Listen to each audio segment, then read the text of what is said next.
Framed and unjustly imprisoned, Su Shiruwa became a pariah, disfigured and giving birth in confinement. Her stepsister usurped her identity, becoming a science fiancée. For the sake of her mother and child, she endured time after time, yet they continued to encroach upon her. Finally, reaching the limits of her forbearance, Su Shiruwa clenched her fist, vowing that further acquiescence would be unconscionable. Thus, just when everyone anticipated that the once fallen Miss Su would descend further into depravity, they discovered, to their astonishment, that luminaries from all spheres were obsequiously fawning over her. And the legendary Master Lu, brandishing a spatula, cornered Su Shiruwa in the kitchen, beseeching, "My dear, when will you deign to return home with me?" Chapter 1, Serendipitous Entry. Late at night, the Shelter Hotel. A man of lithe build, robust physique, and clad in a black suit, tugged at his tie with an impassive countenance. An inexplicable ardor surged within him, tinting his alabaster complexion with a flush of crimson. The man exuded an aura of intense ferocity, his falcon-like eyes inspiring trepidation. As a corner appeared ahead, Lu Tingchuan quickened his pace instinctively. The sudden power outage at the hotel, which plunged the corridor into dimness, had allowed him to extricate himself. Yet, despite his meticulous calculations, he had not foreseen that he would succumb to the machinations. Damn it! The hint of murderous intent laced the man's deep voice. The seething blood within him compelled him to seek immediate release, but Lu Tingchuan knew full well that he must not do so in this place. A sharp slap echoed, followed by a man's imprecations from nearby. "Wretched harlot, do you presume to disregard the face I have granted you? Having taken my money, you dare to flee? If I do not annihilate you today, I shall no longer bear the surname Wang." "Huh. This little vixen is indeed fiery. Her skin feels delightfully smooth. Tonight, we shall reap great rewards. Filthy wench, do you think you can escape? Where do you think you can run?" The lewd and morose laughter of several men echoed loudly in the empty corridor, a sound most displeasing to the ear. As they spoke, they began to tear at the woman's clothing, eager to engage in their vile intentions right there in the hallway. Su Shiruwa, her wrist clutched tightly, cried out in despair, "You have truly mistaken me for another. I did not accept any money. I am not the kind of woman who engages in such acts. I beseech you, please let me go." Her voice trembled on the brink of tears, nearly breaking under the weight of her terror.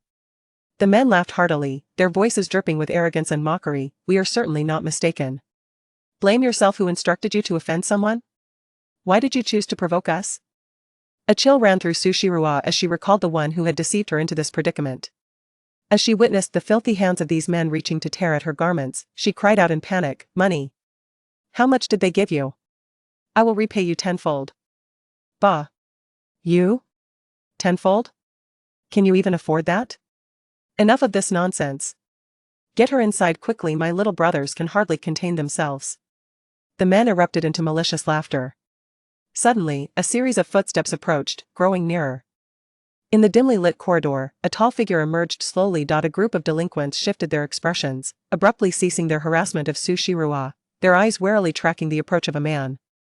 Silence enveloped the scene until the towering figure brushed past them, seemingly uninterested in their affairs, prompting a collective sigh of relief among the group. However, just then, the man halted, the dimly lit corridor obscuring his features. A slender hand grasped the hem of his suit trousers. Su Shiruwa clung to it with desperation, as if it were her last lifeline, pleading through tears, "Sir, I implore you, please save me." "Shut it, you filthy woman. Don't cause me any trouble. Kid, I advise you not to meddle. This is not your affair. Scram, get lost." The ruffians immediately attempted to pry Suzuruwa's fingers from the man's trousers, yet she held on tenaciously, refusing to let go.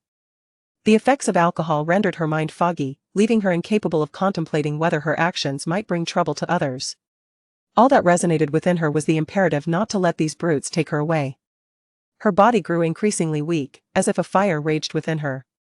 It was unbearable. With tears welling in her eyes, Su Shiruwa resisted with all her might against the punches and kicks from the thugs, unwilling to relinquish her solitary glimmer of hope. Suddenly, the cacophony of the ruffians' voices ceased, and she heard the sounds of flesh meeting flesh, accompanied by their muffled groans of pain. As Su Shiruwa gazed up with her tear-filled eyes at the man she had captured, the dim corridor offered no glimmer of light, save for the moonlight streaming through the window, illuminating her gaze that met the sharp intensity of his eyes.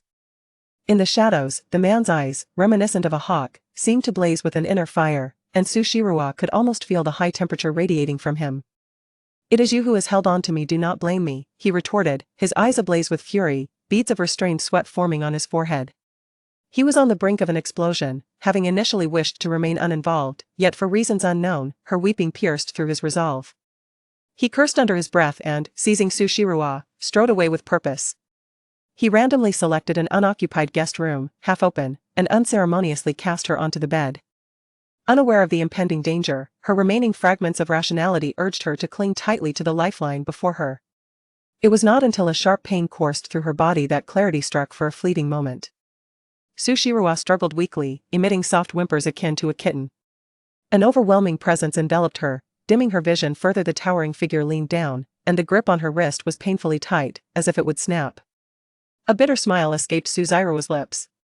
To surrender oneself to one person was far preferable to being ravaged by a band of ruffians. Tears streamed uncontrollably down her face as she shook her head, the tears obscuring her vision, rendering her unable to discern the man's features. After an indeterminate passage of time, Lu Tingchuan gradually regained consciousness. In the dim light, he could not discern the woman's visage, only the faint sound of her muted sobs as she slipped into slumber. Lu Tingchuan had always maintained a distance from women, and the thought of engaging in such affairs with them repulsed him even more. Yet, this time, it was an exception. Though external circumstances played a role. Suddenly, a gentle knocking echoed from outside the door. Lu Tingchuan furrowed his brow, observing as a subordinate who had followed him pushed open the door. Instinctively, he pulled the bedspread over her, ensuring that even in the absence of light, she remained thoroughly concealed. "Sir, those individuals have already pursued us. We must depart at once." Lu Tingchuan's brow deepened as he turned to glance at the woman curled up like a silkworm. His voice was low and grave. "Summon Zhao Chen. When she awakens, take her to the Lu residence." "Yes, I will make the arrangements immediately." The circumstances did not permit him to leave the fragile woman he had inadvertently harmed. He could only afford to cherish her once she was safely back at the Lu residence. Lu Tingchuan removed a medal from his collar, intending to glimpse her delicate face, yet he hesitated to rouse her from her peaceful slumber. As his subordinate urged him on, he reluctantly tucked the emblem of the Lu family into her pocket. Before departing, he inadvertently discovered a business card nestled within her pocket. Su Group, Su Yaoyue. In the entirety of Beijing, there was only one establishment worthy of the name Su Group. His gaze softened as he casually placed the card into his own pocket, leaning down to bestow a gentle kiss upon her tousled hair. It was a kiss imbued with an unprecedented tenderness. The chamber door sealed once more, yet the woman upon the bed abruptly unfurled her eyes, a profound dread shimmering within their luminous depths. The man's kiss had roused Su Shiruwa from her slumber. As she became aware of the soreness and ache within her frame, tears uncontrollably cascaded upon the disarrayed bed linens. Suppressing her despair, Su Shiruwa hastily departed from the nightmarish room. Dragging her body, which had been tormented throughout the night, she returned home, the potent scent of alcohol still lingering. Barely had Su Shiruwa pushed open the entrance when a glass was hurled in her direction. Instinctively evading it, she heard the furious reprimand of her father, Su Henji, emanating from within. "Shameless creature. Look at the disgraceful deed you've committed. You've utterly tarnished the reputation of the Su family." Chapter 2, Coerced Confession. A flurry of photographs came crashing down upon her. Su Shiruwa, pale-faced, gazed at the grotesque images captured within those pictures, each one depicting the harrowing moments from the previous night when she was forced to consume alcohol. Recalling how close she had come to falling into the hands of those ruffians, she desperately sought to explain, "It wasn't me. I didn't." Her slender frame was abruptly shoved, causing her to stumble and fall heavily to the ground. "Sister, you have gone too far. Engaging in such promiscuous behavior and leading a disordered private life is one thing, but why invite such trouble? A hit and run? Do you not realize that the person you struck is already dead?" Her half-sister, Su Yaoyue, struggled to hold back tears, seemingly filled with profound disappointment. Su Shiruwa, bewildered, raised her eyes to meet her gaze. "What nonsense are you spouting? When did I?" "Sister, do not deny it." Su Yaoyue's voice carried the weight of shame. It was unbearable to acknowledge such a scandalous sister. "The victim has come to confront you. Your car hit someone. Just look at the alcohol reeking from you. It is undeniable that you were driving under the influence after your escapades last night." "You lie, I did not." Before Su Shiruwa could comprehend the conundrum they were presenting, Su Henji struck her forcefully across the face, causing blood to seep from the corner of her lips. "You wretched girl. How dare you still deny it? You fled the scene after hitting someone, and the evidence is irrefutable. Do you think the surveillance footage could possibly misrepresent you? We, the Su family, have no daughter like you. Get out of my sight." Cupping her face, Su Shiroa stared incredulously at her biological father. What are you saying? Guard, please escort her away. Alas, this child has been spoiled by us. It is entirely our fault that she has committed such a crime. Stepmother Lu Mei dabbed at the corners of her eyes with a handkerchief, feigning deep sorrow. Yet a closer inspection revealed not a single tear had been shed. After speaking, Lu Mei's eyes brightened as she noticed the unhidden marks on the girl's neck. She swiftly approached and yanked at her collar. Suddenly, a portion of her delicate shoulder was exposed, revealing even more pronounced ambiguous scars. With a faint lament, Lu Mei exclaimed.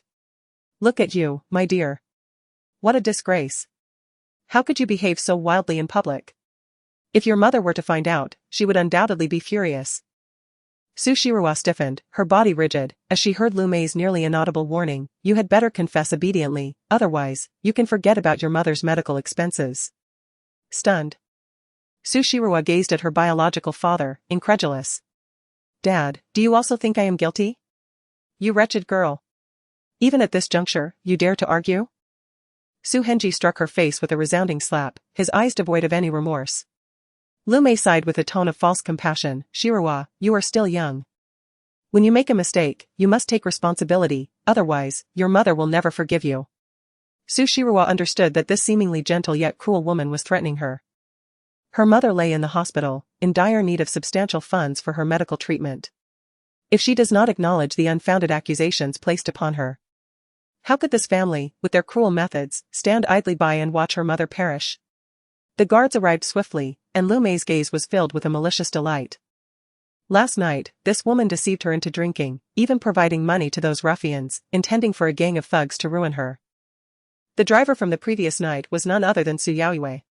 After the plan failed, she devised this vicious scheme. Su Shiroa knew that if she explained the events of last night to the guards and located that man, her innocence could be proven. Yet, her mother's illness weighed heavily on her mind. Ultimately, Su Shiroa fell silent. In the eyes of the guards, she appeared to confess her guilt. Her hands were shackled, and before she departed, she cast a deep, lingering glance at her father. Father, I can plead guilty, but I want my mother to live. They could threaten her with her mother's safety. In turn, Su Shiroa would use her mother's well-being to intimidate these shameless individuals. As long as her mother was alive, she could take Su Yaoyue's place in prison. Gritting her teeth, Su Shiroa turned back, fixing her gaze fiercely upon her father. The look in that man's eyes was one of disdain, and at that moment, he seemed unwilling even to mask it. Just as Su Shiroa was forcibly taken away, someone arrived at the grand entrance of the Su residence. A man, handsome and dressed in a gold-framed suit, clearly an elite from society, stood before the Su family of 3, presenting a business card. May I inquire if this card belongs to Miss Su Yaoyue of your esteemed household? Lu Mei discerned that the man before her was of exceptional origin, though she could not fathom his true intentions. Nonetheless, she nodded in acquiescence. After all, the business card clearly inscribed her daughter's name and position, leaving no room for denial. Zhao Chen immediately felt a wave of relief wash over him. Recalling the distressing moment from the previous night when he hastily rushed to the hotel room only to discover it empty, he nearly succumbed to despair. This was the only woman designated by Master Lu over the years, and she might very well become the future lady of the house. Should she go missing? He would have no choice but to take his own life in atonement. Zhao Chen promptly articulated his purpose, however. Su Henji and Lu Mei grew increasingly apprehensive with each word. Master Lu? Could it be the esteemed individual they suspected? Lu Mei's mind raced as she contemplated the astonishing fortune of that illegitimate child, who not only evaded the clutches of petty ruffians but had also entwined herself with the illustrious figure from the capital. Such an advantageous opportunity was not one she would relinquish to the daughter of that wretched woman. Moreover, she had painstakingly shifted the blame for the hit-and-run incident onto Su Shiroa. If Master Lu were to learn the truth, it would be her beloved daughter who would face imprisonment. A startling scheme swiftly crystallized in Lu Mei's mind as she suppressed her racing heart. She had not anticipated that it would be Master Lu. My apologies, Yaya is currently resting upstairs. May we discuss this matter once she has recovered? Lu Mei sighed softly, adopting the faade of a caring mother. After all, which young lady could readily accept such a predicament? Let alone her own daughter, who had been taught from a tender age to uphold her self-respect and dignity. Zhao Chen, observing Lu Mei's demeanor, became increasingly convinced that he had not erred in his choice of confidant. He smiled faintly and reassured her, "Rest assured. Master Lu has already stated that he will take responsibility for Miss Su." Chapter 3, not wanting to burden Mother with Zhao Chen's promise and the immediate provision of a supplementary card with a limit of 10 million. Lu Mei and Su Henji were nearly overwhelmed with excitement. They had never anticipated such a stroke of fortune. When Zhao Chen had arrived earlier, Su Yaoyue had already gone upstairs to apply her makeup in preparation for going out. To her astonishment, as soon as she descended the stairs, she was met with such delightful news. She had heard numerous tales about the young master from the imperial capital, rumored to be both handsome and affluent, as well as the heir to the Lu family. Was she truly to wed such a man? Lu Mei grasped her daughter's hand, her eyes sparkling with fervor. "Yaoyue, this is an unparalleled opportunity. That esteemed Master Lu intends to become engaged to you. Soon, you shall be the exalted Mrs. Lu." Su Yaoyue, taken aback by this unexpected windfall, momentarily felt elated before swiftly regaining her composure. "But, mother, what about Su Shirua? I had thought she was besmirched by those ruffians yesterday. Yet it turns out she spent the night with Master Lu." The mere thought of Su Shirua's fortuitous fate twisted Su Yaoyue's expression with envy. While they had managed to deceive Zhao Chen for the time being, who could say whether Master Lu had seen Su Shirua's face the previous night? A fleeting glimmer of malice crossed Lu Mei's eyes. "That business card is yours. As for Su Shirua, our family has no need for such disgraceful affairs." She hesitated for a moment, her gaze resting on her husband, Su Henji, and softly remarked, "Darling, the accident yesterday involved both you and Yaoyue. Our family of three must maintain a unified front, we cannot afford any slip of the tongue." Su Henji let out a cold laugh, replying, "What are you talking about? Haven't we only had Yaoyue as our daughter from the very beginning?" Lu Mei immediately smiled, lightly patting her face. "Look at my memory, growing older makes one forgetful." After saying this, she took her daughter's hand and earnestly advised, "Yaoyue, prepare yourself well. You are about to marry Lord Lu. Last night, it was merely a twist of fate that brought you together. Mother will help you erase all traces of evidence. As for Su Shirua," Lu Mei's eyes darkened, "I will ensure that this world knows no longer of Su Shirua's existence." In the prison, as Su Shirua was thrown into her cell, she was met with a brutal lesson from the female inmates within. She lay amidst the blood-soaked floor, her once beautiful face marred by countless lacerations, her hands stained with dirt. "Little girl, do not blame me for being ruthless, we are merely fulfilling a job for money. If you wish to place blame, it lies with your own missteps." One of the inmates brandished a stick and struck her wrist with a vicious blow. The sickening crack of bone echoed in the air. Su Shirua screamed in agony, fainting from the sheer pain. Yet, this cruel torment was far from over. These long-imprisoned women relished the rare opportunity to inflict suffering. And their methods of torment were far from limited. Someone seized her thick, flowing hair and violently slammed her against the cold wall, blood splattering everywhere. Her consciousness faded, and her beautiful eyes were filled with intense hatred. "Why? Why have I agreed to everything, yet you still refuse to let me go? It is merely fate that has favored you." A phone was thrust before her, and the envious voice of Lu Mei echoed forth. "Favorable fate?" Su Shirua's lips curled into a cold smile. At the age of 10, after Su Henji's infidelity, he orchestrated a car accident that left her mother paralyzed from the waist down, condemned to a life spent in a wheelchair. And he even coaxed her mother into a divorce, leaving with nearly nothing. Subsequently, Lu Mei entered the picture, bringing along Su Yaoyue, who was merely 2 months her junior. From that moment onward, this esteemed young lady of the Su family was sent away to the countryside with her mother, only to be returned by Su Henji upon turning 18. To cover her mother's medical expenses, she was compelled to concede to Su Henji's demands time and again. This time, she even agreed to serve time in prison in place of Su Yaoyue.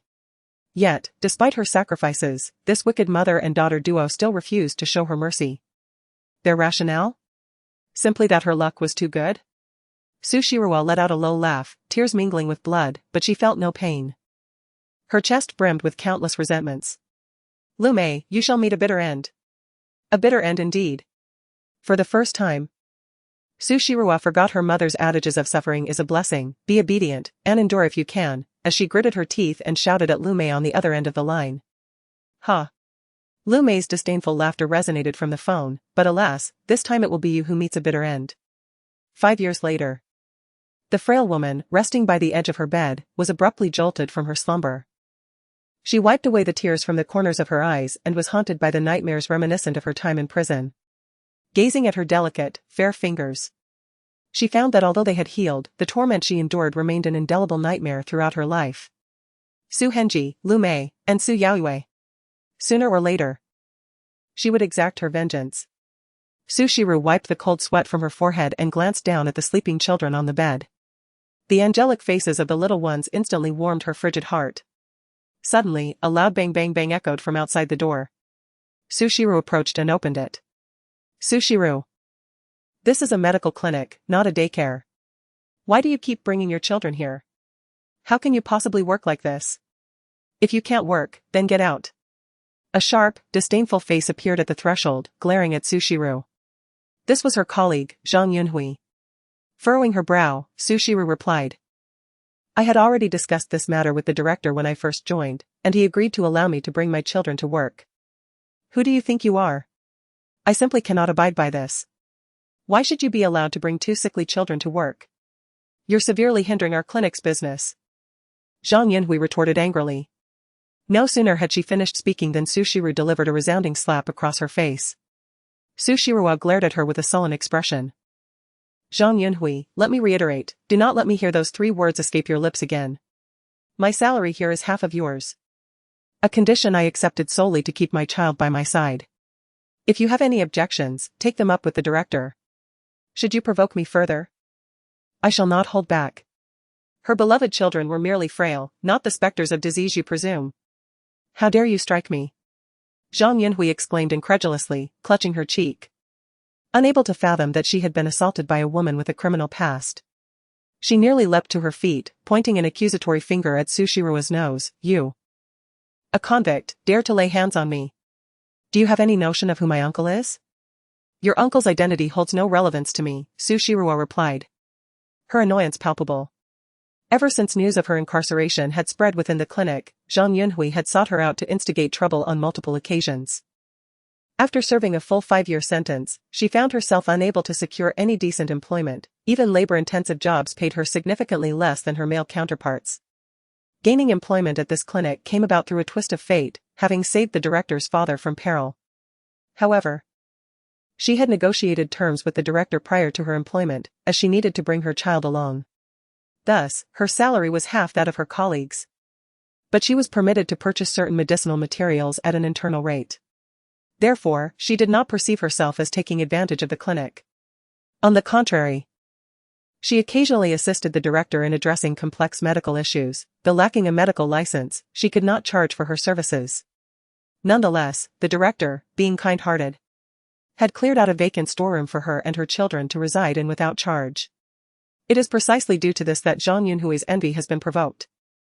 Zhang Yunhui, I am aware of your thoughts. I advise you to refrain from investing your energy in my affairs. Unless the director instructs me to leave, no one possesses the authority to compel me to depart. Coldly uttering this, Su Shiru slammed the door behind her. Having finally found a semblance of stability, she intends to methodically execute her plans, with no one capable of obstructing her. Taking a deep breath, Su Shiru turned back to her room. The 2 little ones on the bed had already awakened. Lele and Anan were rubbing their eyes, softly calling out together, Mummy. Su Shiru hurried over, embracing each of her precious children. Lele, Anan, you're awake. Would you like some water? The little ones simultaneously shook their heads and leapt into Su Shiru's embrace. Their tender voices pleading, Mummy, hug us, please don't be angry. Su Shiru realized that the incident with Zhang Yunhui had frightened them. And with a heart full of compassion, she planted a kiss on each of their foreheads. Mummy is not angry, Mummy is happy. The frail bodies of her children had always weighed heavily on her heart. After her imprisonment, Lu Mei had attempted to bribe someone within the institution to have her killed. Yet, fortune favored her, as she was fortuitously rescued by a passing inmate. Upon being taken to the infirmary, it was discovered that she was pregnant. With the assistance of that inmate, she was granted the privilege to remain in the hospital until she gave birth before returning to her sentence. However, aside from a gravely ill mother, she had no other relatives. Fearing for her children's safety in the Su family, she with the help of the same inmate who had saved her, sent her 2 children to an orphanage. Driven by the belief in her children and the desire for vengeance, she endeavored to behave well in prison, ultimately earning a reduction in her sentence. Upon her release, her first act was to retrieve her 2 little ones from the orphanage. However, before she could revel in her happiness, Sushirawa discovered, while checking the pulses of her children, that they were severely malnourished, which had adversely affected their health, rendering them exceptionally frail and in need of ample herbal remedies for recovery. Each time she beheld their emaciated forms, her heart ached with profound sorrow. It was all her fault for having been overly compliant in the past, allowing her children to endure such suffering from the moment they were born. "Are you hungry? Mommy has prepared some dumplings for you. I will bring them over shortly." "Okay," the little ones chimed in unison. As she opened the door to leave, Lele, the younger sister, suddenly felt a wave of melancholy wash over her. In a soft, childlike voice, she said, "Brother, are we a burden to mommy? I wish we had a father." Anan gently stroked his sister's sparse, yellowing hair, puffing out his cheeks in reassurance. "Don't worry, sister. I will find our father. Once we have him, mommy won't have to work so hard." With that, Anan leaped off the bed, gazing at his obedient and adorable sister. "I'm going to find Daddy right now. Make sure to bring him back." Lele blinked her eyes, cheering her brother on. Anan nodded vigorously and, taking advantage of mommy's momentary distraction, scampered outside. He had overheard the words of that wicked woman. He understood that it must be arduous for mommy to raise 2 children alone. If he were to leave, perhaps it would ease her burden considerably if she only had to care for Lele. Anan was unaware of his father's identity. Nor could he provide a father for his younger sister. However, he could scavenge for discarded cardboard and plastic bottles to sustain himself. Back in the orphanage, the older boys and girls earned their living in such a manner. Chapter 4, Uncle, do you still need your empty bottle? Anan dashed out of the clinic, gazing vacantly at the bustling street.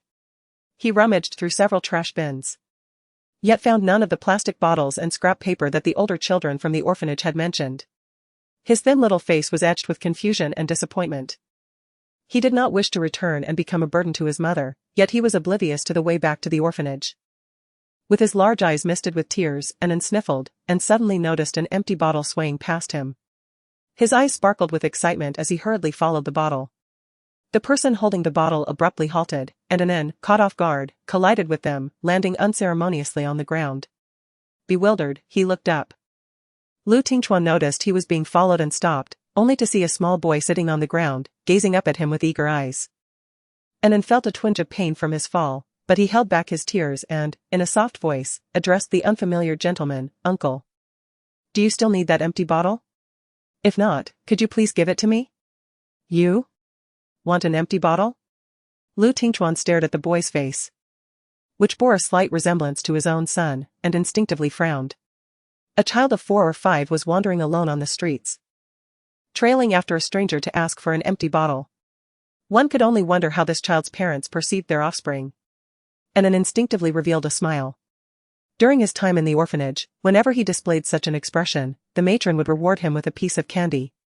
However, upon witnessing his visage, Lu Tingchuan was momentarily taken aback, his brows furrowing slightly, and an inscrutable emotion churned within his dark eyes.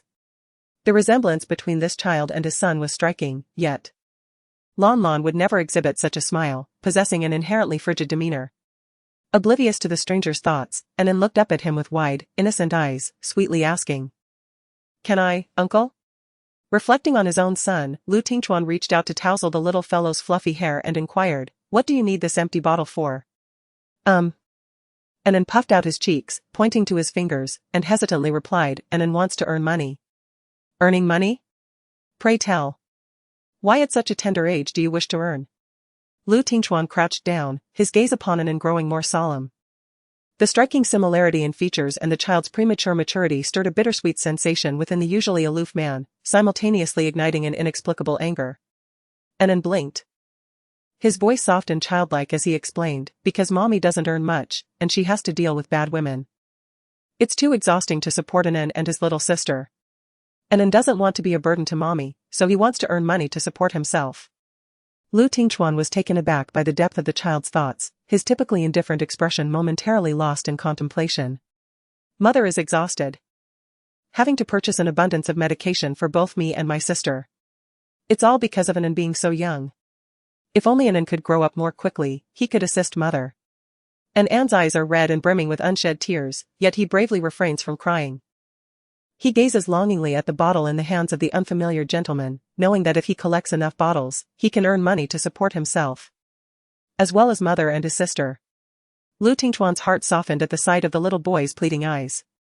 After handing him the bottle, he slipped a business card into Anne's hand, cautioning him not to venture alone onto the streets in search of empty bottles, for he could encounter dangerous individuals. Understand? This bottle is for you, and remember to have your mother give me a call.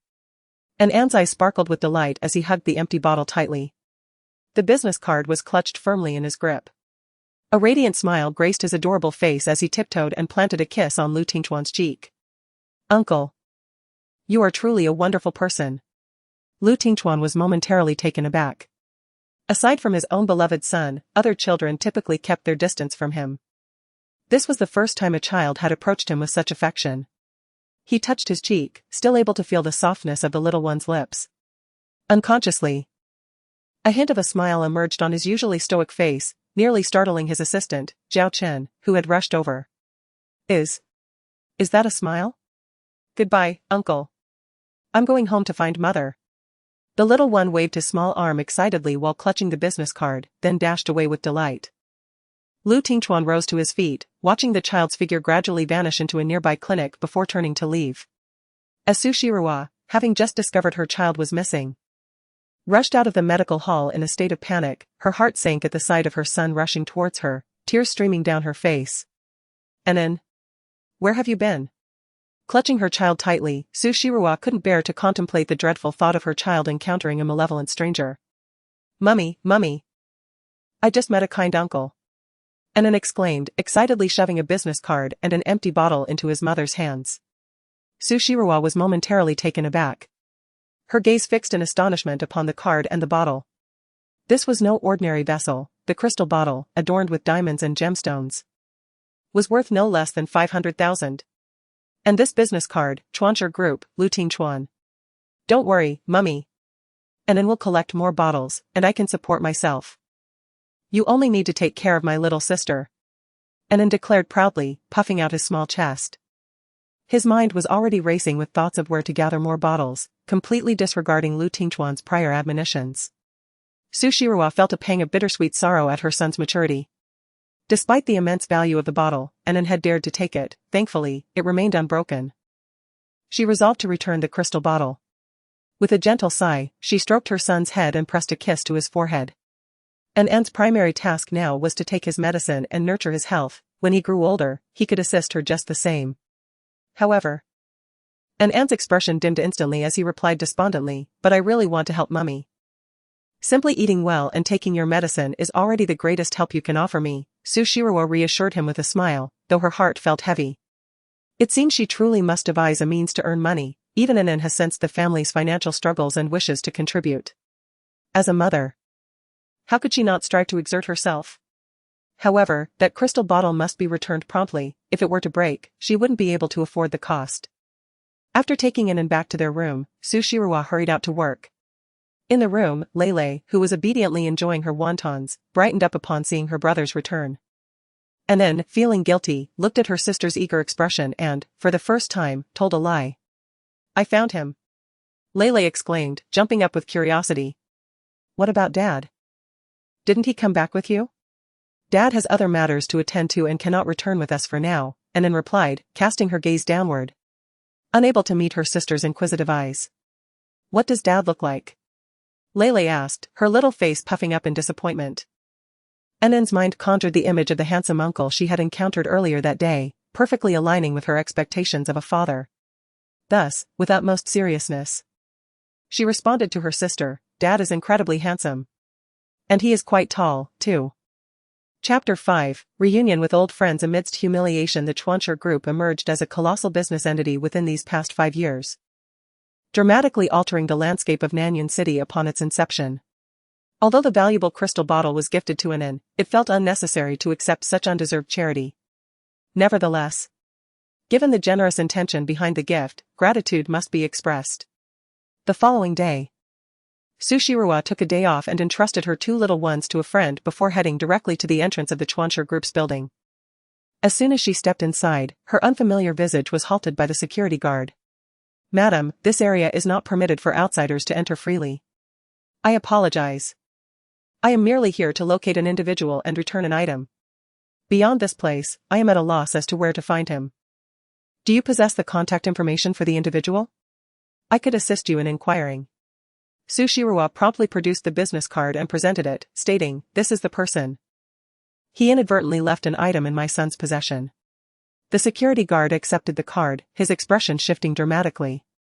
Initially, he presumed she was yet another woman attempting to infiltrate the company for personal gain, but he was taken aback by her possession of such a significant card. The guard's demeanor altered, and his gaze, laced with suspicion, fell upon Su Shiruwa's exquisite visage, contemplating whether she might be the new paramour of the boss. "Please hold on for a moment, I shall verify this for you." Su Shiruwa observed the change in the guard's demeanor, yet felt no surprise. The dynamics of society have long embraced the practice of elevating some while undermining others. The owner of this business card undoubtedly held a prominent position within the Chuancher Group, otherwise, he would not have entrusted such a precious crystal vase to a child. Since her release from prison, she had not set foot in such a refined establishment. A sense of unease washed over her as she patiently awaited a response. A tall woman dressed provocatively suddenly entered from outside. Initially, she quietly withdrew a magazine and seated herself in the waiting area. However, upon casually glancing around, her gaze halted upon Su Shiruwa's face. "Su Shiruwa? Is that you? Weren't you incarcerated? How were you released?" The woman's voice, filled with exaggerated astonishment, echoed through the tranquil lobby. As Su Shiruwa felt her body stiffen, the gazes directed at her from all corners evoked memories of her days post-release, when she faced ridicule and disdain from others. She glanced over and recognized the woman before her as Lu Jianing, the cousin of Su Yaoyue. Lu Jianing appeared genuinely surprised as she approached Su Shiruwa, deliberately raising her voice. "What business does a woman who has been imprisoned have at Chuancher Group? This is no place for someone as lowly and filthy as you." "What? That woman has actually been to prison? What kind of establishment is Chuancher Group to allow such a person among them? Security. Where are the guards?" Su Shiruwa's expression darkened as she met Lu Jianing's gaze, retorting, "Perhaps you should inquire with your aunt about who the truly sordid individual is." Lu Jianing snickered, ensuring that her words resonated throughout the entire hall. "You have always struggled academically and took pleasure in bullying Yaoyue. 5 years ago, while cavorting with men, you drunkenly drove and caused a fatal accident. Even your mother was nearly driven to despair by you.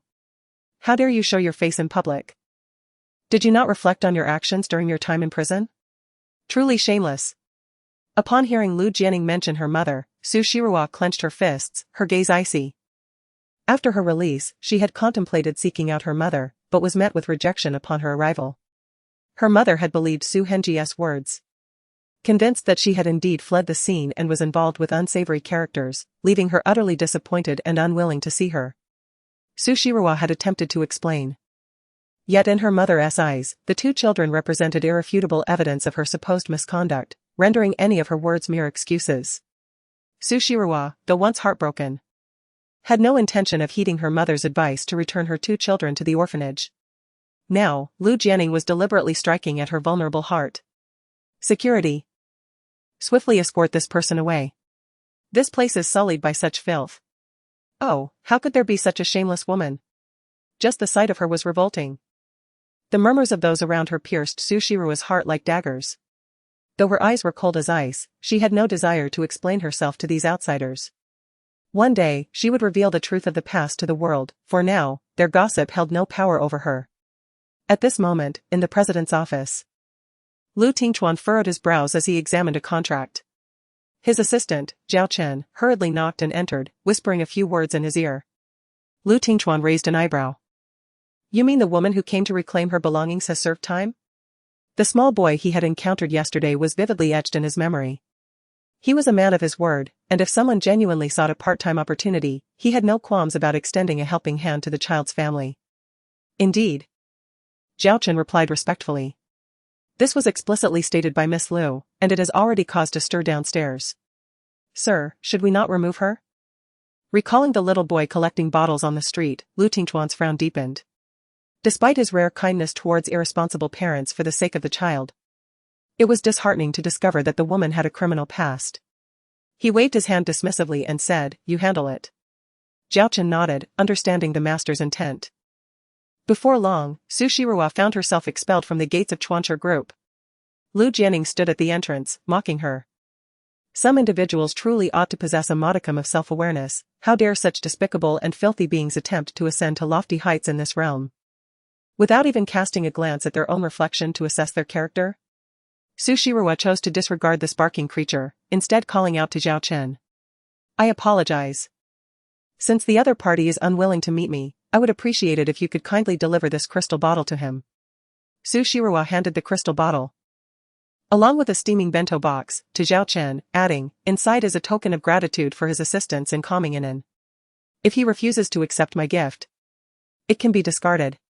Zhao Chen was momentarily taken aback as a bag was forcefully thrust into his hands. Su Shirua breathed a sigh of relief. She had returned the scalding crystal bottle to the assistant in plain view of the public, absolving herself of any repercussions that might arise thereafter. Lu Jianing, infuriated by being so blatantly ignored, seethed with anger. She reached out to seize Su Shirua's arm, but Su Shirua deftly evaded her grasp. With a cold glance, Su Shirua turned and departed. Although she was ostensibly in a position of advantage, Lu Jianing felt like a mere jester, consumed by rage. Fuming, she retrieved her phone and dialed a number, glaring fiercely at Su Shirua's retreating figure. "Yao Yu, do you know that wretched girl has somehow emerged alive from prison? Did you not claim she had been disfigured? Yet her face is perfectly intact, still so stunning." The last two words, "stunning," were nearly spat out through gritted teeth.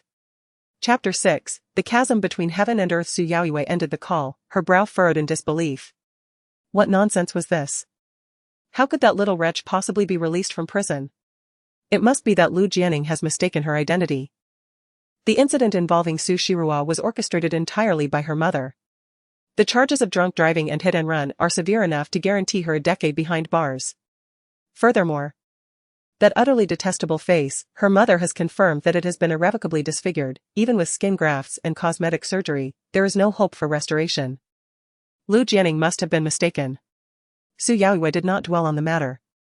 Just as she hung up the phone, the door was abruptly thrust open. Lu Tingchuan entered.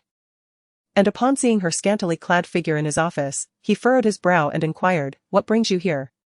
"Tingchuan, I simply missed you. It has been far too long since you visited me." Upon seeing Lu Tingchuan, Su Yaoyue's eyes sparkled, and she hurriedly approached him, attempting to link her arm with his for a touch of intimacy. However, Lu Tingchuan sidestepped her outstretched hand, regarding her with a frigid demeanor.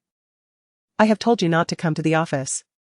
"Tingchuan, I truly missed you," Su Yaoyue replied, her voice laced with a sense of grievance. "I have also been longing for Lan Lan. Why haven't you brought the child to see me lately? Surely, Lan Lan must miss her mommy as well." Lu Tingchuan regarded her with a cold stare. "Are you certain that Lan Lan misses you?" Su Yaoyue's heart sank, her expression morphing into one of confusion as she responded. "I am Lanlan's mother. A bond between mother and child is innately profound. How could a child not yearn for her mother?" As she spoke, Su Yaoyue attempted once more to take Lu Tingchuan's hand in a show of affection.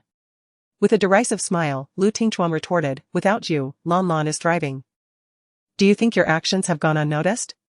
The overwhelming scent of perfume caused him to frown, as he abruptly withdrew his hand from Su Yaoyue's grasp, a flicker of disdain flashing in his eyes. Su Yaoyue's expression instantly stiffened, her heart racing in a flustered manner as she stammered, What have I done?" Su Yaoyue possessed above-average looks, her makeup meticulously applied, and her attire both sultry and revealing, all in an effort to capture the attention of this formidable man at every moment. Years ago, when Lu Tingchuan had sent Zhao Chen to find her, she had anticipated a joyous marriage into the Lu family, a prestigious household. However, she never expected Lu Tingchuan to be attacked while on a business trip, leaving him bedridden for over 4 years. Although bearing the title of the fiancée of the esteemed Lu family allowed Su Yaoyue to navigate through Nanyuan City with ease, only by truly marrying Lu Tingchuan could she find complete solace. "No, you may leave now," Lu Tingchuan said indifferently. On that fateful night 5 years prior, Lu Tingchuan had intended to take her directly back to the Lu residence, only to have her slip away unexpectedly. Although Zhao Chen eventually found her, the connection they had that night was never rekindled in the subsequent encounters. The garish perfume that clung to Su Yaoyue made him feel nauseous. A stark contrast to the subtle medicinal fragrance she had worn that night when he had implored her. The difference was akin to that between clouds and mud. Yet, the business card was indeed designed and customized by Su Yaoyue herself, and the child she had smoothly given birth to, Lan Lan, was undeniably his, Lu Tingchuan's. The possibility of having mistaken the wrong person seemed implausible. As Lu Tingchuan delved deeper into his interactions with Su Yaoyue, his disappointment regarding the beauty of that night grew. It appeared he had idealized the woman he had first encountered, as Su Yaoyue's superficiality and affectation increasingly irked him. Moreover, as a mother, how could she privately mistreat such a young child? Did she truly believe she could deceive the world? This is the underlying reason for Lu Tingchuan's estrangement and disdain towards Su Yaoyue. Tingchuan, I genuinely long for Lan Lan. Su Yaoyue began, attempting to evoke Lu Tingchuan's sympathy through the child. However, Lu Tingchuan, visibly irritated, coldly retorted, Su Yaoyue, I do not wish to repeat myself. Leave. Su Yaoyue's complexion paled as she met the man's dark, merciless gaze, and she hurriedly scurried out of the office in fright. How terrifying. Known as the ruthless Lord Lu, he was indeed a heartless, cold-blooded creature. Had it not been for Lu Tingchuan's status and position, how could she have endured such humiliation for over 5 years? As she departed, his cold gaze lingered on her while the air still bore the pungent scent of her perfume. Lu Tingchuan was about to summon someone to dispel the unpleasant odor when he noticed Zhao Chen at the door, carrying items and knocking. Enter, Lu Tingchuan said, rubbing his eyes. Sir, this is what that woman brought for you, Zhao Chen announced as he entered with a lunchbox, also producing a crystal bottle. This is her item that she returned to you. Lu Tingchuan raised an eyebrow. The red and diamond-encrusted crystal bottle was quite exquisite. Its craftsmanship and the quality of the natural stones were remarkable. Aside from that little brat, it was unlikely anyone would mistake it for a mere plastic bottle to be discarded. To him, the value of hundreds of thousands was insignificant. Yet for a woman who had served time and struggled to make ends meet, it represented a windfall. Is there truly anyone capable of remaining unperturbed in the face of such temptation? Upon recalling the boy who bore a striking resemblance to his own son, Lu Tingchuan's icy demeanor softened slightly. Alas, such an endearing child was unfortunate enough to have a mother imprisoned. His gaze fell upon the Peppa Pig lunchbox, and he naturally deemed the unidentifiable item unworthy of consumption. Coldly, he dismissed it, ordering its disposal. Having been preoccupied with work throughout the morning, Lu Tingchuan felt no pangs of hunger. However, the pitiful visage of the little boy lingered in his thoughts, prompting his attention to the returned crystal bottle. With an expressionless facade, he instructed Zhao Chen to return it. In consideration of the child, he was willing to extend a modicum of generosity towards a woman with a troubled past. Thus, that very afternoon, Su Shiruo received the crystal bottle along with her lunchbox. Zhao Chen presented the items to her, relaying that the crystal bottle was a gift from Lu to the young boy, as he believed that once a gift is given, it should not be reclaimed. As for the gratitude of Miss Su, he graciously accepted it. Su Shiruo furrowed her brow at the sight of the luxurious crystal bottle. Feeling unworthy of such an extravagant gift, Zhao Chen offered a faint smile, stating that if Miss Su was unwilling to accept it, she could simply discard it. He refrained from mentioning the fate of the thrown-away lunchbox, believing that regardless of the woman's past, the gesture should not be squandered. Zhao Chen's gaze lingered on Su Shiruo's face, a mix of incredulity washing over him. It was hard to fathom how such a beautiful woman could find herself in such a dismal situation. Before Su Shiruo could voice another refusal, Zhao Chen set down the items and departed, leaving the impression that the crystal bottle, valued in the tens of thousands, was nothing more than a trivial plastic container. As Su Shiruo entered her home, 2 little ones immediately clung to her legs. Mommy, can we have noodles for dinner tonight? Lele chirped. Mommy, let me help you cook. Lele and Anan chattered excitedly. With a gentle smile, Su Shiruo bent down, embraced the children, and placed them on the bed, tenderly ruffling their hair. All right. We shall have noodles tonight. With that, she proceeded to prepare the meal. However, just as she ignited the stove, a knock echoed from the door. Hurriedly, Su Shiruo approached and opened it, only to find Director Shin standing outside with a friendly smile. Little Sue, have you eaten yet? Director? Sue Shirawa was taken aback. Is there something you need? Well, the director began, somewhat awkwardly, we have a patient whose condition has seriously deteriorated. We've consulted several renowned doctors from Nanyang City. He hesitated before continuing, under normal circumstances, a patient of such status would not concern our modest clinic, but... Noticing his reluctance to elaborate, Sue Shirawa urged, Director. Please speak candidly, there's no need for hesitation. You know that child, Alan, is quite proud. He made a bet claiming he could cure that patient, and unfortunately, he was tricked into signing an agreement. The terms state that if Alan fails to heal the patient, our clinic will be taken away. The director recalled this incident with palpable frustration. I am left with no choice but to seek your assistance. Sue Shirawa frowned. Shinilan is the biological daughter of the curator and serves as the resident physician at this medical establishment. Known for her lofty pride, it is quite unexpected that she would dare to sign such a gambling agreement, demonstrating a lack of foresight. Curator. I have previously informed you that I would only assist you 3 times, and now. Xiao Su, I implore you, just this once more. I beg of you. If it means preserving this medical institution, I shall forego any share of the patient SV, you may keep it all, if you would be so kind. The curator gazes at her with a pitiful expression. Sue Shirawa felt a shiver run down her spine under the intense gaze of the middle-aged man. However, she is indeed in dire need of funds. If the curator does not take a cut this time, it could work out well for her. Curator. Until I have seen the patient, I cannot guarantee a successful treatment. Although tempted, Sue Shirawa felt it necessary to clarify beforehand, if I am unable to heal them, you will have to find another way. That won't happen, it won't happen. Xiao Su, you are exceptionally skilled, you will surely succeed. The curator's face brightened immediately upon her agreement. Shall we leave at once? But my little one. Sue Shirawa turned to glance at her 2 children, who were looking at her with eager eyes from the bed. Not to worry, you can bring the children along. The Liu family is quite affluent and has dedicated nannies to care for the little ones, the curator replied with a smile. Given her pressing financial situation, Sue Shirawa ultimately decided without further hesitation and nodded in agreement. She is aware that the curator is exploiting her, however, tomorrow she will finally obtain her medical license. At that point, she will be able to treat patients and prescribe medication, thus significantly increasing her income, enough to afford her own apartment and free herself from the need to endure others' disdain. With her 2 children in tow, Sue Shirawa entered the curator's car. As soon as she sat down, she was met with a pair of disdainful and contemptuous eyes.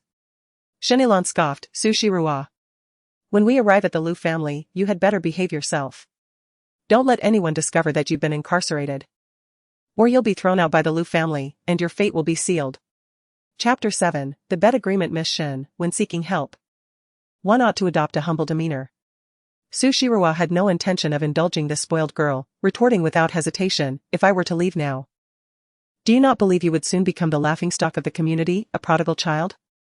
Shinilan was momentarily taken aback, shooting a furious glare at Sue Shirawa. Lan. Curator Shin reprimanded, after causing such trouble, we should be grateful that Sue is willing to assist our family. Is this how you choose to treat her? Shinilan pouted in discontent. Humph, what capability does a woman with a criminal record possess? Father and grandfather must be losing their minds to be so easily deceived by a woman of such low character. She was well aware of the bed agreement she had signed. As long as her grandfather's health improved, treating him would be a trivial matter. Why would they need assistance from someone like her? If she could cure old Master Liu, establishing a connection with him would be effortless.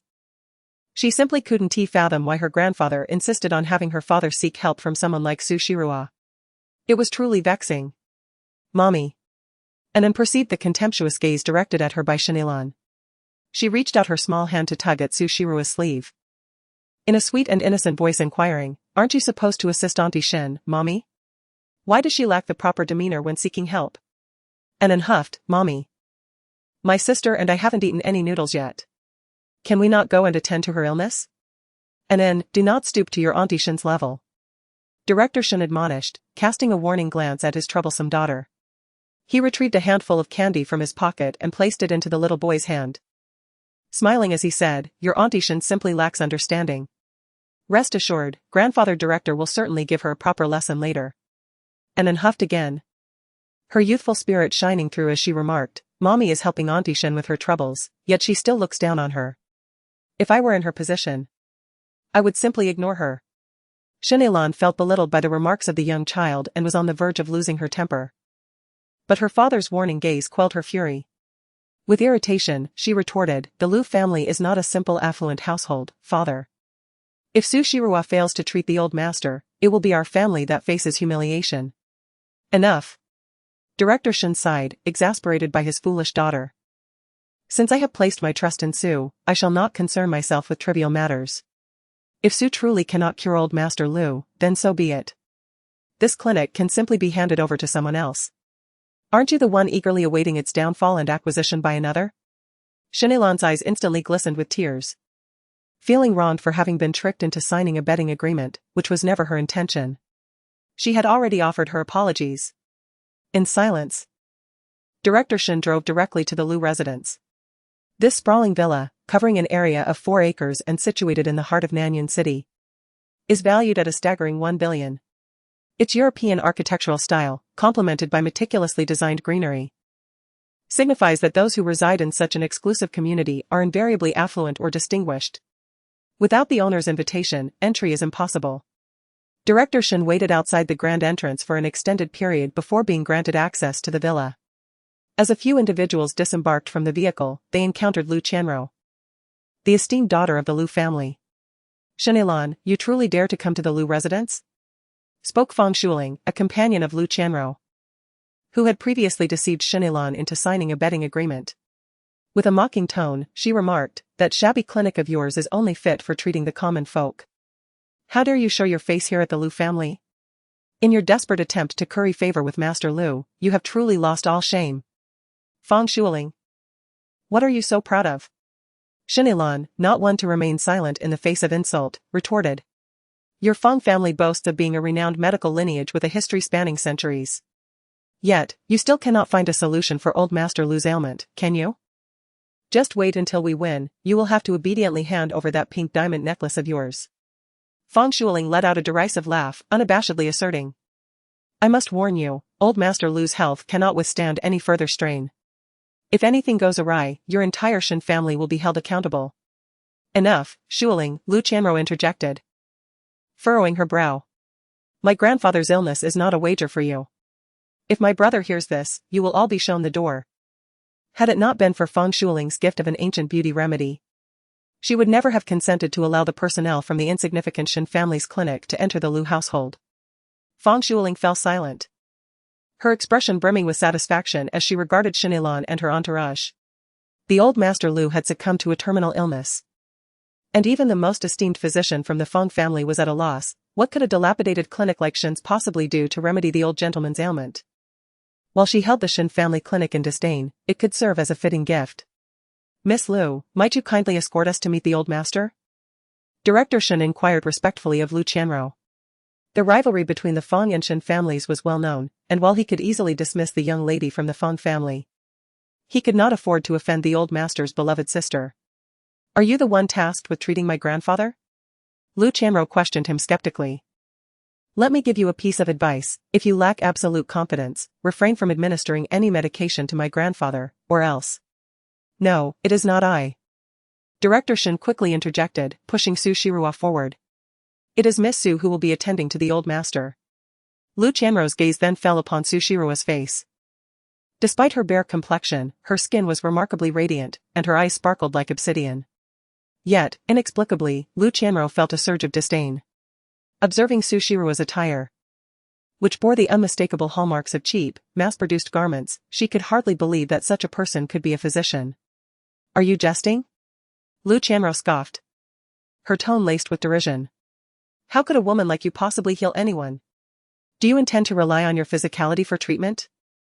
This statement carried an unmistakably strong insinuation of insult. Su Shirua coldly remarked, "Miss Lu, please maintain decorum while speaking. The patient is, after all, your grandfather. You may choose to insult me, but there is no need to extend that disrespect towards your own grandfather." Lu Qianruo's expression shifted. "When have I ever?" "Enough." Su Shirua interjected, "I have little time to spare. After attending to the old gentleman's ailment, I shall return to rest. Director Shen, she continued.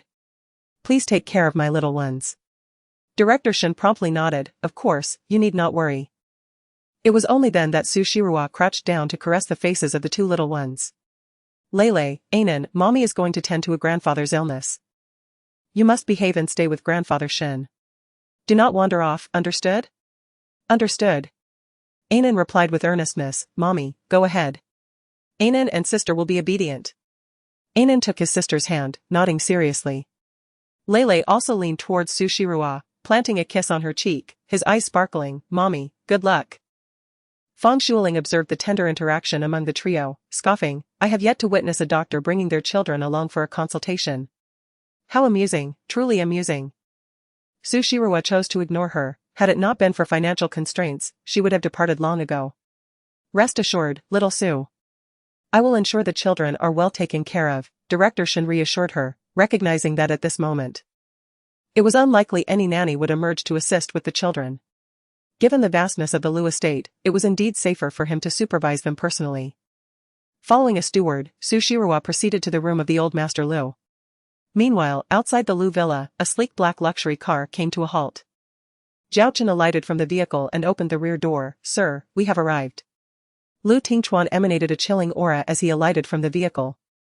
Casting a frigid glance at the villa, Zhao Chen sensed the concealed wrath of this esteemed gentleman and couldn't help but break into a cold sweat for the young lady. How audacious it was to use the ailing patriarch as a pawn in their gamble. The young lady's audacity truly knew no bounds. What remarkable physicians could a mere small clinic like the Shen family possess?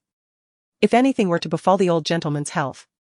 Zhao Chen shuddered, unable to fathom the tempestuous wrath those reckless individuals would face. Chapter 8, The old gentleman has been poisoned. The Lu residence undoubtedly occupied one of the prime locations in Nanyan City. Its expansive grounds reminiscent of a palace from the ancient Zhou era. Lu Qianrou's gaze lingered on Su Shiruo's face, appraising her with an unusual intensity. As they arrived at the threshold of the old gentleman's chamber, she coldly remarked, Miss Su, my elder brother detests when others jest with the life of our patriarch. I advise you, if you lack the capability, do not take on responsibilities lightly. Should anything happen to my grandfather, with my brother's methods, you may find it exceedingly difficult to leave the Lu residence unscathed. Su Shiruo smiled gently, Miss Lu. I have heard that many capable specialists have been summoned to diagnose the old gentleman's ailment, and a death notice has essentially been issued. While I do not claim that my medical skills surpass those of the experts, I hardly believe that merely laying eyes upon the old gentleman would provoke any calamity. Lu Qianrou scoffed softly, it seems Miss Su is quite confident. Very well, you may enter. As she pushed open the heavy wooden door, a potent scent of medicine wafted through the air. Su Shiru detected the medicinal scent in the air, her brow instinctively furrowing. This was a nearly 100-square-meter bedroom, adorned with understated yet luxurious decor that exuded a sense of contemporary elegance. Old Master Lu lay in the center of the grand bed. Grandfather, I have come to see you. Lu Qianrou approached the old man, gently taking his frail, parchment-like hand in hers. Qianrou.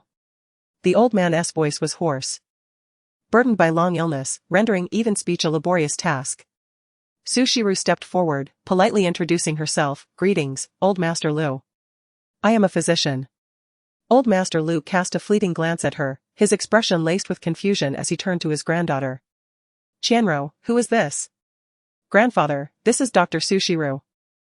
A friend who was recommended to help with your ailments, Lu Qianrou replied, hesitating to mention the wager agreement, opting instead for a gentle fabrication. A flicker of displeasure crossed Old Master Lu's eyes, yet his cultivated demeanor restrained him from reprimanding Lu Qianrou in front of an outsider. With a cold tone, he remarked. So, you are Dr. Su? I am well aware of my own health, there is no need for you to concern yourself. Su Shiru understood that in the eyes of the Lu family, she might merely be perceived as a charlatan. Nevertheless, she remained unperturbed, maintaining a courteous smile. I merely wish to examine your health, old master. If my assessment proves incorrect, you need not engage my services. At 70 years of age, Old Master Lu had traversed more life experiences than these youngsters had encountered in their fleeting years. Despite his advanced age, he still emanated an aura of authoritative pressure. He narrowed his eyes, scrutinizing Su Shiru, and the room fell into a profound silence. Lu Qianrou coughed lightly and addressed her grandfather. Since you do not wish for Dr. Su to examine you, I shall take her outside. No. The old man suddenly interjected, Dr. Su. Why don't you give it a try? Su Shirua nodded, undeterred by Lu Qianruo's astonished gaze, and extended her hand to check the old man's pulse. The elder's expression remained unchanged as he regarded the young girl, seemingly deep in thought. After 2 minutes, Su Shirua gently placed the old man's hand back under the covers. She glanced at Lu Qianruo beside her and furrowed her brow. Elder. Is it permissible to discuss your health in Miss Lu's presence? Lu Qianruo's expression darkened. Su Shirua, what do you mean by that? Su Shirua replied. I must inform the guardian of the patient regarding their health status, so I need to ascertain whether you are indeed the elder's guardian. Lu Qianruo scoffed. I am the esteemed daughter of the Lu family. Naturally, I possess the right to be informed about my grandfather's health. Do not attempt to sow discord, you woman. Su Shirua was at a loss for words. I harbor no intention of creating discord. Nonetheless, since Miss Lu insists on knowing, I shall speak plainly. The elder is not afflicted with a severe illness, rather, bang. The door was abruptly kicked open. A man nearly 6 feet tall, clad in a black trench coat, strode in with an impassive demeanor. The faint scent of smoke lingered in the air, and his dark eyes, profound and stormy, approached the bedside with a hint of anger. Lu Tingchuan coldly regarded Lu Qianruo. Are you truly this foolish? Lu Qianruo's face paled. Be brother, why have you? Get out. Lu Tingchuan gazed at her delicate and pallid face, annoyance seeping through his reprimand. If Lu Qianruo were a man, he would have taken action by now. Lu Qianruo trembled in fear, nearly crawling out of the old gentleman's bedroom. Su Shirua blinked, observing this formidable man radiating an intense aura of pressure, and inexplicably felt a familiar sense of dread, despite never having encountered him before. You should leave as well. Lu Tingchuan coldly shot a glance at Su Shirua, suppressing his anger. However, Su Shirua did not acquiesce. Instead, she addressed the old gentleman, saying, Old Master Lu, you are not ill, you are poisoned. The room fell into an eerie silence. Initially, the old gentleman had dismissed the young girl, but upon hearing Su Shirua's diagnosis, his expression shifted to one of shock. Even Lu Tingchuan narrowed his eyes dangerously, coldly assessing this audacious woman. The poison within you has likely been present for 5 years. It is exceptionally potent. You should have succumbed on the day you were poisoned. Yet, someone provided you with a rare medicinal herb, which has slowed the toxin's progression, allowing you to survive until now. However, 5 years is the limit. Over the past 2 years, your health has deteriorated significantly. If an antidote cannot be found, you have less than a month left to live. Su Shirua spoke her diagnosis earnestly, entirely unfazed by the shifting gazes of the 2 men. She then produced paper and a pen from her belongings, swiftly composing a prescription. This remedy can temporarily cleanse the toxins from your body. However, to achieve complete detoxification, a prolonged period of nurturing is essential. Lu Tingchuan took the prescription and examined it meticulously. Old Master Lu coughed a couple of times and, with a hint of skepticism in his voice, remarked, Dr. Su, could it be that you have misdiagnosed? How could I possibly be poisoned? Su Shirua shook her head, confident in her medical expertise. After all, her master had once proclaimed that she was inherently suited for this profession. I do not make mistakes in my diagnoses, Su Shirua asserted. If my intuition serves me correctly, the poison afflicting you is the long-lost Yaihong. This toxin is derived from a combination of several highly toxic herbs and, logically, it should have vanished by now. Su Shirua, can you indeed neutralize the poison? Lu Tingchuan inquired, gazing down at her. This woman, clad simply, emanated a familiar fragrance of medicinal herbs. Yes, Su Shirua replied without hesitation. Raising an eyebrow, Lu Tingchuan warned. Do you understand the fate that awaits those who deceive me? Su Shirua met his deep gaze fearlessly, a confident smile gracing her lips. I never deceive in matters such as this. If I fail to dispel the poison afflicting the old master, Lord Lu may take my life. Only the legendary Lord Lu, who commands authority in the Lu residence and can reprimand Lu Qianruo at will, holds such power. Yet, Lord Lu differed greatly from Su Shirua's expectations. She had imagined him to be an elderly middle-aged man, only to be surprised by his youthful appearance. Ah Chuan. The hoarse voice of old Master Lu echoed once more, suggesting that Dr. Su give it a try, for since she could discern the poison within me, She must possess some skill, unlike certain ineffectual experts who couldn't even detect my affliction. Lu Tingchuan nodded, his gaze settling on Su Shirua. Miss Su. Shall we retire to another room for a discussion? Su Shirua did not decline, following Lu Tingchuan to the adjacent chamber. In the Lu residence's parlor, Anan and Lula sat obediently beside Director Shen, cautiously surveying the understated yet opulent surroundings. Lulu bit her lower lip and whispered to Anan, brother. I need to use the restroom. Grasping her sister's hand, Lulu stood up and informed Director Shen, Grandpa Shen, my sister needs to go to the restroom. Director Shen felt somewhat uneasy in the domain of such affluent individuals and, upon hearing the children's request, turned to the butler attending to the guests. Please escort our little guests. The butler smiled warmly, though his gaze turned slightly perplexed upon spotting Ann's familiar visage. How curious, this child resembles the young master so closely. He took the hands of the two children and led them to the restroom designated for children. Can the little guests manage on their own, or shall I summon assistance? No need, Lulu can go by herself. Lulu immediately shook her head and pushed open the restroom door, looking expectantly at her brother. Brother, you must wait outside for Anan. Anan nodded. Concern etched on her face as she replied, be careful, and if you need help, just call out. Lele is far from foolish. Pouting. Lele knows how to use the toilet. The two little braids atop her head swayed gently as she slammed the door shut. It is no surprise that a wealthy family boasts such a spacious restroom, even the children's toilet spans over a dozen square meters. Lele gazed in astonishment at the lavatory that was nearly the same size as her own home, her mouth agape. There was a children's bathtub, a small toilet, and even a miniature swimming pool adorned with an array of adorable little ducks and turtles. Wow! Lele scampered to the edge of the pool, reaching out to grab a nearby duckling, overwhelmed by the abundance of toys. Her eyes sparkled with envy as she squeezed the little duck a few times before reluctantly putting it back. The children's toilet, ingeniously designed, allows even a 4-year-old to use it with ease. As Lele approached the toilet, she suddenly heard a hiccup. Who was it? The little girl was startled and quickly pulled up her pants, hurriedly stepping away from the toilet. To her surprise, a plump little boy emerged from a small cabinet in the bathroom. Lon, dressed in exquisite overalls and adorned with a red bow tie around his neck, held a half-eaten little cake in his hand, blinking at the unexpected girl who had invaded his territory. Who are you? He inquired, his voice laced with curiosity. This is my bathroom. Lon looked at the skinny little girl before him, puzzled, and asked, how did you get here? I came with my mommy. She replied. The young girl, somewhat apprehensive, pointed her finger and said, I did not intend to use your restroom, I merely needed to relieve myself. Do you have a mommy?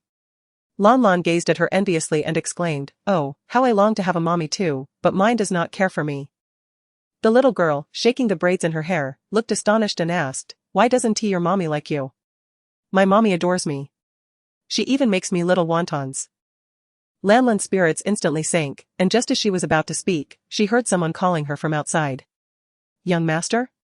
Young master? Where could you be? The anxious voice of the maid echoed, Butler Fong, the young master is missing again. Please, have someone help look for him.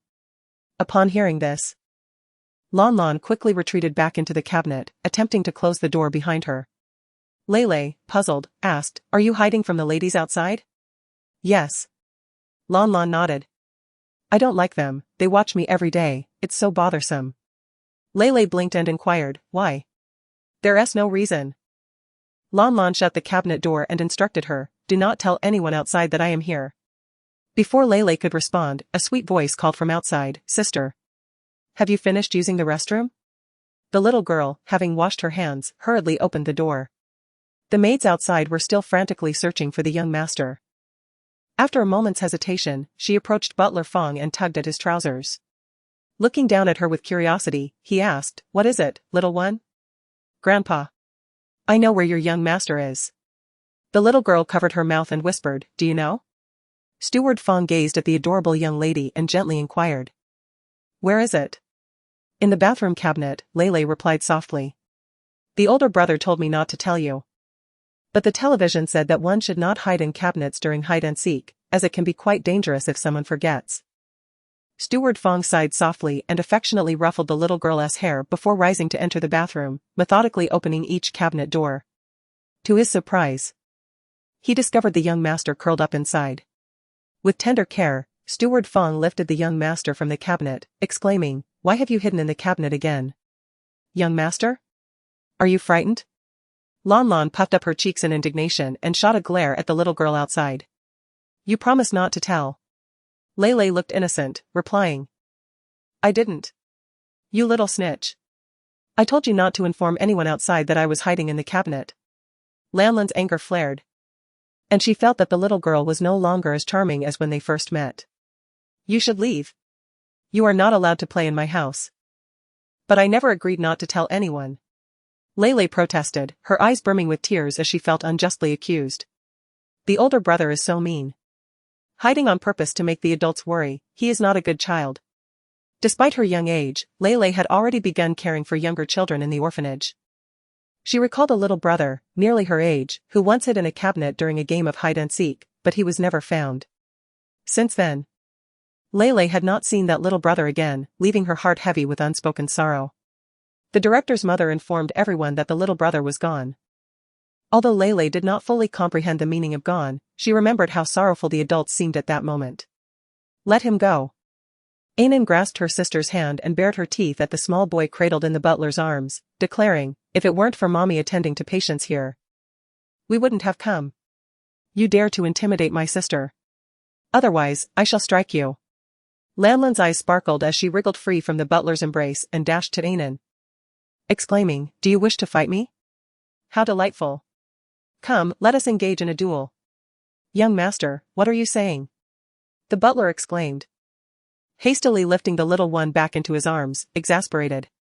"These two children are guests, you must not engage in combat with them."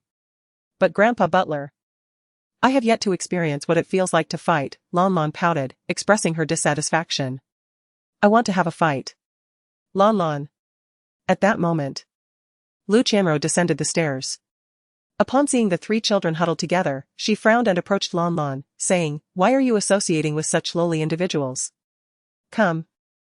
Auntie will take you to play with puzzles. Those little beggars are cunning, do not let them deceive you." "Who is a little beggar?" "Lei and my brother are not little beggars." The little girl, hearing Lu Chanro's words, immediately felt displeased. Back at the orphanage, some had called her and her brother little beggars, even hurling stones at them. Now, she was a cherished child with a mother. She was certainly no little beggar. Humph. Lu Chanro was aware that these two children were Su Shiru's offspring, and she had no kindness to spare for such little brats. Holding Lon in her arms, she looked down at the pair with a frigid derision, remarking that children from the slums were nothing more than little beggars. "You two little ones. Listen closely, our Lon is not someone of your humble origins who can be approached so easily. It is utterly impossible to win her favor.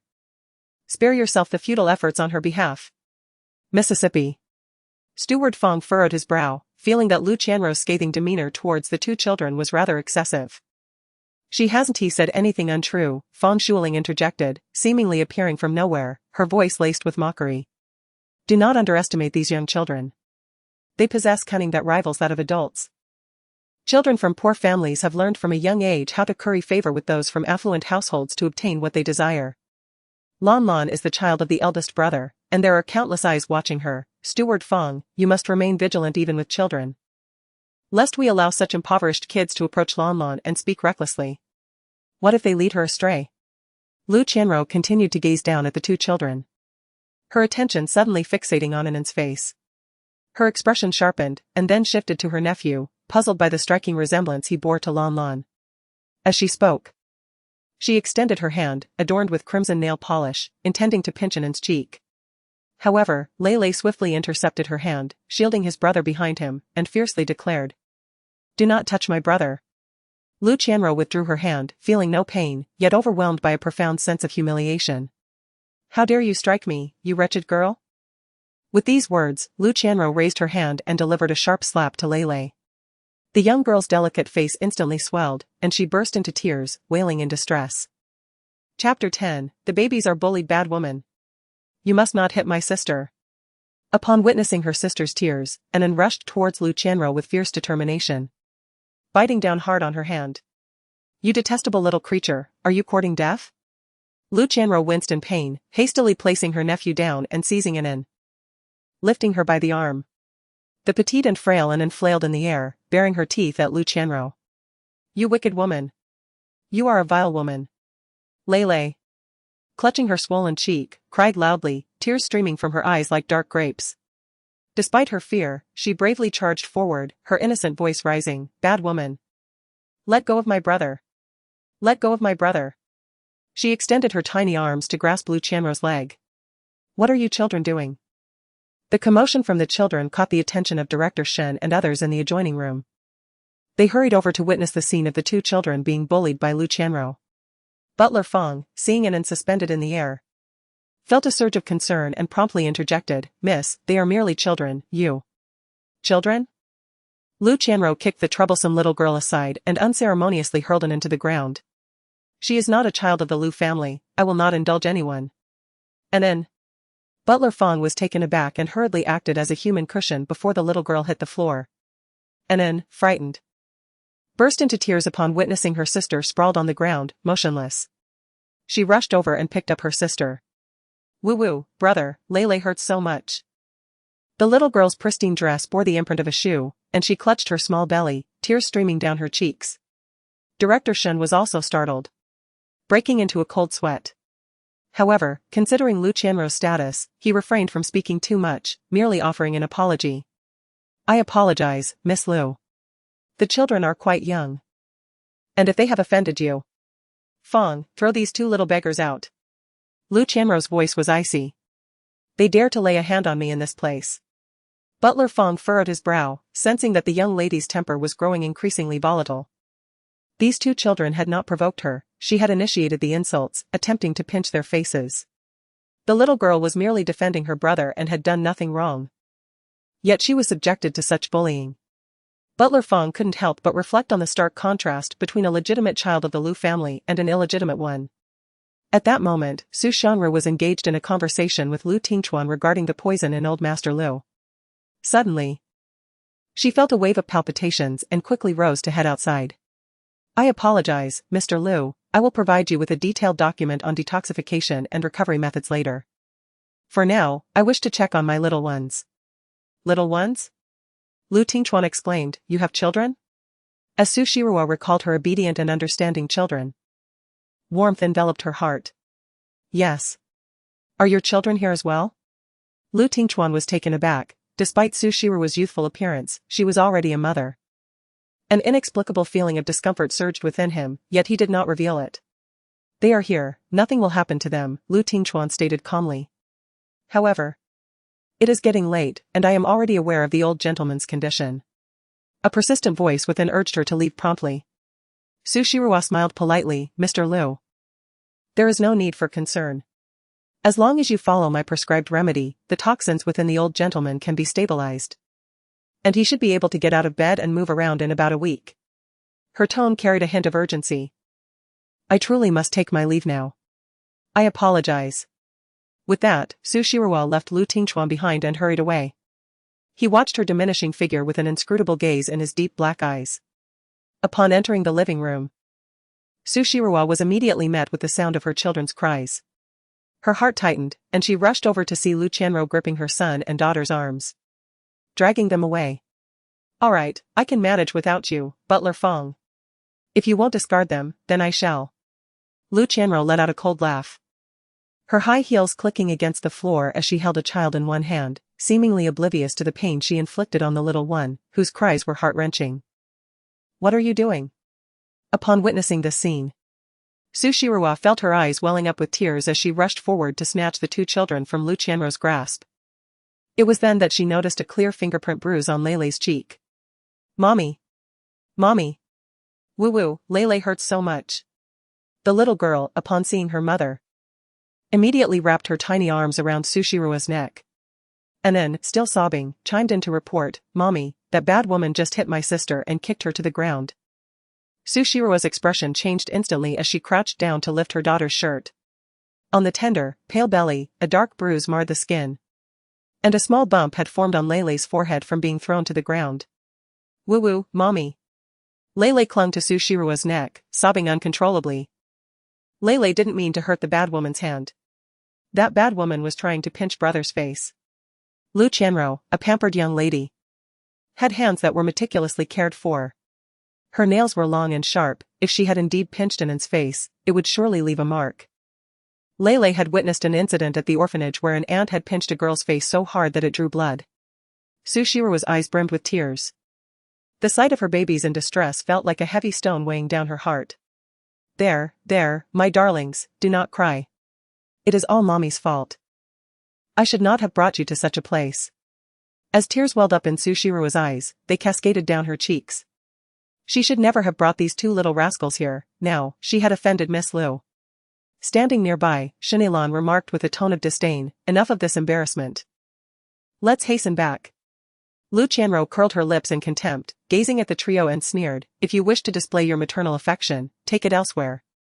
Do not tarnish the grounds of the Lu family. Su Shirua tightly embraced her two children, and in response to Lu Qianruo's taunts, she smiled with fury. Rising to shield her children, her furious gaze fell upon Lu Qianruo as she demanded, apologize. Lu Qianruo was taken aback. What? I demand that you apologize to my babies.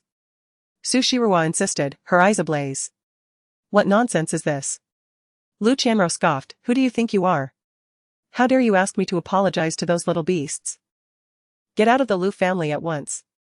This place is not meant for swindlers like you. With a resounding smack, Su Shirua struck Lu Qianruo, who turned her head in shock. Her words abruptly halted. Shenilan and Fang Shuling gasped, astonished by Su Shirua's audacity to slap the Lu family's eldest daughter on their own turf. Did you just hit me? Lu Qianruo clutched her swollen face, incredulous as she stared at Su Shirua, raising her hand to retaliate. Yet, before she could bring her hand down, Su Shirua seized her wrist and swiftly delivered another slap. Since the Lu family has failed to teach you proper manners, I shall take it upon myself. The two children were Su Shirua's ultimate source of strength. Years ago, she was coerced into pleading guilty and imprisoned, giving birth to her children only to send them to an orphanage for upbringing. Su Shiru harbored a profound sense of guilt towards her two infants, having once vowed to provide them with a stable and prosperous life, resolutely refusing to allow anyone to bully them again. The insults and beatings inflicted by Lu Qianruo upon Lele and Anan had thoroughly incensed Su Shiru. Grasping Lu Qianruo's meticulously cared for hair, she raised her foot and kicked her in the abdomen. This kick was a reprisal for my daughter. This slap was a retaliation for my daughter. Lu Qianruo fell onto the cold floor, her face bruised by Su Shiru's strike. Covering her face, she shrieked, you madwoman. Do you know who I am? How dare you lay a hand on me? Butler. Call security, summon security to arrest her. Meanwhile, Shenilan, witnessing Su Shiru's violent assault on Lu Qianruo, couldn't help but touch her own face. Truly, a woman who has served time knows how to strike fiercely. Butler Fang hadn't anticipated that the situation would escalate to such an extent. It was unprecedented for anyone to dare to resort to violence in the Lu residence. Security personnel soon arrived at the scene, poised to intervene, when a cold voice rang out. Stop. Lu Tingchuan approached slowly from a distance, his expression icy. Upon seeing him, Lu Qianruo immediately burst into tears. Brother, we have a madwoman in our house. Woe is me, look at what she's done to me. Her meticulously maintained hair was in disarray, and her makeup had been smudged by tears, with distinct handprints evident on her cheeks. A clear indication that Su Shiru had not held back. A small, dainty footprint marred Lu Qianruo's abdomen. Daddy. A little boy, startled by his aunt's sharp and scornful demeanor, suddenly darted out from behind a servant and scampered over to Lu Tingchuan, tugging at his clothing. The chubby-faced child looked up with innocent eyes and said in a sweet voice, Daddy, it was Auntie who scolded first, it's her fault. And then wiped away her tears, her red eyes filled with surprise as she gazed at Lu Tingchuan, kind uncle? It's really you. Chapter 11, Offending the Lu family? Anan curiously regarded the kind uncle, not forgetting to relay a message to her sister. Lele sniffled, having ceased her crying. For their mother had been incredibly impressive when confronting the wicked woman. As for her brother's mention of a kind uncle, she paid it no mind. Her eyes sparkling as she looked at their mother. Su Shiru shielded the two children behind her. And it was then that Lu Tingchuan noticed the little boy he had encountered that day was also present here.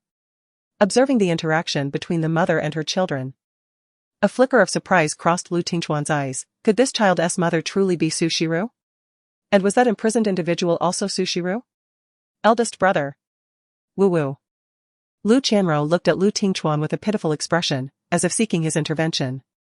Lu Tingchuan cast a cold glance her way, remarking, "At your age. Bullying two small children? Have the rules of the Lu family been fed to the dogs?" Lu Qianrou's body stiffened as tears streamed down her face. Brother. It was this little wildling who struck first. How outrageous. Lu Tingchuan's expression was stern as he demanded an apology from them. Lu Qianrou's eyes widened in disbelief. Brother. I did nothing wrong. Why should I apologize? This insane woman assaulted me to such an extent, and you won't intervene? You have brought shame upon the Lu family. Lu Tingchuan's voice turned frigid. You are nothing without the Lu family. Apologize immediately, I do not wish to repeat myself. I refuse. I will not apologize. Lu Qianrou shouted in anger. With so many witnesses present, if she were to apologize, she would become the subject of ridicule. As the only daughter of the Lu family, a highborn lady, why should she stoop to apologize to someone so beneath her?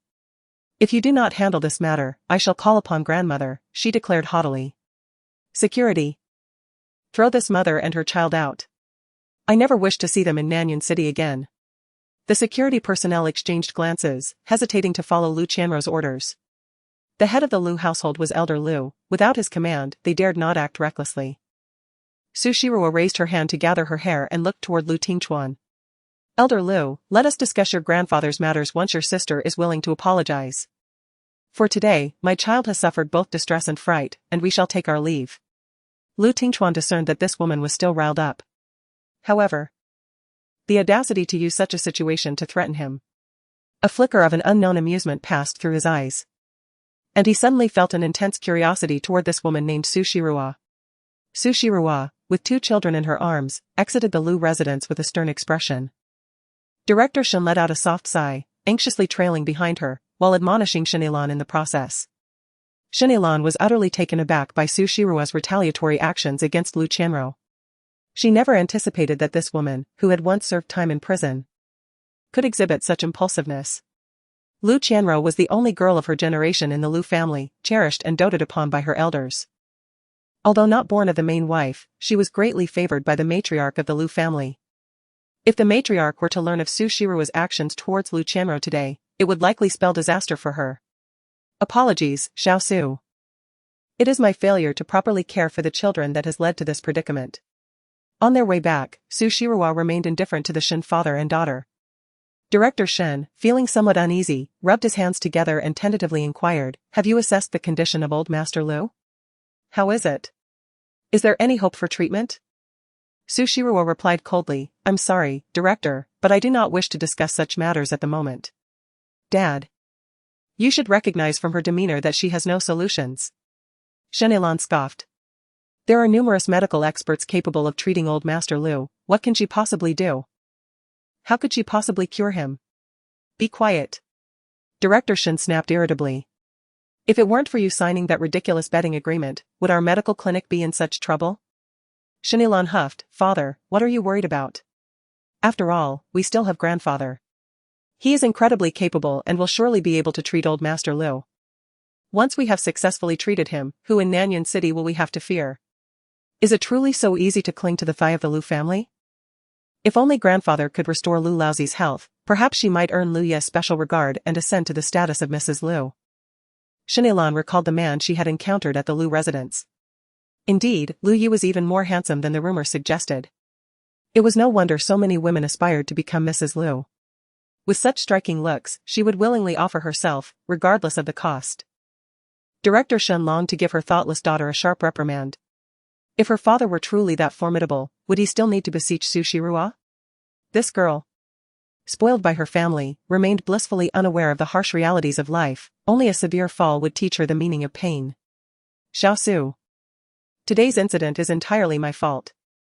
Please do not be too upset. Return home and comfort Lele and Anan. There is no rush concerning the clinic. Director Shen said in a gentle tone. Su Shiru cradled her daughter, soothing her to sleep, and paid him no mind. Upon arriving at the clinic, She lifted the two children from the vehicle and finally turned her gaze to the ever-watchful Director Shen. Director Shen. I regret to inform you that I presently lack the inclination to address matters concerning the Liu family. Once that young lady from the Liu family apologizes to my children, we may discuss the old gentleman's health. Xiao Su, that Miss Liu is not someone to be trifled with. If you offend her, how will you navigate life in Nanyuan City henceforth? Director Shen sighed and earnestly advised, as a mother, you must understand that in this world, many matters cannot be resolved merely by having integrity. The Liu family wields immense power in Nanyuan City. With a single word from Miss Liu, your family could be forever ensnared in misfortune. For the sake of your children, you should reconsider your obstinacy. Su Shirua, gazing at the lingering swelling on Leilei's face, coldly retorted, indeed, their influence is formidable, but there are individuals in this world far more formidable than she. She asserted, I am aware of my actions, and I do not regret confronting her tonight. Director Shen was momentarily taken aback, realizing that his words fell on deaf ears. His tone grew stern. Ignoring the wisdom of elders often leads to misfortune. If you believe you possess the ability to challenge the Liu family, I shall refrain from further counsel. Shenelan, catching her father's implication, immediately interjected, yes. Su Shirua, after lingering in our clinic for so long, it's time for you to leave. You are the one who has offended the Liu family, and I do not wish to be implicated by your actions. You must vacate this evening. Director Shen remained silent, not opposing her statement. Su Shirua observed Director Shen's uneasy demeanor and suddenly laughed, I understand now. Do not worry, I will promptly pack my belongings and depart. Shenelan, with a sarcastic tone, added, do not claim I am ungrateful. Su Shirua, the fact that you have served time has already spread. Even if today's incident did not occur, our clinic cannot continue to harbor you and your children. Otherwise, how could we expect other patients to trust us if they learn that someone like you is here? Your temper is fierce. How dare you offend the esteemed daughter of the Liu family? The Shen family lacks the capability to contend with them. Enough, Lan Lan. Director Shen furrowed his brow and admonished his daughter, what words are these? Regardless of the circumstances, Xiao Su has saved your grandfather's life. Father.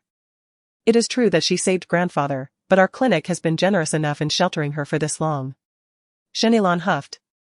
You have no idea how Fang Shuling mocked me upon hearing we have an ex-convict working here. I am utterly ashamed to face those young ladies. Su Shirua disregarded the exchange between the father and daughter. What if she offended the Liu family? She would not tolerate or coddle those who dare to bully her children. The poison afflicting the old master of the Liu family can only be cured by her, aside from her master. She was curious to see whose priority would prevail in the Liu household, the life of the old master or the dignity of Liu Qianrou.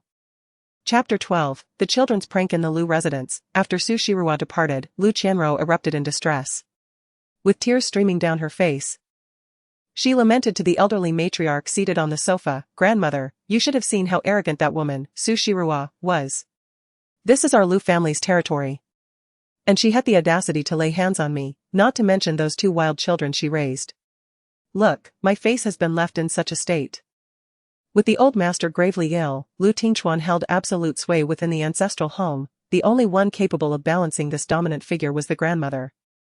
After Su Shirua's departure, Liu Tingchuan instructed Liu Qianrou to apologize at the clinic first thing in the morning, or else she would be sent back to the ancestral home in the capital. Liu Qianrou had no intention of returning, nor did she wish to apologize to a woman of humble origins. Instead, she hurried to old Madame Liu to lodge her complaint. The matriarch, clad in a simple yet elegantly designed tang suit, delicately manipulated a string of black Bodhi beads in her hands. Upon hearing Liu Qianrou's lamentations, her curiosity piqued. She turned to her indifferent grandson and inquired, Chuan, is what Qianrou says true? Liu Tingchuan frowned and replied, Grandmother, you have spoiled Liu Qianrou. Those two children are of the same age as Lan Lan, and yet she, as an adult, dares to bully them. Old Madame Liu cast a fleeting glance at Liu Qianrou. After all, she was the esteemed young lady of the Liu family. Being assaulted in her own home not only tarnished her reputation but also that of the Liu patriarch. Upon hearing the old lady's words, Liu Qianrou realized that she still had the matriarch's support. She immediately responded in a sweet voice, Grandmother, you must help me. I want that woman and those two little bastards to be unable to survive in Nanyuan City. Old Madame Liu gently caressed Liu Qianrou's face. responding with a hint of sympathy. All right, my dear, I promise you. Now return and tend to your wounds. With that, Lu Qianru beamed and planted a kiss on the old lady's cheek before humming a contemporary song as she retreated to her room. Unbeknownst to her, once she departed, old Madame Lu promptly retrieved a handkerchief and wiped the spot where Lu Qianru had kissed her several times, filled with disdain and revulsion. Lu Tingchuan, witnessing his grandmother's sudden change of demeanor, felt no surprise, as she had never held affection for Lu Qianru. "Chuan," she said, "tell me about that Dr. Su. With such a strong temperament, she sounds like an intriguing young lady." Madame Lu, in a fit of frustration, discarded a valuable silk handkerchief into the trash bin. In the absence of Lu Qianru, she swiftly transformed from a composed and benevolent elder into a playful old rascal. Alas, the girl had been far too gentle. Were she in Madame Lu's position, she would have ensured Lu Qianru was left searching for her teeth. "Rest assured, grandmother. The matters of the past will soon reach a resolution. Lu Qianru will not be able to prance about for much longer," Lu Tingchuan remarked with a nonchalant tone. "However, she must apologize to Miss Su tomorrow, for it is Miss Su who possesses the antidote for grandfather's affliction." The old lady's expression shifted dramatically as she sprang from the sofa, incredulous as she inquired, "Is that true? Can Miss Su truly dispel the poison?" "At the very least. We have consulted numerous so-called experts, none of whom diagnosed grandfather's condition as poisoning." Lu Tingchuan's mind drifted to the pair of glistening, round almond eyes. And a subtle smile graced his lips. "She even knows that grandfather has been poisoned by one leaf red." Madame Lu took a deep breath, her gaze laden with meaning as she addressed Lu Tingchuan. "I shall feign illness tomorrow." Lu Tingchuan nodded. "Then you should rest, it is getting late." The old lady clutched her chest, her heart racing with hope after years of longing. She had never anticipated that a solution would finally present itself at such a critical juncture. Once Lu Tingchuan departed, Butler Feng respectfully whispered a few words in his ear. The man's previously rigid features softened as thoughts of his aloof son crossed his mind. He promptly turned on his heel and headed directly to his son's room. The expansive children's room, however, was devoid of a whimsical decor. At Lanlin's insistence, the entire space was dominated by shades of black, white, and gray, with various toys that children adore piled in one corner. Even the candy house, a favorite among children, was adorned in muted gray and white tones, contributing to the cold, desolate ambience that enveloped the room. As Lu Tingchuan pushed the door open, his gaze first fell upon the empty children's bed. Only after confirming no one was there did he approach the candy house, kneeling to knock on the door. Suddenly, the door swung open, and a little boy poked his head out, tilting it to regard his father. His fair little face was icy, yet he reached out with both arms, seeking an embrace. Lu Tingchuan adeptly lifted his son, feeling the chill of his small hand. "Where have you hidden?" he asked. "In the bathroom," Lan replied, blinking innocently as he wrapped his arms around his father's neck. Lu Tingchuan affectionately ruffled the soft hair of the little one, carrying him to the bedside. "What did you do today?" he inquired. The child's eyes sparkled with excitement. "I taught a bad woman a lesson." Lu Tingchuan raised an eyebrow, listening as the normally reticent child suddenly chattered animatedly. "That aunt was so wicked, she bullied such a lovely girl and even hit that beautiful lady." Lanlin's temperament largely mirrored Lu Tingchuan's, seldom offering smiles to anyone outside a select few. Remembering the beautiful lady they had encountered earlier, Lan felt a pang of envy for the little brother and sister who were protected by her. It was the first time he had caught a whiff of his mother's scent through that lady. "Do you like that aunt?" Lu Tingchuan was taken aback. It is worth noting that although this little rascal had a rather cold demeanor and was naturally wary of strangers, he had never shown any inclination to bond with anyone. Not even with the servants who had cared for him since childhood. "Daddy," Lan tugged at his sleeve, her bright eyes fixed on him. "Can you let that beautiful lady be my mommy?" Lu Tingchuan gently placed the child on the bed and covered him with a blanket. "A mommy cannot be replaced so casually." "But I really like that lady." Lan pouted, her displeasure evident. "I don't like Su Yaoyue. She isn't my mommy." "Be good and go to sleep," Lu Tingchuan replied, not taking the child's words to heart. While Su Yaoyue was indeed superficial and greedy, her only merit lay in giving birth to such a clever and adorable child. Thus, as long as her behavior remained within reasonable bounds, he would not withhold what was rightfully his, for he could not allow his son to be branded as an illegitimate child by others. Retaining Su Yaoyue's title as fiancée was solely for the sake of the child. Daddy, sleep with me, the little one pleaded. Reaching out from under the covers to grasp Lu Tingchuan's hand, gazing at him with eager anticipation. All right. No matter how formidable and unyielding a man might appear in the outside world, he could never maintain a stern countenance in the presence of his own child. Lan Lan secretly smiled as she nestled into her father's embrace, quickly drifting into a deep slumber. Early the next morning, Lu Qianruo rose to begin her makeup routine. As she diligently patted lotion onto her face, she was suddenly hit by a foul, sour odor. Her expression changed abruptly as she opened the lotion bottle and took a whiff, only to let out a piercing scream. Soon, she summoned the household steward. Young miss. What troubles you? The female housekeeper, daughter of butler Feng, rushed over, fearing that something had befallen Lu Qianruo. Upon arrival, she was met with the sight of a thick, white, unidentifiable substance smeared across Lu Qianruo's face, accompanied by an overwhelming stench that made the housekeeper instinctively pinch her nose and step back. What has happened to my skincare products? Who has tampered with them? Lu Qianruo's face twisted in anger, nearly murderous. The foul odor lingered even after multiple attempts to wash it away. The housekeeper hesitated, surely no one would dare to replace your skincare products. Lu Qianruo scrubbed furiously at the mysterious white substance, only to find that the swelling on her face not only persisted but appeared even more grotesque beneath the offensive cream. In a fit of rage, she shrieked and glared at the housekeeper, "Are you playing a trick on me?" The housekeeper quickly waved her hands in protest. How could I possibly have the audacity to do such a thing? Perhaps you should check the surveillance footage. With a darkened expression, Lu Qianruo hurriedly summoned someone to review the monitors. Upon seeing Lan Lan sneak into her room, a surge of fury coursed through her. That little rascal. I knew it was him. With that, she stormed to Lan Lan's door and banged on it forcefully. You little brat, come out. I shall give you a good lesson today for daring to play such a prank on me. Suddenly, the door creaked open. The words she had prepared to unleash caught in her throat as she stood frozen, confronted by a man with a stern expression. She took a hesitant step back, stammering. Be brother. Prepare yourself and go to Shen's clinic to apologize to Dr. Su. Lu Tingchuan cast a cold, piercing glance at her, sending a chill down Lu Qianruo's spine. She shivered and stammered, but... Grandma. Lu Qianruo. Lu Tingchuan looked at her with icy disdain and spoke in a deep voice. Do you wish to court death? Chapter 13, a humbling moment early in the morning. Su Shirua finished tidying up her belongings and prepared to take her child to stay with a friend for a day. She still had some savings. And renting a place was not an issue, however, the attitudes of the Shen father and daughter had left her disheartened. And she had no intention of lingering at Shen's clinic any longer. At that moment, employees began to arrive for work one after another. Zhang Yunhui, upon seeing Su Shirua carrying her belongings to the entrance, brightened up and sneered, "Oh. Su Shirua, you've finally shown some sense." Feeling too ashamed to remain at the clinic. Are you? If I may say, a person like you, who has been imprisoned, should know her place and take her child to the countryside. To a place where no one knows you. Relying on your looks to entice men at the clinic is utterly impossible.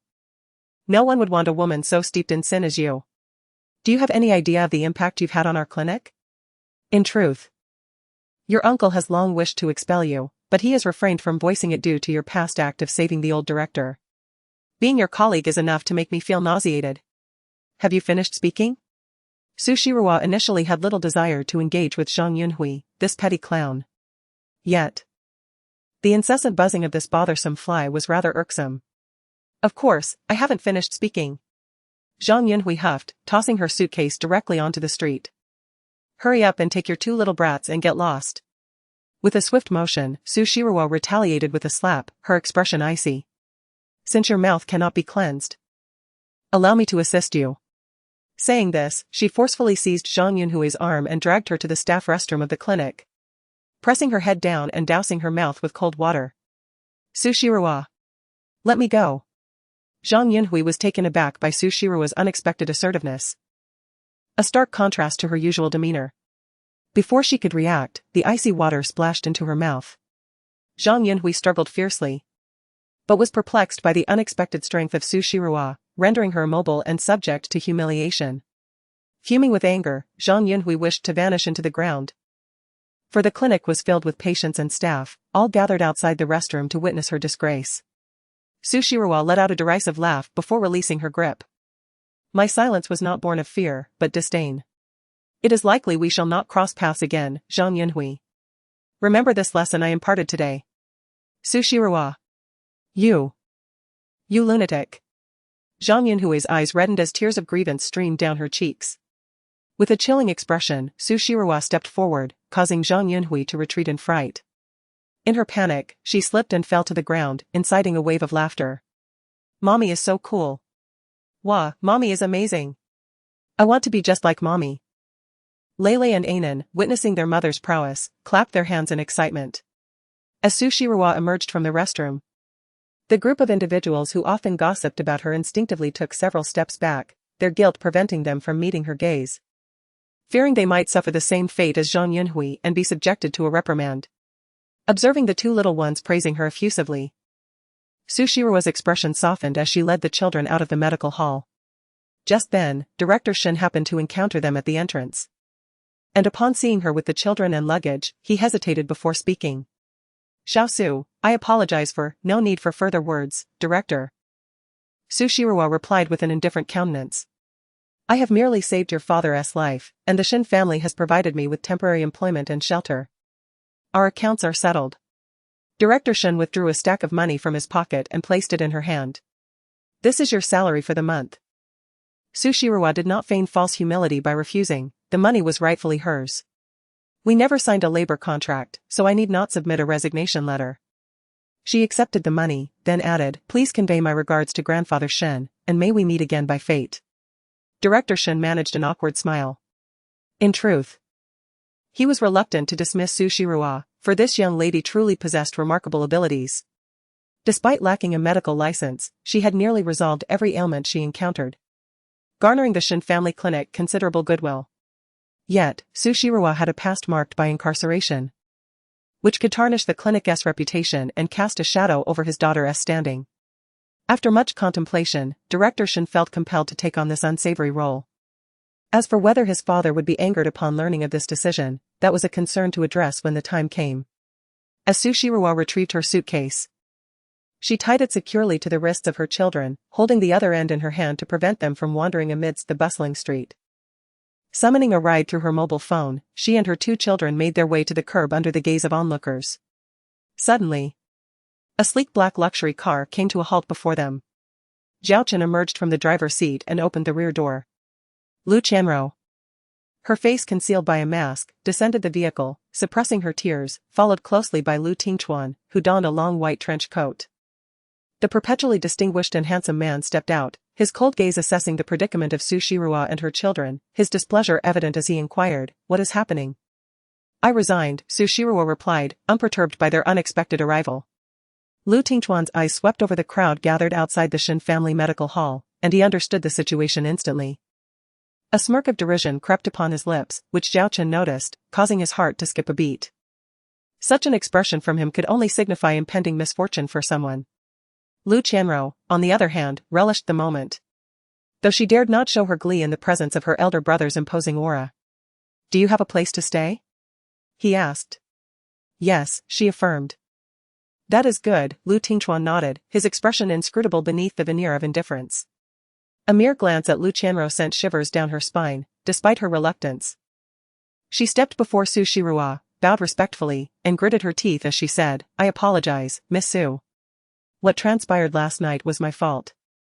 I hope you can forgive me." Lu Qianrou felt the weight of the scornful stares directed at her from all directions, a profound sense of humiliation enveloping her. She felt fortunate to be wearing a mask today, otherwise, how could she face those illustrious young ladies after apologizing to a contemptible woman? Su Shiruo raised an eyebrow and remarked, "You ought to apologize not to me, but to my daughter and son."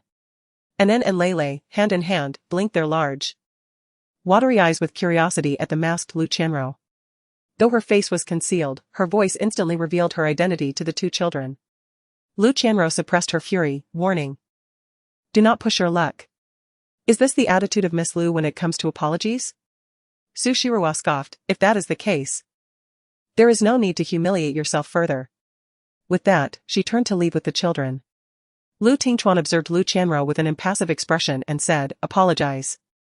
Tears welled in Lu Qianrou's eyes as she glared at the little brat before her. Bending down once more, she said, I apologize, dear children. I was too impulsive last night. Please forgive me. Recognizing one's mistakes and striving to amend them is a hallmark of good character. Lele, with a childlike lilt, raised her hand, saying, as long as Auntie knows she was wrong, it's all right. Lele forgives you. However, Anan pouted in silence. Though young, he could easily discern the emotions of others. He sensed that this wicked woman was not genuinely contrite. Squeezing his silly sister's hand, Anan's gaze shifted to the kind uncle. Uncle, may I choose not to forgive this bad aunt? Lu Tingchuan, noticing the resemblance between him and his son, replied, of course. Anan beamed with a bright smile and ran over, signaling Lu Tingchuan to crouch down. Lu Tingchuan raised an eyebrow and, in a natural motion, crouched down. Only to be greeted by a sudden peck from the little one, leaving him with a face full of saliva. The child, undeterred, flashed him a heart sign and exclaimed. Uncle, Anan really likes you. Lu Tingchuan was taken aback but soon burst into laughter, gently ruffling the soft hair of the little one. Only to be astonished to find that the texture was reminiscent of his own son's. Meanwhile, Lu Qianruo was seething with anger. Thinking that this ungrateful little brat was courting disaster. At the entrance of the clinic, Director Shen and others stood in shock, witnessing the scene unfold. The formidable Lu, who evoked fear in many, was actually smiling at a child. In the broad daylight, Director Shen was even more astounded to notice that the child named Anan bore a striking resemblance to Lord Lu. Chapter 14, The evidence from years past. Get in the car. Where shall I take you? Lu Tingchuan, unaccustomed to such affection from a child, found himself quite fond of the little one before him. Naturally, he did not mind offering a ride to the mother and her child. No need, Mr. Lu. Su Shirua politely declined. I've already summoned a rideshare vehicle. Please add me on WeChat, we can discuss the old gentleman's condition there. For reasons unbeknownst to her. Despite the seemingly mild demeanor of this legendary Lu, Su Shirua's intuition urged her to limit her interactions with him. Lu Tingchuan observed her fair face, which wore a smile, yet her eyes were veiled with deep suspicion. How intriguing. Very well, I shan't press you further, Dr. Su. After exchanging WeChat contacts, Lu Tingchuan reluctantly departed with the visibly displeased Lu Qianruo. As Su Shiru was about to board the ride-hailing vehicle with her children, she was abruptly halted by the hurried approach of Director Shen. Xiao Su, perhaps it's best to reconsider, you need not leave, just stay at the clinic, he urged. Sensing the subtle connection between Su Shiru and Master Lu, Zhang Yunhui, witnessing this exchange, could not contain her disdain and purposefully raised her voice, ensuring that passers-by could hear. Uncle, why would you keep a woman who has served time in prison at the clinic? Have you truly been bewitched by this ex-convict, or have you lost your senses? Director Shen's expression darkened as he retorted sharply, what nonsense are you spouting? Has Xiaosu not given you enough of a lesson already? If your mother hears this, she will undoubtedly tear you apart. He warned, think carefully, uncle. If you insist on allowing this ex-convict to remain, I will have my father withdraw his investment. Zhang Yunhui, filled with animosity towards Su Shiru, was well aware that the latter, being an ex-convict, would struggle to find employment, and thus seized this opportunity to undermine her. Director Shen was incensed. Dealing with a foolish daughter who had yet to sort out her contractual obligations was one thing, but now his niece was threatening him as well. How was it that none of the women in his family could compare to Su Shiru? Su Shiru merely smiled faintly, cradling her two children as she entered the vehicle. Having encountered many like Director Shen, those who sought to curry favor, they were simply intimidated by the prospect of retaliation from Master Lu, while simultaneously wishing to exploit her. She had no intention of becoming a mere pawn in anyone's game again. Su Shiru's desired companion is Qin Li, a former cellmate who once saved her life during their time in prison. Qin Li, hailing from modest means, resides in a suburban residential complex. Upon learning that Su Shiru and her two children would be staying for a night, she enthusiastically prepared a guest room and laid out an abundant feast. Are these the two children you were expecting? Qin Li, now 35 and a decade older than Su Shiru, gazed fondly at the exquisite and adorable twins, showering them with compliments. Her kind demeanor and gentle aura belied her past, having once been incarcerated for a substantial fraud. I suggest you forego the trouble of renting a place tomorrow and simply stay here with me. Qin Li offered sincerely as she assisted Su Shiru in bringing her luggage indoors. After all, I live alone, and having you all around would provide me with some companionship. Should I pay you rent then? Otherwise, I won't stay, Sushiru replied playfully. Chin Li's residence, a modest 90 square meter 3-bedroom apartment, could comfortably accommodate 4 people. Sushiru had initially intended to rent a place, but having a roommate as trustworthy as Chin Li was an enticing prospect. Chin Li's imprisonment had been a result of deceit, and after spending 5 years together, Sushiru knew her gentle nature precluded any involvement in fraudulent activities. You stubborn girl. Haha. Alright, you can pay rent, Chin Li chuckled, though she had no intention of demanding money. Yet, she understood Sushiru's inexplicable tenacity. A monthly sum of 1,000 yuan would suffice, as the rental prices in their neighborhood were quite reasonable. Sushiru beamed in response, very well. Then I shall trouble you from now on, Sister Chin Li. Chin Li initially intended to vacate the master bedroom, but as Sushiru did not consent. He ended up moving into the second bedroom with their 2 children. The warm sunlight poured in through the open balcony, and Chin Li, who had a penchant for cleanliness, meticulously tidied every room, even when alone. The second bedroom, where Sushiru and her children slept, was adorned with brand new bedding. I have obtained the medical qualification certificate you previously inquired about. It is placed on the table, he mentioned. Sushiru picked it up and glanced at it. The pristine document signified a fresh start for her. The 2 little ones had not slept well the previous night, and after soothing them to sleep, Sushiru emerged to the living room where Chin Li awaited her on the sofa. I have clarified the matter you asked me to investigate. 5 years ago. On that fateful night, someone indeed witnessed Su Yaoyue driving along that road. Unfortunately, all surveillance cameras were deliberately destroyed. And restoring the footage would require the expertise of a skilled hacker. Chin Li poured her a cup of red date tea. I happen to know someone. But he may not be willing to assist. Sushiru cradled the warm cup and inquired, could you send me the destroyed documents? Certainly. I will email them to you shortly, Chin Li replied with a smile. How do you plan to take revenge on that wretched father and stepmother? Over the past 2 years, I have also sought information about your mother. She is entirely under the control of your despicable father and stepmother. Having been thoroughly brainwashed to the point of refusing to acknowledge your name. Hearing this pierced Sushiru's heart with pain. Recalling the moment after her release when she met her mother. She never anticipated that the look in her mother's eyes would resemble that of a person gazing upon a heap of filthy refuse. The 2 children were a testament to her mother's past indiscretions, and with the unsightly photographs handed over by Su Henji, coupled with her own imprisonment. How could her once proud and elegant mother possibly believe that the children she painstakingly raised could have fallen to such depths? It was indeed a matter of blood debts requiring blood repayment. Sushiru tightened her grip around the cup, her voice icy as she declared, for my mother. I willingly took the fall for Su Yaoyue, but they have crossed an unforgivable line by attempting to take my life. I shall systematically seize everything they covet, making them aware of true despair. It seemed imperative to extricate her aunt from their clutches first, otherwise, they would continue to manipulate her through past connections. Chin Li had witnessed firsthand the cruelty of those individuals and felt a genuine sorrow for Sushiru, burdened with a father as despicable as Su Henji. I will visit the hospital tomorrow, she said, looking at Chin Li. Sister, I'll need you to gather a few people to accompany me. My mother may not be willing to leave with me, and I must employ some coercive measures. Later, I will gradually reveal the truth to her. Rest assured. I will handle this matter, Chin Li promised, thumping her chest. Initially, she had saved Sushiru's life, and later, it was Sushiru who rescued her from the brink of death.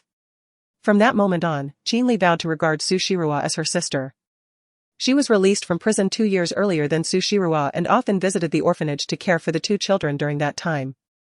Their bond had long transcended mere friendship, akin to sisterhood, and naturally, she felt compelled to assist her in seeking vengeance against those scoundrels.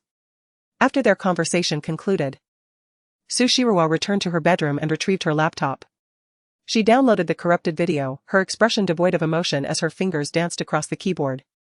Soon, the previously damaged video file was restored, and upon clicking to view it, the surveillance footage revealed the moment when Su Yaoyue had driven her car into a person. The initial collision was an accident, the victim was still alive. Yet, this deranged woman callously reversed her vehicle, crushing the victim 3 times before driving away. How cruel! Sushiru scoffed. Indeed, Su Yaoyue was just like her mother. The facade of fragility and helplessness was nothing but an act. One could only wonder if Su Henji was aware of the true nature of his beloved daughter behind closed doors.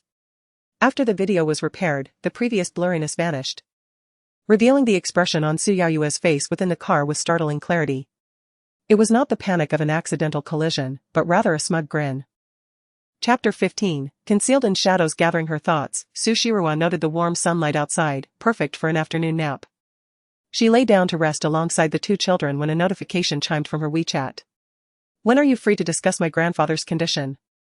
Picking up her phone, she saw it was from her newly added friend, Lu Tingchuan.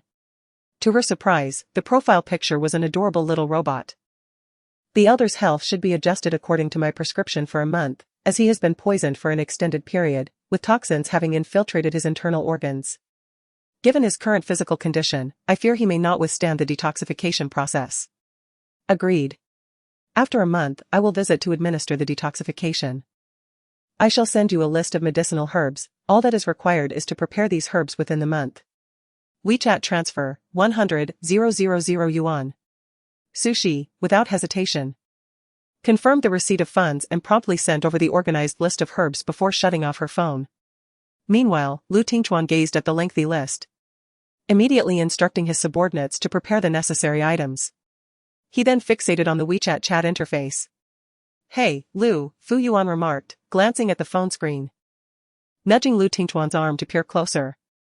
"Who are you chatting with so intently? Mind your own business." Lu Tingchuan nonchalantly closed his phone. His demeanor relaxed as he leaned back in his chair, resembling a languorous lion.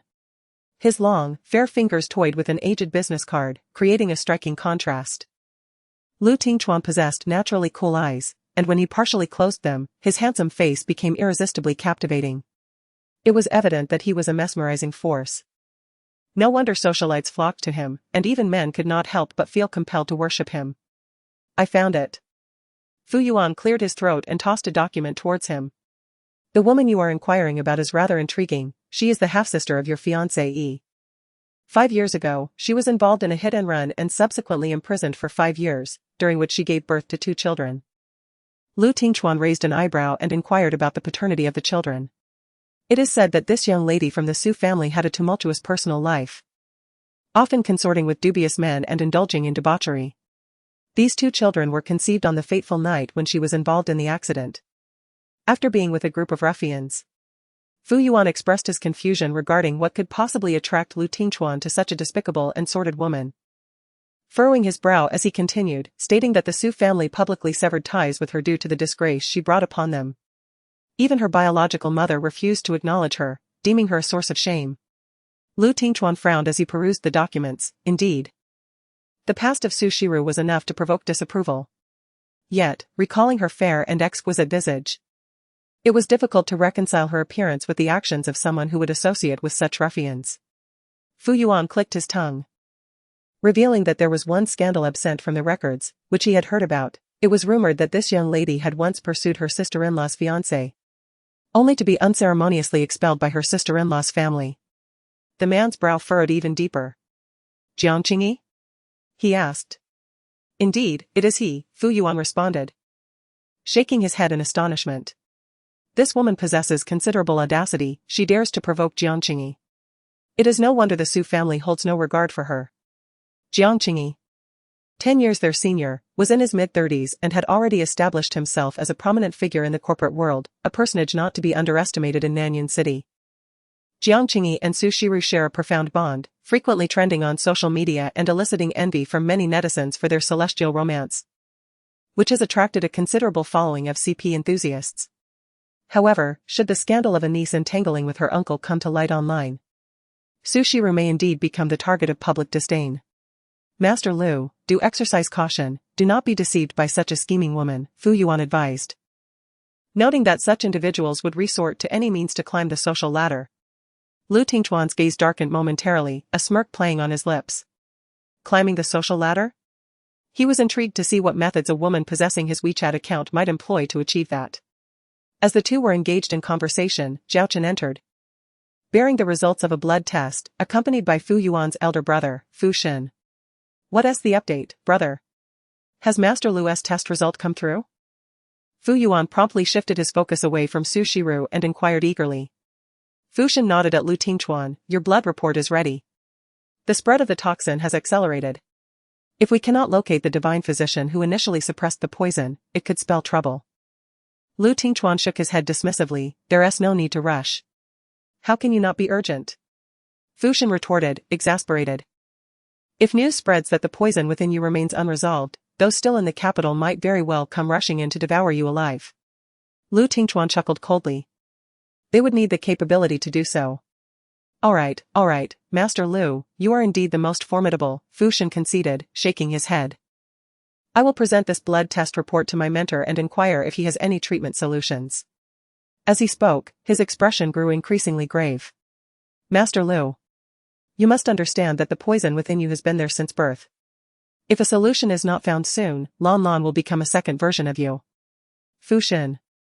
Lu Tingchuan's countenance suddenly turned icy. I will not allow Lan Lan to become another me. Recalling his son's sweet and innocent face, Lu Tingchuan tightened his grip on the business card in his hand. He had now identified a target, to ascertain whether this woman named Su Shiru possessed any genuine abilities. After Su Shiru awoke, it was already evening. The two children had retreated to the living room to watch television, while Qinli entertained them with a particularly popular animated series. This cartoon is so silly, brother. Why do those kids enjoy watching such intellectually insulting content? It's because their intelligence is so low that they are captivated by a few pigs. Aunt Qin, can I watch something else? The two little ones left Qinli both amused and exasperated, prompting her to hand them the remote control, allowing them to choose for themselves. After washing her face, Su Shiru finally felt somewhat refreshed. She gave each of the children a kiss before smiling at Qinli. Sister Qin, I'm going to the supermarket to buy some things. Would you be so kind as to keep an eye on them while I'm gone? No problem, go ahead. Qinli, who had no children of her own and likely would not have any in the future, had a particular fondness for the two little ones. Just seeing their adorable faces brought her joy, making her more than happy to help Su Shiru with the children. Dear children, Mommy is going out to purchase some items and will bring back delightful snacks for you. Remember to heed Aunt Qin's words. Yes. Mommy can go with peace of mind, and then will take good care of her little sister. Mommy, please don't forget to bring me some steamed buns, Lele is craving them. As Su Shiru stepped outside with her phone in hand, she bid farewell to her family before descending the elevator. Just as she reached the ground floor, her phone buzzed once more. The anxious voice of Director Shen echoed from the other end of the line. Xiao Su, do you have a moment? I have a patient here who specifically requests to see you. This patient is quite significant, could you please come over at your earliest convenience? I'm sorry, Director Shen, but I am no longer an employee at your clinic. If there is a patient, they cannot find me, Su Shiru replied. Just this once. I assure you it will be the last time. Without hesitation, Su Shiru hung up the phone. After being dismissed, why should she return? She was not a pawn of the Shen family to be so obedient. As for the patient? Su Shiru scoffed, they were not her responsibility. On the other end, Director Shen stared at the disconnected call with a grim expression. Shinilan mocked him, Dad, I told you long ago that Su Shiru is no good.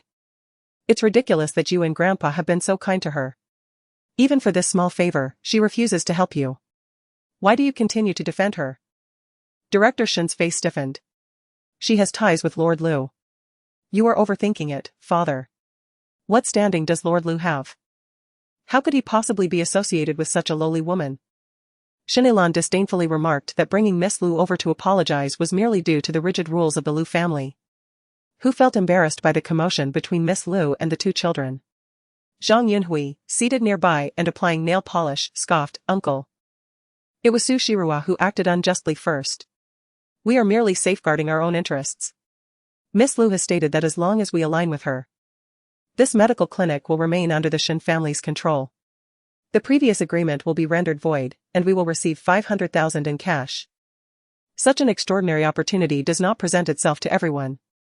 That is indeed 500,000. Father, regardless, Yunhui and I have resolved to assist Miss Lu with this matter. Should you be unwilling, you shall forfeit your share of the money. Director Shen, gripping his phone tightly, nodded vigorously, very well, inquire what Miss Lu wishes me to do. Su Shiru, this is your own doing, for the sake of the Shen family's clinic, endure a little hardship. Chapter 16, Do you wish to drive me to despair? Although the newly occupied residence was merely an ordinary apartment complex, The surrounding amenities were quite comprehensive. Su Shirua visited the largest supermarket, selecting various ingredients to prepare a delightful meal for the children, as well as purchasing some snacks that Lei Lei adored before proceeding to check out. Not far away, Su Yaoyue, wearing a dark expression, extricated herself from someone's entanglement and was about to drive home when she lifted her gaze and spotted a familiar face passing in front of her vehicle. Su Shirua. Su Yaoyue stared in astonishment at that visage. There was no mistaking it. It had to be Su Shirua. How could this be possible? Su Yaoyue found it hard to believe as she suddenly recalled her cousin's phone call from the previous day, mentioning she had spotted Su Shirua beneath the Xingshi Group building. At the time, she had dismissed it entirely.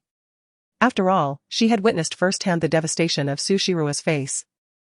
Although it was regrettable that the hired thugs in prison had failed to end her life, the female inmates who had accepted bribes would surely not treat her kindly within those walls.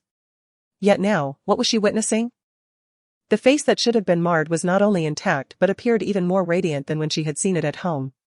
The vitality and brilliance exuding from her bore no resemblance to that of a woman tormented in a cell. Su Yaoyue immediately grasped her phone, her hands trembling as she called her mother. Hello? Yaoyue? Why haven't you returned yet? Lu Mei inquired casually, applying a facial mask on the other end. Mom.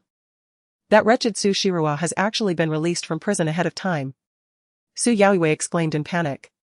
I saw her with my own eyes. What should I do? If Lu Tingchuan learns of Su Shirua's existence, I'm finished. Lu Mei's expression shifted dramatically as she tore off her mask, her tone now serious. Are you certain it was indeed Su Shirua? Or could it have been a woman who merely resembles her? Su Yaoyue hesitated momentarily. I'm not certain. Fool. Lu Mei snapped, her frustration palpable. Hurry and follow her to confirm whether it is that little vixen. Su Yaoyue swiftly exited the car, keeping her distance as she trailed Su Shirua. Gazing at the familiar figure, she spoke into the phone. Mom, there's no mistake. It cannot be wrong. It is certainly her. Lu Mei's expression darkened as she instructed, you return first, I will send someone to inquire about her situation at the prison. Su Yaoyue tightened her fists and swiftly returned to the car, driving straight home. Suddenly, Su Shirua halted, glancing back. Was it merely her imagination? Or did she sense someone following her? She murmured to herself, and after several confirmations that no one was indeed trailing her, she relaxed her guard and headed home. That evening, Su Shirua earnestly showcased her remarkable culinary skills. As Qin Li and the two children reclined on the sofa, patting their bellies, they wore expressions of sheer bliss and satisfaction. Shirua, your culinary expertise is truly extraordinary, even a five-star hotel chef could not replicate such flavors, Qin Li lamented, feigning tears. I was planning to lose weight, but what should I do now? I'm afraid you will fatten me up. Su Shirua chuckled, reassuring her, fear not.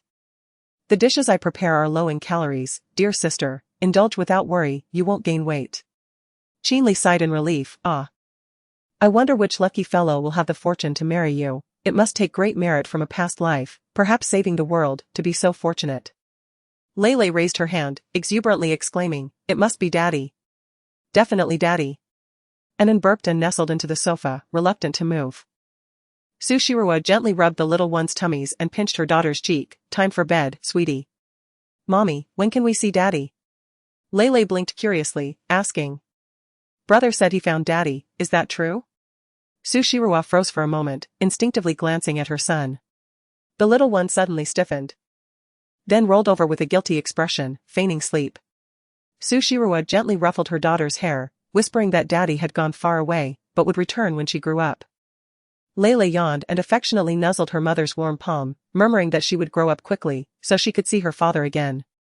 A flicker of sorrow crossed Su Shirua's eyes. The night 5 years ago remained an inescapable nightmare for her. She could not provide her children with a father. The following morning, Su Shirua rose early, determined to meet her mother. Even if it meant facing her mother's disdain and hatred. She was resolute in rescuing her from the clutches of Su Henji and his associates. Only then could she exact her revenge without restraint. Accompanied by several brothers whom Qin Li had helped her gather, Su Shirua swiftly arrived at a private hospital under the Su Group's name. She had visited this place shortly after her release from prison and needed no inquiries to find the ward. However, where were the patients? As she gazed at the empty dilapidated ward, her expression shifted, and she called out to a passing nurse. They had taken her family member away last night. The nurse glanced at Su Shiruo and suddenly recognized her, asking, "Are you Su Shiruo?" Su Shiruo nodded. The nurse, clearly aware of the Su family's affairs, regarded her with a hint of disdain, stating that someone had asked her to convey a message. If she wished to see her mother, she should return home immediately. Su Shiruo clenched her fists, a surge of anger rising within her. Indeed, it was Su Henji and his cohorts. "Miss Su, what shall we do now? Are you planning to come to your house to take someone?" A curious young man asked. "I appreciate your effort in coming all this way. I'll treat you to a meal later. I can manage the subsequent matters myself," Sushiru said, taking a deep breath and attempting to speak calmly to the group. "Alright, if you need our assistance with anything, just give us a call, and we'll be there immediately," replied the young man, slightly bashful as he glanced at Sushiru's beautiful face, bidding farewell with a hint of reluctance. As Sushiru watched them depart and was about to leave herself, she noticed the nurse from earlier suddenly handed her a phone. "Madam Su has something to discuss with you." Sushiru took the phone and heard the familiar voice of Lu Mei. "Shiru, since you've been released early, why didn't you come back to see your father first? He has been thinking about you a lot these past few years. Where have you taken my mother?" Sushiru demanded. "Why the urgency? Why not return home first? It's been a long time since our family has been together. And your mother is waiting for you at home," Lu Mei replied. With a cold laugh, Sushiru abruptly hung up, tossed the phone back to the nurse, and hurriedly left. The nurse rolled her eyes, thinking, what a shameless woman, how could she be released so quickly? In a flurry, Sushiru made her way to the Su residence. By the time she arrived at the familiar villa, she had gradually regained her composure. She gazed at the house before her, a repository of all her childhood joys and sorrows. Little did she expect to return so soon. Upon stepping through the Su family's threshold, she found several familiar faces already seated in the hall. Su Xingru, Lu Mei, Su Yaoyue, and their pale-faced mother, Gu Yun, who sat in a wheelchair. "Ah, Shirua, you have finally returned. We have been awaiting your arrival since early morning. Have you had breakfast?" Lu Mei greeted her warmly. Though her gaze fell upon Shirua's face, her pupils narrowing slightly. Years ago, she had witnessed the crisscrossing scars upon that little wretch's visage, and now, not a trace remained.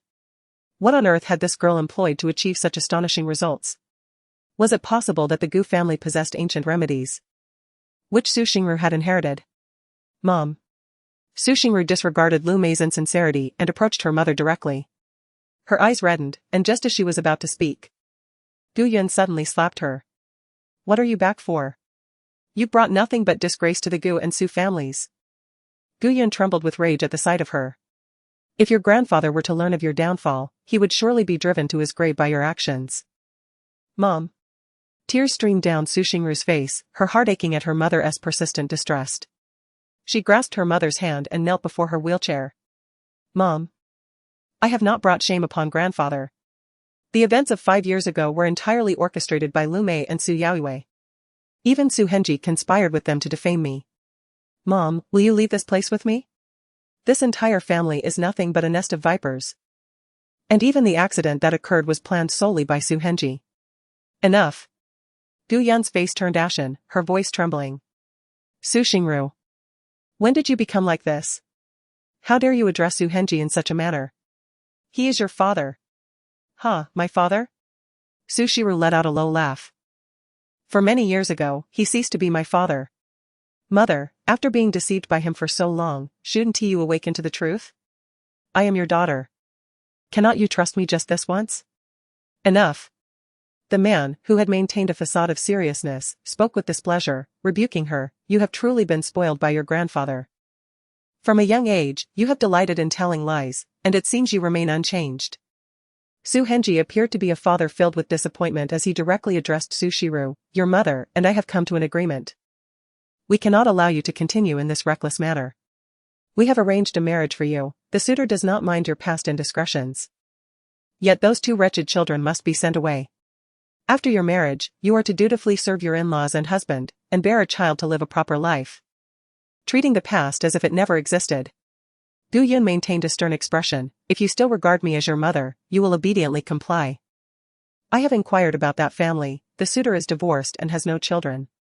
With the Su family's backing, you shall not be wronged. Sushiru stood up, disappointment washing over her as she realized how deeply her mother had been deceived by Su Henji over the years. She knew that unless she could present her mother with undeniable proof of Su Henji's betrayal, her mother would never believe her. I have returned today to take you away from this place, Sushiru declared, moving behind her mother to push her wheelchair. Even if her mother resented her now, it mattered little. She was determined to demonstrate to her mother who the true liar was. Sushiru. Guyan never anticipated that her daughter would become so rebellious after her release from prison. In a fit of exasperation, she exclaimed, "Just how long do you intend to be willful? It was the same 5 years ago, and now, 5 years later, nothing has changed. How can you expect your mother to trust you? Are you trying to drive me to despair?" Chapter 17, Does your family have a throne to inherit? Sushiru's body trembled as she stared rigidly at her mother. Guyan, tears streaming down her face, appeared helpless in the face of her daughter's obstinacy. A glimmer of amusement flickered in Lu Mei's eyes as she hurried over to console Guyan. "Sister Yun, do not be too sorrowful, children often behave this way. Yaoiwa sometimes infuriates me as well, but as mothers, we must remain patient. If we engage them with sincerity, one day, Shirua will come to understand your heartfelt intentions." She even offered her handkerchief to dry Guyan's tears and gently addressed Su Shirua. "Shirua, you are no longer a child, Yaoiwa is your younger sister. 5 years ago, she had a child with Lord Lu and is soon to marry him. As an elder sister, you cannot possibly be slower to leave than your sister.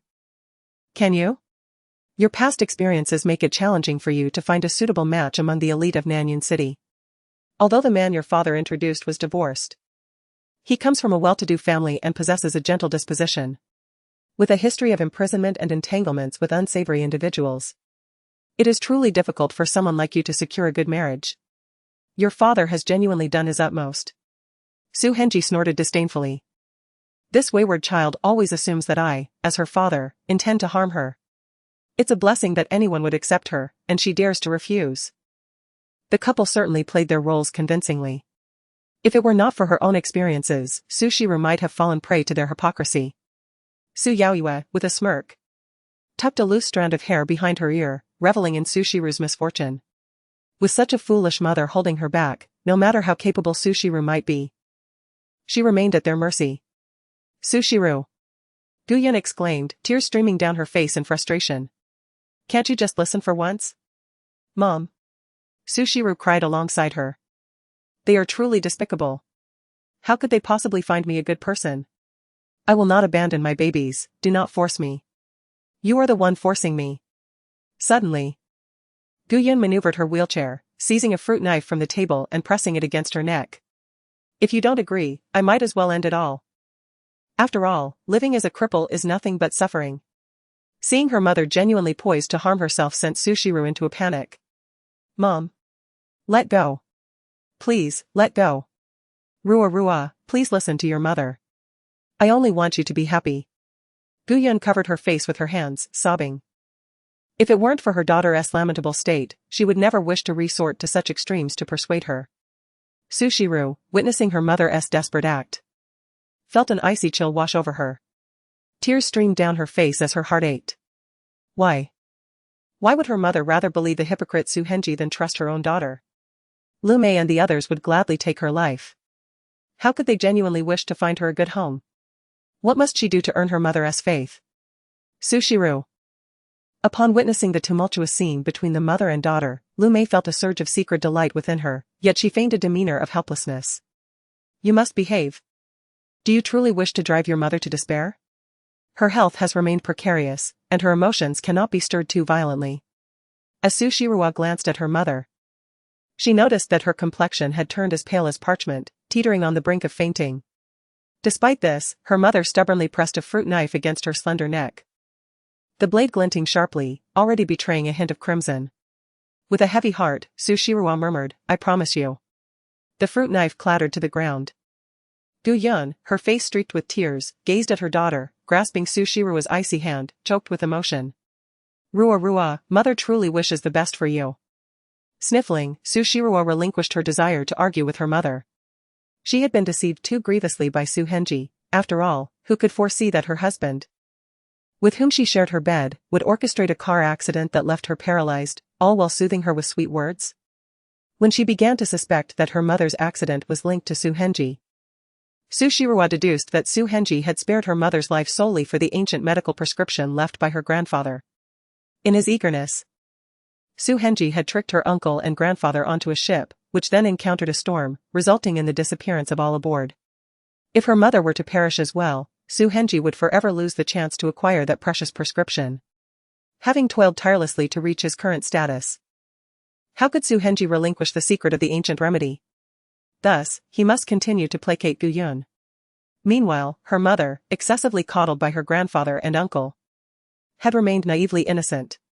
Where have we encountered such a cunning and treacherous wolf as Su Henji?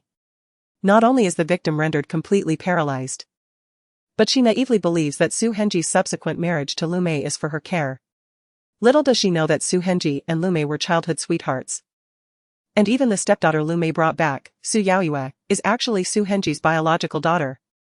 Mother, Su Shiru whispered, embracing her mother, I understand. I realize you are acting in my best interest. Alright, since this is the case, rather than waiting for an auspicious day, let us seize the moment. Today, we shall allow Shiru to meet the man. If all goes well, we shall swiftly finalize the marriage to prevent this girl from having a change of heart. Su Henji was indifferent to the affectionate display between the mother and daughter. His sole desire was to eliminate the unpredictable factor that was Su Shiru as swiftly as possible. His gaze darkened. He had not anticipated that this young girl had initially carried triplets. It was baffling how only one child had emerged while the other two remained with Su Shiru. Lu Mei shared her husband's sentiments. Last night, they had urgently commissioned an investigation into Su Shiru's affairs and discovered that she had been out of prison for an entire month. Moreover, she was accompanied by 2 children, who had been operating right under their noses. One of the children bore a striking resemblance to Lu Qinglan. And if the esteemed Lord Lu were to catch wind of this, the thought of that ruthless figure sent chills down the couple's spines. Regardless of the circumstances, once Su Shiru was dealt with, the other 2 children must also be resolved. There could be no room for future complications. Su Shiruwa chose to disregard Su Henji. The fact that he failed to take her life back in prison is likely the greatest regret of this couple. Now, she is curious to see what nefarious schemes they might devise against her. Among those present, it seems only Gu Yun is genuinely pleased. Soon, the man Su Henji favored arranged to meet at noon. For this occasion, Su Henji specifically reserved a rather upscale restaurant, and everyone, including Gu Yun, gathered in a private dining room. Only 2 individuals from the male side attended.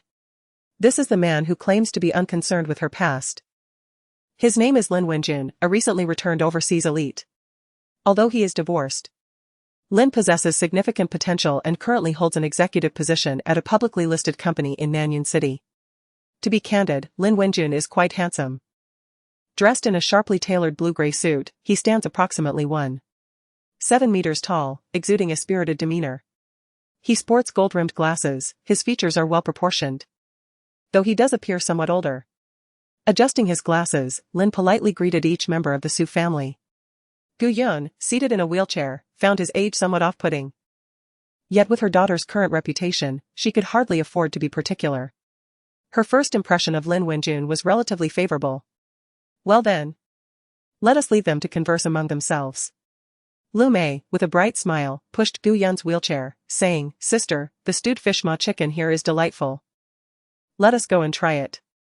A hint of a smile finally appeared on Gu Yun's pale face as she exchanged a knowing glance with Su Shiruwa before following Lu Mei. Soon, the vast private room was left with only the male party and Su Shiruwa.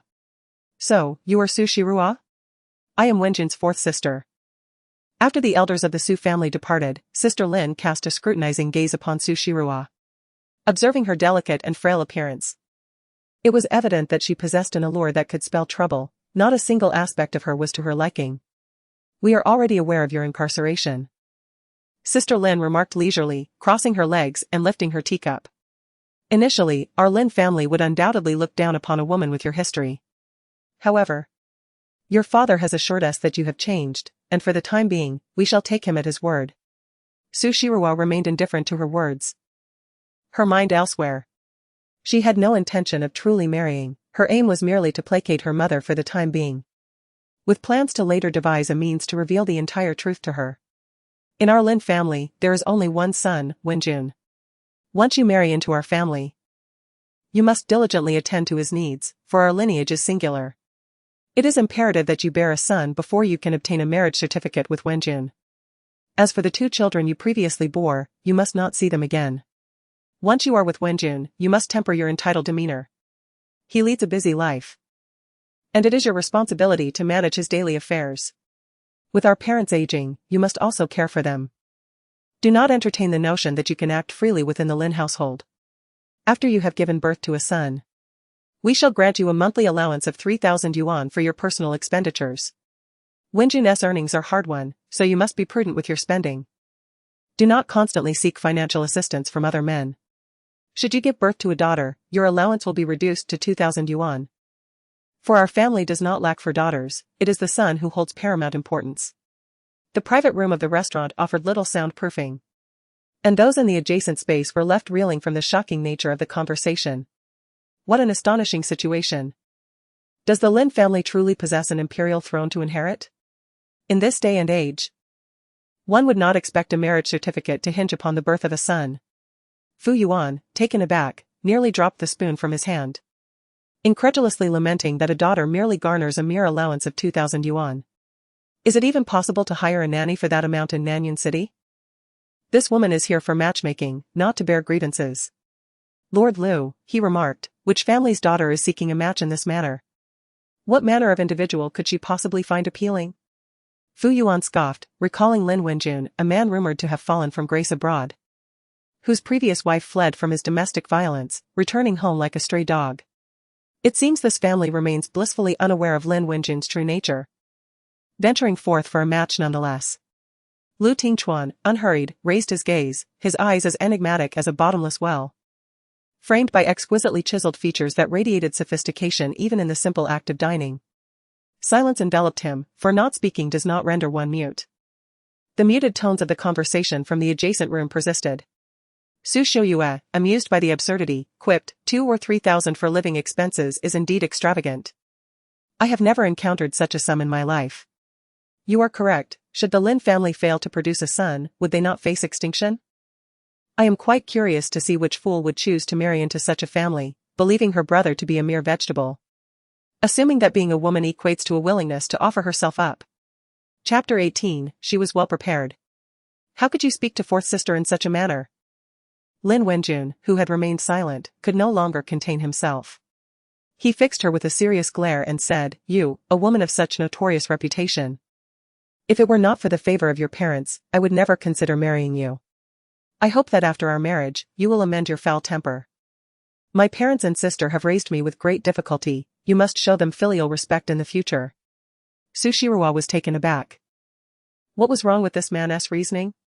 Her obligations to his family were non-existent, she had never benefited from the Lin family in any way. Why should she owe them respect simply for the prospect of marrying their son? What kind of foolish girl would willingly enter into such a family? If it were not for her mother, she would not endure even a moment longer in this situation. Enough. We have said what needed to be said. Although I am not entirely pleased with you, my family is eager for a son to carry on the lineage. We will arrange the wedding and formalities after you bear a son. You may return home with us now, Lin Wenjun declared, believing he had made his point abundantly clear. Su Shiruwa was astounded, unable to fathom such eccentricity still existed in the world. Wait a moment. A light bulb flickered in her mind. She needed to consult her mother first. Is there really a need to discuss further after all that has been said? Lin's sister interjected with a look of disdain. Our Wenjun is a busy man, he has no time to waste with you. Su Shiruwa smiled and replied, This is a matter of great importance. I must seek my mother's opinion. Lin Wenjun stared intently at her face, feigning hesitation as he spoke. All right, I am not unreasonable. Hurry and finish your discussion. Then come home with me, my parents are eagerly awaiting your tea ceremony. Su Shiruwa could only roll her eyes in silence before departing the private room. Meanwhile, Fu Yuan was taken aback, incredulously pondering whether this woman truly intended to marry such an eccentric character. It was evident that he was not seeking a wife, but rather a free surrogate and caretaker.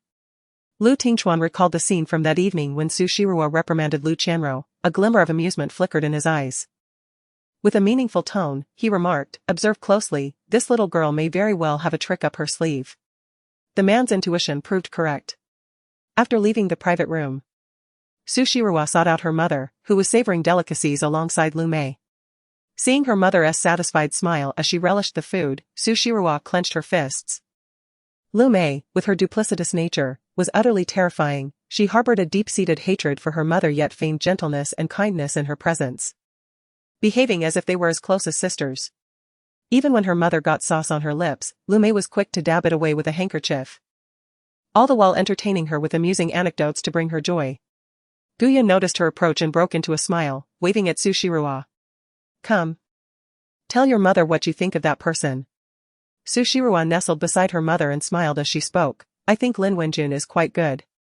He is not repulsed by my past imprisonment and said that as long as I bear him a son, we can obtain a marriage certificate. As for the wedding, his family said it depends on the circumstances, and after we are married, he can give me 3,000 yuan as pocket money each month." Gu Yan's smile froze on her face, and anger gradually accumulated in her eyes. However, Su Shiruwa seemed oblivious and continued, "Lin Wenjun's parents have raised him with great difficulty, and he has several sisters who care for him deeply.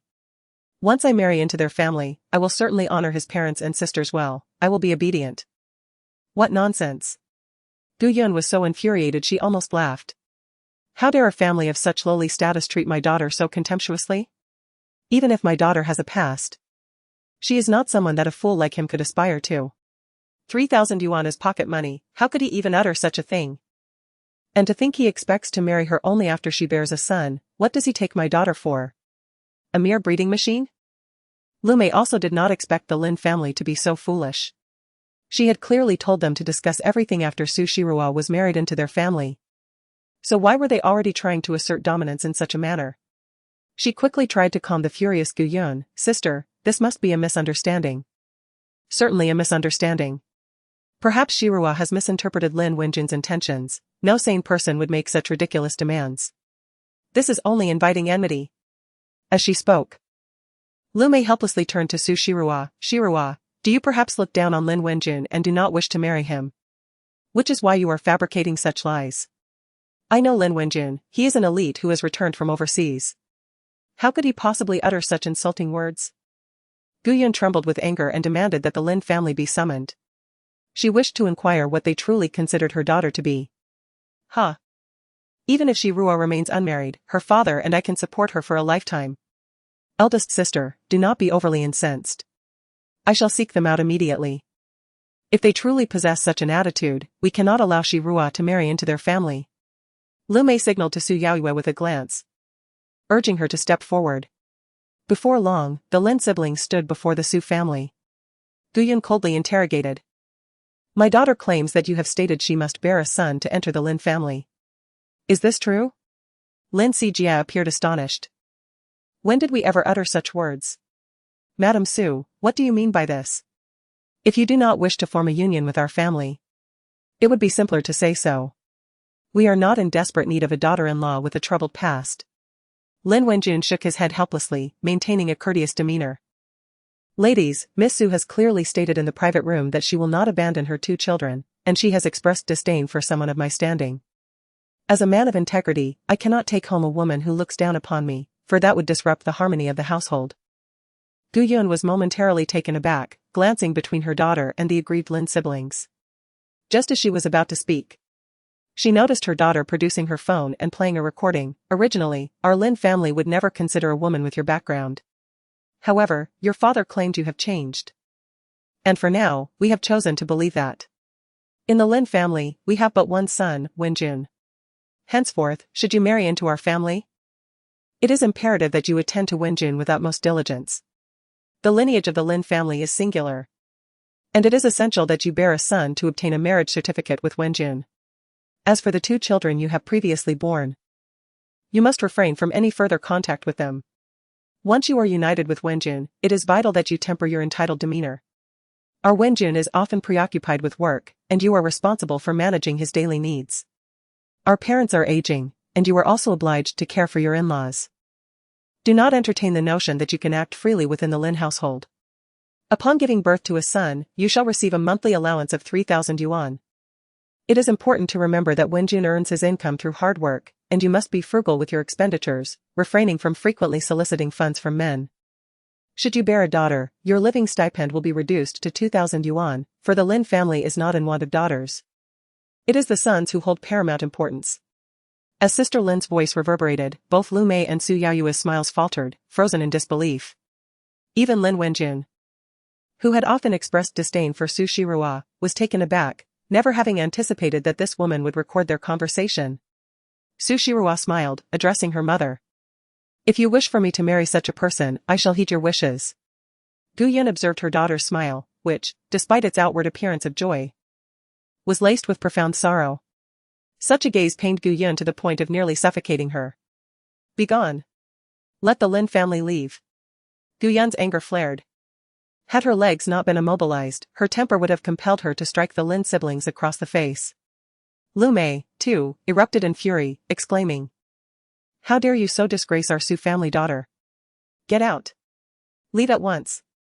The Lin siblings wore expressions of profound embarrassment. Lin Wenjun cleared his throat.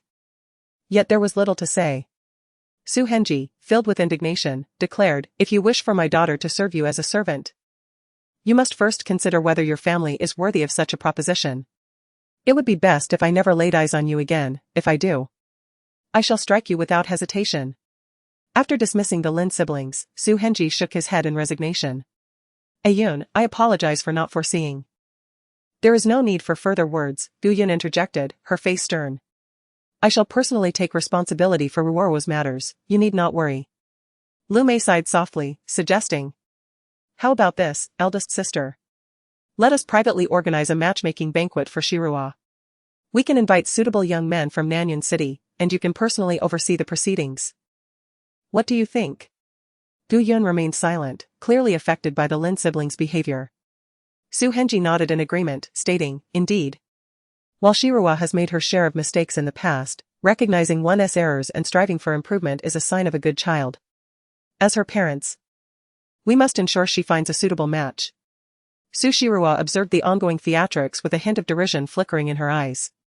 Gu Yun, feeling dejected, had lost her appetite for food. At that moment, Su Yaoyue suddenly exclaimed in delight, rushing towards a figure. "Lord Lu, what brings you here?" The appearance of Lu Tingchuan and Fu Yuan sent waves of joy through the Su family, while Su Shirua gazed at the man in astonishment. Though she had vaguely heard Su Henji mention that Su Yaoyue's fiancé was a prominent figure, she had not taken the matter to heart at the time. To her surprise, that esteemed individual turned out to be Lu Tingchuan. Su Shirua pressed her lips together, feeling inexplicably displeased. "Lord Lu, are you dining here as well?" Su Henji's eyes brightened upon seeing his future son-in-law, his expression one of obsequiousness. Fu Yuan curled his lips in disdain, thinking that Su Yaoyue and her father truly wore the word greed on their faces. What kind of normal father-in-law would exhibit such an attitude towards his future son-in-law? Observing his son, Lu Tingchuan did not shake off Su Yaoyue's outstretched hand in front of the Su family, he merely responded coldly with a curt "Lord Lu. This is my sister, who has just recently been released from prison." Su Yaoyue boasted, linking her arm with Lu Tingchuan's. "Sister, this is my future husband. You must attend our wedding when the time comes." Lu Tingchuan's gaze turned frosty, and he withdrew his arm with displeasure, stepping before Su Shirua and looking down at her. "Dr. Su, do you require assistance?" Chapter 19, They Seek to Ruin Su Shirua. Lu Tingchuan had taken the initiative to approach Su Shirua. At this sight, the blood of Su Yaoyue and her companions ran cold, their faces a portrait of shock. Su Shirua suddenly smiled, saying, "No need. I simply find the world rather small. I never expected you to be Su Yaoyue's fiancé, how blind I must be." Lu Tingchuan smirked slightly, remarking that perhaps he should ask Dr. Su to help him with his eyesight as well. Su Shirua's lips twitched. She had not anticipated that someone like Lu Tingchuan would make a cold joke.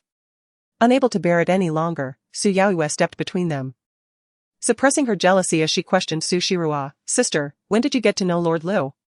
Her possessive attitude was exceedingly apparent, even to Gu Yun, who could faintly perceive the underlying hostility. Su Shirua rolled her eyes in disdain, choosing to ignore her, and gently pushed Gu Yun's wheelchair, whispering in her ear, "Mom, shall I take you out for a stroll? The weather is rather pleasant today." Gu Yun regarded her thoughtfully, observing the earnestness and subtle plea on her daughter's face. And ultimately nodded in agreement. Then I won't intrude on your reunion. With her mother's consent, Su Shiruo finally exhaled in relief and began to wheel the chair away. Wait, where do you intend to take your mother? Su Henji interjected warily, intercepting Su Shiruo. Meeting Gu Yun's puzzled gaze, he explained. You have just been discharged from the hospital, and your health is still fragile. What if you catch a cold? Is it not rather that you fear I might reveal something detrimental to you in front of mother? Su Shiruo retorted with unrestrained sarcasm. The matter concerning the Lin siblings had fortuitously garnered her mother's trust, and she needed to seize this opportunity to show her the video. You child! Su Henji exclaimed. Exasperated. Why is your animosity towards your father so pronounced? Is it because I failed to resolve the car accident incident years ago? Gu Yun furrowed her brow, casting an irritated glance at Su Henji. There are outsiders present, why speak of such things? Caught off guard by Gu Yun's reaction, Su Henji fell silent. Seizing the moment, Su Shiruo hastily pushed the wheelchair away. Lu Mei and Su Henji attempted to intervene, but were intentionally obstructed by Fu Yuan, who smirked and said, Mr. Su. It's quite a rare occasion to encounter Lord Liu, do you not miss your grandson? Su Henji was momentarily taken aback before recalling that he had a grandson who had been taken away. Thus, he could only watch helplessly as Su Shiru pushed Gu Yun away. Furrowing his brows, he mused silently. Gu Yun, that foolish woman, had unwavering faith in him. It was unlikely she would believe anything Su Shiru uttered. After all, it was a well-known fact among the Su family that Su Shiru was a habitual liar. And Gu Yun had long been disillusioned with her daughter. Consequently, a sycophantic smile immediately crept across Su Henji's aged face, resembling that of an eager puppy. It had indeed been quite a while since Lan Lan last visited her grandfather. How had she been lately? Did she miss her mother and grandfather? As Su Shiru wheeled her mother away from the restaurant, she led her to a nearby tea house. The sunlight from the outside world cascaded upon her face, almost penetrating her skin, while her elongated eyelashes fluttered like the wings of a fan.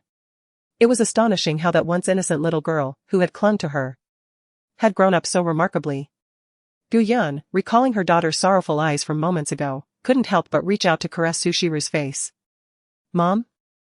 Su Shiru was taken aback. It seemed an eternity had passed since her mother last touched her face. So long that she could barely remember it. Gu Yun inhaled deeply. Did you bring me out here for a specific reason? Speak, I am listening. I wish to show you something.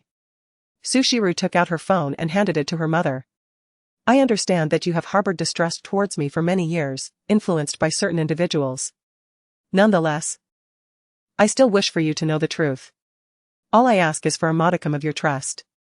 As the video played, the scene of Su Yaoiwei hitting someone with her car was vividly presented before Gu Yun. Gu Yun's expression shifted dramatically as she looked up at her daughter. Rua Rua. What is this? Mom, you are not mistaken, Su Shiruo replied, lowering her gaze to conceal the hatred in her eyes. It was not I who fled the scene of the accident 5 years ago, it was Su Yaoiwei. What does this mean? Gu Yun asked in disbelief. Back then, Su Yaoiwei deceived me into going to a nightclub, intoxicated me with alcohol and drugs, intending to have me assaulted by her dubious friends. Su Shiruo said with a bitter smile. To this day, recalling those moments feels like a nightmare that relentlessly haunts me.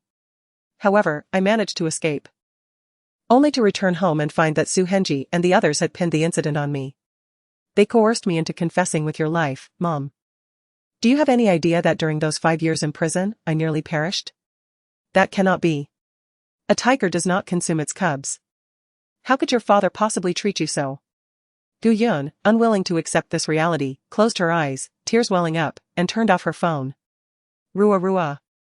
Are you lying to me again? Did you fabricate this video? Mom. Su Shiruo said with a note of disappointment, do you know the truth about that accident? For all these years, I have been investigating the matters concerning grandfather and uncle.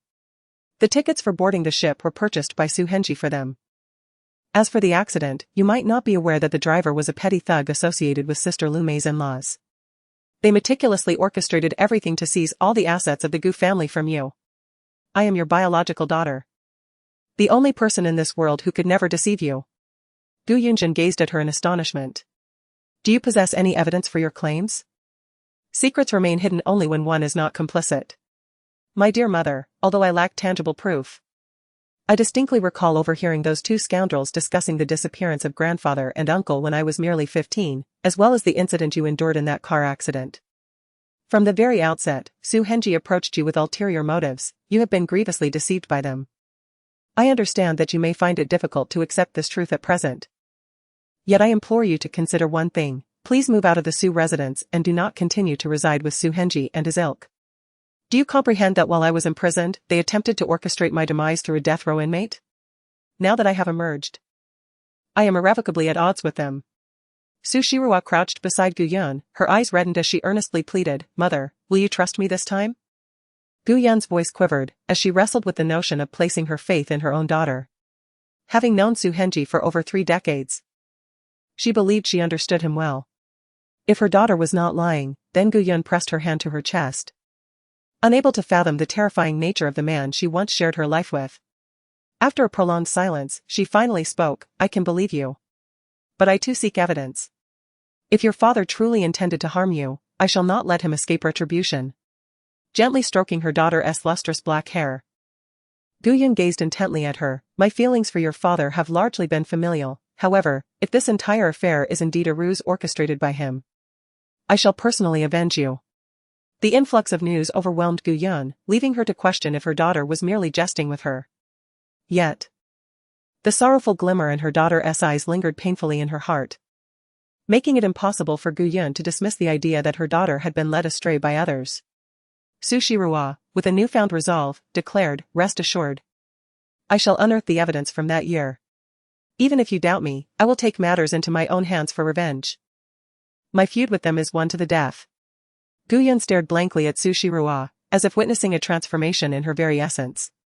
She reminisced about the days when her daughter was but a fragile infant, nurtured with care, and she had watched her blossom into a compassionate and gentle young woman, excelling in her studies. What torment had she endured to undergo such a profound change? Guyun dared not ponder further, instinctively wishing to evade the implications. At that moment, a familiar voice pierced the tranquility of the tea house. Sister-in-law? Su Shirua? What brings you here? Su Weiwei approached, astonished, her gaze fixating on Su Shirua with disbelief. Aren't you supposed to be incarcerated?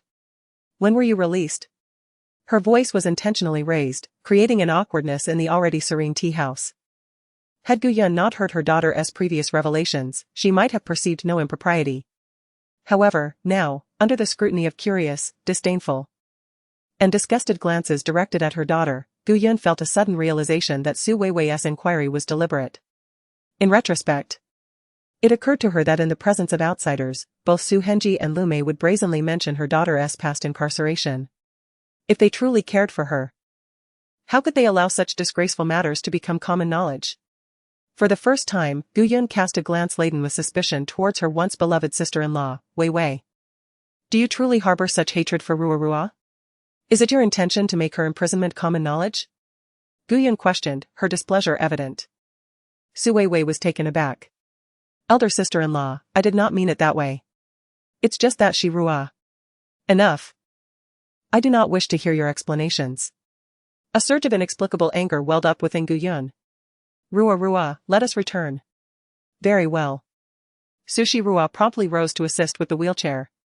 It seemed her plan had indeed borne fruit, at least her mother had not remained indifferent upon hearing those words. Elder sister-in-law, you are truly mistaken. Su Weiwei, flustered, hurried after them. I merely spoke without thinking. I never intended to tarnish Shirua's reputation. Whether it is a misunderstanding, you know in your heart. Guyun's thoughts were chaotic, and she was reluctant to see Su Weiwei's face, as it reminded her of a past humiliation. Su Shirua also cast a cold glance at Su Weiwei. Like Su Hengyi, they were cut from the same cloth. Years ago, when she had gone to deliver tea to Jiang Qingyi on Su Weiwei's behalf, she had inexplicably been drugged and found herself unconscious in Jiang Qingyi's bed. Subsequently, relatives and friends of the Su family flooded into the room. To this day, Su Shirua remembers the helplessness she felt, as everyone believed she intended to steal her aunt's fiancé. Even her mother had struck her for the first time due to that incident. Reflecting on it now, it seemed that from that moment onward, the Su family had secretly conspired against her, intent on dragging her into the mire, rendering her a target for public scorn. Chapter 20, Lei was poisoned. Su Weiwei watched the retreating figures of the mother and daughter, sensing that Gu Yun's demeanor was somewhat unsettling. Just as she was about to call her elder brother, Su Henji, a hand encircled her waist from behind, gently pulling her back into a strong embrace. "What's wrong?" The man's deep voice resonated from behind her. Su Weiwei turned her head, only to meet a face so handsome it made her weak at the knees. Her cheeks flushed, and she pressed closely against him, letting out a soft sigh. "I just encountered my sister-in-law and Shirua. I may have said a few things I shouldn't have. And it seems I've caused my sister-in-law to misunderstand me." "You mean Su Shirua?" The man evidently recalled some unpleasant memories, tenderly ruffling Su Weiwei's hair. "Your niece is quite cunning, not someone to be trifled with. It's best to limit your interactions with her." His expression was indifferent, his brows and eyes exuding a cool detachment, coupled with the allure of a mature man's aristocratic charm. The onlookers, intrigued by the spectacle, couldn't help but cast envious glances at Su Weiwei. This face, frequently gracing financial magazines, was one that few did not recognize: Jiang Qingyi, the heir of the Jiang Corporation. With his status, looks, and power, he was more favored by socialites than the cold and ruthless Lord Liu. At least Jiang Qingyi's approach to women was not as brutally harsh. Regrettably, he was already taken. His girlfriend, Su Weiwei, though from a modest background, was a highly acclaimed actress beloved by the public. Together, they formed a pair of striking beauty and talent, a match made in heaven, adored by countless fans. Fortunately, this tea restaurant was an upscale venue frequented by celebrities from various fields. Otherwise, Su Weiwei's appearance in public could potentially incite a commotion. After all, she is my dear niece. Su Weiwei, with a delicate and coy demeanor, playfully implored him, "Considering my standing, in the future, when you encounter Shirua, please do not be excessively harsh with her. This child has endured many years of confinement and has undoubtedly suffered greatly. As her elders, it is our duty to guide her properly." Jiang Qingyi scoffed, asserting that a child so fundamentally flawed cannot be taught. "Weiwei, given her atrocious attitude towards you, even though you are her biological aunt, it would be prudent to pay her less mind. She is a thankless wretch who remains oblivious to your kindness." Su Weiwei sighed, "If you continue to speak of Shirua in this manner, I shall become quite upset." Jiang Qingyi, genuinely fond of her, could only respond with displeasure. "Very well. Let us refrain from mentioning her." Su Weiwei tenderly took the man's hand, swiftly dismissing Gu Yun's earlier peculiarity from her thoughts. "What about that incident from years past?" A warm light enveloped the mother and daughter, prompting Gu Yun to suddenly inquire. Su Shirua was taken aback, although her mother did not directly question her. She was fully aware that the inexplicable circumstances of her being found in her future uncle's room were witnessed by her mother firsthand. From that moment forth, her mother's trust in her had plummeted. Su Shirua smiled faintly. Regardless of whether her mother believed her, she harbored no feelings for Uncle Jiang. "It was Su Weiwei who urged me to deliver tea to him, after which I inexplicably lost consciousness. Upon regaining awareness, I found myself surrounded by relatives and friends, confined to my bed without an ounce of personal space. While the accusation of seducing my uncle was unjustly thrust upon me, everyone deemed me inherently base." Gu Yun was momentarily taken aback. Her daughter's indifferent tone caused her immense distress. However, that was all in the past. Su Shirua chuckled coldly, stating, "During those 5 years in prison, I learned a profound truth: kindness invites exploitation, while the wicked seldom face retribution. Instead of imploring the heavens for justice, it is far more effective to take matters into one's own hands." "Ruoruo!" Gu Yun exclaimed in horror, astonished by her daughter's radical shift in perspective.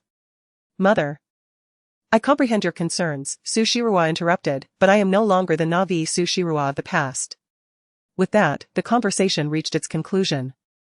Su Shirua did not escort her mother back to the Su residence. Instead, she rented another apartment in the community where Qinli lived, allowing her mother to temporarily stay there. As the newly rented place required cleaning, Su Shirua brought her mother back to Qinli's home. Inside, the two little treasures stared in bewilderment at the unfamiliar woman Su Shirua had brought home. Their curiosity piqued as they approached Gu Yun. "Mommy, who is this auntie?" Lei inquired, tilting her head, her little pigtails bobbing. Gu Yun gazed in astonishment at the suddenly appeared little girl, fixated on Lei's soft, cherubic face.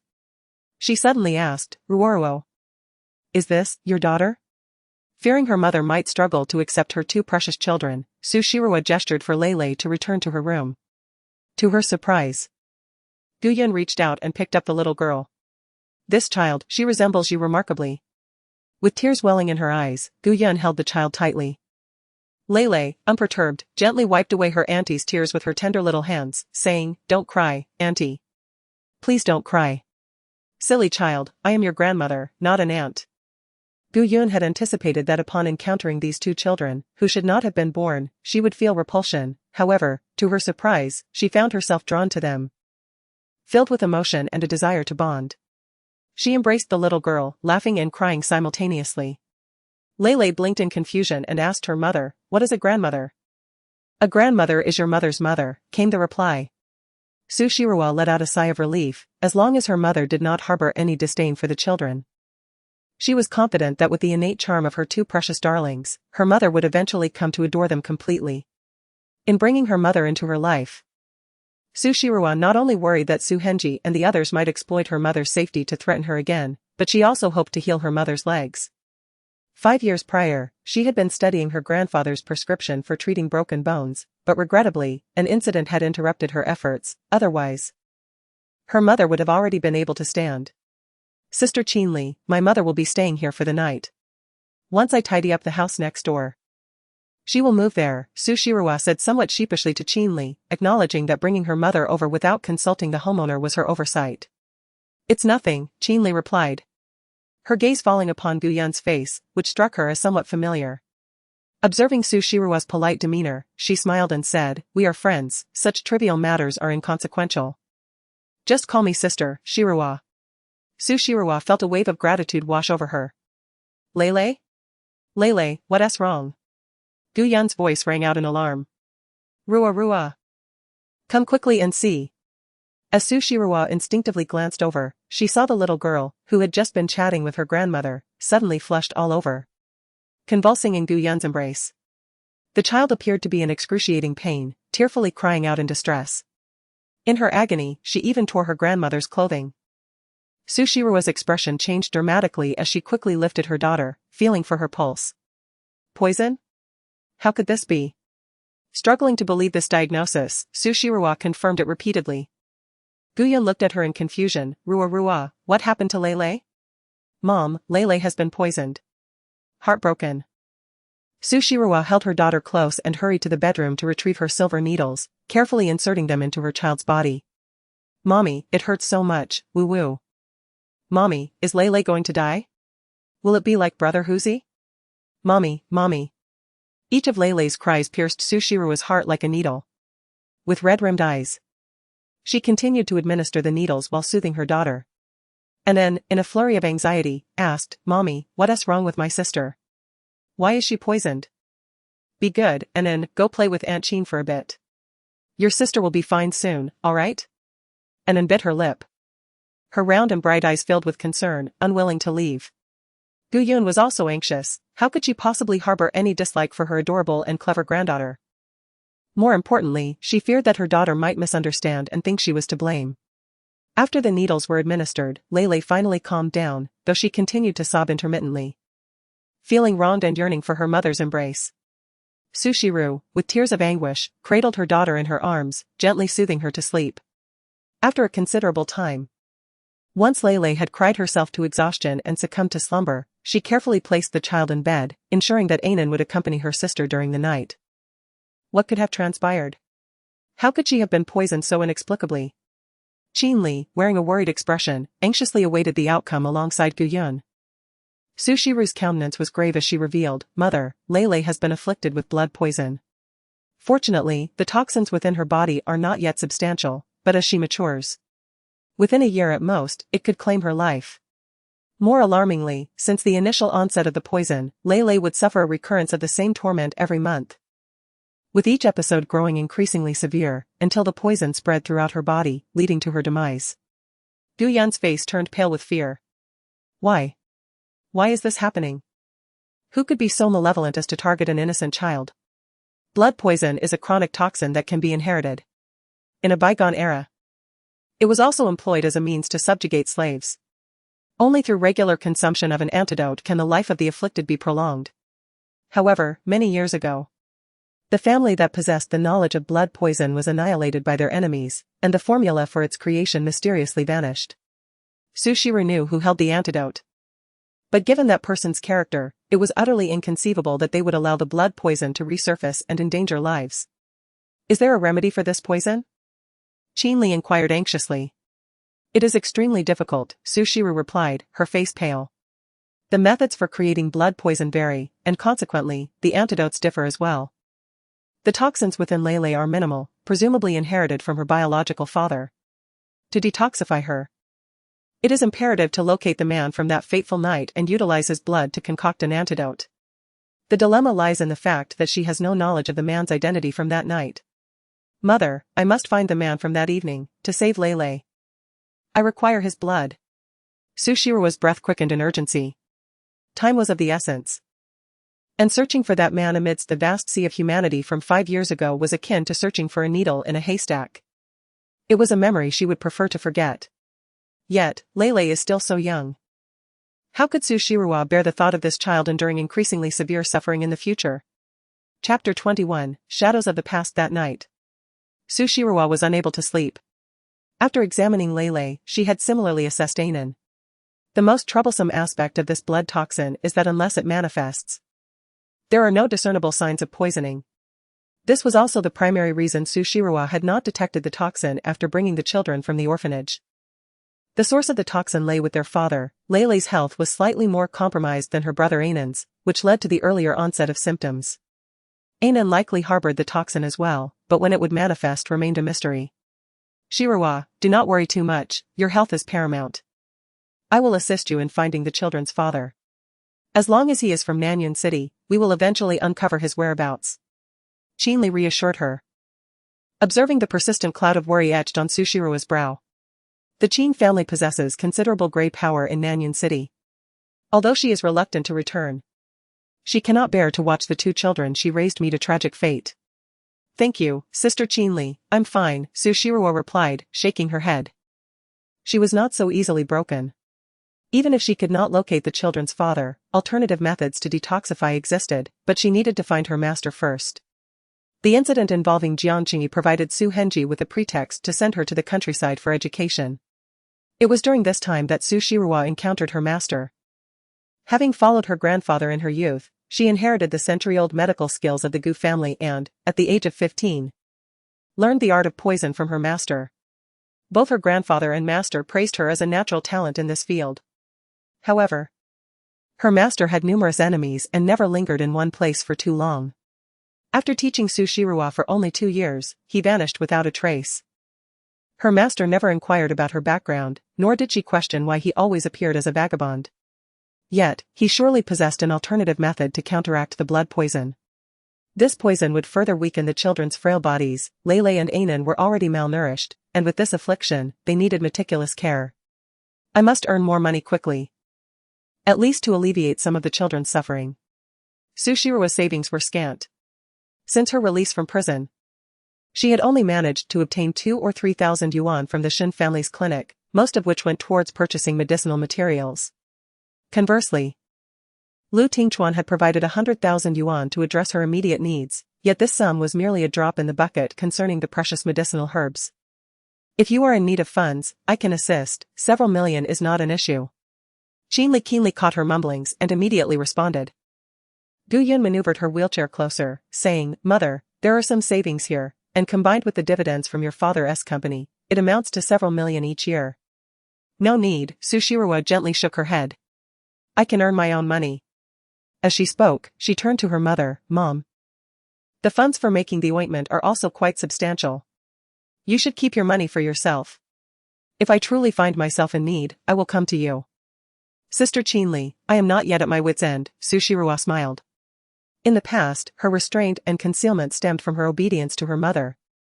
Her desire to investigate the truth behind her grandfather and uncle's disappearance, and her lingering hope for the meager affection from Su Henji. However, at this moment, nothing mattered more than her children. Ointment? What ointment? Gu Yun was perplexed. Isn't your mother's money ultimately meant for you? Su Shirua chuckled softly, Mom. That amount in your account is insufficient. How could that be? Gu Yun replied with a smile, I saved several tens of millions as your dowry, all under my name. The money you mentioned has long been misappropriated by Su Henji, Su Shirua sighed. Otherwise, I wouldn't he have been threatened 5 years ago. Gu Yun's smile faded. Her expression frozen. What did you say? Mom, Su Shirua took her hand, I do not wish to dwell on the past. Just know that I will gradually reclaim everything that was taken from us. Rua, please clarify to me what exactly is happening, Gu Yun insisted. Unwilling to let her go without understanding. When Su Henji divorced you, did he not require you to sign numerous documents? Su Shirua chuckled coldly, Mother, at that time. You were in a state of confusion and had no idea that Su Henji was leaving you with nothing. If it weren't for the fact that you were on the brink of death, those elders who established Tianyun Pharmaceutical with grandfather would have caused quite a stir. You would have likely been harmed long ago. Gu Yun was reluctant to believe it. No, your father would never do that to me. Her voice dwindled as she recalled her daughter's words from the previous day in the tea restaurant. Once the seed of doubt is sown, it will gradually grow. Between an ex-husband and a biological daughter, no matter how much dirt might cling to Su Shirua, a mother would ultimately choose her child. Gu Yun fell silent. Reflecting on the scenes of these past years, a flicker of pain crossing her eyes. If all of this were true, then how much humiliation had Ruoro endured in her absence? Mother, I need to take the 2 children to the hospital for a checkup. Su Henji will surely be looking for you, so please stay at home, alright? Alright, you go ahead, and do not worry about me.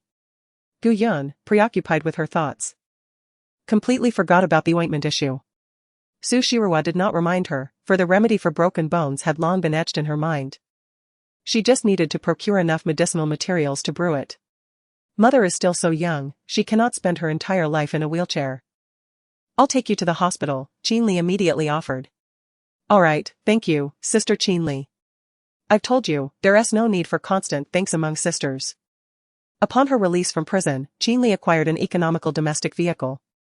While modest in price, its performance was commendable. Driving the car, she delivered Su Shirua and her 2 children to the hospital entrance. Qinli inquired, shall I accompany you? It may take a while, perhaps you should return first. Qinli Jia, Su Shirua replied, one hand holding a child, shaking her head. I am quite free, so I will go with you to ensure you are not overwhelmed. Ignoring her, Qinli smiled and squatted down to scoop up Lele. The little girl had endured considerable distress the previous day and now appeared utterly exhausted. Nestled in Qinli's embrace, lacking vitality. This poor child, my heart aches for her, Qinli thought. Su Shirua gently stroked her daughter's hair before reluctantly carrying the less than cheerful Anan into the hospital. Not far away. A couple exiting the hospital gazed in astonishment at their departing figures. Ai, is that not Qinli? Su Weiwei exclaimed, grasping the man's arm in surprise. It is her, Jiang Qingyu replied, his brow furrowing, a flicker of disdain crossing his eyes. Has she truly been released? It has indeed been nearly a decade.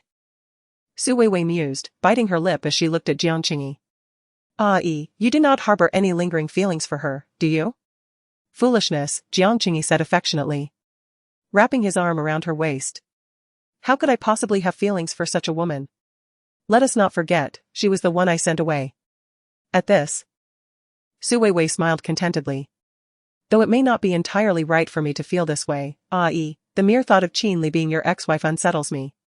Pay her no mind, as long as she refrains from any underhanded schemes, her affairs hold no relevance to us.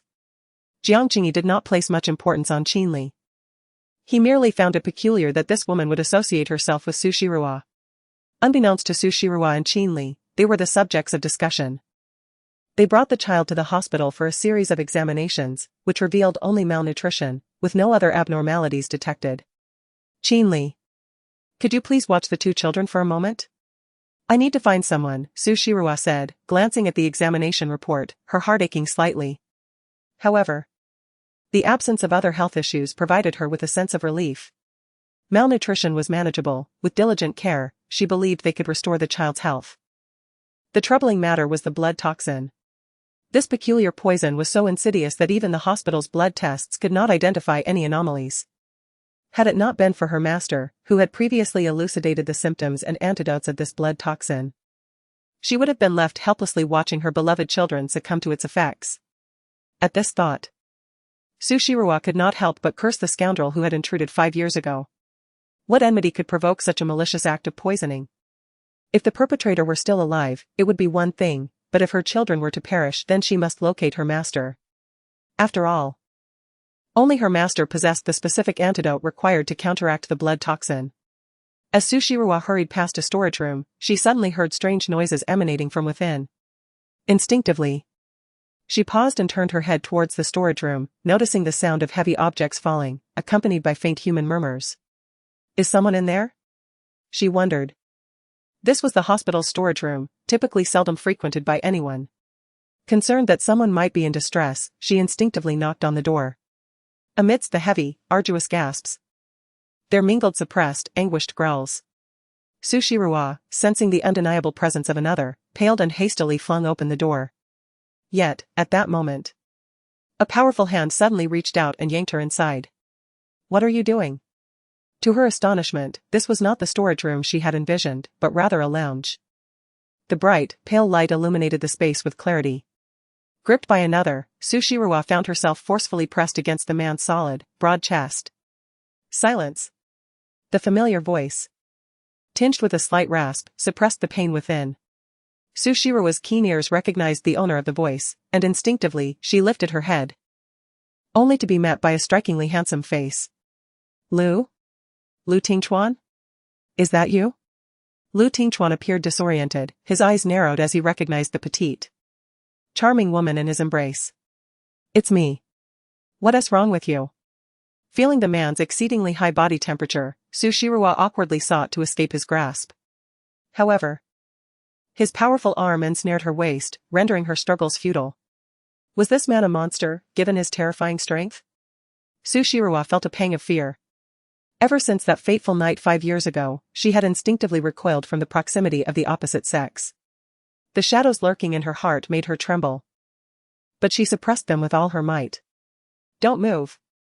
Lu Tingchuan's handsome face was etched with restraint, as if he were battling intense pain. His aggressive countenance had turned as pale as paper, and the grip around Sushiro's waist tightened, nearly robbing her of breath. Chapter 22, I Want Mommy. Lu Tingchuan.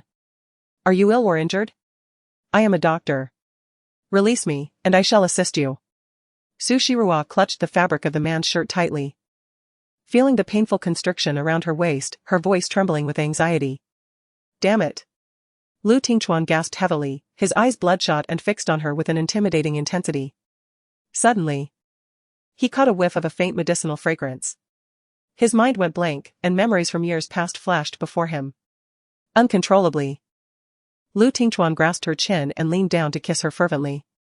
Indeed, the familiar scent of medicine enveloped him, and even amidst their mingling lips, he could taste the lingering essence of the remedy.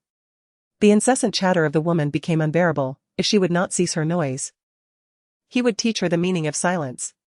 His lips seized hers with a fierce yet tender urgency. Sushiro felt as though her mind had exploded. What on earth was he doing? How dare he take advantage of her? Scoundrel. Shameless. Sushiro found herself transported back to that dimly lit room from 5 years ago, struggling with all her might. Yet, the man's strength was overwhelming. She was no match for him. Tears streamed down her face as she steeled herself and bit down hard. The metallic taste of blood spread rapidly. Then, fueled by an unknown surge of strength, she forcefully pushed him away. Lu Tingchuan. You are shameless. Without hesitation, Sushiro delivered a sharp slap. But her slender wrist was seized by him. It seemed that only then did Lu Tingchuan regain his senses. His gaze locking onto her with an intensity that sent shivers down her spine. She trembled, suppressing her anger, and demanded, "Let me go." With a slight click of his tongue, Lu Tingchuan exhibited a defiance to comply, firmly grasping her wrist with one hand while the other brushed against his slightly painful lips. The faint scent of medication lingered on his tongue, and the man squinted his eyes, leaning in to inhale the fragrance from her neck and shoulder. Hey! What are you doing? Sushiro felt a shiver run down her spine and lifted herself onto her toes in an attempt to evade him. However, with her hand firmly captured, escape was futile. The aroma emanating from Dr. Su was both delightful and familiar. Lu Tingchuan, deep in thought, inquired, what perfume are you using? Let go. If you release me, I will tell you. Su Shiruo was taken aback by the man's brazen demeanor, suppressing her anger as she spoke. Reluctantly, Lu Tingchuan released his grip. In an instant, Su Shiruo retaliated by delivering a swift kick to him, then bolted for the door with remarkable speed, resembling a timid rabbit. As she touched her lips, the air still seemed to carry that familiar medicinal fragrance. What could possibly be going on with Su Shiruo? Why did it evoke such a striking resemblance to the scent from that fateful night 5 years ago? Sir. Master Lu. Urgent footsteps echoed from outside the door. Lu Tingchuan composed himself, stepping out decisively. Master, are you all right? Zhao Chen anxiously assessed him, gazing into the man's eyes. The red veins were gradually receding. Had this bout of poisoning already concluded before it even began? Sir, your medication is nearly depleted, and we have yet to locate that doctor, Zhao Chen continued. Lu Tingchuan raised his hand, signaling Zhao Chen to be silent. What news do we have from Lan Lan? The man's countenance darkened. Perplexed by the rapid onset of blood toxicity despite his meticulous care since the birth of his son, Zhao Chen was filled with concern. He had administered a painkiller to the young master, temporarily alleviating the symptoms of his ailment. However, the doctor had warned that this was merely a palliative measure. And the next episode would not be so easily resolved. Lu Tingchuan's expression turned icy as he prepared to speak. Suddenly, a distinctive ringtone pierced the air. Zhao Chen, not daring to delay, promptly answered the call. Upon hearing the voice on the other end, his expression shifted dramatically. Sir. The young master has awakened and is crying in his hospital room. Lu Tingchuan cast a sidelong glance at him and swiftly exited. Zhao Chen hurriedly followed, reassuring, Sir. You need not worry excessively, the doctor we have sought over the years has made some progress. Fool, Lu Tingchuan replied coldly, shooting him a glare before hastily stepping into the elevator. Zhao Chen's expression stiffened as he followed, his brow furrowed in distress. Moments later, they arrived at a VIP room. Little Lan Lan, dressed in an adorable silk pajama adorned with ducklings and devoid of any color in his cheeks, sat on the hospital bed, tears streaming down his face. No matter how Mr. Fong, who was attending to him, tried to comfort him, it was to no avail. Upon seeing the man enter, Mr. Fong rushed over, saying, Sir. Please soothe the young master, he has cried himself hoarse. Lu Tingchuan observed his son's trembling form and sat at the edge of the bed, pulling him into an embrace. The child obediently wrapped his small arms around his father's neck, still sobbing softly. I'm sorry, Lu Tingchuan murmured, a flicker of guilt crossing his eyes. If it were not for him, Lan Lan, at such a tender age, would not have to endure such suffering. Daddy, I want mommy. The little one whimpered. Lu Tingchuan's heart ached at the words, and he instructed Zhao Chen to call Su Yaoyue. However, to his surprise, the child shook his head vigorously, insisting, No, no, no. She is not my mommy, I do not want her. I do not want her. She is indeed your mommy. Lu Tingchuan understood that his son harbored a psychological shadow due to Su Yaoyue's indifference towards him during her childhood, which made him reluctant to address her as mother. No. Lan Lan vehemently denied, crying out, She is not my mommy. I want my mommy, I want my sister. Woo-woo, Daddy, Lan Lan hears my sister crying. She is in pain just like me, woo-woo. The young master cannot be dreaming, can he? Housekeeper Fong observed the usually icy child suddenly burst into tears and could not help but speculate. How could he desire both a mommy and a sister? He is clearly an only child, where could a sister come from? Stop making a fuss. Lu Tingchuan sternly held his son's face, reprimanding him, You are a boy. What kind of appearance is this, crying and wailing? Lan Lan immediately ceased her commotion, gazing at him with tear-streaked eyes. Suddenly pouting, she angrily retreated to her blanket, covering her entire head snugly.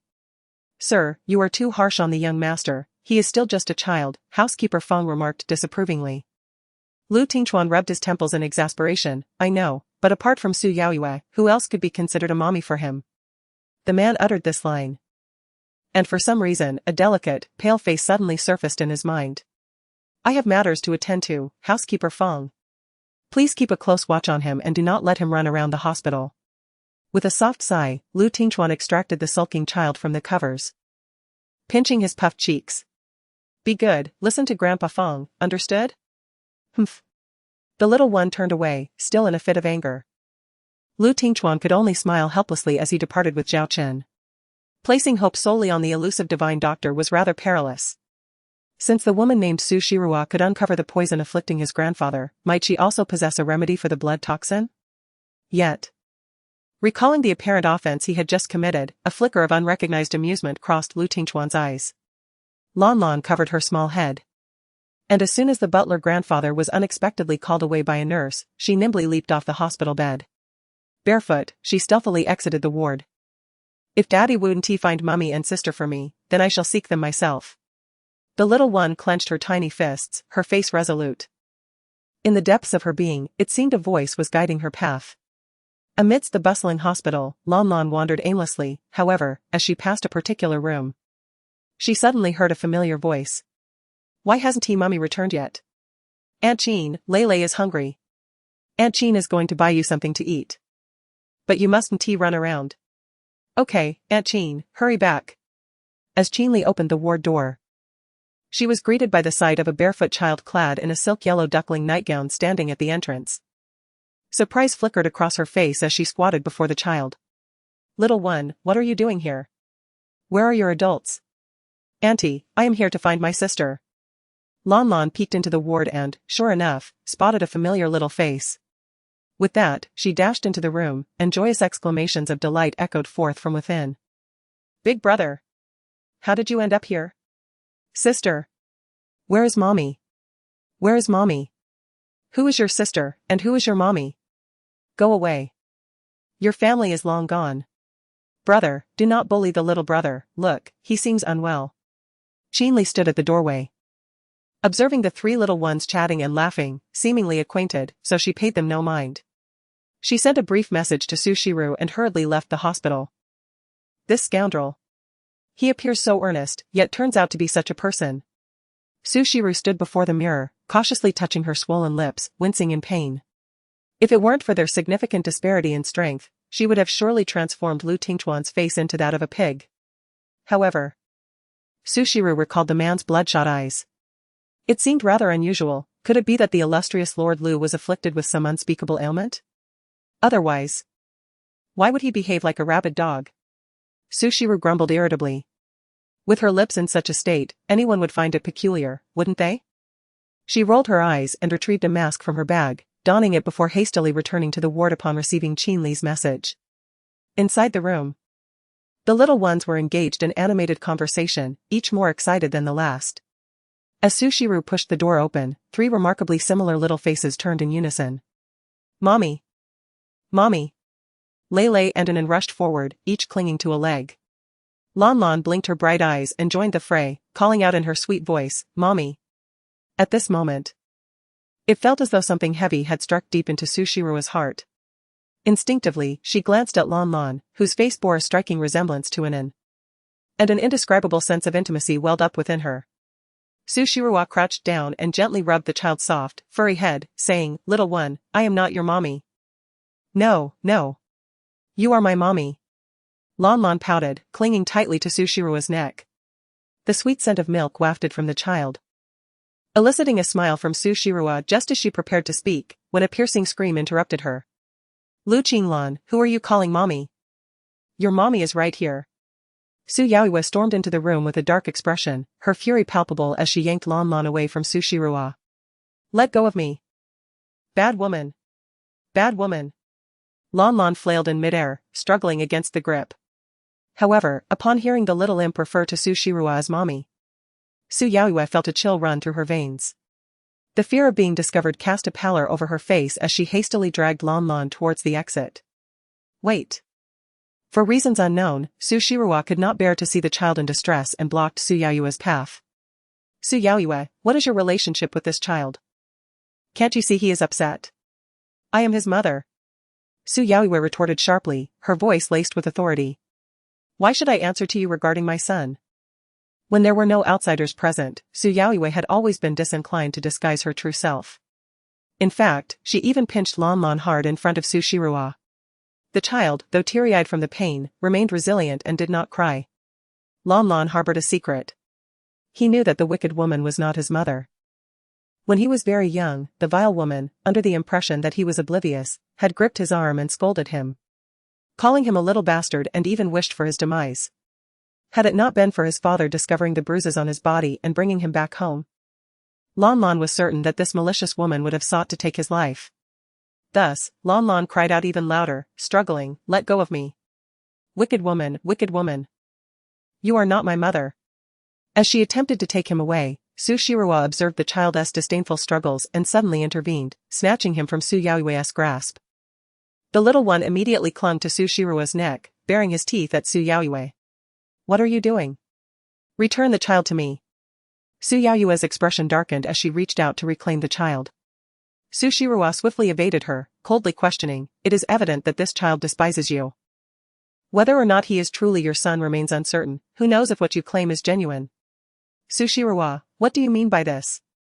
Su Yaoyue retorted, her face grim. "Who in Nanyuan City is unaware that I bore a son for Lord Liu? You are forcibly holding my child. What are you attempting to achieve? Extortion or kidnapping?" As onlookers began to take notice of the unfolding scene outside the hospital, Su Yaoyue's tears fell freely in the presence of witnesses. "Sister, return the child to me. Just tell me how much you want. Do not use the child to threaten me, please." Ah, truly a professional actress. Her expression shifted in an instant, tears flowing as if on cue. Not only Su Shiroa but even the three little ones were left astonished. Patients, their relatives, and passing doctors and nurses were all abuzz with conversation. What on earth is happening? Is there someone in this hospital bold enough to abduct a child and extort money? Who possesses such audacity to engage in such illegal activities within these walls? Yet, that woman appears strikingly familiar. Could she not be the fiancée in question? Look at her innocent facade. Who would have imagined she harbored such intentions? The murmurs of the crowd grew louder as Su Yaoyue brushed away her tears, a hint of smug satisfaction curling her lips. Su Shiroa, that foolish girl, has yet to learn her lesson. The same way I could imprison her before, I can ruin her again. Sister, I understand that your past incarceration has led you to this state. If you are in need, you may speak directly to me. There is no need to resort to threats involving a child. She sobbed softly, "Lon Lon is your own nephew, please do not harm him." Su Yaoyue. So many years have passed, and yet you still resort to these same tactics, Su Shiroa thought to herself, rolling her eyes at her sister's feigned innocence. In the past, Su Yaoyue had employed such tricks to ensnare her, tarnishing her reputation and drawing forth disdain. Yet here she was again, believing that Su Shiroa remained as weak as before? A smile spread across Su Shiroa's face as she picked up her phone and played a recording. The very words Su Yaoyue had uttered at the doorway reverberated loudly for all to hear. Su Yaoyue's expression shifted dramatically. Indeed, the crowd began to murmur. Who would have thought that the one crying the loudest is the most arrogant of them all? Is this what they call a green tea bitch? Huh. Look at that woman's expression, she looks as if she could devour the other. How on earth did those affluent families find her appealing? Are they blind? Sigh. If I possessed such remarkable acting skills, I wouldn't have to endure being bullied by a mistress. The sight of such a white lotus makes me nauseous. As the crowd continued to swell, Su Yaoyue took a deep breath, her face darkening as she demanded Su Shiru to hand over the child. However, Lon Lon immediately clung tightly to Su Shiru's neck, refusing even to glance at Su Yaoyue. Do you see? If you were truly her mother, would the child exhibit such an attitude towards you? Su Shiru let out a cold snort, urging her to leave quickly. Didn't she see she was not welcome here? Su Shiru, you have truly changed. Ever since she became Master Lu's fiancée, when has anyone dared to speak to her in such a manner? Su Yaoyue cast a chilling glance at the child nestled in Su Shiru's arms. Had she known this little wildling would not thrive, she should have sought ways to eliminate him from the start. Perhaps it would have elicited even more affection from Master Lu towards her. You are mistaken. I have never changed. Su Shiru's gaze turned icy, she simply refused to tolerate it any longer. Frustrated, Su Yaoyue insisted, hand over the child immediately. She had received word from Lu Qianruo and had specifically come to the hospital to take the child away. She couldn't fathom what Lu Tingchuan was thinking. Although he acknowledged her as his fiancée, he had never disclosed when the wedding would take place. With Su Shiru unexpectedly released from prison, Su Yaoyue lacked the patience to wait any longer. Only by swiftly becoming Mrs. Liu and bearing a child of her own could she find true solace. Thus, even if she harbored a deep-seated desire for the demise of this wretched infant, Su Yaoyue felt compelled to reclaim the child. However, Su Shiru directly refused. The expression on Su Yaoyue's face turned ashen, and she rushed forward in an attempt to seize the child, even contemplating taking this opportunity to slap Su Shiru. To her astonishment, Su Shiru retaliated with a slap of her own. Su Yaoyue was taken aback, exclaiming, "Have you lost your mind?" Su Shiru smirked, gripping her hair tightly and whispering in her ear, "Su Yaoyue, when you sought my life, you should have anticipated that as long as I survived that ordeal, you must be prepared to face my vengeance. This slap is merely the beginning." With a firm grip, she hurled Su Yaoyue out of the hospital room. Su Yaoyue fell to the ground, her demeanor no longer that of a pampered heiress. The onlookers gasped in astonishment. With reddened eyes, she glared at Su Shiru, vowing, "You'd better watch out. I won't allow you to revel in this for long." Su Shiru chuckled coldly, responding, "Very well, I shall await your attempts." Rising from the floor, Su Yaoyue fled in a disheveled state. As the spectators dispersed, disappointed at the lack of further excitement, two children inside the room applauded, their faces filled with admiration. "Wow! Mommy is amazing. Mommy is the best." Lan Lan joined in, clapping her hands and gazing at Su Shiru with sparkling eyes. "Mommy is incredible. Little one. Refrain from calling just anyone mommy indiscriminately." Previously, Su Shiru had encountered this child at the Liu residence and, from Su Yaoyue's words, had a general understanding of Lanlan's identity. She smiled and gently patted Lanlan's head, recalling how well she had been before. Why had she come to the hospital? Was the little one unwell? No. Lan Lan shook her head, the painful memories of the previous day sending a shiver down her spine. Just as Su Shiru was about to speak, a passerby collapsed outside the ward. "Mommy, that grandpa has fainted." Lele immediately alerted her. Su Shiru turned her gaze and, indeed, an elderly man had unexpectedly fallen at the entrance of the ward. In a rush, she sought out doctors and nurses, only to discover that a sudden influx of emergency patients had diverted their attention elsewhere. With no other option, she helped the old man to another bed in the ward and began to check his pulse. Suddenly, her expression shifted, and she quickly retrieved her silver needles. After needling several acupoints near the man's heart, he gradually opened his eyes, his face pale as he looked at Su Shiru and murmured, "Medicine, my medicine." Understanding his plight, Su Shiru fished out a medicine bottle from the old man's pocket. After extracting 2 pills and sniffing them, she furrowed her brow and stated, "Grandpa, you cannot take this medication." The old man glared at her, insisting, "Medicine. You have acquired heart disease. Taking too much of this medication could lead to a myocardial infarction. Your sudden fainting episode is linked to this medication," Su Shiru declared, discarding the bottle into the trash. She admonished, "Who is your attending physician? How could you take such medication indiscriminately?" Upon hearing this, the elder widened his eyes. "You, please wait a moment. Allow me to administer a few acupuncture needles first." Su Shiru picked up a silver needle and skillfully inserted it into an acupoint near the elder's neck. Outside the ward, a middle-aged man hurriedly rushed from one room to another in search of someone. Upon locating Su Shiru and witnessing her poised with a glimmering needle, preparing to treat his elderly relative, the man's expression changed dramatically. Angrily, he approached to intervene. "What do you intend to do to our elder?" Su Shiru deftly evaded the man's hand and inserted the final silver needle. Only then did she respond, "You misunderstand, I am merely..." The middle-aged man, filled with concern, exclaimed, "If anything were to happen to our elder, no compensation would suffice, even with your life." He reached out to remove the needles from the elder, but Su Shiru swiftly grasped his wrist. The needles must remain for a while longer. Disturbing them now would endanger the elder's well-being. "Get away."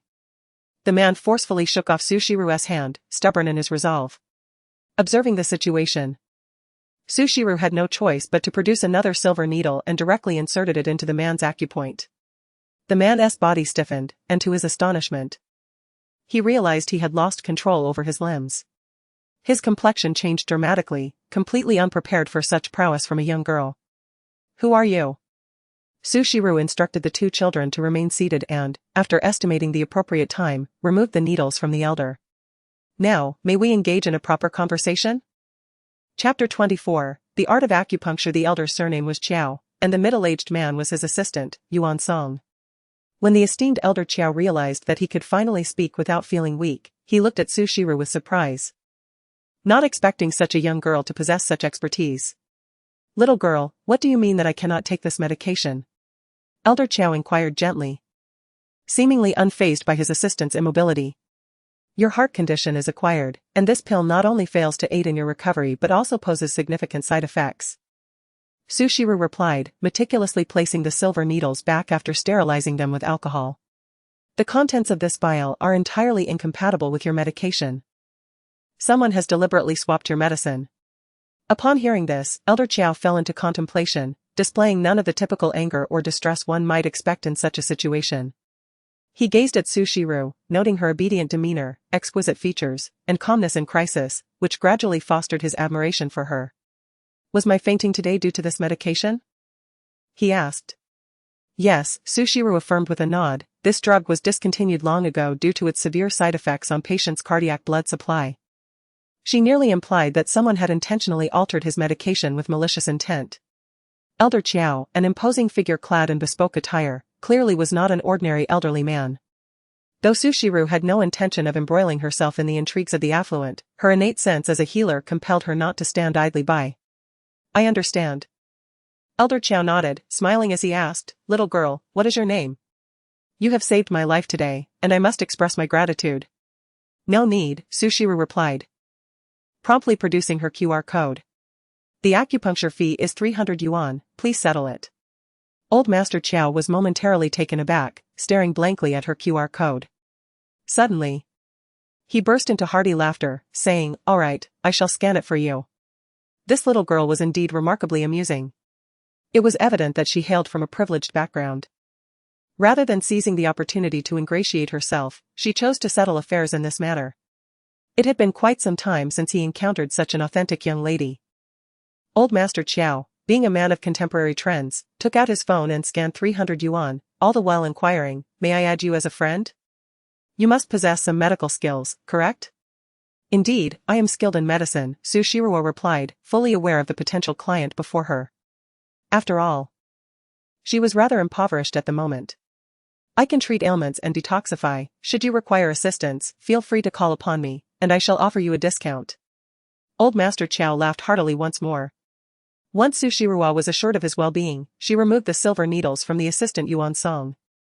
Though Yuan Song was irked, he could not help but feel relieved to see Old Master Qiao so joyously animated after a long absence. My apologies, miss, I was overly impulsive just now. No worries. Your concern led to a moment of confusion, Su Shiru waved her hand dismissively.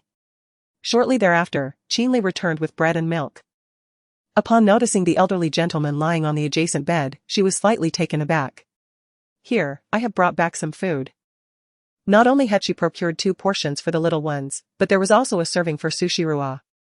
However, since an additional child had joined them, Su Shiru graciously offered her portion to Lan Lan. Thank you, Aunt Qin. The 3 little ones chorused in unison, then eagerly began to unwrap their treats, savoring the morsels with delight. Old Master Qiao finally noticed the 3 quiet children beside him. His gaze fell upon Anan and Lan Lan's faces, and suddenly his expression sharpened. He then contemplatively asked Su Shiru, are they your children? Yes, Su Shiru nodded, this is Lei, Anan, and please greet your grandfather. I am Lan Lan. The little one replied with a charming innocence. Following the lead of her siblings, they chorused, hello, grandfather. Their synchronized greeting, a reflection of their well-mannered demeanor cultivated in the presence of outsiders, tugged at Su Shiru's heartstrings. The orphanage had left an indelible mark on the lives of the 2 children. There, children instinctively sought to please adults, for it was only through such means that they could earn food, sweets, and the chance of being adopted. Yuan Song, Old Master Qiao called to his assistant. Yuan Song nodded and retrieved 3 red envelopes from a small bag he carried. These are for the children from the old master as a token of our first meeting. Su Shiru quickly waved her hand, no need, you have already covered the acupuncture fees. The acupuncture fees are for you, the red envelopes are for the children. Old Master Qiao stated with gravity. Though you are their mother, one should not refuse the goodwill of an elder. After a moment's contemplation, Sushiro refrained from further protest and handed the envelopes to the three little ones. The precocious children surely understood the significance of the red envelopes. And Lon Lon looked on with curiosity. Having received a monthly allowance of 500,000, it was his first experience with such a wrapped gift. Watching his siblings, who were gleefully tucking their envelopes into their pockets with beaming smiles, Lon Lon eagerly followed suit, imitating their delight. Certainly. I did not forget to express my gratitude to the elder. Time is of the essence, and we must take our leave. Sushiro glanced at her phone and addressed the elder. Lon Lon, would you like Auntie to take you home? Lon Lon puffed out her cheeks. But I still want to play with you all. You came out too early, your parents will be worried. Sushiro picked up her phone and located the adorable little robot icon. Unbidden, the memory of that forceful, domineering kiss surfaced in her mind, causing her cheeks to flush. She shook her head and typed a few words. Your son is with me, please come and pick him up. Question mark. Mr. Liu, Lon Lon is still quite young. You should not allow him to run barefoot around the hospital. Such public spaces can be perilous for a child. It was then that Lu Tingchuan comprehended what this woman was implying. Narrowing his eyes, he was taken aback to learn that his son was indeed roaming about the hospital. How were the caretakers overseeing him? Dismiss the caretaker responsible for Lon Lon's well-being. Lu Tingchuan rose and made his way toward the hospital, his expression darkening. Zhao Chen immediately nodded, but the caretaker is Miss Su. Dismiss her as well. Lu Tingchuan's eyes darkened. Su Yaoyue lacked the medicinal scent he sought. Yet that woman, Su Shirua. The fleeting intimacy in the storage room made Lu Tingchuan instinctively touch his thin lips, the warm, smooth sensation lingering in his memory. Soon, Lu Tingchuan arrived at the ward based on the address provided by Su Shirua, only to find that old Master Qiao had already been taken away by Yuan Song. In the hospital room, three little ones were engrossed in their games. Upon entering, Lu Tingchuan immediately captured their attention. Kind uncle. Anan joyfully leaped off the bed and rushed over to embrace his leg. Lon Lon, still miffed, turned her head away upon seeing her father, refusing to acknowledge him. Meanwhile, Lei blinked curiously at the handsome uncle, though his shy disposition prevented him from acting like his brother. Lu Tingchuan bent down to scoop up the little one at his feet and approached Su Shiru, his penetrating gaze resting upon her slightly swollen lips. Su Shiru, feeling uncomfortable, averted her eyes and said softly, "We are leaving, Lon Lon, you can take her with you." Lu Tingchuan immediately turned his attention to his son. "No. I don't want to go." Lon Lon immediately whined, "Auntie, I want to go home with you. Will you be Lanlan's mommy?" "No, dear." Lei shook his little head. "Mommy can't afford 3 children. But Lon Lon has lots and lots of money. Lon Lon can take care of Auntie and the little siblings." The clever child quickly pulled out the red envelope he had just received, eager to hand it to Su Shiru. Her heart warmed by his adorable antics. Su Shiru couldn't help but smile at the charming child. Lu Tingchuan observed his son, who usually displayed a cold demeanor, being so affectionate and charming in front of a stranger. It was a rarity to see such a smile directed at anyone other than himself, leaving him with a bittersweet feeling. He set Anan down and lifted the reluctant little one. Lon Lon immediately pouted, "Daddy, you're not keeping your promise. You said yesterday that everything would be up to Lon Lon." The little one, with tears of grievance welling in her eyes, received a stern admonition from Lu Tingchuan, who insisted that unreasonable behavior should not be indulged. Lon Lon, disheartened, nestled against her father's shoulder, exuding an aura of icy detachment. Su Shirua, unable to contain herself, gently reassured. "Lon Lon, dear, when the aunt has some free time, she will come to see you. After all, it will take a considerable duration to alleviate the old master's affliction. And you will have ample opportunities to meet while residing in the Liu residence." "Really?" Lanlan's eyes sparkled with hope as she gazed at her, questioning whether the aunt would deceive her. "Of course, it is true," Su Shirua replied with a tender smile. "Be obedient and heed your father's words. Do not wander off alone. If someone were to abduct you, you would be without your father. Do you understand?" Lon Lon nodded, appearing both well-behaved and perceptive. Lu Tingchuan couldn't help but rub his forehead in exasperation. Was this truly the same cold-hearted little imp full of affection and mischief that resided in their home? He turned his gaze towards Su Shirua. It was undeniable that this woman possessed an exquisite beauty, particularly when soothing a child. Her inherent gentleness seemed palpable. The man's eyes darkened slightly, as if he were catching a whiff of a familiar medicinal fragrance lingering in the air. Suddenly, his gaze sharpened, fixating on Su Shirua's lips. Lu Tingchuan's attention shifted to his son's lips, as well as those of the other two children, stirring a sense of perplexity within him. "All right, we should take our leave," Su Shirua said, guiding the two little ones down from the bed and bidding farewell to Lanlan. Though reluctant, she reminded herself that they were not her children and could not be taken home as her own. After parting ways, Qinli remarked playfully, "That child resembles An so closely that one might mistake them for twin brothers." Su Shiru was momentarily taken aback, recalling the madness of Su Yaoyue. Furrowing her brow, she contemplated that perhaps it was due to his biological mother being Su Yaoyue. After all, she and Su Yaoyue were half-sisters. And although they bore no resemblance to one another, it was only natural for them to share some genetic traits from the same lineage. It was perplexing how the illustrious Lord Lu could have such a powerful yet duplicitous fiancée. It truly squandered Lord Lu's handsome visage and intellect. Qinli smirked, remarking that she found Su Shiru quite compatible with Lord Lu.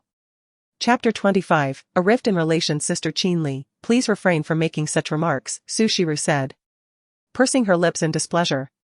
Qinli chuckled lightly, I was merely jesting. After all, the two of you seemed quite familial together, especially with the three children. Observing Su Shiru's displeased frown, Qinli humorously mimicked a gesture of sealing her lips. Su Shiru sighed, while Qinli was amiable in many respects. Her penchant for loose talk was irksome. If outsiders were to overhear, they might mistakenly assume she had intentions of becoming a mistress, vying for Su Yaoyue's partner.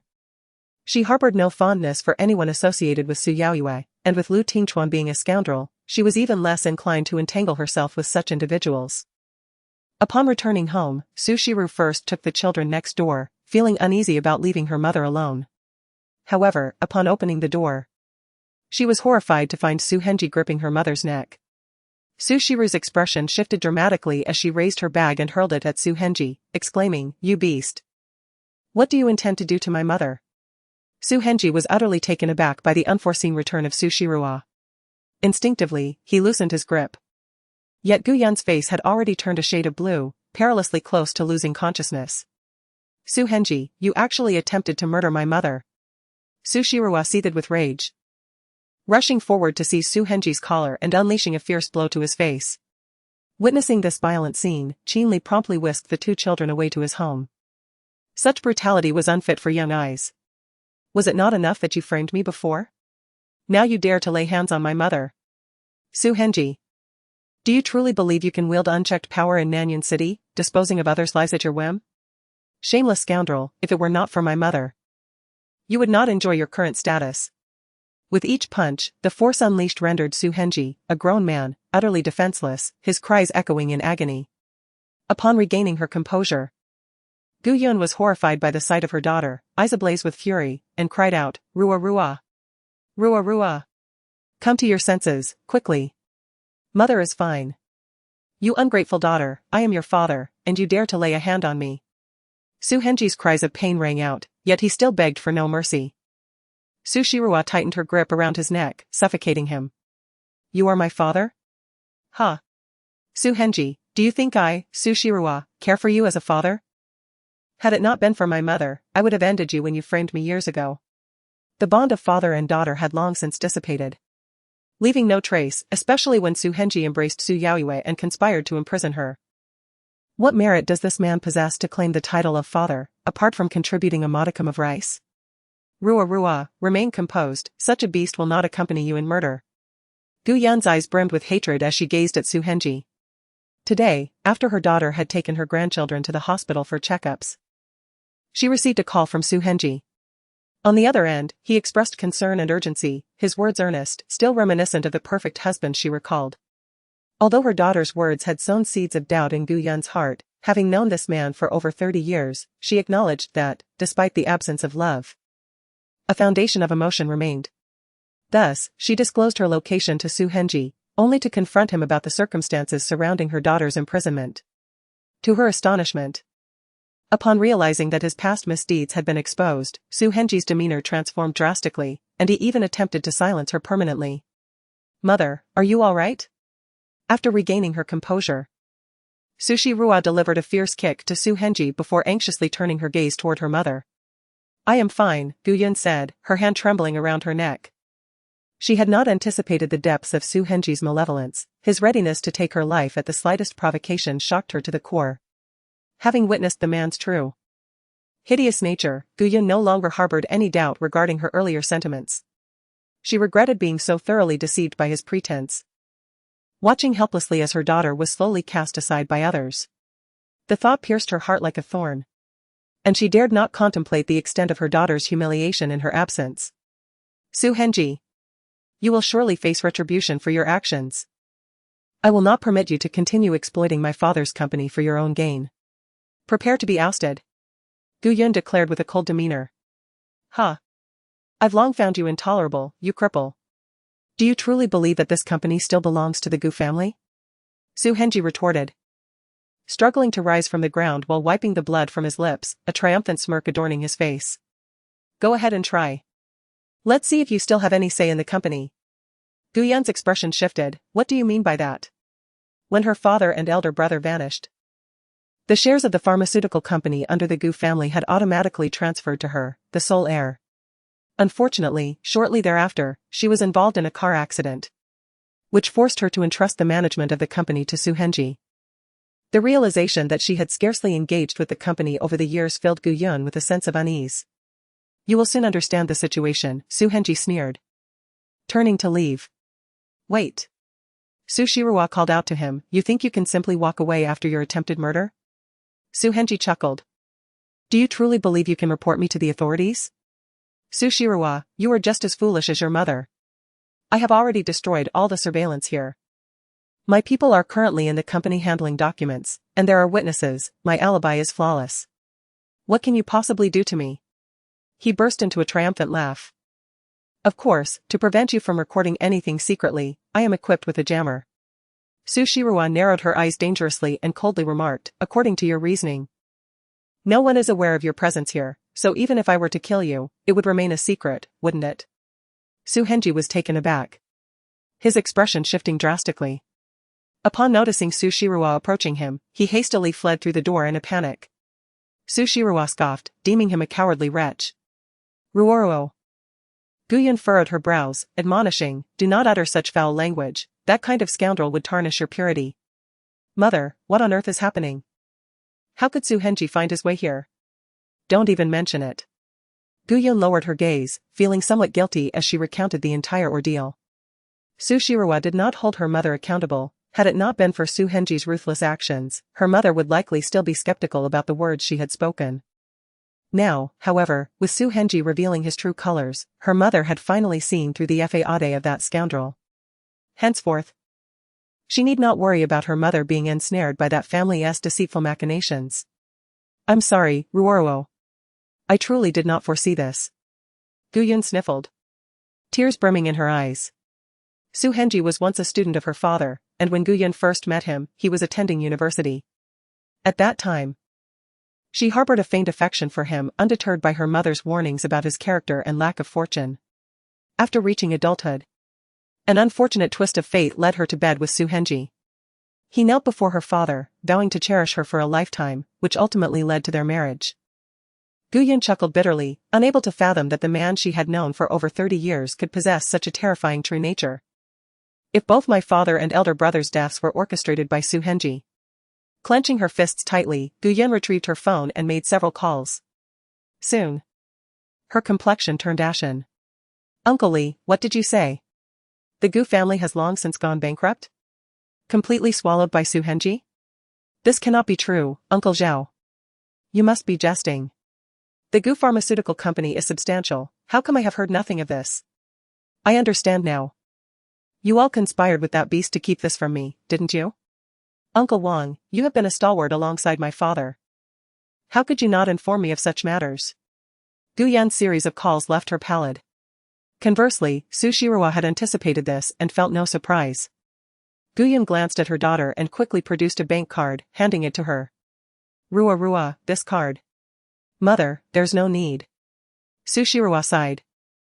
This card has long been frozen, and the money within has been siphoned off by Su Henji and his cohorts. Had I not been destitute 5 years ago? I would never have been coerced into confessing and imprisoned due to your medical expenses. How infuriating that she had been too young then to discern Su Henji's true nature. Had she been prepared, she would not have been so grievously deceived. So what you said is indeed true. Guyun forced a smile. It seems his intention to eliminate me stems from discovering the ancient prescriptions left by your grandfather, does it not? Su Shiruo remained silent. This was not the case. Su Henji had coveted her grandfather's prescriptions for many years, always believing they were in her mother's possession. In truth, he was mistaken. All of grandfather's possessions were in her hands, merely inscribed in her memory. To safeguard against any unforeseen circumstances, she had buried everything deep underground. Aside from her, no one knew the precise location of those items. Su Henji harbored murderous intent, driven solely by his mother exposing his grotesque true nature. A reaction born of shame and rage. Rua, I am sorry, all these years, mother has wronged you, Guyun said, wiping away her tears. Her voice choked with emotion. Su Shiruo helplessly dabbed her mother's eyes, reassuring her, you need not feel so guilty. It was merely due to the exceptional acting of Su Henji and his ilk that you were deceived. If it weren't for that incident 5 years ago, I would not have believed that my father could be so repulsive. Call the police, let that beast rot in prison. Guyun declared, her eyes aflame with fury. No. Su Shiruo shook her head. Now is not the time. Guyun stared at her in confusion. Su Shiruo smiled coldly, he has inflicted such misery upon us. How could we allow him to languish comfortably in prison? It is not just Su Henji, I shall not spare Lu Mei or Su Yaoyue either. I will personally ensure they lose everything that is dear to them, rendering their lives a living hell. Guyun gazed at her daughter, feeling an inexplicable chill creep down her spine. Chapter 26, a debt of 80 million after soothing her mother. Su Shiruo went to the Qin family home to retrieve her belongings. Qin Li was astonished, why are you moving out? Initially, I rented a place for my mother to keep her hidden from Su Henji, but now that he knows, I wish to stay and care for her. Qin Li gazed despondently at her, lamenting that with their departure, she would be left to live alone. We are just next door, Sister Qin Li. Su Shiruo replied with a smile. If you ever feel lonely, you are always welcome to come over. This elicited a smile from Qin Li, who quipped. Just don't find me bothersome. Never, Su Shiruo responded, her smile radiant. Her rented abode was also a 3-bedroom, 2-living-room layout spanning 90 square meters. Having just finished arranging her belongings, she suddenly noticed several imposing figures in the elevator, menacingly striding towards her home.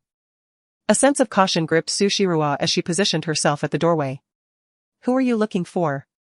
We're here for Guyun, one of the burly men replied. Their intimidating stature and tattoos betraying their dubious affiliations. Although Su Shiruo stood a half-head shorter than them, she remained unflustered. Yes, she is my mother. What of it? The man tossed a stack of documents at her, sneering, your mother owes our company 80 million. When will she repay? What 80 million? Guyun emerged from within, maneuvering her wheelchair. Ruoruo, show me. Su Shiruo handed her mother a document, which revealed that due to the imminent bankruptcy of the Gu Corporation, numerous contracts had been breached, culminating in a staggering debt of 80 million. Indeed, Su Henji had shown no shame. He had not only absorbed the Gu family's pharmaceutical company but had also misappropriated a significant sum of money, leaving the company utterly depleted. Consequently, he had bequeathed a colossal debt solely to Guyun, as they had divorced prior to the company's collapse, thus evading any shared liability for the debts incurred. Guyun clenched the debt document in her trembling hand. Ah, Su Henji, how ruthless you are. The burly man from the professional debt collection agency sneered coldly. Stop the theatrics. The 80 million was not pursued earlier out of respect for President Su. However, now that he has publicly severed ties with the Gu family and has no intention of supporting you any longer, you will not receive any further assistance. Madam Gu, when do you plan to repay the debt? The demeanor of these debt collectors was exceedingly aggressive, showing no intention of engaging in a civil discussion. It was evident that Su Henji had orchestrated this situation deliberately. Su Shiruo scoffed, there was not a single legal loophole in this debt document, clearly crafted with meticulous intent. Although she possessed evidence of Su Yaoyue's deliberate act of manslaughter, her fiancé, the illustrious Lu Tingchuan, rendered her hesitant to expose such information. Until she amassed sufficient power, she feared the repercussions of revealing the truth. Destroying evidence would be a trivial endeavor for those in positions of influence. They might even resort to silencing her if it meant concealing the family's scandals. 80 million, is it? Sushiruwa inhaled deeply. The contract stipulated a repayment period of 1 month, and by then, I shall procure the 80 million. The burly man gazed at the young lady in astonishment. Are you certain? Begone, she retorted. If you must pursue the debt, return in a month. Sushiruwa smirked, adding, and while you're at it, inform Suhenji that he should not think his nefarious deeds are without flaw. One day, he will come to me, weeping and begging for mercy. The burly man found her audacious tone amusing, laughing in disbelief at the bravado of such a young girl. Miss Su is rather audacious, but what will you do if, after a month, you cannot produce 80 million? What price are you willing to pay as interest? His lewd gaze scrutinized Sushiruwa's form, deliberately licking his lips, asking, will you trade yourself for it? Sushiruwa's expression darkened, her cold stare fixed on him. Do you wish to part with your eyes? Ha ha ha, Miss Su, anyone can boast. You cannot even muster 80 million now, let alone in a month, the burly man retorted, unfazed. What if you all flee? We would still have to expend effort searching for you. Do you think mere words can dismiss us? Who do you think you are? As he spoke, he reached out to touch Sushiruwa's face. However, before he could get close, someone seized his wrist. With a sharp crack, the burly man's robust wrist was brutally broken. He screamed in pain, startling his companions, who rushed over, ready to strike Sushiruwa. What do you intend to do? Chinli burst from the room, assuming a fighting stance. Yet, Sushiruwa delivered a swift kick, sending the burly man sprawling, and coldly remarked, if you wish to stay, then shall we fight first? But I cannot guarantee your condition when you leave. You contemptible woman, who do you think you are? How dare you lay a hand on our boss? Let us finish her. I haven't seen such a beautiful wench in ages. Boss, let the little brothers avenge you. A group of strong men surged toward Sushiruwa. Guyun gasped, desperate to protect her daughter, yet tragically unable to move. Chinli had the intention to assist, but was instead shielded behind Sushiruwa. With remarkable agility, she executed her moves with such finesse that the means by which she subdued several burly men remained a mystery. They lay on the ground, wailing in pain. Sushiruwa, with a cold smirk, brandished a few silver needles at her fingertips, crouching down to pierce them with precision. You lot are nothing but scoundrels. Even when collecting debts, one must adhere to the terms of the contract, do you understand? What have you done to us?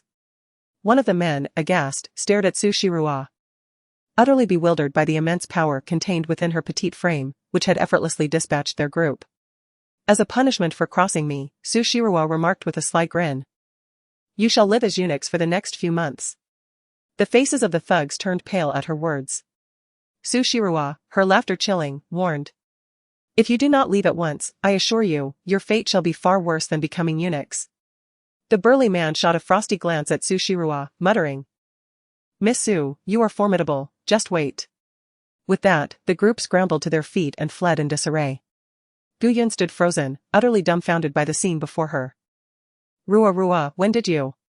She recalled her daughter as a soft-spoken child who would cry at the sight of a chicken being slaughtered, let alone resorting to violence or wielding needles. Was the fierce, unyielding young woman who had just faced down those strong men truly her daughter, Sushiruwa? Guyun's gaze was filled with an unfamiliar incredulity. I learned it in prison from a good friend, Sushiruwa replied, retracting the silver needles and smiling at her mother. Chinli nodded slightly. Gui, you have no idea how formidable Shiruwa was during her time in prison. Despite having been the one most severely bullied at first, within 3 years, she transformed into someone whom no one dared to provoke. Even after my extensive training under her, I still could not match her prowess. Guyun felt a pang in her heart, fighting back tears as she smiled, so she truly is remarkable. Indeed.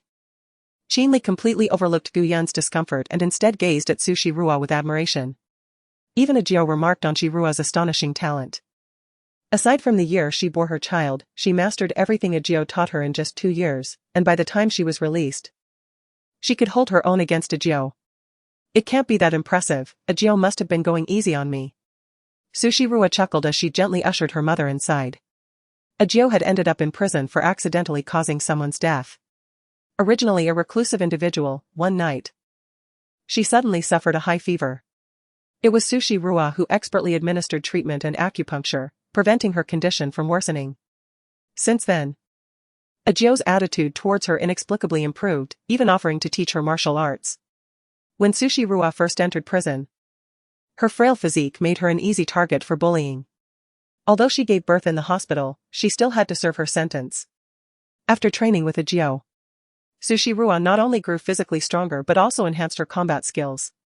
After decisively overpowering a death row inmate whom Lume had bribed, no one in the prison dared to challenge her again. The name Sushi Rua became a haunting shadow in the hearts of the female inmates, as her methods were undeniably ruthless. Time and again, the female prisoner was subjected to dislocations of her limbs, only to be healed and then subjected to the same torment once more, nearly driving her to madness. Had it not been for the intervention of the guards overseeing them, it is likely that Sushi Rua would have truly pushed the woman to her demise. Naturally, such matters were not to be disclosed to Guyun. Chapter 27, Assist me in introducing the fat sheep. The 80 million was a deliberate scheme by Su Henji to entrap her. Are you truly considering repaying the debt? After calming Guyun, Qinli accompanied Sushi Rua to the balcony for a discussion. This immense debt had arisen rather unexpectedly, and even with good intentions, Qinli lacked the means to assist. The corners of Sushi Rua's lips curved into a cold smirk. Am I truly that foolish? What do you intend to do then? Qinli frowned, aware that the debt was owed to the bank and that evasion was impossible. I will find a way, Sushi Rua replied, dismissing the matter of the 80 million from her thoughts. Her expression remained frosty as she stated, I had not intended to retaliate so swiftly. But if he seeks his own demise, I can hardly be blamed. Since Su Henji did not regard her as a daughter, Sushi Rua had no intention of humiliating herself by seeking his recognition. This time, she would settle both old and new scores simultaneously. In the following days, Sushi Rua anticipated trouble to come knocking at her door. To her surprise, everything remained remarkably calm. However, Director Shen had called her several times, each call more urgent than the last. Little Su, please assist me just this once. The other party is offering 500,000 for medical treatment. And our clinic would take nothing, all of it would go to you. Xiao Su, do not forget who took you in during your time of distress, disregarding the malicious gossip that surrounded you. Even if Lan Lan has erred, is it truly necessary for you to harbor such resentment? I have come to realize that you are nothing but an ungrateful wolf. Just wait. With the clinic in ruins, your fate will not be any better. As Sushi Rua observed the increasingly frenzied messages, she chose to block all of Director Shen's social media accounts. The betting agreement between the Shen family clinic and Fang Shuling seemed to have fallen through. She had inquired and learned that the clinic remained under the Shen family's name. She could not comprehend the madness that had overtaken Director Shen, who had been persistently attempting to summon her these past few days. Although Sushi Rua was indeed in need of funds, she was not foolish enough to leap into a pit that was clearly visible before her. Yet, she remained puzzled by Director Shen's intentions. However, such matters were of little consequence. Qinli recognized her capabilities and introduced her to a reputable private hospital. Now that she possessed a medical license, securing a legitimate job at the hospital was indeed a favorable opportunity. Thus, Sushi Rua arrived for her interview at the hospital. You are the little miracle doctor that Qinli recommended? You are quite young, this cannot be taken lightly, remarked Director Wu, scrutinizing Sushi Rua's visage with skepticism. Our profession is no trifling matter. If you lack the necessary skills, do not attempt to leverage connections.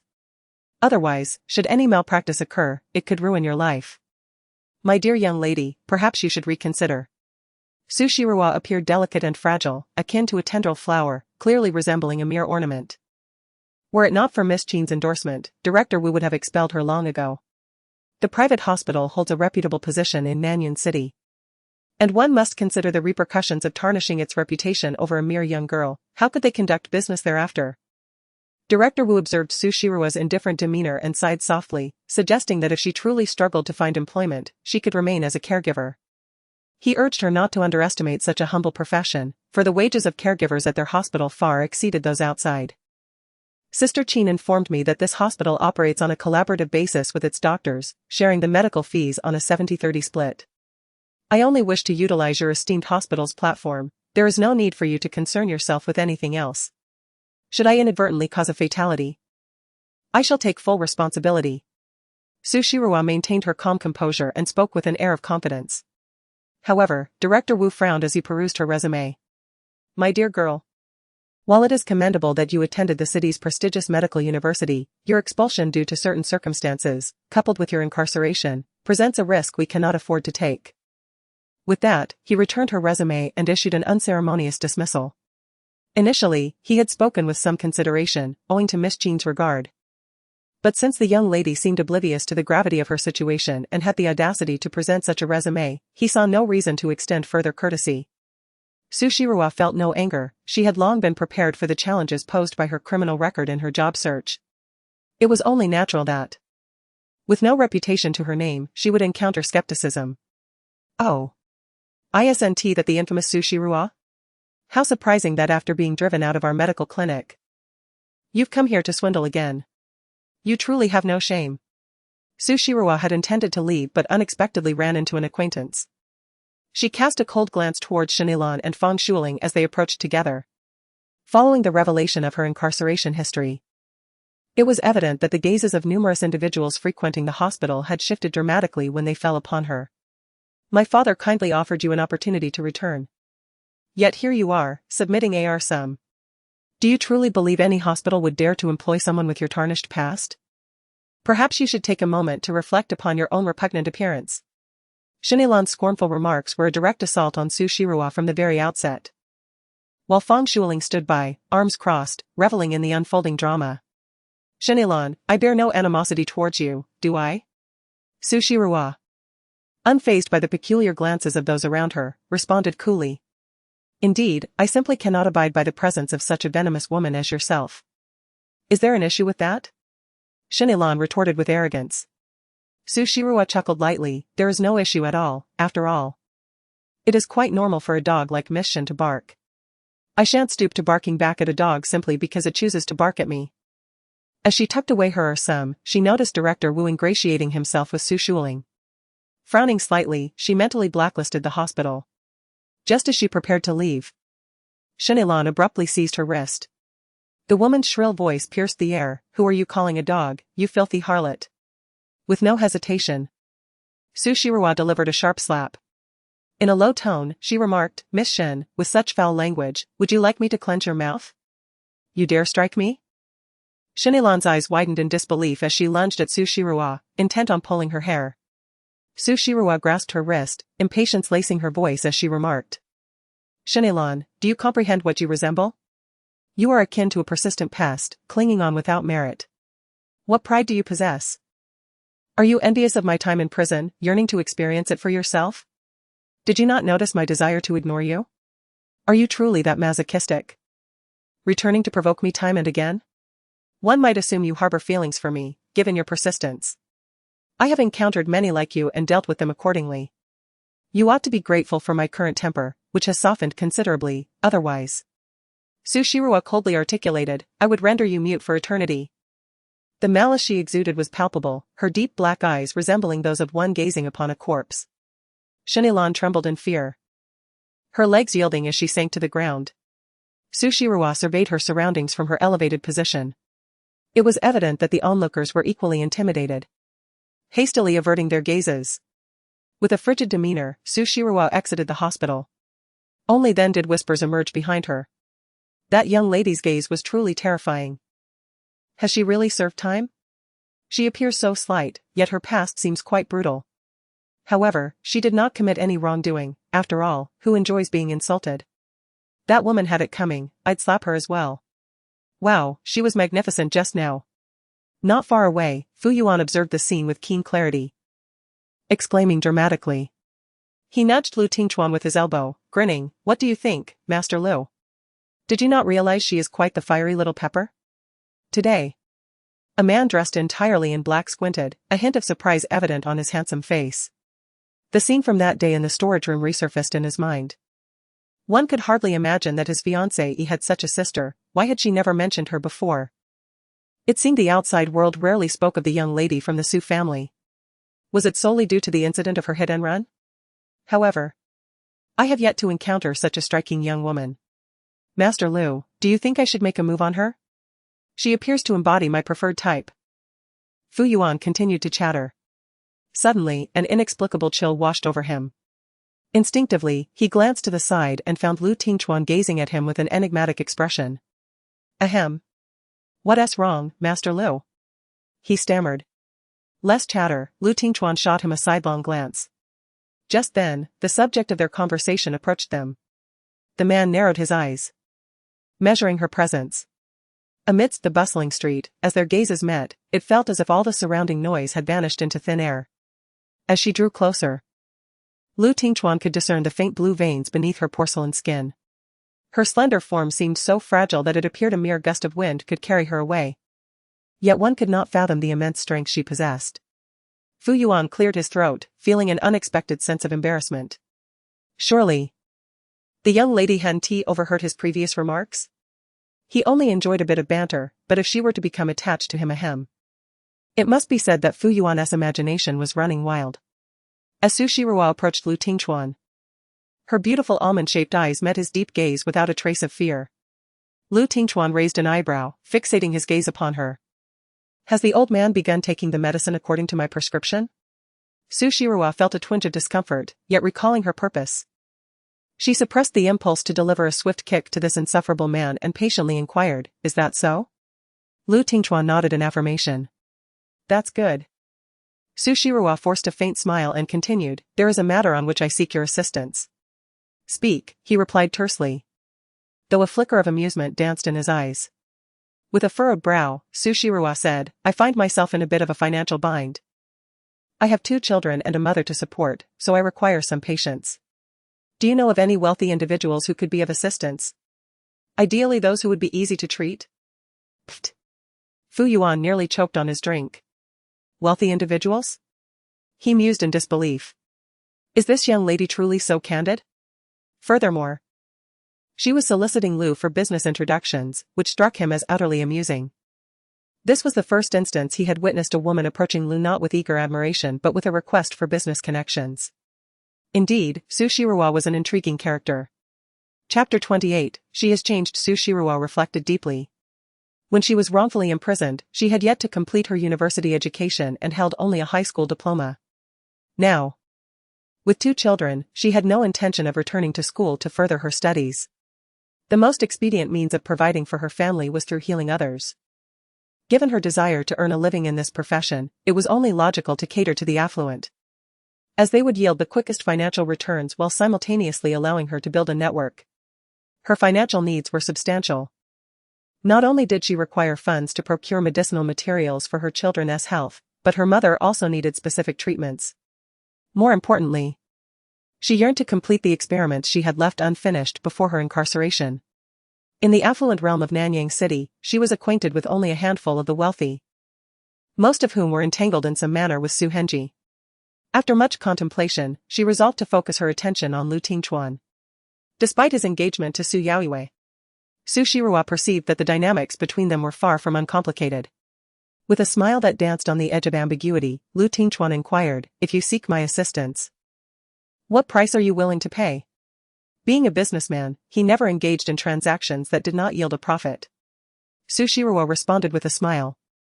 I shall assist you in alleviating your grandfather's affliction. For any business you introduce, we may divide the profits 70-30 in my favor. Is it true that you can cure any ailment? Antidote to any poison?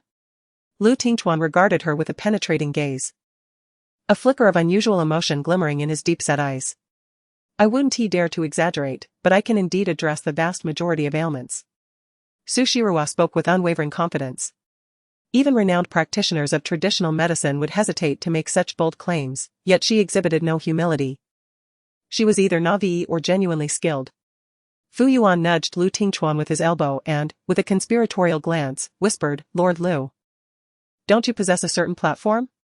Why not let her take a chance? I believe this young lady may possess genuine talent. She could potentially neutralize the poison afflicting your grandfather. Lu Tingchuan cast a dispassionate glance at him, understanding the unspoken implication. The blood poison that plagued him was a closely guarded secret, one that must not be revealed to outsiders. If Su Shiruo indeed possessed such capability, it would be worth considering allowing her a trial when the poison next manifested. Very well, Lu Tingchuan responded with a knowing tone. There is no need for a profit share, however, you must undertake a task for me. As long as it does not violate my principles, I am capable. Su Shiruwa secretly breathed a sigh of relief. She had anticipated that this difficult individual would pose challenges for her. After all, a man of Lu Tingchuan's esteemed status and immense power would never lack the financial means to hire a physician. While Su Shiruwa possessed unwavering confidence in her abilities, she was not arrogant enough to believe she was the most formidable in the world. Suddenly, a silver-gray Rolls-Royce Phantom came to a halt not far away. The door swung open, and a pair of polished shoes emerged. A tall and imposing man clad in a black suit stepped out. His long and powerful legs elegantly encased in tailored trousers. With one hand casually tucked into his pocket, he gazed indifferently in the direction of Su Shiruwa and her companions. Master Jiang, we have arrived at the hospital. This should be the place Miss Su mentioned, the assistant remarked, pulling out his phone to capture the hospital sign.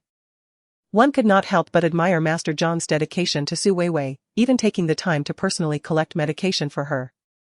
Jiang Qingyi spoke coolly. You go inside to fetch the medicine, I will make my way over. The assistant, taken aback, instinctively followed his gaze and was surprised to see the former young lady of the Su family engaged in conversation with the notoriously aloof Master Lu by the roadside. They appeared to be conversing quite amiably, and to his astonishment, Master Lu, typically so unapproachable, was smiling. As if recalling something unsettling, Jiang Qingyi's brow furrowed deeper, and he strode forward with purpose. The assistant was bewildered. After the incident a decade prior, had Master Jiang not expressed disdain for this young lady of the Su family? Why, upon seeing her by the roadside, was he now approaching her with such intent? Shortly, I shall send you the address. You can go there directly to fill out some information. When someone requires medical attention or detoxification, you will be automatically notified. Lu Tingchuan's hands, elegantly defined, rested on the car, his tone nonchalant. Thank you very much, Mr. Lu. Su Shiruwa smiled radiantly, her eyes crescent-shaped, and her delicate, fair face, even without makeup, was stunningly beautiful. Fu Yuan was taken aback, unable to discern that this young lady was, in fact, a mother of two. At that moment, a shadow loomed before the three of them. Instinctively glancing over, they beheld Jiang Qingyi, towering above the woman, his voice deep and resonant. What are you doing here? Are you attempting to seduce your sister's fiancé again? Su Shiruwa, how can you be so despicable? The words left Fu Yuan utterly astonished, unable to comprehend why this man had suddenly appeared to hurl accusations. Su Shiruwa, I lack the time to educate you, but I implore you to uphold your dignity. Your family background is commendable, do not disgrace the Su family. His tone, cold and laced with contempt, conveyed an unmistakable disdain. Jiang Qingyi's gaze was sharp, reminiscent of one confronting an adversary in a marketplace. Do not add to Weiwei's burdens, her health is precarious. If you possessed any sense, you would refrain from recklessly wandering about, as if you have not embarrassed yourself enough already. Even the assistant chimed in, Miss Su, due to your recent actions, the Su family is in disarray. Please consider your reputation, do not indulge in such scandalous behavior as coveting your sister's fiancé. How will you ever face the world again? How could a notorious Miss Su be so brazen? Not only does she attempt to seduce Jiang Yi, but she also seeks to entice her sister's fiancé. How can there exist such a shameless woman? Su Shiruwa raised an eyebrow slightly, a hint of derision curling upon her breathtakingly beautiful and unadorned face. Quite amusing. Who are you to approach me with such nonsensical chatter? Do I know you? With her arms crossed defiantly over her chest, she let out a series of cold laughs, her attitude pricking at the heart. Jiang Qingyi frowned in displeasure, questioning her shamelessness.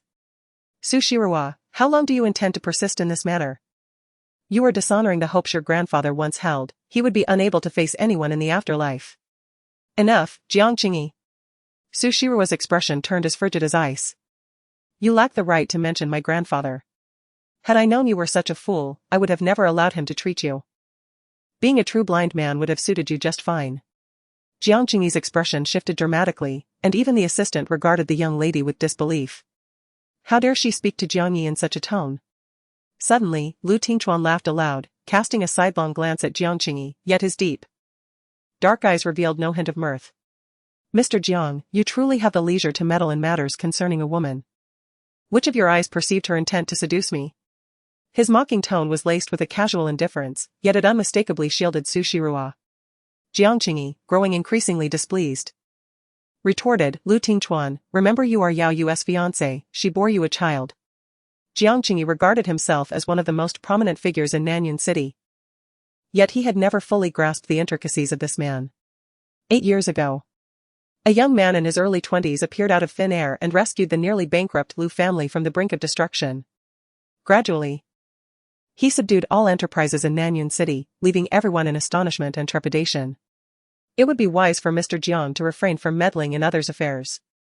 Lu Tingchuan maintained a cold demeanor. There was no need for him to inform anyone of his intentions. Fu Yuan couldn't help but chuckle, remarking on Mr. Jiang's amusing demeanor. In the midst of a public gathering, he had the audacity to approach a young girl with scornful jibes, claiming she was attempting to seduce someone. How could he see so clearly? Was he truly capable of tarnishing someone's reputation in such a manner? Did he take pleasure in bullying a young girl without any support? Look at his aggressive stance, one might mistakenly believe that Su Shiruo was his wife, and he had come to catch her in the act of infidelity.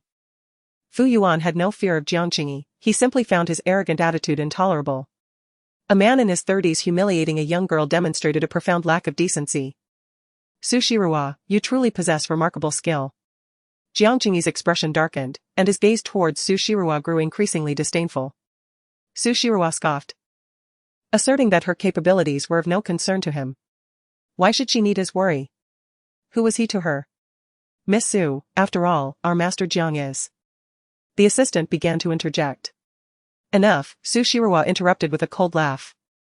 I have my own name. I am not merely someone's daughter to be addressed in such a manner. When the Su family wronged me and caused my imprisonment 5 years ago, I severed all ties with them. If your master Jiang wishes to acknowledge relatives, let him do so freely, but do not involve me. A sudden stillness enveloped the air. A surge of fury welled up within Jiang Qingyi. How ungrateful. With those 4 words, he donned a cold expression and strode purposefully toward the hospital. Su Shiruo scoffed disdainfully. Back when her grandfather was still alive, Jiang Qingyi had been quite astute, and she regarded him as an older brother. Who would have thought he would ultimately resemble a fool, completely manipulated by that low-tier green tea, Su Weiwei? Such a pity he possessed such an appealing visage. My dear, refrain from mingling with such imbeciles, foolishness is contagious. Fu Yuan burst into laughter, placing a friendly hand on Su Shiruo's shoulder. You are far more intriguing than Su Yaoyue. Shall we become friends? I am Fu Yuan, but you may call me Brother Yuan. Fu Yuan had a cheerful and generous disposition. And it had been ages since he encountered a girl with such a vibrant personality. Suddenly, he felt a chill run down his spine and turned to find himself staring into a pair of sinister eyes.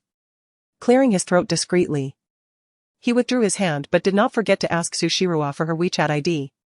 It's getting late, allow me to escort you home, Lu Tingchuan remarked, glancing at his wristwatch, adorned with a $1 million timepiece, as he stepped aside. Su Shiruo, without hesitation, expressed her gratitude and entered the luxurious vehicle worth tens of millions. Little did she know, this scene was being witnessed by a pair of eyes filled with dread and envy. As Su Shiruo departed in Lu Tingchuan's car, Su Yaoyue's face darkened, a mix of shock and fury prompting her to dial Lu Mei's number. Mother! Something terrible has happened. That little wretch Su Shiruo is actually with Lord Lu. Mother, does Lord Lu know about the events of years past? What should I do? Chapter 29, an incident occurs. As the condition worsens, what is there to panic about? The events of that year have been well concealed, that fool couldn't he even remember how many children he fathered. Let alone what transpired that night. Lu Mei's expression darkened, asserting that as long as your father stands by our side, there is no need to fear a mere girl. The name inscribed on that business card was yours, and no one would trace it back. However, Mother, it has been so long. And Lord Lu has persistently refused to marry me. That little brat bears an uncanny resemblance to the 2 illegitimate children brought back by Su Shiruo. What if someone uncovers the truth? Su Yaoyue leaned against the wall, her heart racing. Had she not come to the hospital for health supplements, she would never have considered that Su Shiruo could have had contact with Lu Tingchuan. The thought of Lu Tingchuan's cold demeanor towards her and the way he looked at Su Shiruo made her fists clench, her eyes reddening. Mother! I can't wait any longer, we must devise a plan to ensure Lu Tingchuan marries me soon, or else. All right. I will think of a way for you. After hanging up, Su Yaoyue leaned against the wall, a shadow of gloom settling over her face. She would not relinquish her position as Mrs. Liu under any circumstances. Su Shiruo, you have forced my hand. Would it not be better to remain comfortably imprisoned? Why must you come out and vie for my man? Her features, similar to Su Shiruo's, were twisted with resentment. Su Yaoyue's mind raced, contemplating what methods could be employed to permanently banish Su Shiruo from Nanyun City. A luxury car worth millions glided into the residential community where Qinli resided, drawing the attention and gasps of many onlookers. As Su Shiruo alighted from the vehicle, she cast a glance at the handsome visage of the man behind her and politely expressed her gratitude, saying, "Thank you, Mr. Liu. Will you not invite us up for a moment?" Lu Tingchuan leaned against the seat, his gaze fixed upon the dilapidated residential building behind her.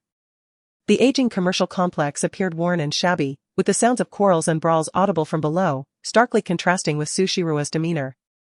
"No," she replied, a slight twitch at the corner of her mouth as she declined. "My abode is humble and unworthy of the esteemed presence of Mr. Liu." Fu Yuan erupted in laughter, exclaiming, "Look at that. Mr. Liu, you have been dismissed by the young lady." Lu Tingchuan turned his gaze, resting his hand on the car door, and raised an eyebrow. "One day, you shall willingly invite me to your residence," he proclaimed. Following his words, he playfully slapped Fu Yuan on the cheek, his tone turning somber. "Do you require me to assign you some tasks?"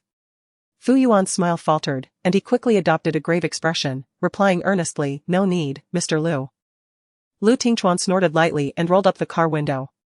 The sun's fading rays cascaded onto his face, creating a striking contrast between his crimson lips and his pale skin, rendering him enigmatic and alluring, yet imbued with a hint of childlike innocence.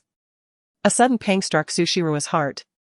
In that moment, the man's face seemed to merge with that of an inn, revealing an astonishing resemblance. But how could that be? Su Shiruo shook her head, deeming her thoughts utterly ridiculous. It was impossible for the man from that night to be Lu Tingchuan. Suddenly, a hand reached in through the car window and tapped her on the head. Su Shiruo immediately looked up, her eyes flashing with fury as she glared at the intruding hand, demanding, "What are you doing?" "Bidding farewell." Lu Tingchuan not only patted her head but also pinched her cheek, wearing a countenance that seemed to harbor deep grievances. Was he in need of funds? Su Shiruo frowned, cautioning him against his unwarranted advances, as she had no interest in Su Yaoyue's fiancé. Fu Yuan, with his cheeks puffed out, silently observed the unfolding scene. He couldn't shake the feeling that Master Lu's demeanor towards this young lady was rather excessive. Could it be that Master Lu harbored an interest in Su Shiruo? Fu Yuan discreetly glanced at the gentleman, exhilarated by the thought. Was he actually attempting to woo both the sister-in-law and this young woman? How thrilling! Suddenly, a shiver ran down his spine, and as he regained his composure, he found himself ensnared by a pair of deep, ebony eyes, piercing through him as if they could discern every thought in his mind. "If you wish to rid yourself of such thoughts, I suggest you sever your head and use it as a football," Lu Tingchuan remarked ominously. Fu Yuan cleared his throat and, with utmost seriousness, replied, "What are you implying?" "Master Liu? Let us hasten back. I promised Lan Lan I would bring back something entertaining." Lu Tingchuan cast him a dispassionate glance before instructing the driver to proceed. Su Shiruo had already entered the elevator, her figure obscured. Upon returning home, Su Shiruo rolled up her sleeves and commenced preparing dinner. Gu Yin maneuvered her wheelchair into the kitchen and, seemingly pensive, inquired, "Rua, the person who just dropped you off was?" "An inconsequential individual," Su Shiruo replied, offering a piece of fresh mango to her mother. "What's the matter?" "Nothing," Gu Yin remarked cheerfully as she savored the fruit. "Have there been any leads regarding your father?" Su Shiruo paused, disappointment washing over her as she shook her head. "The only recourse is to start the investigation from that room 5 years ago, but I was intoxicated and drugged at the time, so I cannot recall the room number." "Do not be anxious, we have only just begun our search," Gu Yin gently remarked as she caressed her daughter's hair, sighing softly, "I shall also inquire with my friends." "Mother, please do not worry, we still have ample time," Su Shiruo responded with a smile, assuring her, "I will ensure the safety of the little ones." "Mummy. Lele wants to eat mango too." A small head popped out from the kitchen doorway, and the adorable little girl joyfully scampered in, her voice sweet and innocent. Su Shiruo indulgently cut a small piece of mango and fed it to her daughter. The 3 generations shared a fondness for mangoes, save for an inn, who seemed to have inherited his biological father's aversion to the fruit. So sweet.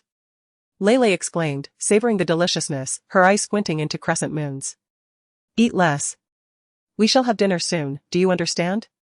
Sushiruwa handed her another piece to hold while she returned to her cooking. Suddenly, her phone emitted a series of beeps. Frowning, Sushiruwa wiped her hands before picking up the phone. Sushiruwa, you are in quite a predicament. Do you realize that a patient you previously attended to has now been rushed into surgery due to health complications? Hurry to Anshin Hospital, several officers are awaiting your arrival. The voice of Director Shun was urgent, tinged with a hint of schadenfreude.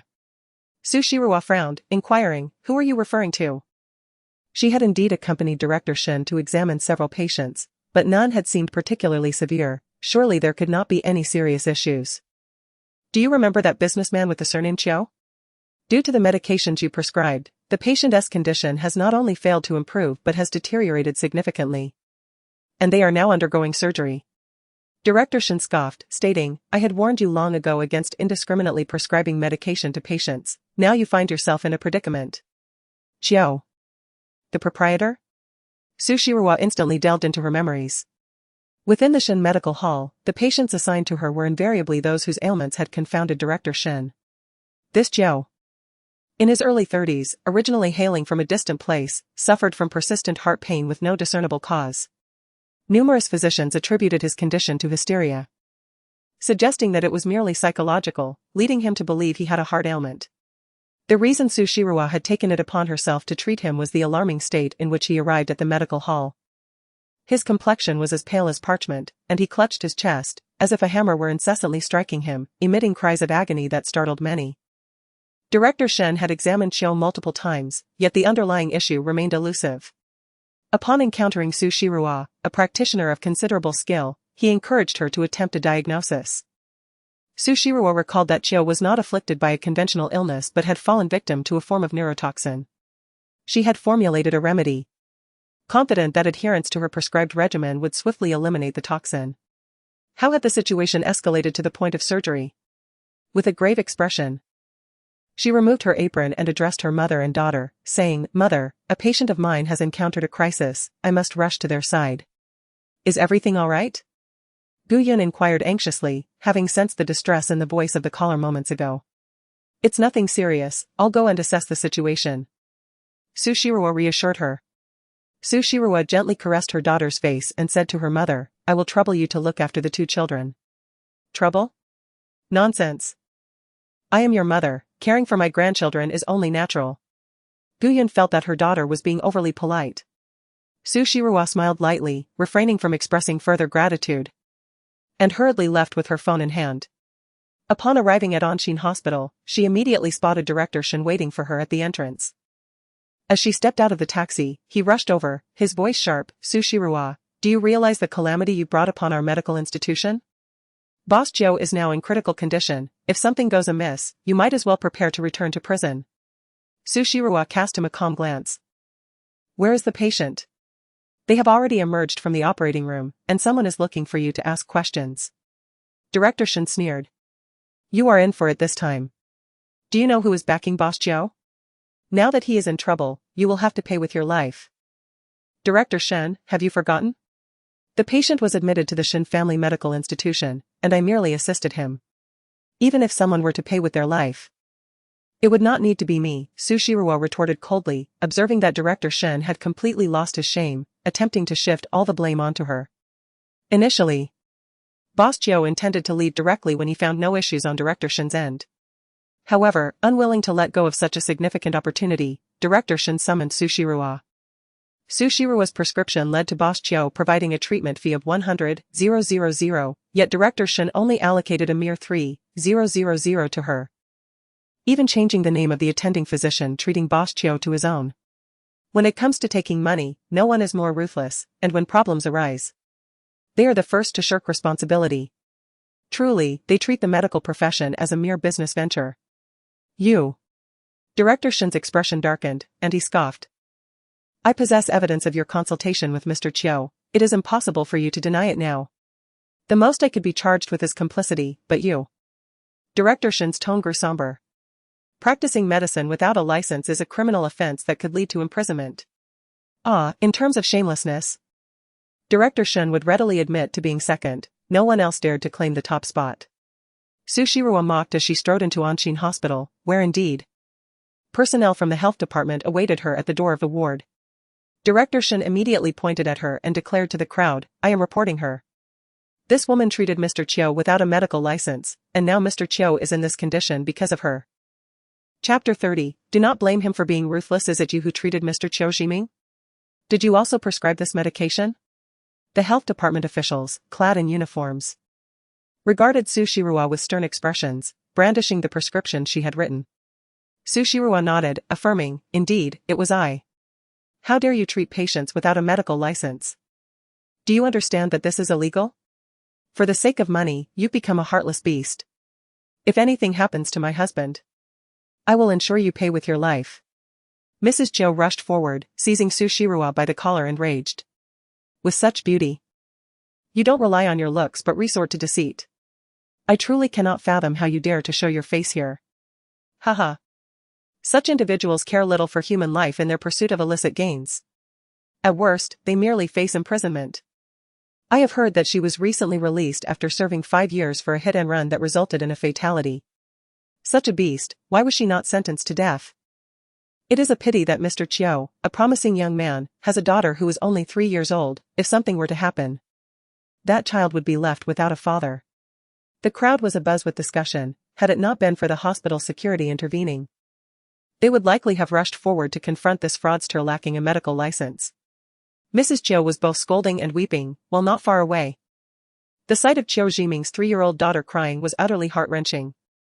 Sushiro sighed and grasped Mrs. Chiu's hands. "Madam Chiu, I have great confidence in the prescription I have prepared. Mr. Chiu will absolutely experience no side effects. May I first assess the situation before proceeding? You deceitful charlatan. Do you still intend to swindle me?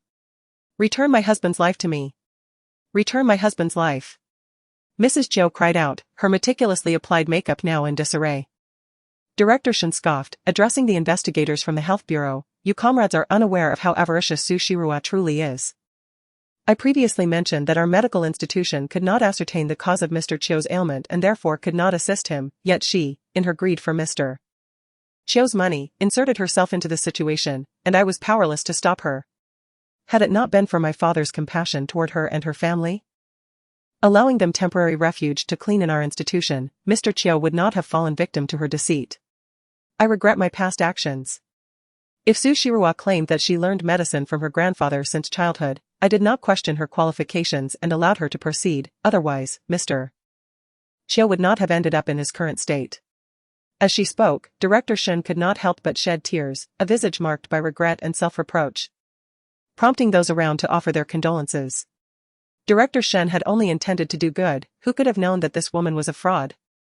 May those who exploit the vulnerable perish. I have recorded her actions and will soon publish the footage online to expose her. Such a heartless woman, who endangers lives, deserves to be revealed, so that all may condemn her and call for her accountability. Sushiro furrowed her brow, casting a cold gaze at the patient who was clamoring to expose her. "I must remind you that sharing my image without consent is illegal. Should I find my photograph circulating online, I will pursue legal action against you. How dare you, a fraud, show such audacity?" The patient in the hospital gown retorted with disdain. "I detest people like you the most. Our medical expenses are already exorbitant. And you deceitful charlatans have the gall to rob us. So what if it's against the law? I am determined to expose you." He brandished his phone, nearly shoving it in Sushiro's face to take a picture. "Miss Su, a report has been lodged against you for practicing medicine and prescribing medications without a valid medical license. This has escalated to a matter of life and death, constituting fraud. Do you acknowledge this?" An investigator from the health bureau regarded her with scorn. "Who says I lack a medical license?" Sushiro scoffed, retrieving her credentials from her bag. "Behold, this is my medical qualification. Likewise, I can assure you that the prescription I provided is without fault. The reason behind Mr. Chiu's deteriorating condition necessitates my personal examination." The investigator paused in surprise, hastily taking the credentials from her hand for scrutiny. Subsequently, they exchanged glances, confirming the authenticity of the documents. Moreover, they pertained to traditional Chinese medicine, a qualification typically unattainable without considerable experience. Su Shiruo smirked, having taken note of those who had just insulted and reported her. I shall file charges against them for defamation. Director Shen wore an expression of disbelief, exclaiming, how could this be? Are you not a convict? How could you possibly obtain a medical license?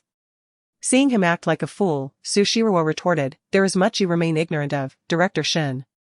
You are quite foolish indeed. You accuse me of practicing medicine fraudulently, yet all of Mr. Chiu's funds were transferred to your account. Our previous monetary exchanges amounted to a mere 1 or 2,000, where, pray tell, did the remaining funds vanish? Did you pocket them? Director Shen's face paled. Caught off guard by Su Shiruo's unexpected counterattack. However, he quickly regained his composure and declared, even if you possess a medical license, how will you explain Mr. Chiu's worsening condition? We are all aware that Mr. Chiu is merely experiencing a hysterical episode, with no acute heart condition whatsoever. Your reckless prescription has jeopardized Mr. Chiu's life. You will still face imprisonment and have all your credentials revoked. According to Director Shen's logic, should every patient in every hospital experience a deterioration in their condition, would that mean the licenses of all physicians would subsequently be revoked? Su Shiruo found Director Shen's revealed demeanor utterly repugnant. Immediately, she questioned. Director Shen was momentarily taken aback, yet dared not respond. Should he acquiesce, he would not only offend Su Shiruo but also incur the ire of all medical professionals in the country, including esteemed experts. No physician can unequivocally guarantee the recovery of their patients. It is not uncommon for complex ailments to deteriorate, a reality beyond the control of any doctor. Look. It is evident that even you, Director Shen, are hesitant to answer, Su Shiruo remarked with a cold smile. Madame Chiu, in a state of despair, demanded, what about my husband? Does he deserve to be deceived by you charlatans? Do not fret, Madame Chiu, Su Shiruo consoled her, once I examine Mr. Chiu's condition, I assure you I will provide a satisfactory response. Wiping her tears, Madame Chiu threatened, let me make myself clear, Su Shiruo, if anything happens to my husband, even if the law cannot hold you accountable, I will stop at nothing to ensure you pay for your negligence. Upon hearing this, Director Shen raised an eyebrow slightly, casting a veiled challenge towards Su Shiruo. A sense of foreboding settled in her heart. Initially, out of respect for Elder Shen, she had intended to amicably resolve matters with the Shen Medical Hall, despite the previous schemes directed against her.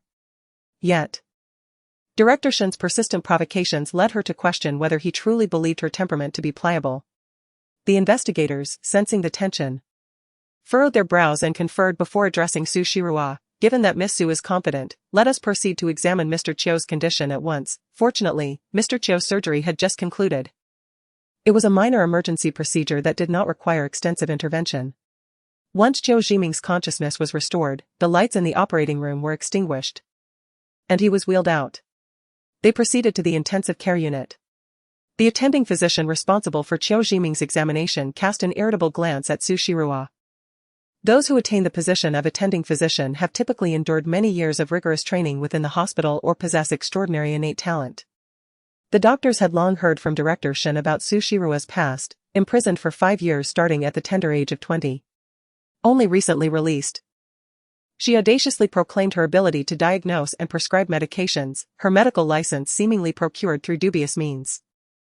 Su Shiruo paid little heed to the judgmental gazes of those around her. True competence was of paramount importance, everything else was trivial. She accompanied Chiu Jiming as he was transferred to the intensive care unit. The attending physician, surnamed Wen, was named Wen Renyi. A man in his early 30s with striking good looks, long limbs, and well-defined features, holding a medical record in his elegantly slender fingers. The slight upward tilt of his almond-shaped eyes and the inky depth of his gaze added an air of sharpness to his demeanor. Clad in a white coat, a crisp white shirt, and black trousers, his professional attire exuded an austere allure, akin to a deity, making him appear unattainably majestic. Su Shiruo, is it? Wen Renyi inquired, perusing Chiu Jiming's medical report. His previous medical records were also present, revealing that he had undergone numerous tests confirming the absence of any cardiac issues.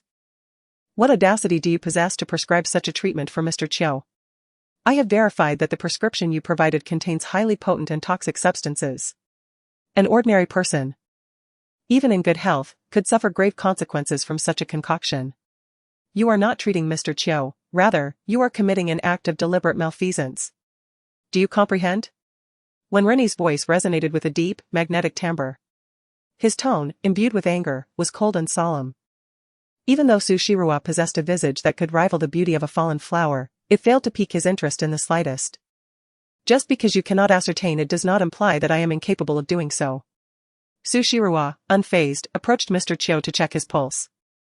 Following a series of urgent interventions in the operating room, Chiu Jiming had now regained a modicum of consciousness. His face was as pale as parchment.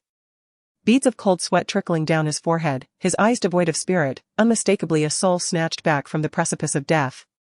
Su Shirua furrowed her brow, her expression growing increasingly grave. Her gaze fell upon the weeping Mrs. Chiu. Mrs. Chiu, has Mr. Chiu been diligently following the prescription I provided? Mrs. Chiu, her eyes reddened, nodded. My husband even mentioned that he finally found someone capable of treating his heart condition. Little did we know that this prescription would be the very cause of his peril. Su Shirua, when exactly did our Chiu family offend you? That for the sake of money, you would resort to such ruthless measures? No, that is not right. Upon uncovering the truth, Su Shirua disregarded Mrs. Chiu's accusations.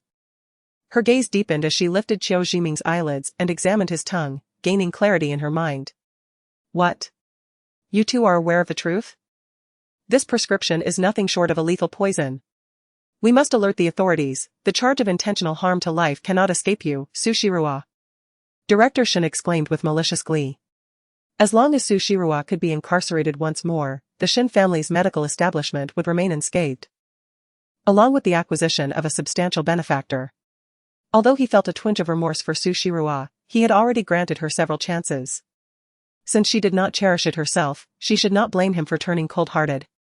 Chapter 31, I guarantee with my life. Humph. People have been harmed to such a dire extent by you, and you show not the slightest hint of remorse. I truly cannot fathom how such individuals acquire their qualifications. If such a person can practice medicine, it seems the future of Xia country is bleak. Such frauds ought to be apprehended. What does it matter if they have a certificate? She has brought about this calamity, should she not bear responsibility? The patient, brandishing a phone to record, continued to shout, filled with righteous indignation. Su Shirua frowned and turned to Wenrennie, asking if he could expel these clamorous individuals. Wenrennie's expression was stern as he instructed the nurses to disperse the troublemakers. However, the man persisted, yelling, On what grounds are you expelling us? I know it. You must be covering for this fraud. I will expose your fraudulent hospital. The nurse looked at Wenrennie, troubled. Director, this. Su Shirua's expression darkened as she approached the patient with the phone, speaking calmly, You accuse me of being a fraud, but according to our country's laws, spreading rumors can lead to detention. Would you care to test that? The patient was taken aback, but instead of fear, he became increasingly malicious, retorting, Don't think you can intimidate me with that. I know the law better than you. I'm not leaving today. Let us see how many people will protect you. You filthy woman. With that, his lecherous gaze fixated on Su Shirua, filled with malice as he added, With a face like that, who knows how many men you've slept with? If you want me to keep quiet, how about you spend a night with me? Then I won't cause you any trouble. Su Shirua was almost amused by the audacity of the man before her. His face was pockmarked and bald, with murky, inverted triangular eyes that unmistakably indicated he was there to provoke trouble. Initially, upon noticing his hospital attire, she intended to merely issue a few warnings, however. His blatant disrespect toward her character left her no choice but to respond with equal severity. Very well, you may choose to remain, she remarked with a cold smile. I have recorded every insult you hurled at me, so prepare yourself for detention. With that, she disregarded the provocateurs and directed her attention to Madame Chiu. I have assessed Mr. Chiu's condition. The neurotoxins accumulating in his heart should theoretically diminish with medication. However, his current state indicates a severe poisoning, likely resulting from malicious intent, leading to heart failure. Madame Chiu, considering your deep affection for your husband, are you aware of any adversaries he may have? Or has anything he consumed been handled by outsiders? Madame Chiu appeared bewildered. My husband is a humble man who has never made enemies. We seldom dine out. All our meals are prepared by our housekeeper. Su Shirua pondered for a moment. It seems we will need to accompany an officer to your residence for further investigation. What do you mean? Do you suspect someone might have poisoned my husband in our home? Madame Chio's complexion turned pale. That is impossible. My husband and I share the same meals. If he has been poisoned, why am I unharmed? That is something we must ascertain, Su Shirua replied calmly. However, for now, we should contact the authorities. She then produced a silver needle to begin disinfection, prompting the onlookers to furrow their brows at her actions. Even Wenren, displeased, inquired. What are you doing? Mr. Chio's heart had been severely ravaged by poison, although he had been resuscitated. If detoxification was not promptly undertaken, he would soon be in critical condition once more. Su Shirua meticulously performed disinfection, all the while elucidating that his body could not withstand the impact of pharmaceuticals and could only be detoxified using silver needles. As she spoke, she lifted Qiu Jiming's shirt, preparing to proceed directly. Wait. Wenren abruptly seized her wrist, coldly questioning, are you jesting with the patient's life? To think that mere silver needles could effectuate detoxification is utterly ludicrous. The ancient medical traditions of Xiagua have endured for millennia, however. Due to a decade-long upheaval several decades ago, many medicinal formulas have been lost. In contemporary society, there is a prevailing inclination towards Western medicine, and traditional practices have long fallen into decline, with many dismissing them as fraudulent. As a medical doctor returning from overseas studies, Wenren naturally held little regard for traditional medicine. Could there truly be toxins that modern medical instruments fail to detect? Such a notion is nothing short of an affront to science. Dr. Wen, your limitations do not render my methods laughable. To prove my integrity, I implore you to release me. Su Shirua, vexed, attempted to move her wrist, but her strength paled in comparison to Wenren's. She regarded the young doctor with a glimmer of doubt in her eyes. Could it be that he had also studied martial arts? The patient's life is not a pawn in your quest for vindication. We have painstakingly rescued Mr. Qiu from the brink of death. If he were to perish in your care, Miss Su, you would be guilty of far more than mere deception. Very well, then. How about I stake my own life as collateral? Su Shirua raised her chin, her bright apricot eyes shimmering with an indescribable brilliance. If something were to truly happen to Mr. Qiu, I would stake my very life for him. Despite her seemingly frail and delicate appearance, her words left the onlookers in astonishment. Could it be that they had wronged this woman? What other reason could she have to guarantee her life? Su Shirua cast her gaze towards Mrs. Qiu, stating, although Mr. Qiu has temporarily escaped danger, his heart is already beginning to fail, and he cannot endure much longer before deterioration ensues. There is no one here who can save him, except for me. Therefore, you must decide. You must decide your husband's fate. Mrs. Qiu's complexion grew increasingly pale, her swollen red eyes fixed upon her critically ill husband. Tears streamed down her cheeks as she steeled her heart, wiping away her tears and declaring fiercely, very well, I shall trust you once more. But, Dr. Su, let me remind you, should anything happen to my husband, you must pay with your life. Otherwise, no matter where you flee, I will never let you go. She and her husband had fallen in love freely, and after many years of marriage, they had never quarreled. Mrs. Qiu could not accept her husband's death, yet. Gazing at Su Shirua's composed face, she was willing to place her faith in her once more. With the patient's family in agreement, can Dr. Wen release me now? Su Shirua pressed her lips together, casting an irritated glance at the hand that had seized her wrist. Wenren, with a frosty expression, declared. Since you are intent on courting disaster, I shall not intervene further. Releasing Su Shirua's hand, he simply abandoned his obstruction and moved to the other side, observing coldly. Heart failure had reached an irreversible stage, yet he was curious to see from whence this woman drew such audacity, daring to presume that a mere few silver needles could resurrect Qiu Jiming's life. The onlookers beheld as she deftly removed Qiu Jiming's shirt, but none could discern the technique she employed. In the blink of an eye, numerous glimmering needles adorned Qiu Jiming's body. Su Shirua maintained an expression of unwavering composure, as if impervious to the surrounding chaos, inserting the silver needles with meticulous precision while furrowing her brow to observe the patient's reactions. Indeed, Qiu Jiming's heart was swiftly deteriorating due to toxins. However, for Su Shirua, it posed no significant challenge. 10 minutes elapsed before Qiu Jiming suddenly expelled a jet of black blood. Su Shiroa had anticipated this, shielding herself with Wenrenyi's white coat to guard against the splatter. While he himself, afflicted by his obsessive cleanliness, turned pale.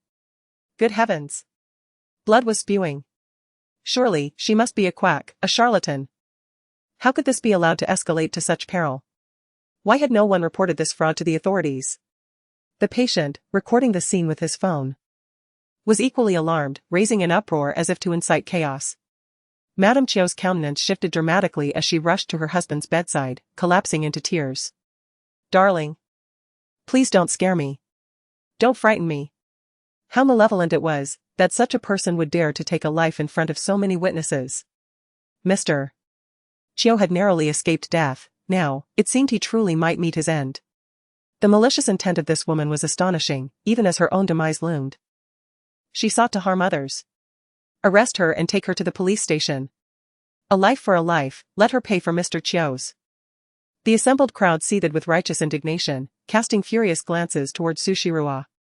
Director Shun stood at the doorway, relishing the sight of Su Shiroa being scorned by the crowd. This young girl was exceedingly arrogant, having merely cured a few notoriously difficult patients, she fancied herself a miraculous healer. The ward was in uproar. And Su Shiroa found herself besieged, unable to escape.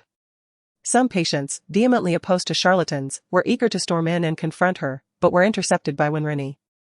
The man's countenance was grim, although he despised such brazen impostors, he recognized that she was merely a young girl, and if she were truly captured, her fate would likely be dire. Shielded behind him, Su Shiroa's expression shifted, she suddenly found Wen, the doctor, less intolerable than before. Just then, Madame Chiao let out a gasp of joy, tears welling in her eyes as she looked at her husband, who was gradually sitting up. Darling, how do you feel? Is your heart still in pain? Qiao Jiming opened his mouth to respond, only to realize he had been pricked by numerous needles in the chest. His face turned pale as he stared blankly at the doctors, seemingly bewildered by the situation. The toxic blood has nearly been expelled, Su Shiroa said as she approached to remove the silver needles from him. Qiao Jiming gazed at her in astonishment. Dr. Su, how is it that you are here? Mr. Qiao, your heart has deteriorated due to someone deliberately intensifying the poison, leading to its failure.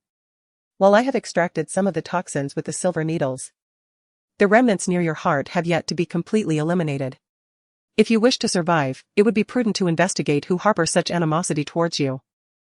After removing the silver needles, Su Shiroa proceeded to disinfect them, a habitual practice she maintained each time she employed her acupuncture techniques.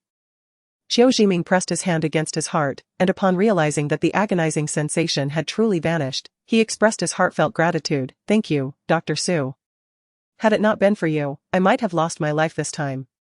There is no need for thanks, Su Shiroa replied, neatly putting away her silver needles before producing a QR code. 50,000 yuan, thank you. Qiao Jiming was momentarily taken aback and then burst into laughter, hastily urging his wife to complete the payment. The doctors and patients at Anshin Hospital observed Qiao Jiming with a mix of astonishment and amusement.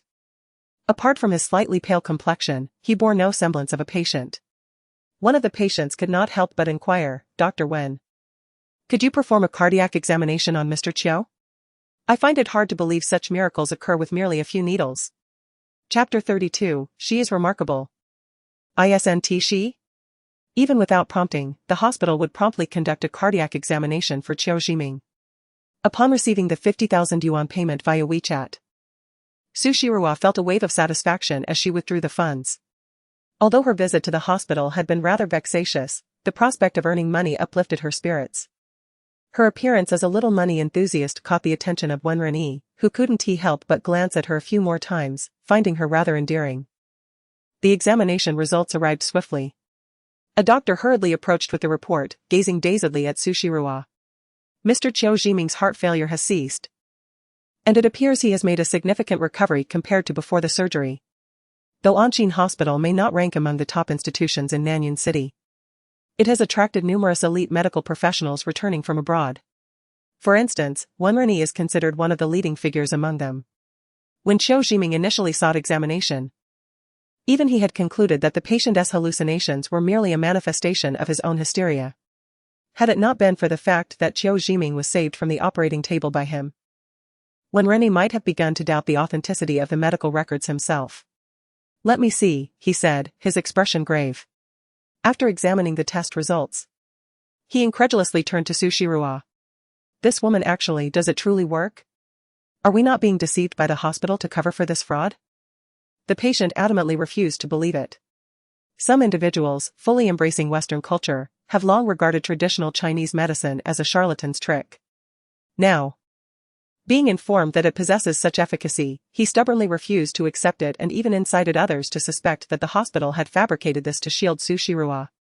Upon hearing the results, Director Shin turned pale, casting an uncertain glance at Sushiro. Since Mr. Chiu is no longer in life-threatening danger, does this not vindicate my innocence? Sushiro concealed her avaricious demeanor and coldly regarded the patient who still sought to tarnish her reputation. Indeed, you are not a fraud. When Rene's gaze upon Sushiro deepened. Very well. Sushiro lifted her chin and approached the patient. All the derogatory remarks you made about me have been recorded. And I have reported you to the authorities. Prepare yourself to be apprehended and detained at the police station for a few days. Those with foul mouths never learn their lesson without a firm reprimand. Sushiro had no intention of becoming a martyr, allowing herself to be insulted without consequence. Moreover, she harbored serious suspicions that this individual had accepted bribes to provoke trouble. You.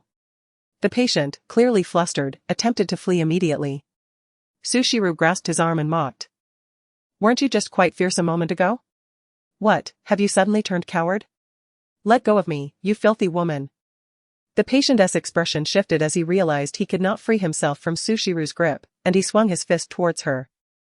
Sushiro let out a cold laugh, executing a shoulder throw that pinned him to the ground, seizing his hair. You are not a patient of this hospital, are you? Pretending to be ill just to slander me? Perhaps it is you who is truly profiting from this. What nonsense are you spouting? How could I not be a patient here? He retorted, defiantly raising his chin. Someone. The doctor is bullying the patient. I'm being attacked. Bah. A grown man like you should have some shame. You were the one who intended to strike first. Dr. Su was merely acting in self-defense. Dr. Su is right.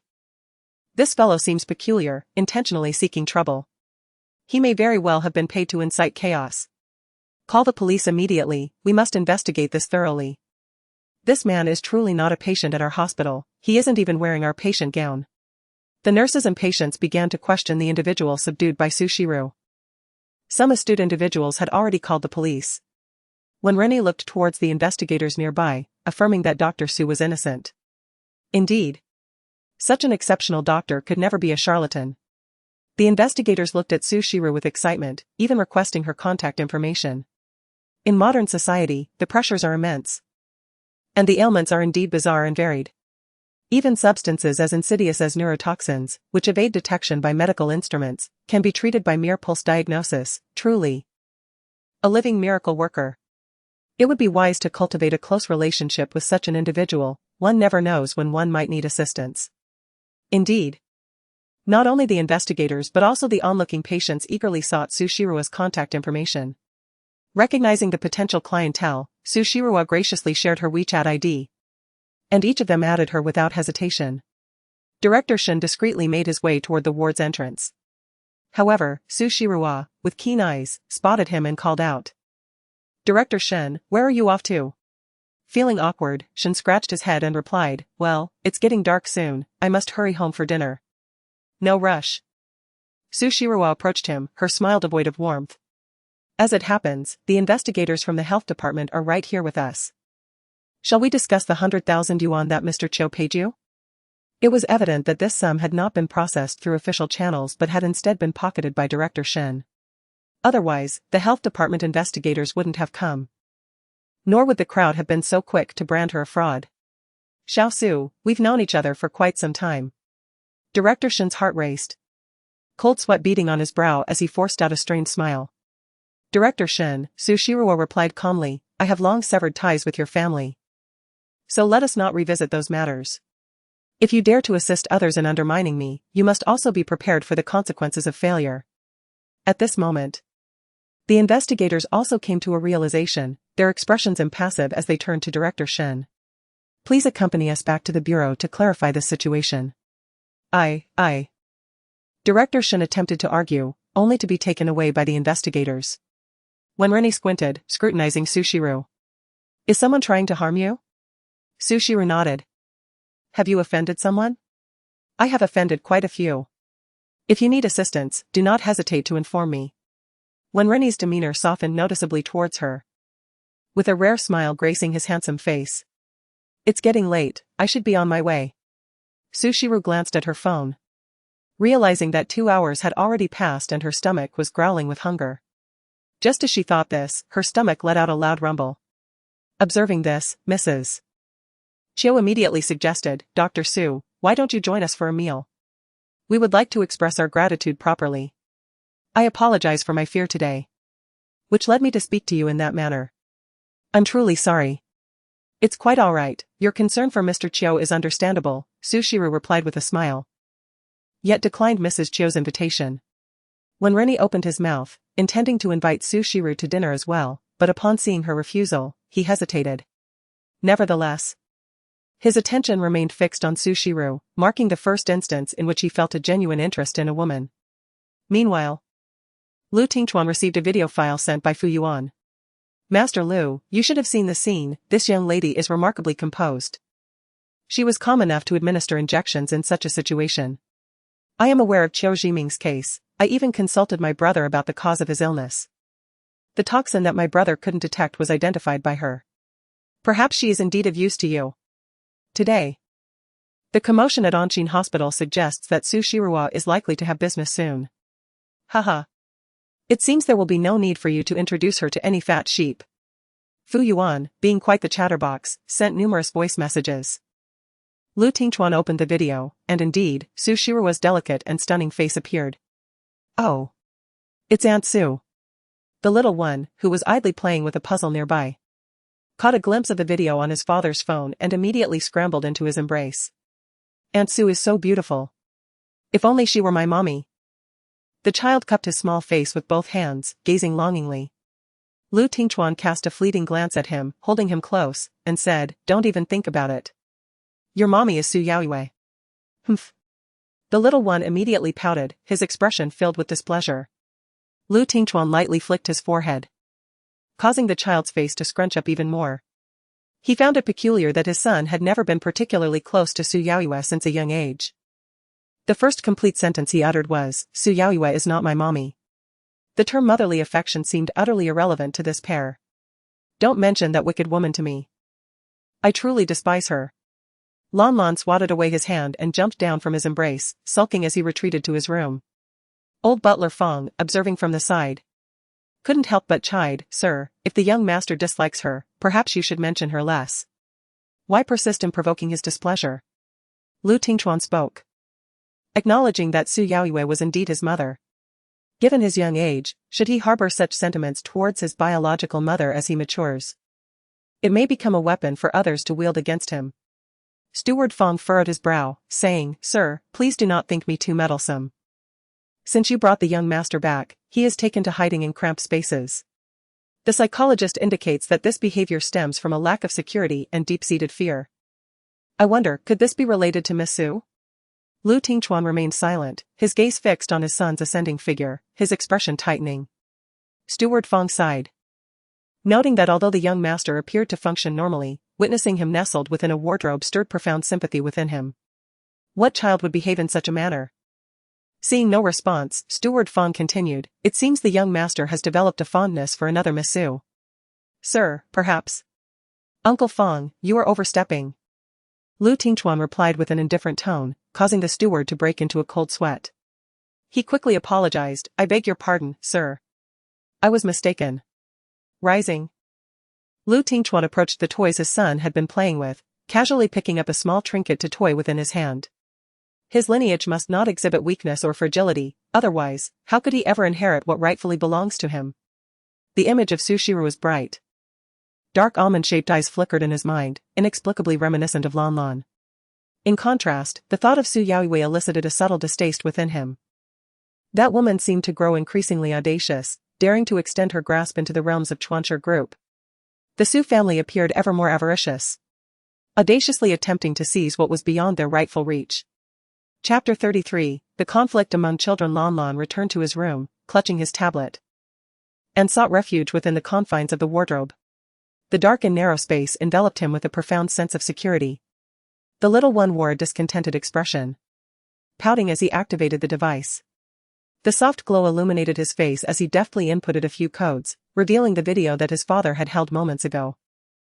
Gazing at Aunt Sue's beautiful visage, a flicker of hope danced in his dark, bright eyes. "Mommy, where are you?" The plaintive voice echoed softly within the cramped quarters. Lan curled himself into a ball, saving Aunt Sue's photograph before cradling the tablet tenderly. For reasons unknown, the sight of Aunt Sue's face stirred a yearning within him to draw closer to her. If only Aunt Sue could be my mommy. Though still quite young, Lan possessed remarkable intelligence. He sighed deeply, his brow furrowed in worry. His foolish father, so easily deceived by the wicked woman who was not his mommy, would not believe his claims. He was determined to uncover the identity of his true mother and ensure that his father imprisoned that deceitful woman. What to do if Daddy is so foolish? That wicked woman is clearly an imposter pretending to be mommy. Why won't Daddy see the truth? As the night deepened outside, Lan nestled within the wardrobe, drifting into a peaceful slumber. Shortly after, Lu Tingchuan entered his son's room. Noticing the empty children's bed, he furrowed his brow slightly and opened the wardrobe, discovering the little boy curled up within, fast asleep. Following closely behind, Butler Fong observed the scene and murmured, "Sir, the young master has this habit." The psychologist mentioned that Lan lacks a sense of security. In the vast expanse of Nanyun City, who would dare to bully the young master of the Lu family? What could possibly instill such fear in the young master? Butler Fong was utterly perplexed. Yet, Lu Tingchuan had discerned a glimmer of understanding. He bent down to lift the child, who instinctively clutched at his chest as the tablet slipped from his tiny hands. His sleeping visage resembling that of a cherubic angel. "Mummy," a soft, poignant whisper filled with yearning escaped his lips. Lu Tingchuan furrowed his brow. At that moment, the tablet unexpectedly illuminated, revealing Su Shiru's exquisite, unadorned face before him. Lu Tingchuan's gaze sharpened, fixated on the delicate features displayed on the screen. A vague realization dawning upon him that his son bore a resemblance to this woman. What could this mean? Upon returning home, Su Shiru found that Qin Li had prepared dinner, eagerly waiting with her mother and the little ones for her arrival. The television broadcasted news from an amusement park. And Anne's eyes sparkled as she watched the roller coasters and spinning clocks, while Lula gazed enviously at the girls riding the carousel. Do Anne and Lulu wish to visit the amusement park? Gu Yun, as the grandmother, was the first to notice the longing in the children's eyes. Reflecting on the fact that these children had grown up in an orphanage, deprived of such joyful experiences, she felt a pang of sympathy and said, Rua. If you have no plans tomorrow, why not take them out for a bit of fun? Otherwise, once they start school, there will be little time left. Su Shiru paused, glancing at the two little ones. No need, Grandma, and Anne quickly shook her head. We don't want to go to the amusement park, it's too expensive. Our family is quite poor right now, and we shouldn't waste money frivolously. Mother has been struggling to care for herself and her younger sister. And now with the additional responsibility of a grandmother in a wheelchair, the burden has only intensified. Su Shiru paused for a moment, then smiled and reassured Anne, don't worry. It won't cost much. I haven't told you yet, but today I earned 50,000 yuan. 50,000? The little one exclaimed, her eyes wide with astonishment. Is it really that much? Indeed, Su Shiru replied with a smile. Though her heart ached at the realization that her child understood the significance of money at such a tender age. Previously, when they were at the clinic, Anne had even contemplated collecting bottles to sell. With a silent sigh, Su Shiru felt an increasing sense of guilt. Ultimately, it was her inability to provide a sense of security for Anne that led to this premature burden, at such a young age. Children should be allowed to indulge in childish whims rather than harboring such worries. On the other hand, Lele was not as preoccupied as her brother. With excitement, she exclaimed. So can we go to the amusement park tomorrow? How wonderful. Mommy, I want to ride that. The little girl pointed at the carousel depicted on the television. Her voice sweet and innocent. How could Su Shiru possibly refuse? She readily agreed with a beaming smile. The next morning, the trio donned matching outfits in preparation for their outing. Before leaving, Su Shirawa turned to her mother and said, I have the keys with me, Mom. If someone knocks on the door, just don't answer. Pretend no one is home. Guyun gently caressed her granddaughter's soft cheek, feeling reluctant. You've mentioned it several times. I understand now and won't make the same mistake as before. Su Shirawa crouched before her, with a serious expression, declaring that Su Henji was indeed a madman. Now that his true nature had been unveiled, he would resort to any means necessary to achieve his goals. You must heed my words, absolutely do not open the door. Do you understand? Guyun retorted, somewhat exasperated, at my age, I am well aware of such things. Now go, and take good care of the little ones. Let them enjoy themselves thoroughly at the amusement park. With that, Su Shirawa finally took the hands of the two children and stepped outside. Not forgetting to greet Qin Li next door. The trio departed their home and hailed a cab, heading directly to the largest children's amusement park in Nanyuan City. Unlike the thrilling and perilous rides of ordinary amusement parks, this children's paradise was an enchanting kingdom crafted entirely for the little ones. Parents were seen bustling about, accompanying their children. Anan and Lele had never been to such a place, and upon seeing the gigantic Mickey sign at the entrance, they couldn't help but exclaim, wow. Mommy. There are so many people here. Lele exclaimed excitedly, tugging at Su Shirawa's sleeve, bouncing with enthusiasm as he pointed at the sign, that's Mickey. What a huge Mickey. Anan, however, maintained a calm demeanor, observing his surroundings but still radiating joy. Su Shirawa led the children to purchase tickets. The amusement park was bustling with children. And to prevent any from getting lost, each parent was provided with a tether, also to keep the little ones from running amok. Su Shirawa first took the children to the inflatable castle, where a plethora of plush toys and animated warriors awaited, alongside trampolines and a ball pit. Lele, overwhelmed by the abundance of attractions, was on the verge of losing control with excitement. To amuse his younger sister, Anan joined in the bouncing and frolicking. Suddenly, a stout and robust child violently pushed Lele off the small swing and claimed it for himself. Lele tumbled onto the sponge carpet, staring blankly at the chubby little tyrant. Utterly taken aback. You silly little thing, move aside. I want to play on the swing. The chubby boy shouted imperiously at Lele. But I was in line first. Why did you push me? Lele exclaimed, displeasure evident as she rose from the ground, pouting with her hands on her hips. So what if you were in line? I simply want to play first. Hurry up and get lost. Otherwise, I'll have my grandmother teach you a lesson. I won tea. You get down. I haven't even started playing yet. Lele protested, unwilling to relent, and she tugged at the chubby boy's sleeve. Clearly spoiled and accustomed to getting his way. The chubby boy raised his hand and shoved Lele back to the ground, arrogantly declaring, you little nuisance, do you want a beating? I'll hit you. Lele was frightened, her face paling as she burst into tears. Hearing her cries, Anan, who had been bouncing on the trampoline nearby, rushed over. Upon seeing a 7- or 8-year-old bully tormenting his sister, his demeanor turned fierce, like a little cannonball, he charged forward, knocking the chubby boy to the ground. Don't bully my sister. Anan stood protectively in front of Lele, growling fiercely like a wolf cub.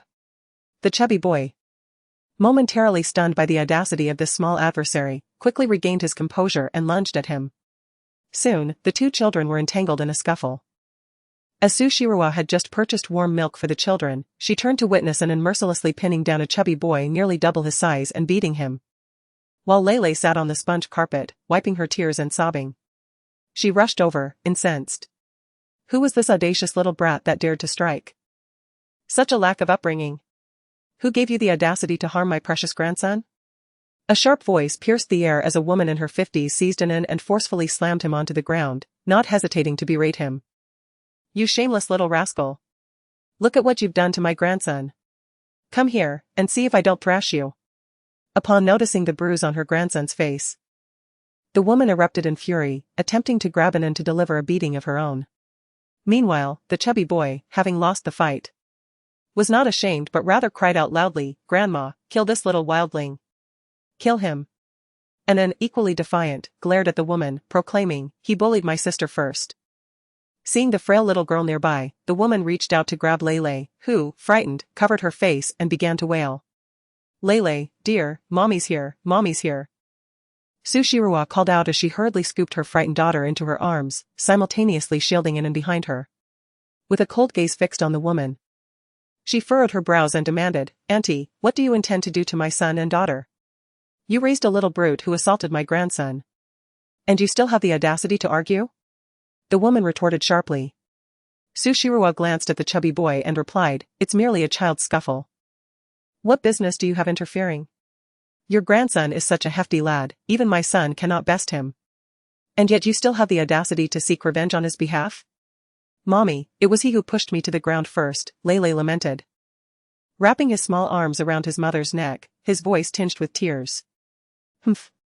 Who told you that this worthless child could not play? The swing is mine," the chubby boy proclaimed, emboldened by the presence of his grandmother. Su Shiroa couldn't help but chuckle in exasperation.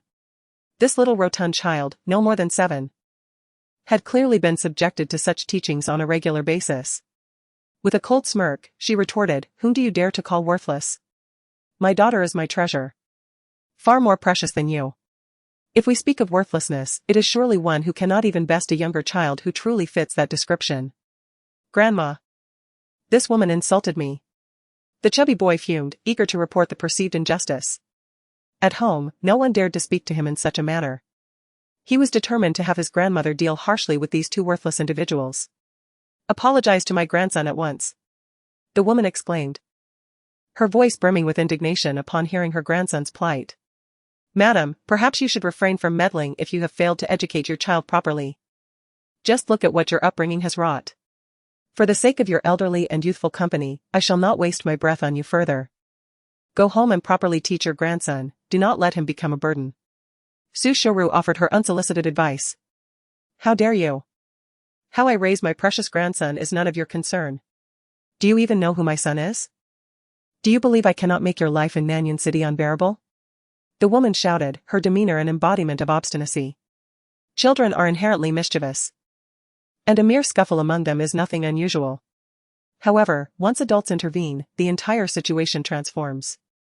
Upon noticing that Su Shiroa intended to leave, a woman immediately obstructed their path and made a phone call.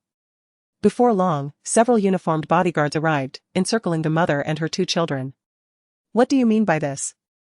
Do you intend to resort to violence?" Su Shiroa's expression gradually turned cold at this sight. Anan anxiously clutched her clothing, while Lele buried his head into her bosom. "I demand you apologize to my grandson. Since you seem incapable of understanding, I shall employ another method to ensure you do. The children of the Zhou family shall never be bullied by outsiders." The woman coldly sneered with an intimidating demeanor. Meanwhile, the children who had been playing in the vicinity were swiftly taken away by their frightened parents.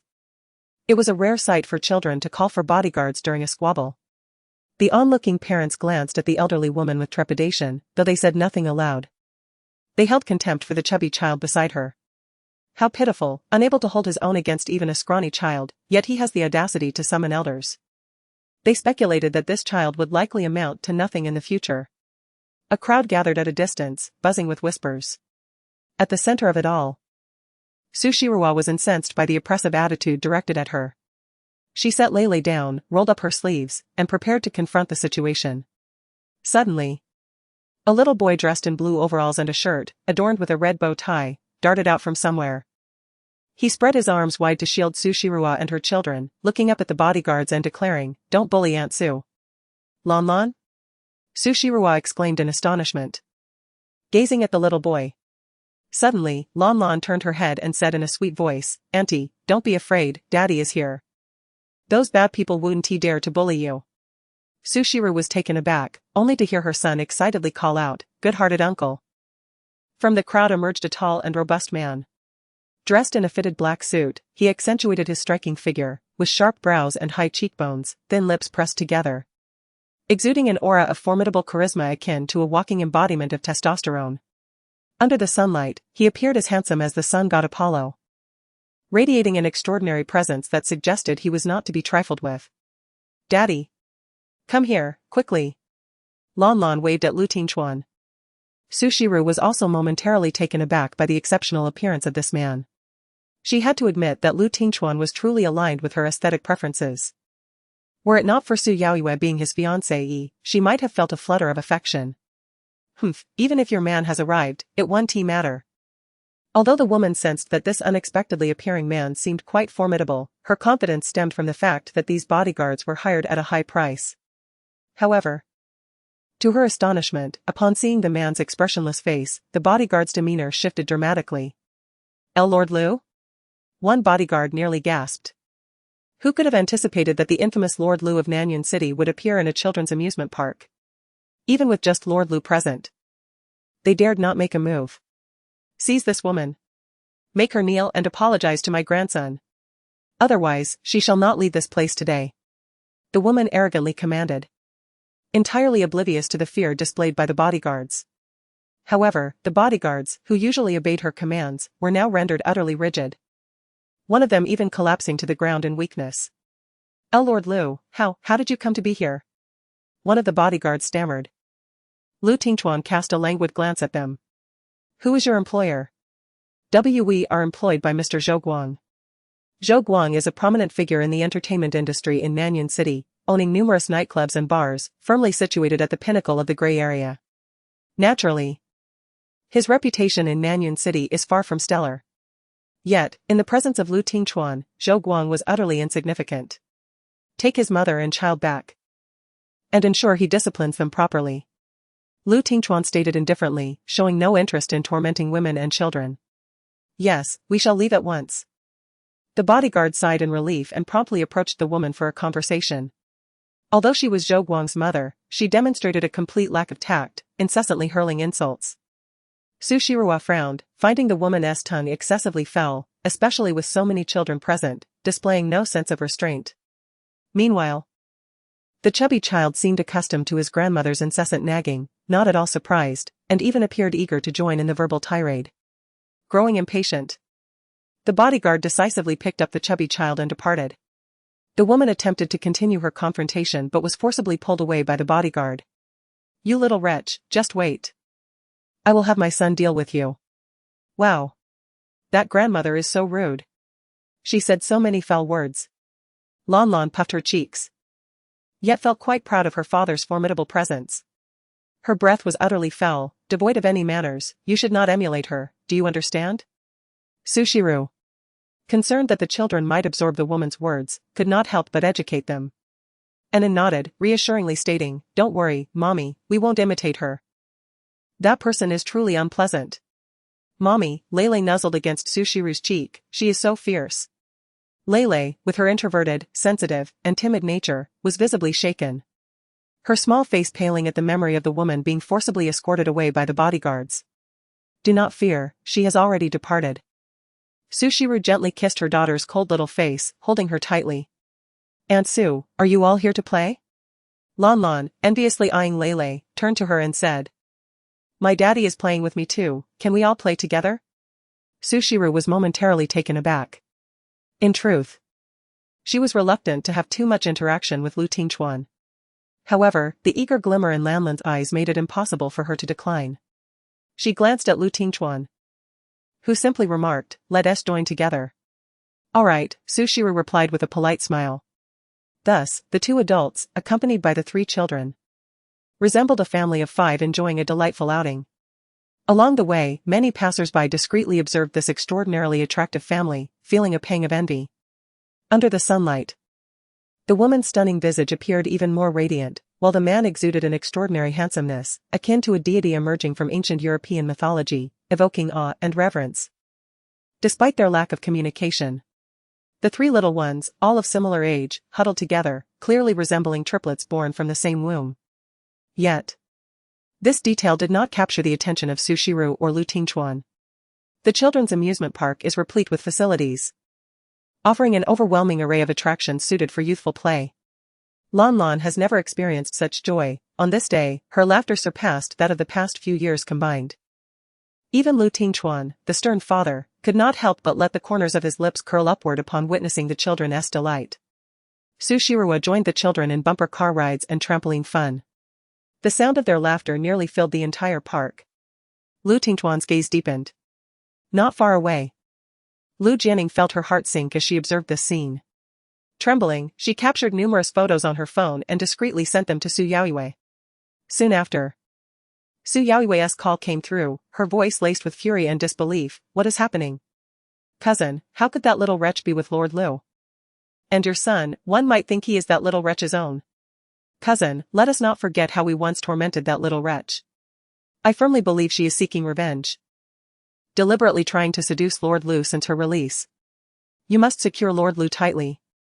Otherwise, once she gains power, we shall have no peace left. In the photographs, Su Shiruo was exuberantly driving bumper cars with the 3 children, her joyful smile strikingly bright. What troubled Su Yaoyue even more was the tenderness in Lu Tingchuan's expression as he gazed upon the mother and her children, an affection she had never witnessed before. Gripped by an overwhelming sense of panic, Su Yaoyue furiously smashed everything within reach, exclaiming, Su Shiruo! You shameless wretch! Shameless! The maid of the Su family, in a state of panic, hid aside, too afraid to approach the furious second young lady. Just then, Lu Mei returned from her facial treatment and frowned upon seeing the disarray within the room. How can you not control your temper again? Yeah, you are to become Mrs. Lu in the future.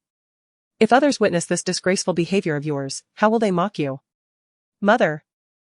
Lord Lu actually took the child to the amusement park with that little vixen. Do you think he knows about what happened back then? Silence. Lu Mei's expression changed as she realized her daughter was speaking indiscreetly. She immediately pulled her into her own room. Have you lost your mind? If someone hears you, it will be the end for you. Mother! Su Yaoyue, in a state of despair, clung to her and wept, I'm scared. I have witnessed how Lu Tingchuan dealt with those who deceived him. If he discovers the truth of that night, he will kill me. He will certainly kill me. Yeah. Lu Mei scolded sternly, the person from that night was you. You bore Lu Qinglan. You have given birth to a son for the Lu family. You must engrave this matter deeply in your heart, no matter how terrified you are. You absolutely cannot let it slip. But. Su Yaoyue showed her mother the photos on her phone. Each photo captured by Lu Jianing appeared so harmonious and intimate, resembling a genuine family of 5. When has Lu Tingchuan ever shown such patience towards a woman? If he didn't know something, how could he possibly take Lan Lan to the amusement park to meet that vixen Su Shiru? As Lu Mei gazed at the photographs, her expression gradually grew serious. It was no wonder that Yu had suddenly become so anxious and agitated. Lu Tingchuan's attitude towards that girl was indeed unsettling. It seemed imperative to deal with Su Shiruo promptly. With a composed face, Lu Mei remarked, but, mother, father has already severed ties with her. And Gu Yun has also been taken away by her. We have lost our leverage against her. Su Yaoyue lamented, stating that they should never have allowed her to take Gu Yun away, otherwise, they would not be in such a passive position now. Lu Mei sneered, do not worry. Mother has her methods. She already had a plan in mind, one that would surely compel Gu Yun to seek them out. However, Su Yaoyue was not as optimistic. Gu Yun was not foolish, after all, when father had sought her demise, she must have become wary of their family. Nevertheless, seeing her mother's unwavering confidence, she patiently awaited her mother's move. After a day of frolicking in the amusement park with 3 exuberant children, dusk began to fall. Su Shiruo took a sip of water, glancing at the time, and smiled at Lu Tingchuan, saying, Lord Lu, it's getting late, we should head back. Let's conclude our day here. Lu Tingchuan, cradling the exhausted little girl, nodded in agreement, I will escort you home. Lan Lan, clinging to Su Shiruo's leg, looked up at her with reluctance and said, Auntie Su, can we play just a little longer? We've had so much fun today. Let us do this again next time, okay? Su Shiruo knelt down to meet Lan Lan's gaze, gently patting the child's head with a smile. For some reason, seeing Lan Lan's face, so reminiscent of her son's, softened her heart. Let us go, she finally said. Lu Tingchuan observed his son's inexplicable attachment to this woman, feeling a twinge of discomfort within. This impudent boy had never expressed such genuine affection towards him, his father. As Su Shiru was about to get into her car, she received an alarming text message. Shiru, something's wrong. Aunt Gu said she was going out to meet a friend, but she hasn't returned yet. The message from Qin Li caused Su Shiru's expression to change dramatically. She promptly dialed her mother's number, but on the other end, only a mechanical busy tone responded. After several unsuccessful attempts, she turned to Qin Li, Sister Qin, what on earth is happening?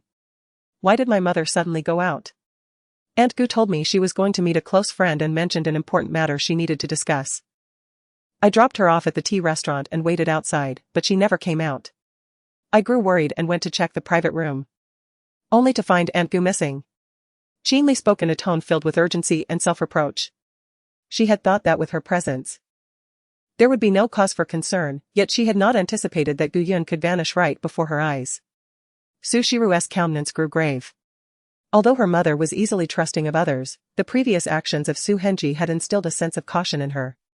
No matter how naive, she would never agree to meet with anyone from the Su family. So, who was this friend that had summoned her? Qinli, don't panic, Su Shiru reassured calmly. Since the individual deceived my mother, it is evident they intend to use her against me. Thus, she should not be in any immediate danger. However, Qinli felt a pang of distress. Shiru, could it be the Su family? Apart from them, I cannot fathom who would secretly hide my mother away. With a cold laugh, Su Shiru said, you may return home, I believe the other party will contact me soon. After hanging up the phone, she was met with a pair of dark eyes. The man raised an eyebrow, asking, do you require my assistance? Su Shiru pressed her lips together, casting a skeptical glance at Lu Tingchuan. This man was the fiancé of Su Yaoyue, a figure of considerable status and power. Inexplicably appearing before her and her son with a child of his own, was this a ploy to divert her attention? Why was he regarding her with such a gaze? Lu Tingchuan frowned and suddenly leaned closer, his face mere inches from hers, close enough to hear each other's breaths distinctly. What are you thinking? Mr. Lu, Su Shiru said. Biting her lip, I suspect the Su family deceived me regarding my mother. How much do you know about this matter? Your mother? Lu Tingchuan had investigated Su Shiru's background and was well aware of her ties to Su Yaoyue and the Su family. Coincidentally, the night she was imprisoned 5 years ago was the same night he had an unfortunate encounter with Su Yaoyue. What happened to your mother? Su Shiru gazed earnestly into Lu Tingchuan's eyes, convinced that he genuinely knew nothing, before finally saying, forget it, let us return home for now. The truth will be revealed later. Seeing her reluctance to share, Lu Tingchuan felt an inexplicable discontent brewing within him. However, being a man of such high standing, he could not bring himself to inquire further. After escorting Su Shiru and her son home, he glanced at the back seat where his son was soundly asleep, and took out his phone to send a message to Zhao Chen, investigate what has happened with Gu Yun. As Zhao Chen diligently organized documents at the company, he received an inexplicable text message that left him utterly perplexed. After pondering for a full minute, he finally recalled who Gu Yun was. How curious it was that she suddenly sought to investigate the former Mrs. Su. The myriad questions swirling in his mind did not hinder Zhao's efficiency. With a few phone calls, he swiftly uncovered a wealth of information. Upon returning home, Su Shiru washed her face and lulled her 2 children to sleep before making her way to the living room. Qinli was already waiting for her. Shiru, what do you plan to do now? It had been 3 hours since Gu Yun's disappearance, and there had been no attempt at contact from her end. Su Shiru tossed her phone onto the coffee table, leaned back in her chair, and let out a cold laugh. They want to force me to confront them. Is it the Su family? Qinli asked, a hint of uncertainty in her voice. Who else, aside from that loathsome family, would dare to target my mother? Taking a deep breath, Su Shiru resolved, I must pay a visit to the Su family. I will accompany you, Qinli immediately offered. No, Qinli. You need to assist me with something else. Su Shiru lowered her gaze, she had not intended to play this card so soon. However, for her mother's sake, she had no choice. Producing a USB drive, Su Shiru handed it to Qinli. I am going to the Su family now. Here are several numbers for you. Once you receive my message, Qinli, please send the contents of this USB to those numbers. Qinli expressed her concern, but what about you? Can you manage on your own? The Su family was undoubtedly a den of danger. Despite knowing Su Shiru's capabilities, who could say whether those despicable individuals would resort to unscrupulous tactics against her? I can handle it. Su Shiru's demeanor was calm and composed, despite her delicate appearance. She exuded an air of quiet authority. As Qinli observed her, memories of a tragic scene in prison surfaced in his mind, the image of a death row inmate's despair was haunting. Even she had been taken aback by Su Shiru's sudden and fierce outburst at that time. A faint smile crept onto Qinli's face, he thought to himself. I believe you, after all, you are. Alright, Sister Qinli, Su Shiruo interrupted his unspoken words, standing up to retrieve her clothes and phone. I'll head over now, and do take care. Qinli understood her concern that the Su family might take advantage of her absence to harm the two children. He reassured her, patting his chest, don't worry, with me here, nothing will happen. Before leaving, Su Shiruo tenderly kissed the two sleeping children. Lele and Anan seemed to sense something in their dreams, murmuring softly, Mommy. Be good. She caressed their fair faces, over the past half-month. The little ones had finally gained some weight and no longer appeared as frail as they once did. Su Shiruo lowered her gaze, concealing her gentleness. When she raised her eyes again, she seemed transformed, leaving decisively. She called for a vehicle and headed straight for the Su family villa. Upon arrival, the entire city of Nanyun was illuminated with countless lights. A servant stood at the villa's entrance, and upon seeing Su Shiruo alight from the car, appeared entirely unfazed. Instead, he approached her with an air of superiority, saying, the madam has been waiting for you for quite some time, Mississippi. Under the night sky, several of Lu Mei's subordinates had gathered outside the Su family villa. She calmly pushed open the door and stepped into the Su residence. A glass tumbler was suddenly hurled in her direction. Chapter 36, a carefully orchestrated scene. The crisp sound of shattering glass echoed through the room. Su Henji sat in the main seat of the hall, his expression icy as he glared at Su Shiruo and bellowed, Beast. How dare you return? Su Shiruo deftly dodged the flying glass, her gaze fixated on the shards scattered upon the floor. She scoffed, wasn't it you who forced me to come back? Surveying the room, she noted the presence of all the expected and unexpected guests. Even Lu Tingchuan, whom she had just parted from, was seated in another lounge, nonchalantly sipping tea with his legs crossed. Upon noticing her arrival, he raised an eyebrow, clearly taken aback. Beside him sat Su Yaoyue, adorned in meticulously applied makeup, smiling radiantly as she conversed with Lu Tingchuan. Upon seeing Su Shiruo, she feigned a coy smile and exclaimed, Lord Lu, my sister has also arrived. Lu Tingchuan leaned against the back of the sofa, his demeanor aloof, seemingly unfazed. Su Yaoyue discreetly assessed his expression, feeling somewhat reassured when she confirmed there was no exchange of glances between him and Su Shiruo. Su Shiruo, do you still remember that I am your father? The entire Su family hall was filled with the presence of Su Henji's immediate family, as well as the matriarch of the Su family, his elder and younger brothers, and their families, along with Jiang Qingyi. Without exception, the disdain and discontent in their gazes were palpable. Hand over my mother, Su Henji. Su Shiruo maintained a cold demeanor, uninterested in indulging these individuals in a charade. She stated her intentions plainly, refusing to prolong the confrontation. Rua, didn't you take your sister away? Why has she returned to seek someone? Has something happened? Lu Mei inquired, displaying an air of helplessness. You still hold a grudge, dear. Your sister's health is frail, and she has been accompanying you in your escapades. Tonight, the family is even deliberating on arranging a match for you. After all, those two children cannot remain fatherless forever. Who would have thought it so fortuitous that you have returned? Sister, you have no idea how much mother has fretted over your marriage. Not only did she summon Uncle Xiao, but she also invited Lord Lu to discuss potential suitors with us. We treat you with such kindness. Why do you harbor such resentment towards us? Back when you mingled with those unsavory characters and caused such chaos, father and mother nearly turned gray with worry over you. Su Yaoyu sighed, her tone delicate and feeble. The theatricality of it was almost nauseating. However, it was evident that some found her words quite agreeable. With a cold huff, Jiang Qingyi remarked, what kind of attitude is this? You return without even greeting your elders. Su Shiruo. When will you ever demonstrate a modicum of understanding? Understanding? This girl not only disgraced the Su family but has also brought shame upon her maternal grandfather. Grandmother Su declared with disdain. I say, you summoned us here just to find a match for this deceitful girl. It is nothing short of a waste of time. Just look at her attitude, she clearly holds us in contempt.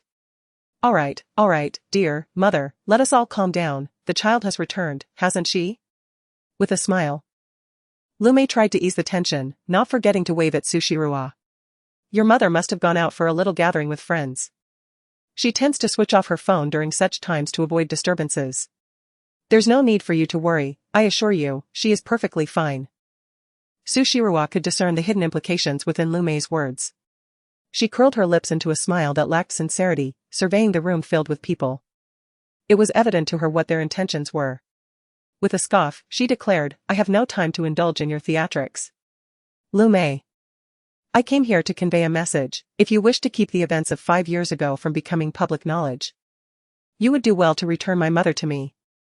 Otherwise, I can guarantee that your daughter's name will be splashed across tomorrow's headlines, making her the center of attention throughout the city." Lu Mei was taken aback. "What do you mean by that?" A wave of unease washed over her. For the purpose of today's ploy, she had deliberately invited Jiang Qingyi and Lu Tingchuan to the Su residence. The plan was to eliminate this girl once and for all. But now Su Shirua had inexplicably brought up the events from 5 years prior. Could she possibly possess evidence proving that Yaya was the one who fled the scene after the accident? No. Lu Mei forcefully suppressed that thought. It was impossible. She had spent a fortune to obliterate all surveillance footage from that stretch of road where the accident occurred. This little wretch was clearly attempting to deceive her. With a cold smirk, Lu Mei discreetly pressed a red button in her hand. Before Su Shirua could respond, a group of unruly thugs burst into the Su residence. These individuals, exuding an air of hostility and adorned with garish, multicolored hair, swaggered in with a nonchalant demeanor. Upon catching sight of Su Shirua, whose unadorned visage still radiated an astonishing beauty, they audibly expressed their intrigue, leering at her with lasciviousness. "Sir, madam, these ruffians claim to be searching for the young lady. We were unable to prevent their entrance," a flustered servant rushed in to report. "Miss Su, it has been 5 years since we last met. Why have you not reached out to us upon your release from prison?" One of the yellow-haired delinquents interrupted the servant, grinning as he approached Su Shirua. With a smirk, he continued, "I heard you bore 2 children during your incarceration? Who would have thought that night would leave us with such a legacy?" Upon hearing the news, we hastened here. We specifically came to see the children. After all, every child deserves a father. These men reeked of stale smoke, exuding an unrefined, unruly demeanor. Clearly the embodiment of street thugs. The audacity they displayed in seeking out the Su family to see the children was appalling. Should word of this spread, the Su family would undoubtedly become a laughingstock within elite circles. In a fit of rage, old lady Su berated, "You wretched girl. How dare you invite such company into our home? Do you not feel the shame? No wonder you did not return after your release. It seems you have been consorting with these unsavory characters. To hide the fact that you bore 2 illegitimate children in prison from so many people, are you trying to drive me to an early grave? Mother, please. Do not be angry, I implore you to calm down," Lu Mei interjected softly, adopting the demeanor of a dutiful daughter-in-law. She furrowed her brow and scolded the servant, demanding that these people be expelled immediately. Is the Su family a place they can simply invade? Bah! The yellow-haired man, feigning displeasure, sneered, 5 years ago, when your daughter of the Su family was sharing a bed with us brothers, she didn't seem to be so disdainful. What's the matter? We merely wish to see the child, to ensure he recognizes his roots. On what grounds do you, the Su family, think you can drive us away? Exactly. If it weren't to ascertain which of us brothers is the father, do you think we would willingly make this trip? What is so special about a woman who has been imprisoned? A wealthy family is a wealthy family. It's only natural for them to look down on us lowly fellows. However, your daughter seems to have an affinity for us ruffians, and you must endure it. After all, your grandson is destined to call one of us father. By all counts, we might as well be relatives of the Su family." The ruffians chattered incessantly, their lewd and repugnant demeanor inciting disgust among many present.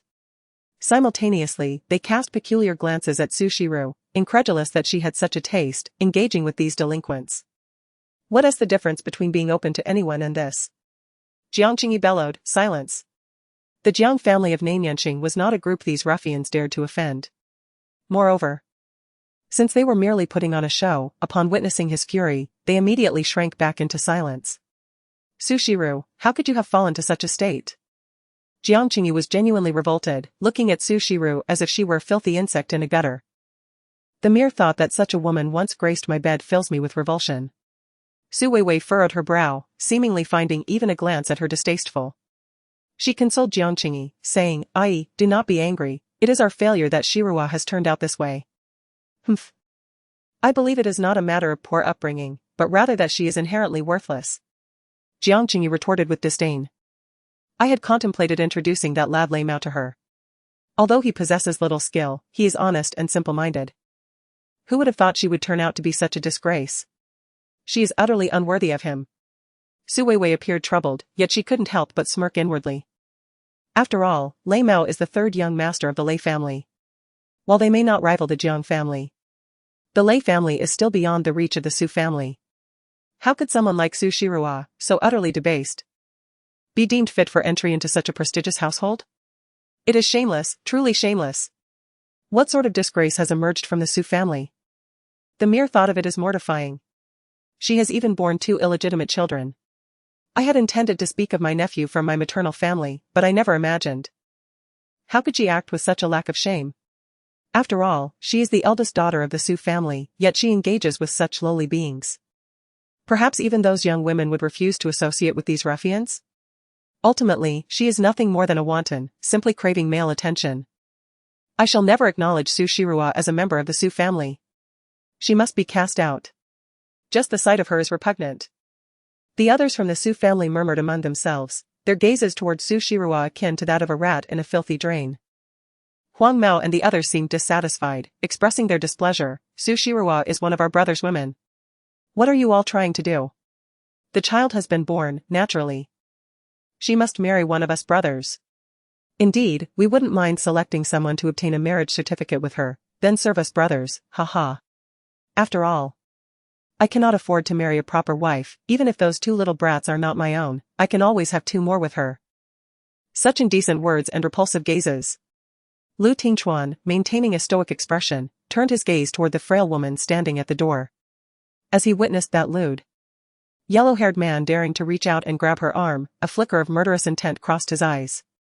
Just as he was about to speak, he noticed that the woman, resembling a delicate vine flower, had caught the yellow-haired man's filthy hand, executing a swift shoulder throw, and then fiercely stomping his face into the cold ground. Chapter 37, threatened by video in the expansive Su family's living room. Despite being scorned and looked down upon by everyone, the exquisitely beautiful woman displayed no sign of anger. Instead, when that little thug attempted to take advantage, she unreservedly subdued him. Her long, slender leg pressed against the yellow-haired man's face. She appeared so fragile yet rendered a seasoned brawler powerless. The wind outside tousled Su Shirua's sleek, dark hair as she stood above, mockingly declaring, "Your acting skills are truly abysmal, even I feel embarrassed watching this. You would be better off hiring professional actors for this performance." Upon witnessing this scene, the yellow-haired man's lackeys rushed forward, cursing and yelling. "You damn woman, how dare you fight back? Have you forgotten how you begged us to help you before? You ignorant trash, move your foot away." A group of 4 or 5 ruffians charged forward, their fearsome demeanor sufficient to reduce any timid woman to tears. Su Shirua, being the esteemed young lady of the Su family, was expected to be composed. Yet, as she found herself besieged and verbally assaulted by these thugs, not a single member of the Su family intervened. Jiang Qingyi furrowed his brow and stepped forward to intercede, only to be restrained by Su Weiwei, who, feigning fragility, said, I am frightened. Rest assured, I am here, they dare not harm you." Instinctively, Jiang Qingyi enveloped her in his embrace, momentarily disregarding that these ruffians were targeting Su Shirua, not Su Weiwei. Lu Tingchuan, frowning, was about to rise. Regardless of familiarity, one cannot turn a blind eye to a girl being bullied. However, in the next moment, Su Shirua's reaction took everyone by surprise. With a cold sneer, she raised her foot and delivered a powerful kick to one ruffian's abdomen, sending him sprawling to the ground, clutching his belly in pain. Another attempted to take advantage of the situation, only to find himself seized by the wrist, his arm twisting at an unnatural angle accompanied by a bone-cracking scream. Simultaneously, Su Shirua deftly evaded another attack, landing a punch squarely on his face, knocking out 2 of his teeth. In less than a minute, the ruffians were thoroughly dispatched by Su Shirua. Su Henji's pupils dilated, evidently recalling the last time he had nearly been choked to death by her. The rest of the onlookers were equally astonished, unable to fathom that the seemingly delicate young woman possessed such formidable strength. "Su Shirua, are you staging a rebellion?" Madame Su, in a fit of anger, not only expressed no concern for her granddaughter's potential injuries but instead scolded, "Look at yourself now. How do you resemble a young lady of noble birth?" Her words were indeed amusing, and I chose not to resist. Should I allow these petty individuals to bully me? Su Shiroa delivered a fierce kick to the blonde youth, continuing to press her foot against his face. Her delicate demeanor seemed like an illusion, while her striking presence was vividly reflected in the eyes of all present.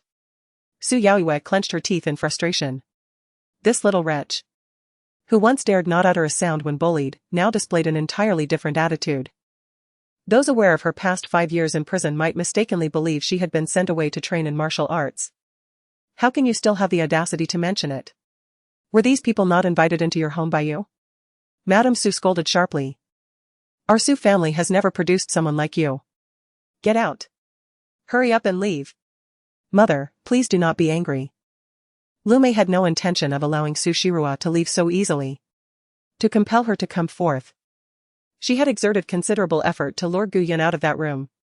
No matter what, she intended to thoroughly trample this little wretch before Lu Tingchuan's eyes. These individuals had merely been connected to Shiroa in the past, yet after years of no contact, she had surely severed ties with them. Shiroa must be innocent. Lu Mei's words immediately diminished the admiration in many eyes. She smiled and said, Shiru, look at how your grandmother is fretting over your affairs. You have 2 children to raise, and life outside is quite arduous. Why not return home? You and your elder sister will have someone to care for you. Humph. With her current reputation, who would dare to take her in? Old Madame Su's gaze was sharp, devoid of any decorum, and simply seeing her was infuriating. Su Shiru cast a fleeting glance at the old lady, hardly paying her words any heed. This grandmother had never liked her since childhood and often caused trouble for her mother. The Su family had prospered by relying on the Gu family's downfall. And this old hag had never felt any shame, instead believing that everything the Gu family left behind rightfully belonged to the Su family.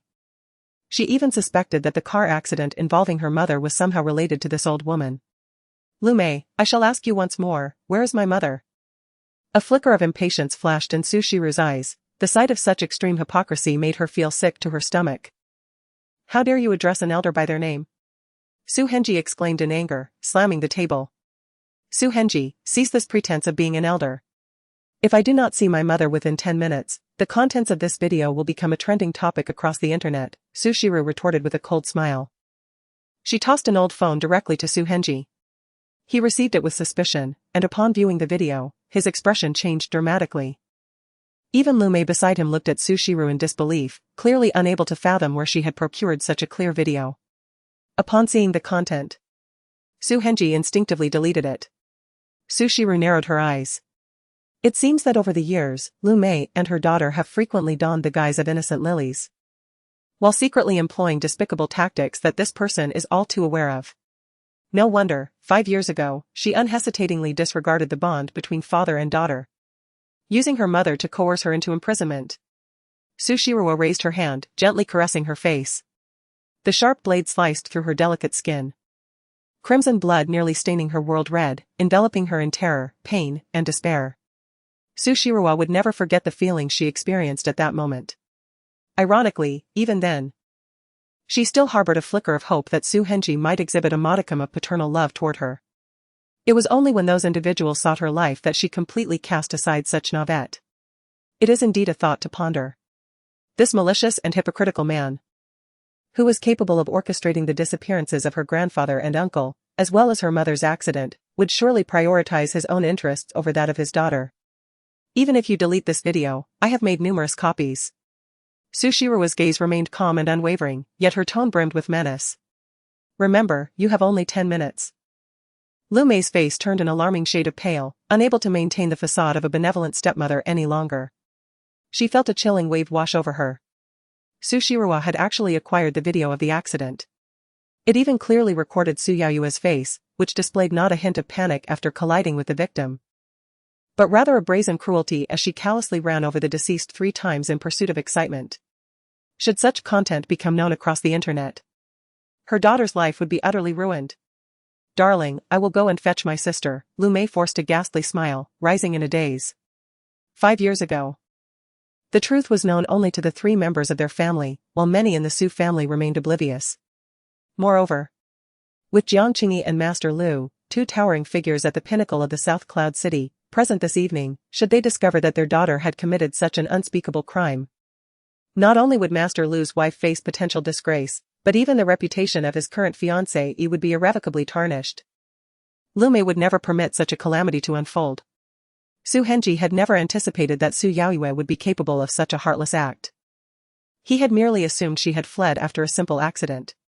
Little did he know her actions were deliberate.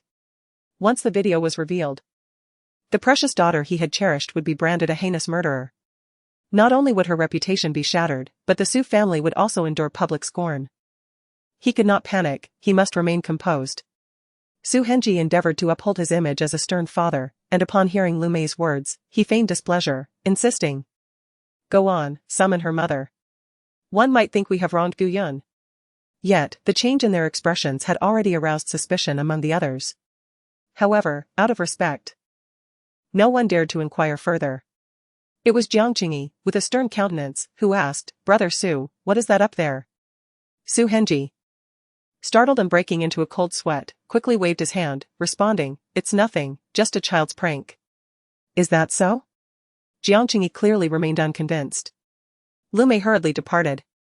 And before long, Gu Yun, seated in a wheelchair, was brought over by her mother. Upon seeing Gu Yun, who appeared pale yet untroubled, Su Shiruwa secretly breathed a sigh of relief. She stepped over several small thugs sprawled on the ground, quickly making her way to her mother. "Did they do anything to you?" Gu Yun gazed at her daughter with a complex expression, shaking her head. Sushi was relieved and began to push her wheelchair, intending to take her away from this place. However, to her surprise, Gu Yun actively stopped her. "Mom?" Sushi was puzzled. Rua. You should go back and take good care of Anan and Lulu." "I want to stay here," Gu Yun said, biting her lip, her complexion pale. Sushi was taken aback. "Mom? What's wrong with you? Didn't we agree just yesterday to leave together?" Gu Yun closed her eyes, unable to bear the disappointment in her daughter's gaze. Yet she knew she was now a burden. Apart from causing trouble for her daughter, she could do nothing well. Coupled with Lu Mei's threats, she felt both unwilling and fearful to continue dragging her daughter down. Rua, this is the house your grandfather bought, it is my home. And I cannot leave." Gu Yun spoke with determination, "I cannot bear to part with this place." "I'm sorry, Mom." Sushi interjected coldly, interrupting her mother's unfinished sentence. She understood that her mother would not be so foolish as to remain here, fully aware that Su Henji sought her life, willingly risking everything. Regardless of the threats or the underlying reasons, she had no desire to hear such excuses.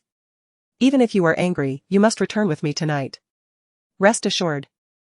Since this is indeed grandfather's house, I will eventually drive all these shameless outsiders away." Chapter 38, They Are Enemies. Sushi's words did not shy away from anyone present. A group of Su family members, led by the matriarch, immediately erupted in chaos. "What do you mean your grandfather bought the house?" "Gu Yun. This property belongs to the old Su family. Do not create unnecessary trouble here," they accused. "You two shameless women want to swallow the Su family's assets? Hurry and get lost, as if the Su family treasures your presence." The relatives of the Su family clamored, offering no kindness to the mother and daughter. Su Zaire pushed her mother towards the door with determination. Seeing this scene, Lu Mei's expression changed. After all, they were family, why speak so harshly? "Eldest sister. Did you not promise to stay home and chat with me over tea?" Her tone was soft, hinting at the agreement she had with Gu Yun. Gu Yun's face turned pale as she gripped the armrest of the wheelchair, unwilling to leave. Rua, I don't want to go." "Mother, I used to listen to you. To avoid competing with Su Yaoyue, to be a good child as you advised, but now." Su Zaire's gaze darkened. "I will not heed your words anymore. Regardless of what Lu Mei intends to use as leverage against you, you must understand one thing. In their hands, you will become the most effective weapon against me. These shameless individuals will threaten my life with yours. Do you comprehend?" Gu Yun trembled all over, looking at her daughter with a pale face. Indeed. How had she not realized this? Lu Mei's threats towards her father and elder brother ultimately aimed at targeting her. Rua. "Zaire, you truly misunderstand us. We have never intended to harm you," Lu Mei exclaimed, growing anxious at Gu Yun's reaction. "Is there something you are aware of?" Su Shiruwa chuckled softly. This time, Gu Yun did not deter her as Su Shiruwa directly pushed her to the doorstep of the Su family. Standing at the entrance, Su Shiruwa's gaze fell upon Su Henji and Lu Mei, and with a hint of derision, she proclaimed, "I am well aware of your intentions. Unfortunately, since I, Su Shiruwa, have emerged alive from that place, I am bound to be your eternal adversary." As she prepared to leave, she cast one last glance at Su Yaoyue. Su Yaoyue turned pale, a wave of unease swelling within her. Why? Why did her parents suddenly relent towards Su Shiruwa after seeing the contents of that old phone? Hadn't they agreed to manipulate the foolish Gu Yun to control Su Shiruwa, forcing her to choose to marry one of those petty ruffians? What is the current state of affairs? Su Yaoyue furrowed her brow in deep contemplation. It was then that Lu Tingchuan unexpectedly rose and, under the astonished gazes of the Su family, approached Su Shiruwa and her mother, stating, "Allow me to escort you home." Although today's incident had little to do with him, his silent observation from the Su family side left Su Shiruwa feeling somewhat displeased. In retrospect, this Mr. Lu was indeed Su Yaoyue's fiancé. And they had even conceived a child together. Despite Lanlin's undeniable charm, her mother, Su Yaoyue, remained her adversary. A layer of icy resolve enveloped Su Shiruwa's eyes as her gaze towards Lu Tingchuan grew distant. "No need, Mr. Lu." Lu Tingchuan appeared taken aback, furrowing his brow in confusion. Nevertheless, Su Shiruwa continued to push her mother's wheelchair, departing from the Su family amidst the watchful eyes of the onlookers. Jiang Qingyi observed her retreating figure, sensing an air of unfamiliarity surrounding Su Shiruwa today. Upon witnessing this scene, Su Yaoyue clenched her fists tightly, suppressing her jealousy as she approached him. "I miss Lanlan a bit, may I accompany you back to the Lu residence to see him?" Lu Tingchuan cast a fleeting glance at her, replying curtly, "No need." He was acutely aware of Lanlin's profound aversion towards his biological mother, and today, after an unprecedentedly joyful outing at the amusement park, he had no intention of allowing Su Yaoyue to disturb his son's happiness. Su Yaoyue's expression stiffened, her eyes quickly glazing over with tears. "Master Lu, I haven't seen Lanlan for nearly 3 months. Why doesn't the child like you? Don't you have any sense of it?" Lu Tingchuan retorted with irritation, "Su Yaoyue, do not presume that I am unaware of the things you have done to Lanlan. It is solely due to your status as his mother that I have refrained from holding you accountable." "Master Lu?" Su Yaoyue gasped, her eyes widening in disbelief, her heart plummeting into chaos. What did he mean? What did he know? Did he uncover the truth about her past mistreatment of that little bastard? No, it couldn't be. "You misunderstand. How could I ever harm my own flesh and blood? It must be a misunderstanding." Su Yaoyue desperately reached for Lu Tingchuan's hand to explain. However, her greedy, selfish, and calculating demeanor had long been laid bare to Lu Tingchuan, leading to his disappointment.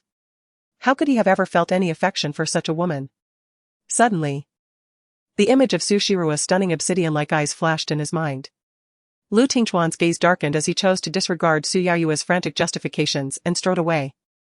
In the end, this farce of the evening took an unexpected turn, with the Su Henji family becoming the subject of ridicule. Madame Su, in a fit of anger, slammed the table and chastised her son. "I truly cannot fathom what you and your wife are up to. A mere girl has managed to ensnare you both. You must promptly issue a statement. The Su family cannot harbor a girl of such questionable character." With a huff, the elderly lady stormed off. Su Weiwei had intended to accompany Jiang Qingyi, but for reasons unknown, he declined her company. She looked at him in astonishment. "I? You?" "There are still some matters at the company that require my attention," Jiang Qingyi replied gently. "Tomorrow, I will send someone to take you shopping. It is getting late. And you should rest early." You should also retire early and not work too late." Su Weiwei managed a strained smile. Yet a wave of unease washed over her. That brazen girl had been shockingly bold, clearly catching Jiang Qingyi off guard. After all, such a personality hardly seemed capable of engaging in sordid affairs. Should I begin to harbor suspicions? Clenching her fists, Su Weiwei waited until the others had departed before confronting Su Henji, elder brother. "What transpired earlier? Were we not in agreement to teach that girl a lesson and keep Gu Yun under our control?" "Enough!" Su Henji snapped, visibly agitated. "Where on earth did that little wretch acquire those videos? You assured me it had been dealt with." Lu Mei appeared dazed, clearly still reeling from the shock. Su Yaoyue cried out, "Mother, did you see Lord Lu's gaze just now? His attention was entirely fixated on that girl. What am I to do? What should I do? What if he calls off the engagement?" "Enough!" Su Henji was thoroughly exasperated by her tears and scolded her sharply. It is all your fault, you foolish girl.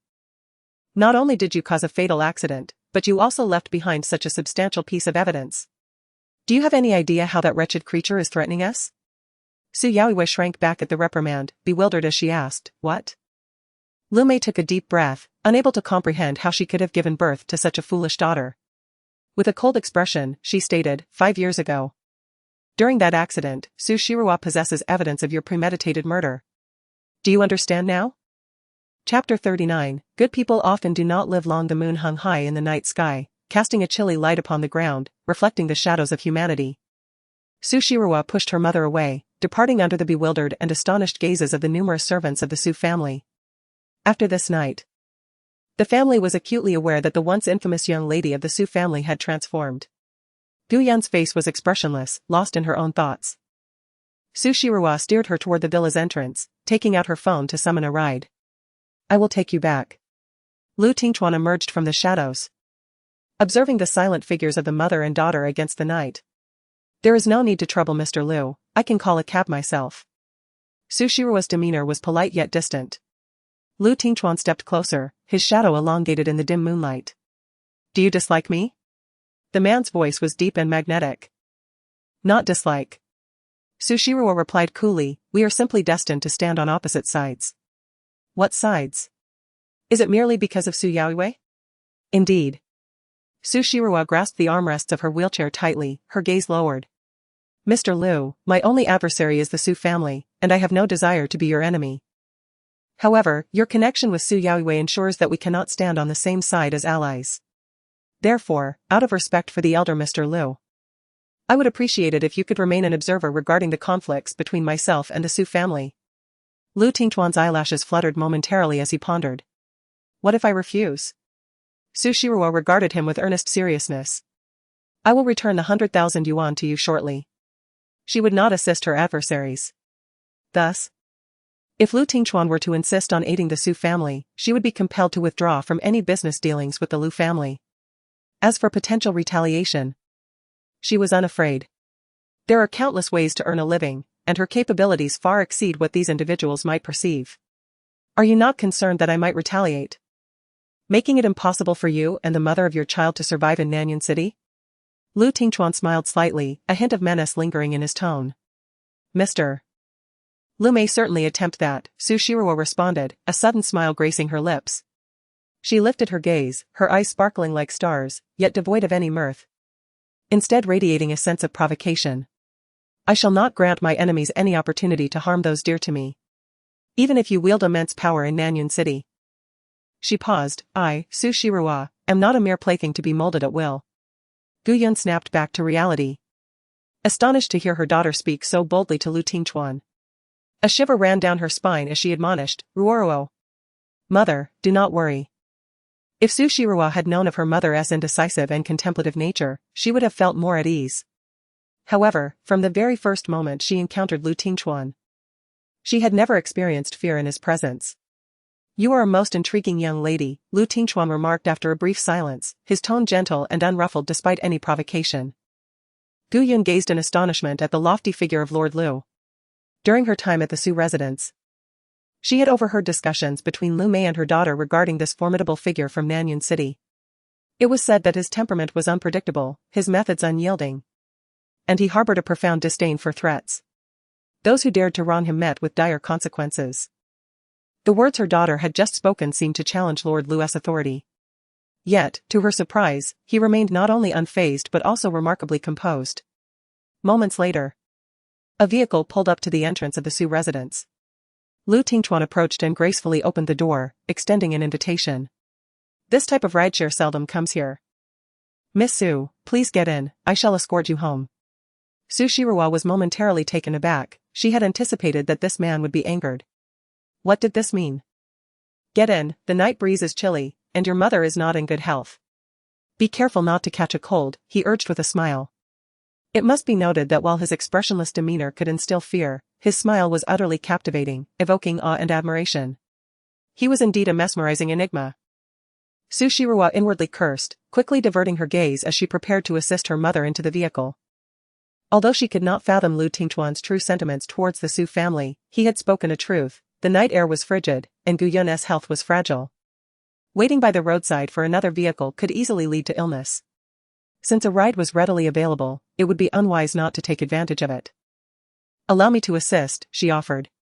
Lu Tingchuan stepped forward effortlessly, lifting Gu Yun and placing her in the back of the car. Gu Yun's entire being tensed up. Unable to comprehend that the esteemed Mr. Lu would perform such an act. Su Shiruo furrowed her brows, retracting her wheelchair and following suit into the vehicle. The matriarch of the Su family and others stood in the shadows, incredulously observing Lu Tingchuan's unexpectedly amiable demeanor towards the mother and daughter duo. What could Mr. Lu possibly be up to? Could it be that he has taken a liking to that deceitful girl? Who knows? That young lady had the audacity to entice her aunt's suitors at a tender age, and now she dares to exchange glances with her sister's fiancé. How shameless! Even with Yao Yu, Mr. Lu had never exhibited such gentleness, had he? Jiang Qingyi, hands tucked into his pockets, gazed impassively as Lu Tingchuan's car departed from the Su family residence, his expression as inscrutable as ever. After that night, the rift with the Su family became irrevocable. Lu Tingchuan's intentions remained ambiguous. Su Shiruo transferred 100,000 to him, yet he refused to accept it. Instead, he provided her with an address and an app. What could this mean? Su Shiruo stared blankly at the WeChat interface. Surely, he simply does not wish to be adversaries. Qin Li, engrossed in her phone, overheard her murmurs and chuckled without a second thought. Mr. Lu is no fool. The only one capable of alleviating the poison afflicting his elderly father is you. The old man holds a far superior place in his heart than Su Yaoyu ever could. He would never gamble his father's life for her sake. Gu Yun sighed. Ruwa, your courage is rather audacious. Do you truly understand who Mr. Lu is? Even if he is your father, Su Henji must ingratiate himself. If he holds a grudge against us, there will truly be no refuge for us women in Nanyan City. Reflecting on that evening's events, Gu Yun still feels a lingering dread. No matter how formidable a daughter may be, she is still a girl. How can she possibly contend with the Lu family? Isn't that courting death? He wouldn't. Su Shiru pressed her hand against her chest, believing he was not so petty. You have yet to witness his ruthlessness. Qin Li scoffed.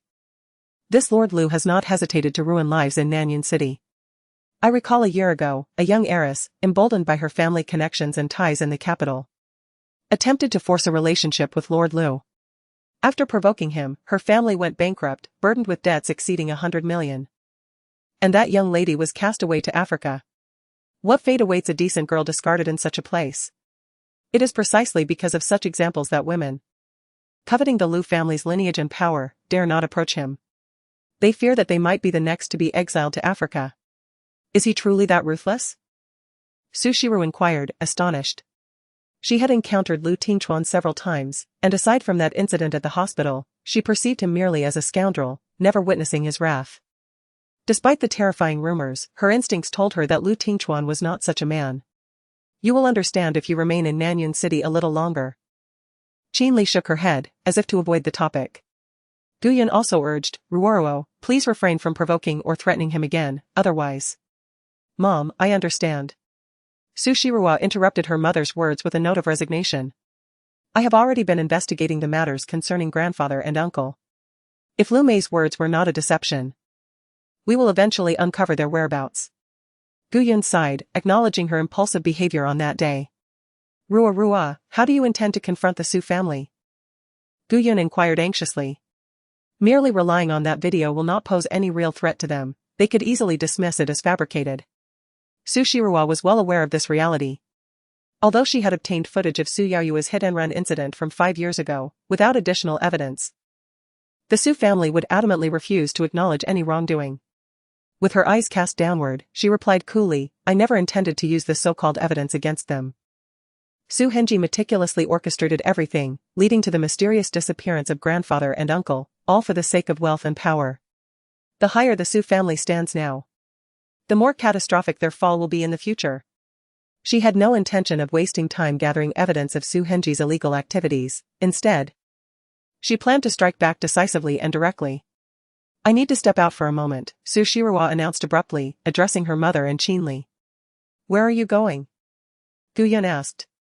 Just a little errand, Su Shirua replied with a smile. Don't worry, dealing with the Su family isn't urgent, let them frolic for a while longer. Mom. Please take care of Anan and Lulu for me. I will return shortly. Before Guyun could respond, Su Shirua quickly changed her clothes and hurried out the door. Guyun shook her head helplessly, thinking to herself how much this child, with her tempestuous nature, was becoming more and more like her uncle. Qinli pressed her lips together, casting a sidelong glance at her. The suffering she had endured was immense. Had there been no transformation, she would have perished long ago in that dreadful place. Guyun was taken aback, her gaze shifting to Qinli. Her eyes glistening with unshed tears. Ruoruo. Aunt. Qinli masked her smile, aware that Shirua preferred not to dwell on the past. Yet, there was a sentiment she wished to convey. The path she had traversed was fraught with agony. Had it not been for her unwavering resolve, she would have succumbed to madness or death. Therefore, you, her cherished kin, must consider her well-being in all your endeavors. Those adversaries would stop at nothing to exploit Shirua's vulnerabilities. Guyun replied with a bitter smile, I have burdened her. My intention is not to cast blame, Qinli interjected, shaking her head. My heart aches for her. The weight she bears is substantial, and as her sole remaining family, you are her only source of support. Thus, I hope that this situation will not recur. I recognize your compassionate nature, yet in this world, it is often the virtuous who meet with tragic fates. Chapter 40, Contracting with Chuancher Hospital. Following the provided address, Su Shirua arrived at a sprawling private hospital covering several thousand square meters. The modern, high-tech complex was an awe-inspiring sight, with each building reflecting a dazzling brilliance beneath the sun. This was Chuancher Private Hospital, the largest of its kind in the entirety of Nanyuan City. Distinct from other private medical establishments, this establishment not only gathers renowned physicians and professors from both domestic and international realms, but it also boasts medical equipment that rivals that of the highest-tier hospitals in the United States. The physicians here are not exclusive to the hospital, rather, they have entered into contracts wherein the treatment fees, after deducting costs, are evenly split between the doctors and the hospital, significantly safeguarding the physician's interests. Naturally, the patients that such a hospital attracts are either affluent or of noble status, transforming this institution into a genuine commercial enterprise. Concurrently, there exists a branch of the hospital aimed at catering to ordinary patients.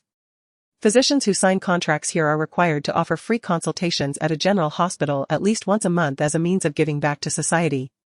For instance, Anshin Hospital is a subsidiary of the prestigious Chuancher Hospital, dedicated to serving the general populace. It is truly astonishing that a hospital has been constructed to resemble a castle. Su Shirua downloaded the Chuancher Hospital app. After Lu Tingchuan provided her with the address, he instructed her to come in for her orientation. This location serves as the headquarters of Chuancher Hospital, where all employed physicians must first arrive to sign their contracts.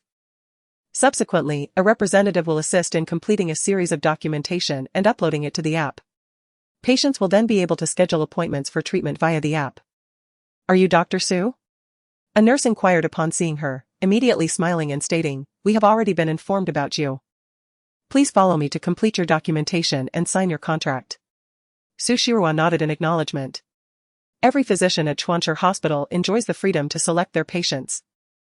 Given its immense reputation, the hospital not only attracts patients from within the country but also many from abroad seeking appointments. Under the nurse's guidance, Su Shirua swiftly completed her contract and documentation.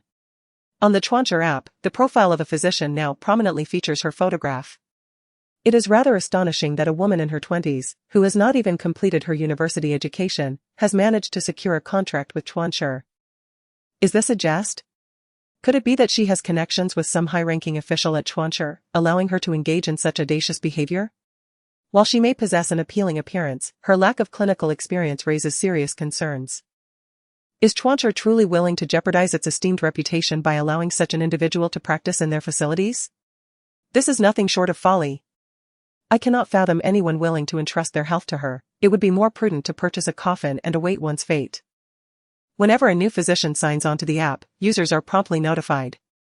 Upon encountering the image of a stunning woman with flawless skin and a natural beauty in the doctor appointment section, one might be forgiven for mistaking this for a social networking platform rather than a healthcare service.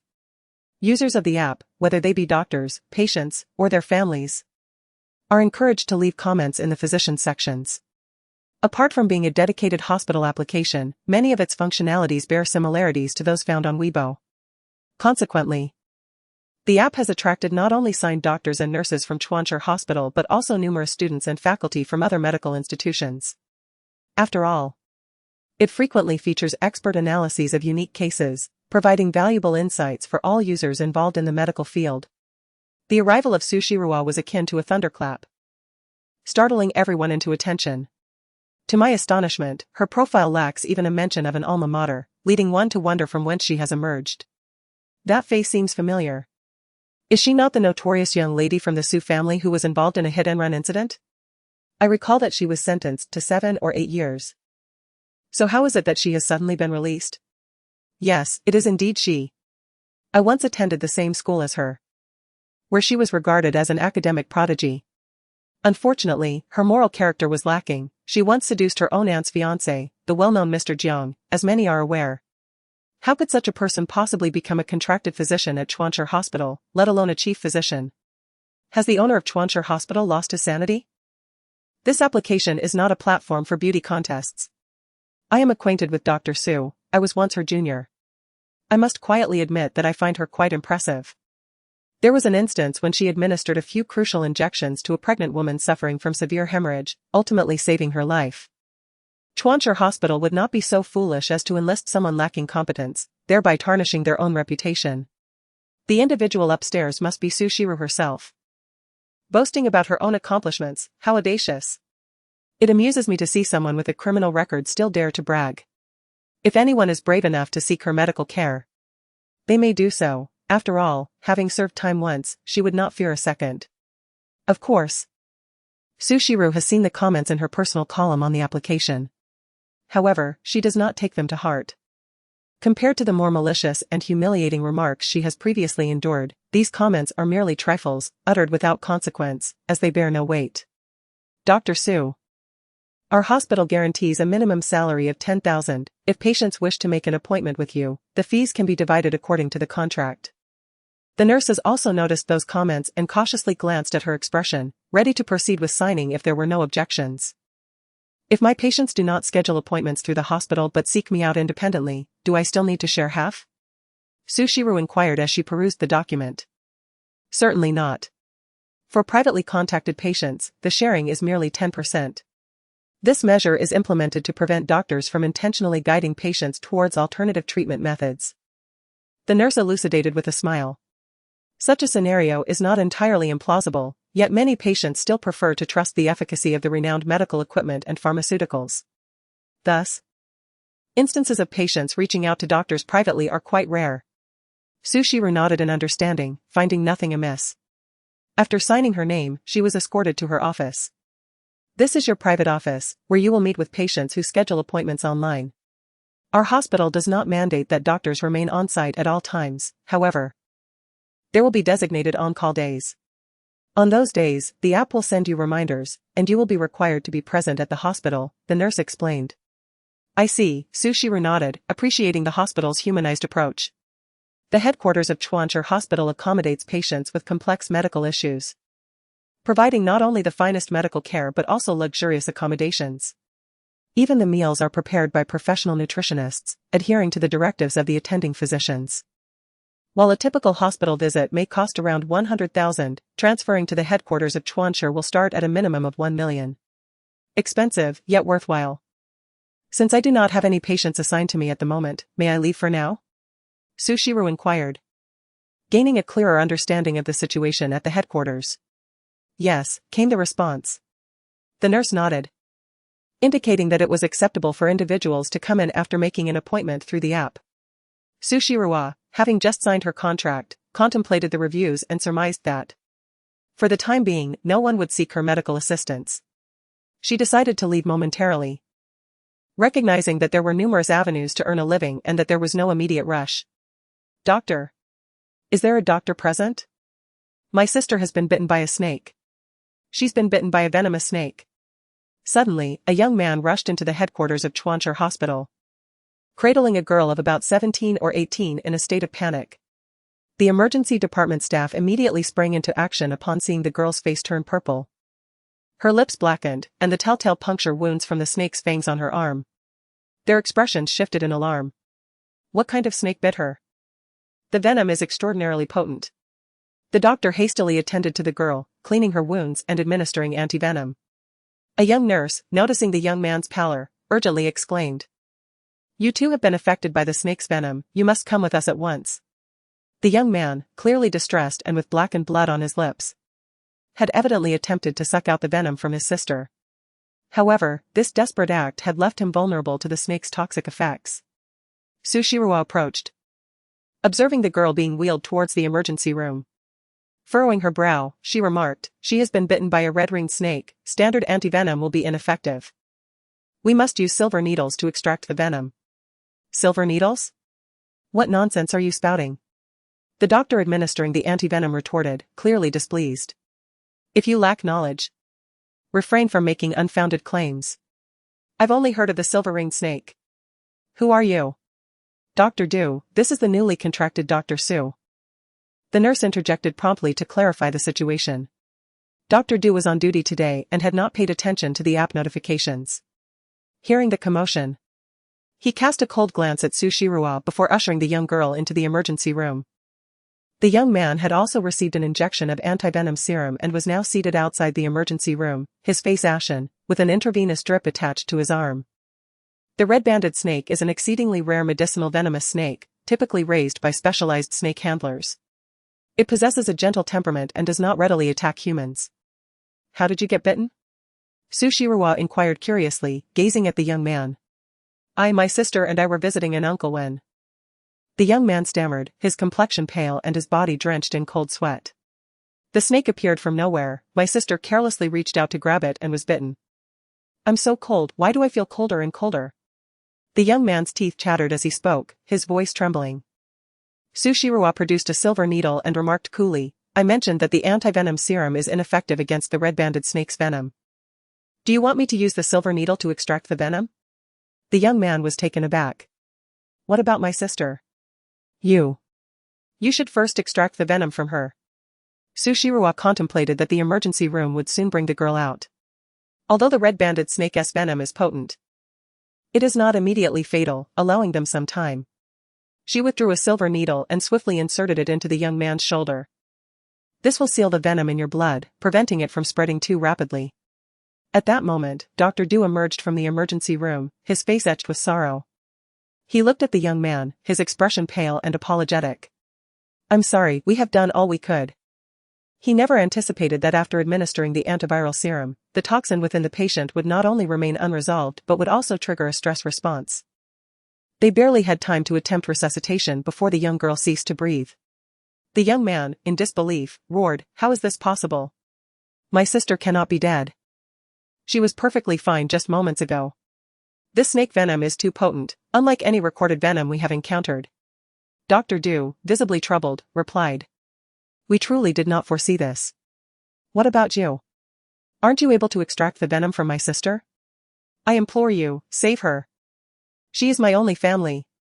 The young man turned away from Dr. Du, a picture of despair as he knelt before Sushiro, pleading, "I beg you, please save her." Sushiro picked up a small pouch containing silver needles, reassuringly stating, "Do not panic, your sister still has a chance." Chapter 41, How about a wager? A chance? Are you jesting? The patient's breathing has ceased for 3 minutes, it has been confirmed as death due to poisoning. What do you intend to use to save her? Sushiro's calm demeanor infuriated Dr. Du. The loss of a vibrant life that he could not salvage left him heartbroken and regretful. Even more outrageous was the fact that, at such a critical moment, she was still deceiving the family. The hospital never signs contracts with nameless individuals. Although I have not heard of you. The mere ability to enter into a contract with the hospital suggests you possess some skill. However, this is a hospital, not a place for your nonsensical ramblings. Please do not give the family false hope. Dr. Du reprimanded her, his face ashen with anger. Alas, the primary issue lies in the rapid dissemination of snake venom. Our antivenom has proven ineffective, and the patient has ceased to breathe. Dr. Su, the family of the patient is already in profound sorrow. Could you refrain from speaking so recklessly? How can one boast of salvation when the patient has already lost their breath? Why don't you ascend to the heavens instead? The nurses, unfamiliar with Su Shiruwa, voiced their discontent vehemently. Unperturbed by their ignorance, Su Shiruwa calmly responded.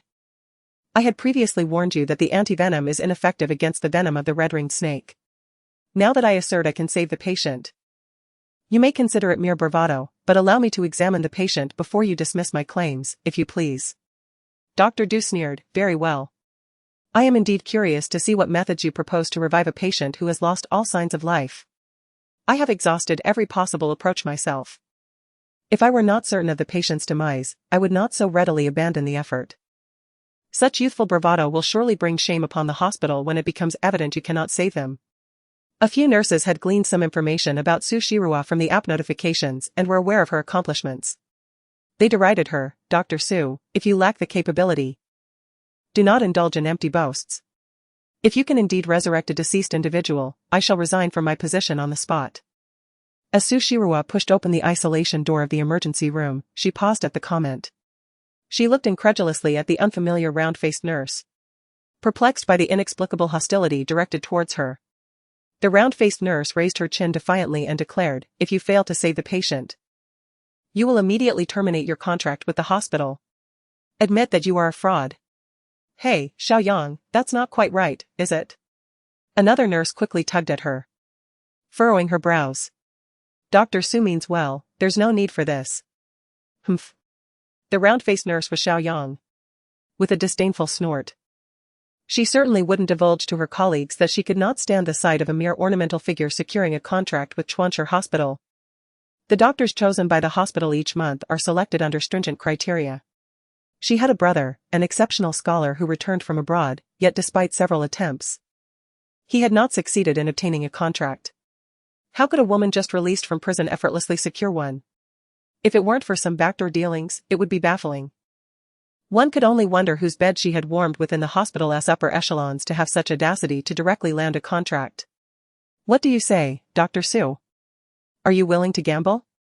Xiaoyang provocatively challenged Su Shiruwa. With a slight smile, Su Shiruwa retorted, are you certain? I recall that nurses at this hospital have a guaranteed monthly salary of at least 10,000, plus various bonuses and profit sharing, amounting to at least 500 to 600,000 a year. Are you truly willing to wager such a lucrative position on a game you believe is rigged in your favor? Xiaoyang, convinced that Su Shiruwa had ascended through dubious means, was unwavering in her stance. I am certain. What merit does a morally corrupt woman have to remain at Chuancher? The notion of rebirth is utterly impossible. Such a splendid opportunity must be seized to expel this woman. Very well, she concluded. Su Shiruwa cast a meaningful glance at her, hoping that she would not resort to tears and attempts to evade responsibility when the time came. Having uttered this remark, Su Shiruwa turned and entered the emergency room. The small girl on the operating table was already covered with a white cloth. Accompanying her was a pale-faced young man, who, upon seeing his sister's lifeless body, was overcome with grief and rushed forward. Tears streaming down his face, he cried out her name, Nuan Nuan, please wake up. Oh, Nuan. Don't leave us.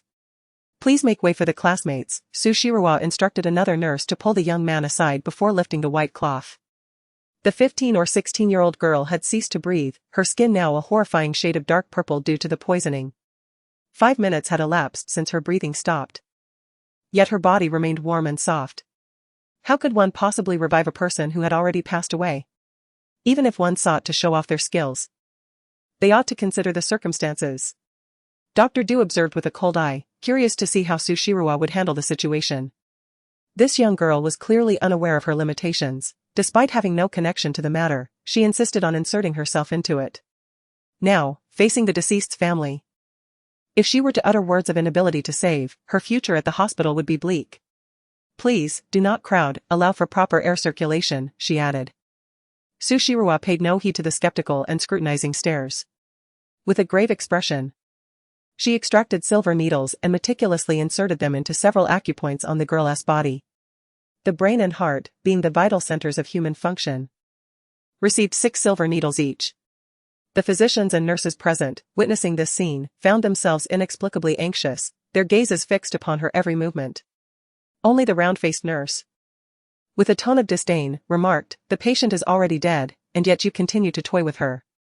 I truly cannot comprehend your mindset. If you seek fame, why not pursue a career in the entertainment industry instead of seeking the limelight in such a life and death scenario? Hand me an antivenom serum."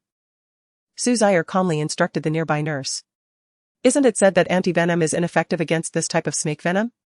You speak in contradictions. I am curious to see how you will conclude this," Xiaoyang scoffed. "Enough, Xiaoyang. If you keep talking, no one will mistake you for a mute, doctor." Du shot her a cold glance. Xiaoyang fell silent, her expression tinged with grievance. Su Zire, after procuring a vial of serum, did not administer it directly to the young girl. Instead, she requested a bottle of saline solution, which she mixed with the serum before meticulously cleansing the snakebite wound. The injury had taken on a dark purplish hue. However, a remarkable transformation soon unfolded. Under her careful attention, the deep discoloration of the wound gradually faded, eventually revealing the vibrant red of healthy flesh. Those who witnessed this phenomenon widened their eyes in disbelief. It is well known that once a human body succumbs to death, the hematopoietic function ceases, making the emergence of fresh blood utterly impossible. Yet, at this moment, Dr. Du swiftly directed his gaze toward the patient's heart. To his astonishment, the previously motionless chest began to rise and fall gently. He hurried forward to check the girl's breath. "How can this be possible, doctor?" Du exclaimed in astonishment. They had definitively established that the patient's breathing had ceased, even with the application of a defibrillator and other resuscitation devices. There had been no response. Yet now. "Here is the prescription, please immediately fetch a dose from the pharmacy, and after boiling 3 bowls of water down to half a bowl, bring it back." After finishing the acupuncture, Su Shirua promptly wrote out a prescription. Shiji Hospital boasted not only world-class medical equipment and environment but also the finest traditional Chinese medicinal materials. The nurse who was registering Su Shirua had overheard Dr. Du's words and looked at her with a mix of excitement and fervor. To her surprise, she truly possessed the capability to revive the patient. She swiftly took the prescription and hurried to the pharmacy to gather the medicine. The toxic blood had already permeated the heart and brain, however. There was no need for excessive concern. As long as the toxic blood was expelled before gradually consuming the medicinal concoction, it would pose no harm to her. Su Shirua explained to the young man, "Your condition is significantly better than your sister's. Once you drink a bowl of medicine to detoxify, everything will be fine." "Really? Is everything truly all right?" The young man's face was still stained with tears as he stared at her in bewilderment. "Yes, rest assured." Su Shirua smiled reassuringly. "Once you drink the medicine and expel the blood, you will be fine."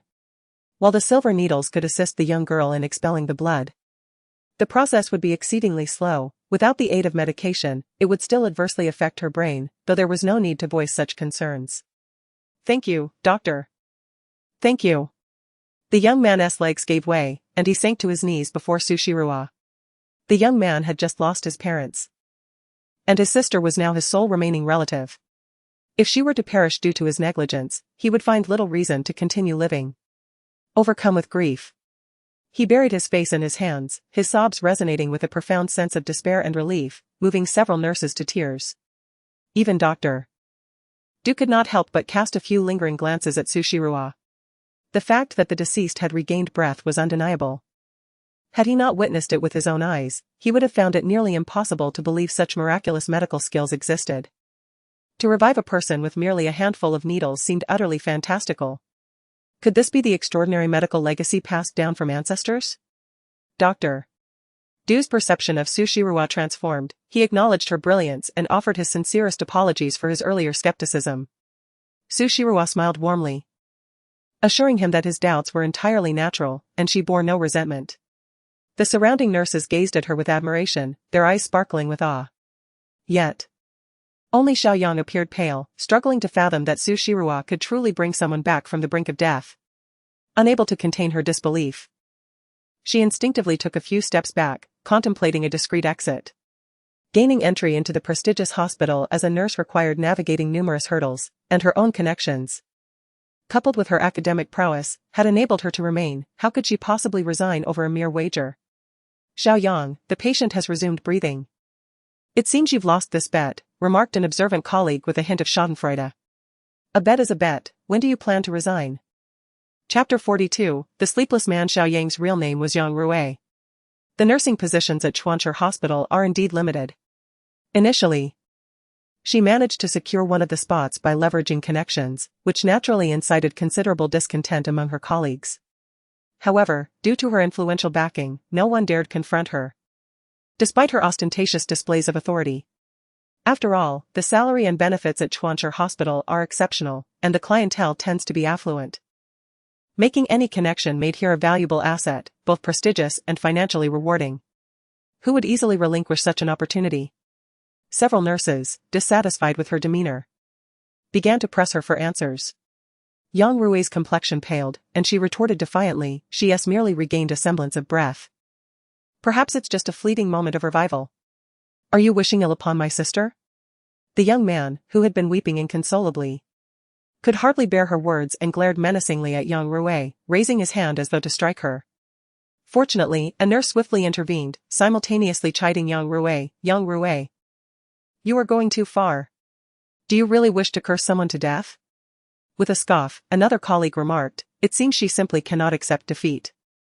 Who doesn't he know that ever since she started working here, she has been incessantly flaunting her conversations with influential figures and selfies with celebrities on social media? I suspect she is reluctant to resign. Look at how aggressive she was just moments ago. If Dr. Su lacked the skill to save the patient, it would surely be her pressuring Dr. Su to breach the contract now, wouldn't it? The colleague's unabashed mockery left Yang Rui's face a tumult of colors. Sushi smiled faintly, unconcerned, knowing that soon enough, the truth of the matter would be revealed. Yang Ruixin felt a pang of anxiety and gritted her teeth, saying, I apologize, Dr. Su. It was my mistake, I was simply too eager and ended up wagering against you. I'm sorry, You need not continue with your apologies. Sushiro recognized the intent behind her words, but she would not afford her the opportunity to evade responsibility. To wager is to accept the outcome. Once the patient has fully recovered, I expect you to honor your promise and resign voluntarily.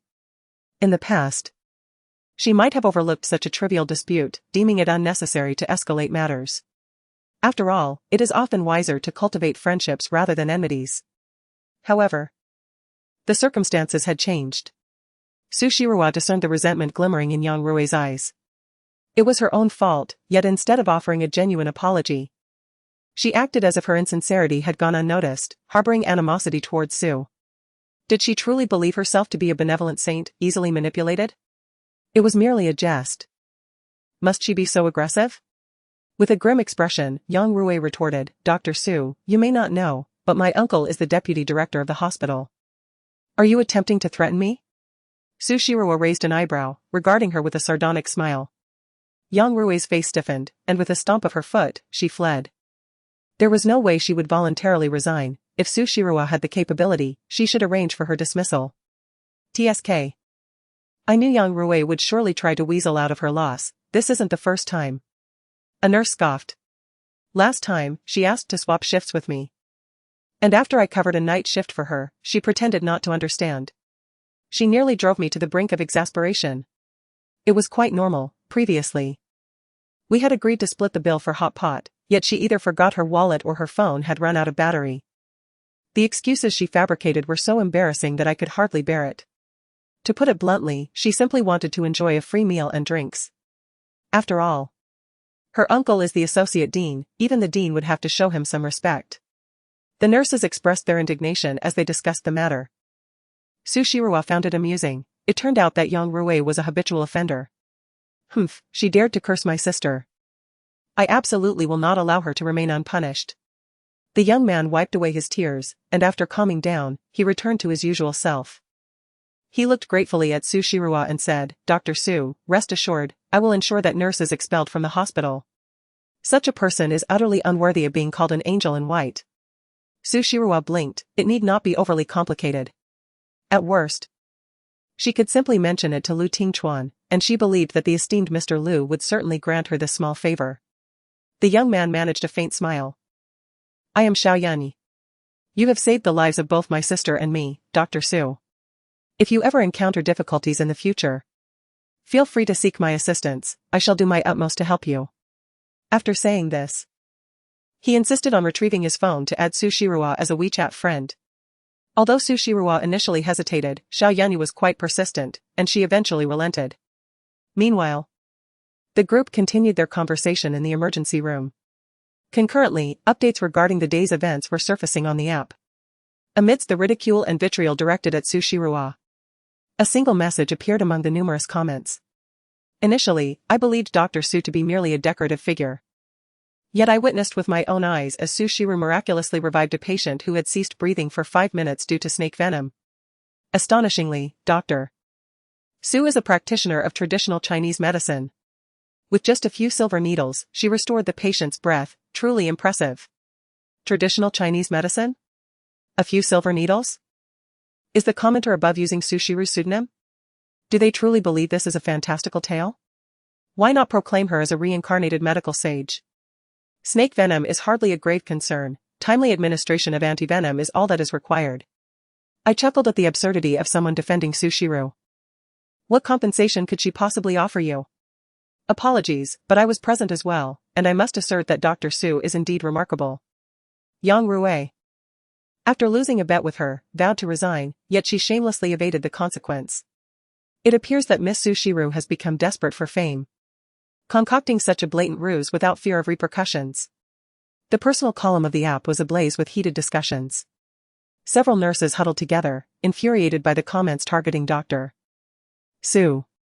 Anyone defending her was labeled as a paid troll, met with scorn and ridicule. This was simply intolerable. After half an hour, the nurse dispatched to retrieve medicine returned. Panting and bearing a flask of medicinal concoction, she filled 2.5 bowls with the elixir. Su Shiru handed one bowl to Xiao Yanyi while she administered the other to the young girl. In less than 10 minutes, the dark purple hue on the girl's skin visibly faded, restoring her once fair complexion. It was nothing short of miraculous, she truly could be saved. TSK. It seems that Yang Rui, in her shamelessness, truly intends to default on her debts. The nurses were taken aback, and even Dr. Du had not anticipated the remarkable efficacy of this concoction. He looked at Su Shirua with excitement and inquired curiously, Dr. Su, may I ask which institution you graduated from? Do you specialize in snake venom research? Su Shirua smiled gently and shook her head, replying, I learned medicine from my grandfather since childhood. As for toxins, that pertains to my master, so I shall refrain from mentioning it. Nevertheless, following this incident, the perception of Dr. Du and the others towards her underwent a noticeable transformation, and their attitude improved significantly. After the toxins had completely dissipated from the young girl's body, Su Shirua removed the silver needles. After advising the girl on some precautions, she returned to her office. Anticipating that no one would return for treatment that day, she prepared to leave for home, intending to visit the supermarket to procure some ingredients to prepare delightful meals for the little ones. Oh. Su Shirua tapped her forehead, realizing how she had overlooked such an important matter. Lele and Anan required medicinal herbs to nourish their health, and with the lingering threat of blood toxins concealed within them, Su Shirua had agreed to meet Lu Tingchuan for a contract because the doctors here could procure excellent medicinal herbs from the hospital pharmacy at very reasonable prices. Since there was still ample time, Su Shirua decided to head to the pharmacy to buy some herbs to concoct medicinal dishes and gradually restore their health. She held her phone, jotting down the herbs she needed to purchase. Upon arriving at the pharmacy, I observed a man towering above 6 feet. Clad in a pristine white casual outfit, his complexion pale and marred by pronounced dark circles beneath his eyes, suddenly collapsed to the ground. He appeared somewhat dazed, merely furrowing his brow as he gathered the scattered pill bottles from the floor. A glance from Su Shirua revealed that the bottles likely contained sleeping pills. Are you all right? She inquired, stepping forward to assist him back to his feet. The man was exceedingly slender, to the point where the contours of his bones were visible beneath his skin. Surprisingly, his features were strikingly handsome, despite the evident toll of chronic insomnia reflected in his weary demeanor, dark circles, and bloodshot eyes. His complexion was fair, his eyes deep and expressive, his nose elegantly pronounced, and his lips a soft pink, eerily reminiscent of a nobleman stepped out from a two-dimensional comic. Of course, he now resembled a disheveled aristocrat. Thank you, I'm fine, he replied, shaking his head, his voice hoarse yet melodious, reminiscent of a celestial choir. This voice possessed an enchanting quality that could easily captivate anyone with a penchant for auditory beauty. You don't seem well. Do you suffer from frequent insomnia? Sushirawa observed the exhaustion etched across his features and inquired curiously. The man pressed his lips together, reluctant to engage with strangers, yet he nodded politely. He could scarcely recall the last time he experienced a restful night. Even the slightest noise at night could jolt him from a fragile slumber. His body, starved of sleep, felt burdensome, rendering even the simple task of purchasing medication a struggle. It's best to avoid sleeping pills. After all, medication can be a double-edged sword. Sushirawa fixed her gaze on the slender, pale fingers of the man as he grasped the medicine bottle.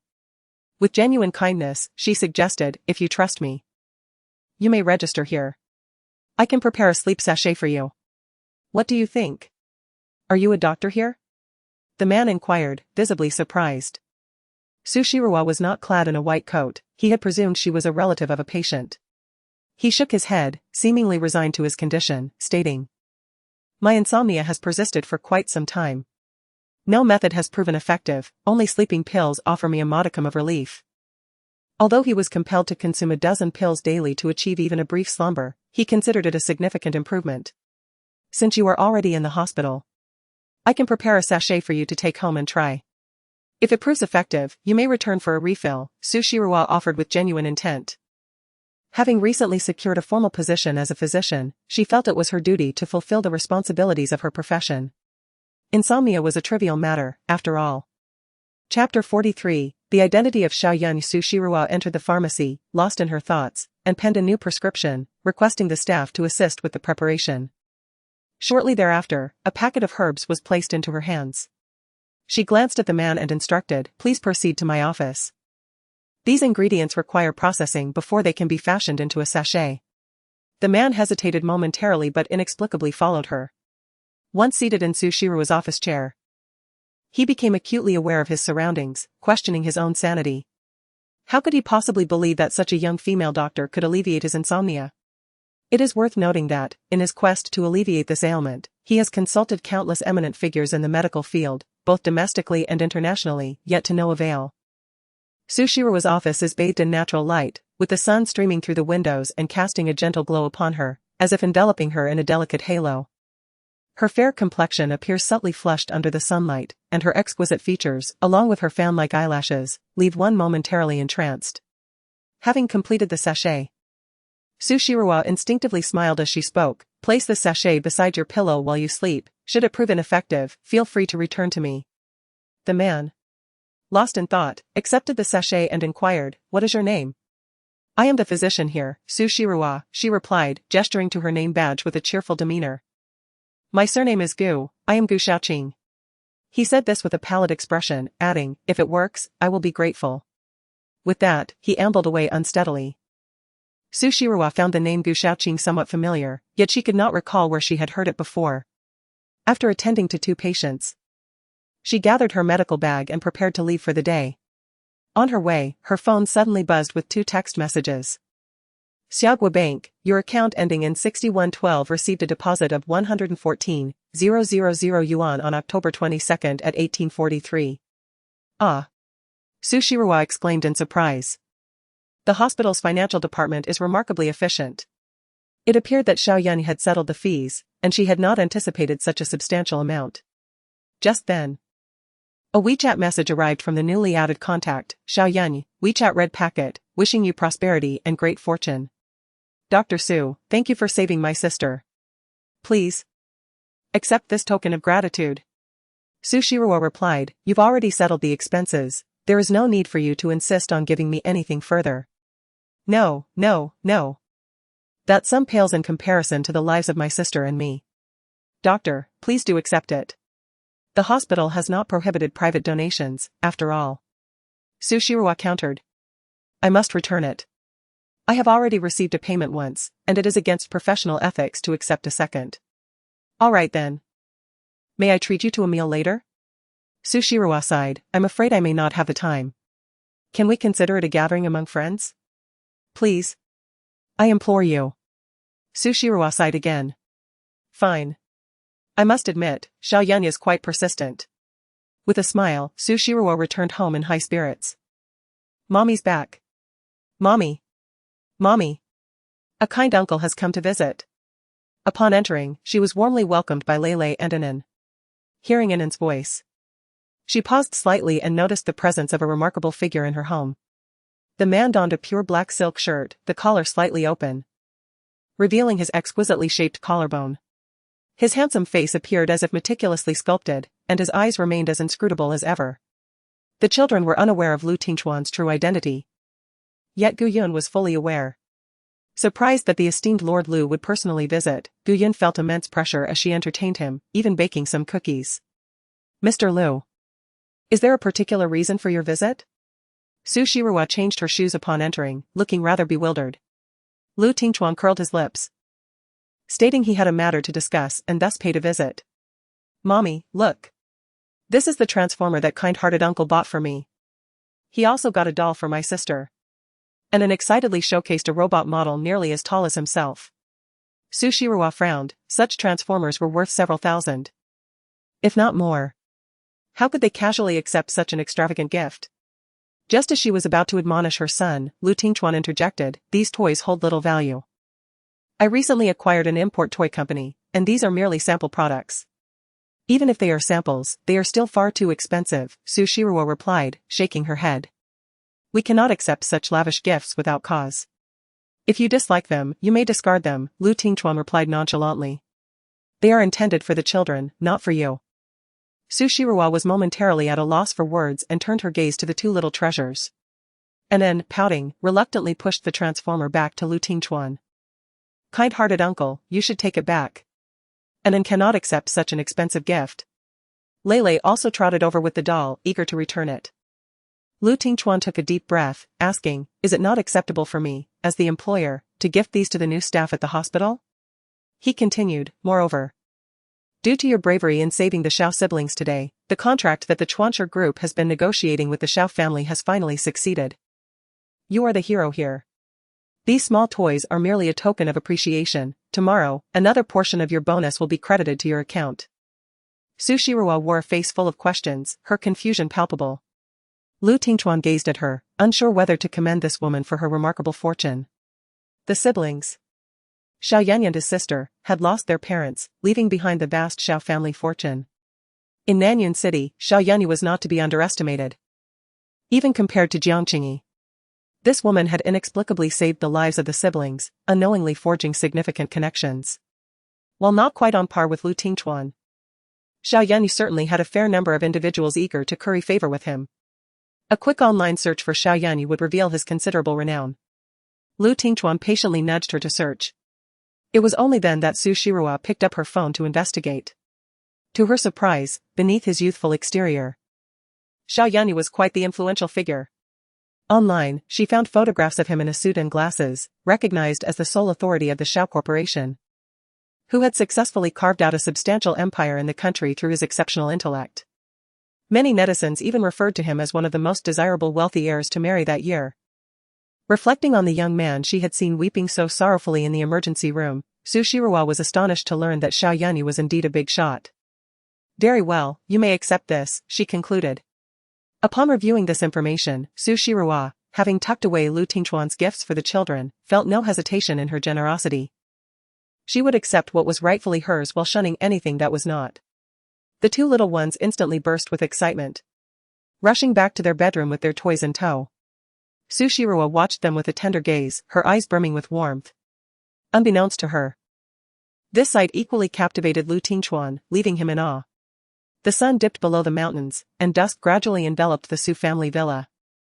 Lu Mei furrowed her brows as she gazed at the tightly shut door. Has you still not emerged? The young lady had locked herself inside since last night, refusing to eat or drink, and nearly a day had passed. The maid spoke with evident concern. The uproar from the previous evening had revealed to the Su family that the perpetrator who had caused a fatal accident 5 years ago and subsequently fled was, in fact, Su Yaoyu. Furthermore, Su Shirua possessed crucial video evidence, bringing shame upon the entire Su family. Coupled with Lu Tingchuan's inscrutable attitude towards Su Shirua, Su Yaoyu was left in a state of panic, weeping throughout the night without stepping outside. Hand me the key, Lu Mei said, closing her eyes in frustration, her head throbbing. How could a woman of her intelligence raise such a foolish and malicious daughter? It was one thing to commit a wrongdoing, but to leave evidence that could be seized by others was utterly hopeless. The maid respectfully handed over the key and waited silently nearby. Lu Mei opened the door and stepped inside. The room was eerily quiet, save for a lump on the bed that was gently quivering. Lu Mei turned on the light. Her expression cold as she approached the bed, lifting the covers to reveal Su Yaoyu, who was disheveled, her eyes swollen from crying. Lu Mei scolded sharply, crying again. All you do is cry. Does weeping solve anything? Mom. I'm scared, Su Yaoyu choked out, lying on the bed. I had nightmares all night. All about how Lord Lu would react if he discovered I had deceived him. I'm terrified, I don't want to marry him anymore. Mom. Perhaps I should call off the engagement. Nonsense. Lu Mei retorted fiercely. Do you think you can simply withdraw now that you wish to? The weakness of her own flesh and blood ignited Lu Mei's fury. She gestured for the servant to leave, and after closing the door, she spoke with a cold expression. Yeah, if you call off the engagement now, it will only arouse suspicion from Lord Lu. If he discovers that the woman from that night was indeed that little wretch. Do you think Lord Lu's temper would allow her to suffer any indignity? Lu Mei spoke icily, that little wretch harbors a deep-seated hatred towards us and knows we wished to see her perish in prison. If Lord Lu learns that the torment she endured was orchestrated by us, how do you think he would retaliate? The young lady of the Lu family merely sought to forcefully spend a night with him, and her life was left in ruins. With her now reduced to a mere woman of the night in Africa. Once he uncovers the truth, our fate will be even more tragic than that of the Lu family. Su Yaoyu trembled, her face paling as she looked at her mother. Mother. What should we do? Lu Mei's expression was chilling, her eyes filled with a venomous intensity. We must eradicate this threat completely. Failing to eliminate her in prison means we must act swiftly now. Su Yaoyu swallowed hard as her mother continued. Su Shiru is particularly concerned about 3 individuals, that foolish Gu Yun and those 2 little bastards. Gu Yun is an adult, despite her disability, she remains hidden within the confines of her home, and we cannot act too overtly. However, those 2 little bastards can indeed be exploited. Su Yaoyu's eyes glistened with unshed tears, her optimism waning. What if she threatens us with another video, just like yesterday? They had already captured Gu Yun, yet had to release her due to that video. If that video is not destroyed, the Su family will forever be at the mercy of Su Shirua, living under her threat. Chapter 44, The Arrival of a Jew. What can a mere video prove? We could easily claim it to be fabricated, Lu Mei scoffed. Yet, Su Yaoyu was not so optimistic. Pouting, she remarked, in Nanyun City. There is no one who does not recognize my face. I have seen that video, and anyone who knows me is aware that it is indeed me. This is not a matter that can be resolved by mere denial. If it were so simple, I would not have spent the entire night plagued by nightmares. Should that little wretch show the video to Lord Lu, I would truly be finished. The Lu family would never allow such a daughter-in-law to enter their home. That is something you need not worry about, Su Henji interjected as he suddenly pushed the door open. This middle-aged man, with a well-defined appearance, bore a sinister expression. With a cold smile, he stated, that little wretch wishes to exploit Yaya's secrets to manipulate us, but similarly, we can ruin the reputation of the person she cherishes most. The eyes of Lu Mei and her daughter brightened simultaneously. Do you have a plan? Humph, Su Henji mused, seemingly struck by an idea. There is something that I am certain that little wretch would find intriguing. He leaned closer, whispering a few words into the ears of the mother and daughter. Lu Mei's eyes sparkled with growing excitement, and she gazed at her husband in astonishment, realizing that such a thing actually existed. Su Henji chuckled with satisfaction. This is merely a precaution, one must always leave a way out. That little wretch wants to compete with me? I have consumed more salt than she has rice. Lu Tingchuan truly appeared as though he had come merely as a guest. He brought gifts, shared a meal, and when the evening grew late, he took his leave. His demeanor was akin to that of an ordinary employer, leaving one utterly bewildered. Qin Li stroked his chin in contemplation, deducing that indeed Master Lu had chosen to side with the old Master Lu. Yet, given the likes of Su Yaoyu, how could he possibly hold her in any regard? Had it not been for a twist of fate, Su Yaoyu would not only fail to bear his child, but would scarcely be worthy of even polishing his shoes. Thus, his deliberate visit must have been to convey his stance. If Su Shi did not truly comprehend the essence of Lu Tingchuan, it would be only natural for her to distance herself from him. Yun pondered, yet since he was willing to remain an observer, they could not feign ignorance. Rua, Master Lu shall, after all, be your superior, it would be prudent to treat him with a degree of courtesy henceforth. She scratched her head in resignation. Acknowledging, all right, I understand. Once their conversation concluded, she proceeded to bathe the two little ones. The toys sent by Lu Tingchuan must have delighted their hearts. For even at bedtime, the children were still animatedly whispering to one another. After she regaled them with a story, they gradually succumbed to slumber. Upon returning to her own room, she stifled a yawn, preparing to retire when her eyes fell upon a WeChat message. Dinner was delightful. It was from the little robot avatar, Lu Tingchuan. She thought to herself, it seems this esteemed gentleman is rather peculiar. She chose to ignore it, promptly closing the chat window. With her eyes shut, she drifted into a deep sleep. The following day, she was jolted awake by a nightmare. Wiping the cold sweat from her forehead, she felt a tremor coursing through her entire being. That night lingered around her like a haunting nightmare, refusing to release its grip. Despite her efforts to hypnotize herself, it continued to intrude upon her dreams, incessantly reminding her of the sheer madness of that evening. It was quite absurd. If it was intent on reminding her not to forget the events of that night, could it at least reveal the face of the person involved? Su Shirua clasped her chest, furrowing her brow in exasperation. Such reminders would have spared her the trouble of investigating Lei's father's identity. The individual capable of administering blood toxin was surely no ordinary person. Su Shirua could only hope that the man possessed some skill. For it was vital that he continued to live well. After all, the probability of finding her master was scarcely higher than that of locating the man. She opened the app for Chuancher Hospital, only to discover an abundance of vitriolic comments beneath her personal column. A wave of annoyance washed over her. Were these people simply gluttons for punishment? She was hardly a celebrity, what was the point of such vitriol? With that thought, she promptly disabled the comment section, choosing to remain blissfully unaware. After completing her personal hygiene routine, Su Shirua resolved to begin concocting the medicinal ointment. Following her mother's car accident, which had resulted in shattering fractures to both legs, coupled with Su Henji's deliberate delays in treatment, the optimal moment for recovery had been lost.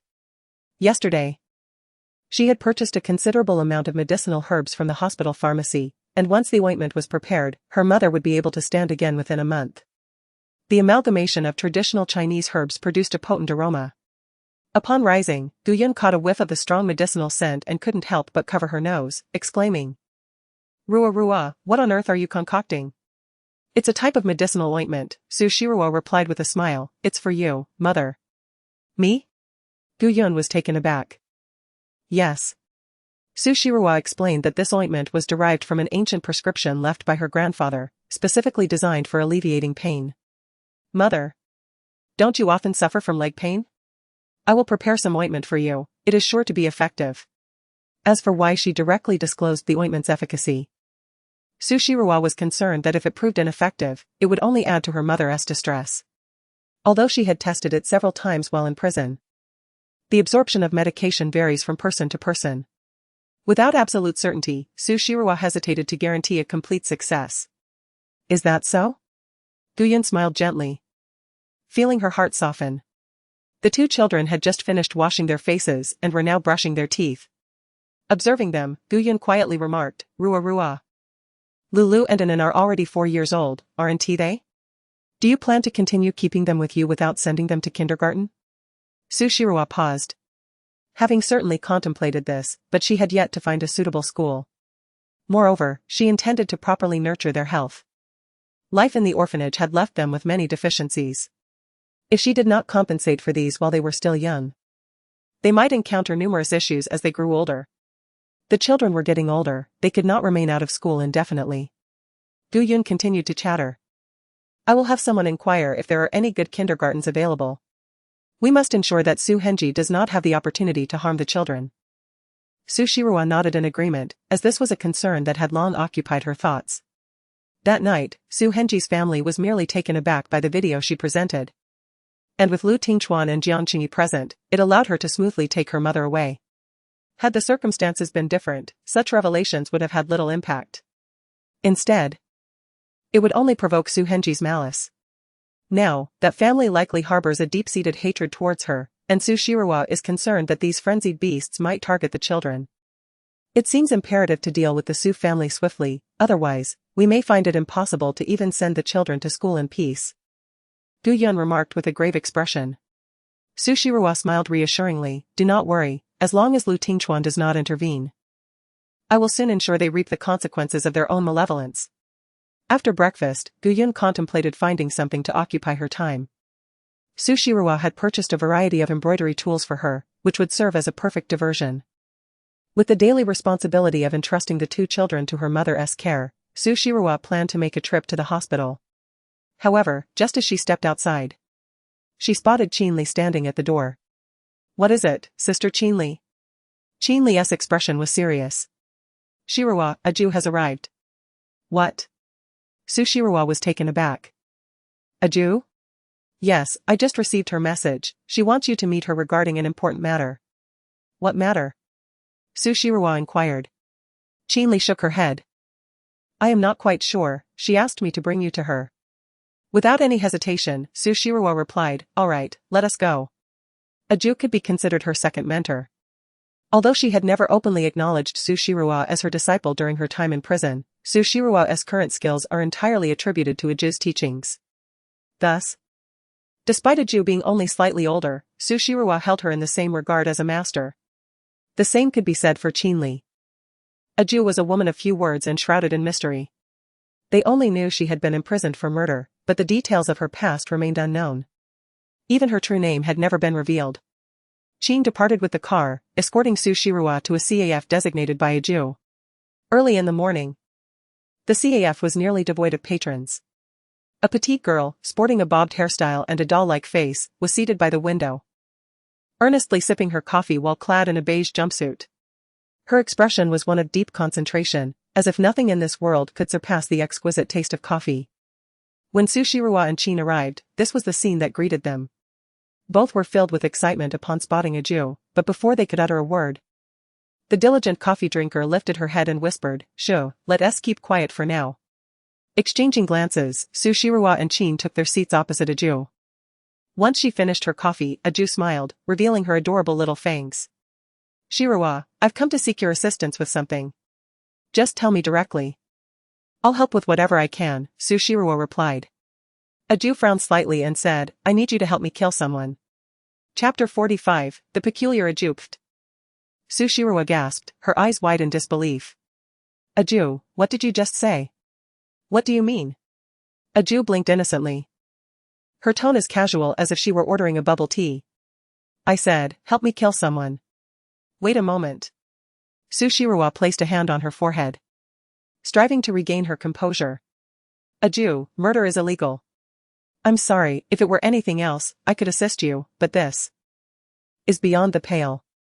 "Then forget it," a Jew replied nonchalantly, summoning the waiter for a small dessert as she added, "I'll handle it myself." Su Shihua, Qin Li, gazed at a Jio's innocent doll-like face with a complex expression. They couldn't help but urge, "A Jio, do you realize that murder is illegal? Aren't you averse to prison? If you were to kill someone and then get caught, you might end up being confined there forever."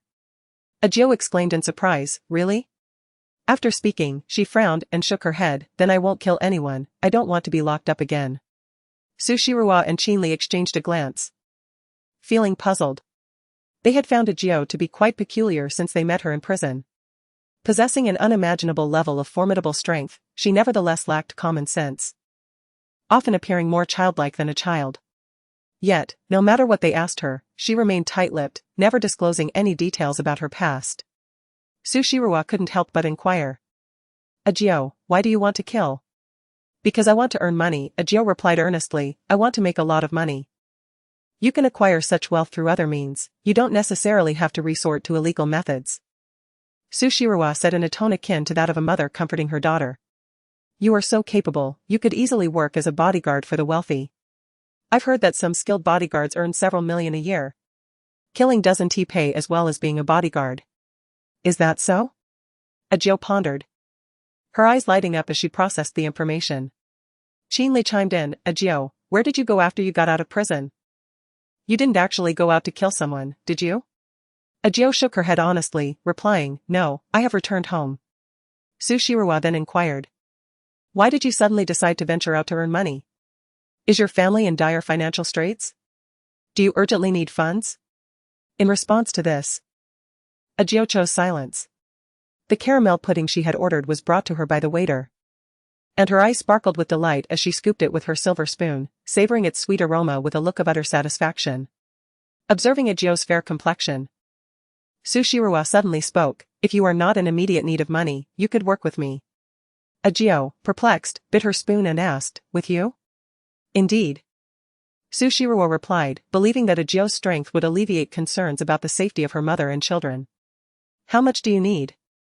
"I can share half of my earnings with you, provided you help protect my family. Although this is a society governed by law, who could predict what methods the scoundrel Suhenji might employ to harm her mother and children?" Sushiruwa dared not gamble on that man's conscience. "I need." Ajio pondered seriously, 10 million. Sushiruwa coughed lightly, "That I cannot afford at present." "No worries," Ajio said with a smile while relishing her caramel pudding, "just give it to me in a year." Truth be told, hiring a bodyguard for 10 million was exorbitantly expensive. Sushiruwa herself was uncertain if she could amass such a sum within a year. Noticing her silence, Ajio hesitantly proposed, "What about 5 million? Sushiruwa replied, "I do not have that much right now." "Then how about 1 million? Ajio pouted, insisting that it could not be any less. "All right, 1 million is acceptable." Sushiruwa believed that, given her capabilities, earning a few million in a year should pose no challenge. She had never considered relying solely on her medical skills for financial gain. The teachings imparted by her grandfather and master had bestowed upon her countless methods for making money. Regardless of the era, the earnings from women and children have always been the easiest to acquire. Sushiruwa had formulated a plan, now only requiring the initial capital to set it into motion. "Then it is settled." Ajio cheerfully finished her caramel pudding. Chinli quietly inquired to Sushiruwa if this was truly feasible. Ajio, with her unconventional upbringing, was evidently not a girl molded by traditional education, despite having taught them both the means to survive within the confines of prison. Yet, the naivety of such a girl also brought about greater uncertainties. Sushiruwa lowered her gaze, reflecting on the few individuals she could truly trust. Ajio had imparted much wisdom to her, and had it not been for her, Sushiruwa feared she would have succumbed to torment long ago. Thus, even though she understood that 1 million could secure more reliable bodyguards to protect her family, Sushiruwa still chose Ajio. Very well. Chinli, aware of her thoughts, felt that despite her reservations about Ajio's reliability, it was not her place to further persuade her now that a verbal agreement had been reached. "By the way, Ajio, who did you originally intend to kill?" With their temporary agreement established, Sushiruwa ordered some snacks and coffee. Ajio seemed to have a fondness for such delicacies, ordering a plethora of items and indulging in them like a little hamster. "Oh. It is someone named Lu Tingchuan." Ajio casually mentioned a name, her small face scrunching up as she declared, "I have been investigating that person for several days now and discovered that he has had the most contact with you. I initially intended to ask you to help me eliminate him." Sushiruwa nearly spewed her coffee in shock, taken aback by the revelation.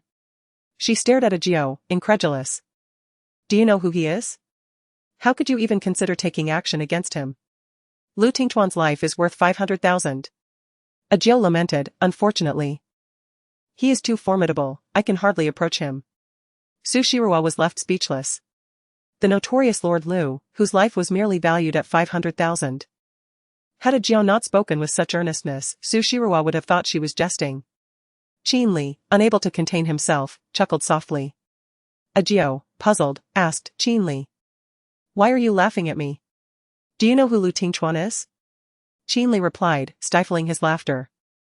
"He possesses assets exceeding 100 billion and is renowned in Nanyuan City as a diamond bachelor." "You must be mistaken, 500,000 could never buy Lu Tingchuan's life. Instead of exerting yourself to earn that amount, it would be far wiser to approach him for a negotiation. If you were to become his bodyguard, you might earn several sums of 500,000. "Wow. Is he truly that wealthy?" Ajio exclaimed, her face a mask of astonishment. Sushiruwa sighed, "Indeed. It's no wonder." Ajio lamented, "It seems I should be asking for 1 million then." Chinli shook his head in disbelief, pondering how Ajio had been raised to remain so unaware of such matters. Sushirawa smiled and said, "Now you are my hired bodyguard. Although it is not 1 million, I will strive to earn more and increase your salary." Ajio returned to her serene, doll-like expression, modestly indulging in a second serving of dessert. Once Ajio had finished the delightful array of sweets before her, Sushirawa took her home. She appeared utterly harmless, curiously surveying the residence Sushirawa had rented. "You will stay in the guest room," Sushirawa said with a smile. "Most of the time. You only need to be by my mother's side and occasionally help me take care of the little ones." "Mommy, this sister is so pretty," Lele exclaimed upon seeing Ajio, instantly enamored. The usually shy and reserved little girl eagerly approached Ajio to greet her. A rosy blush graced her fair cheeks. "This is Ajio auntie, you must not call her sister," Sushirawa said with a beaming smile to her daughter. The little girl obediently nodded and then sweetly called out, "Ajio auntie, I am Lele." Ajio blinked, gazing down at the little girl, her expression suddenly turning serious. She knelt down and took Lele's hand, swiftly piercing the tip of the child's finger with a sharp edge from her ring. Before Lele could cry out, she frowned, looking at Sushirawa in confusion. "Blood poison?" Sushirawa's pupils contracted. "Ajio, do you know?" Ajio's face grew grave as she regarded Lele, reaching out to caress the child's cheek. "This child, if there is no antidote, she will perish." "Wha? Mommy, I don't like Ajio auntie anymore." The little girl extended her hands, crying as she rushed into her mother's embrace. She simply felt that this aunt was rather malevolent. Annan also glared at Ajio with a face full of hostility. "It's all right, Aunt Ajio did not mean it," Sushirawa comforted her daughter, helplessly addressing Ajio. "I understand, which is why I am seeking a remedy." Ajio furrowed her brows, seemingly on the verge of saying something, yet words failed her. Lele continued to weep, while Annan cautiously soothed her younger sister.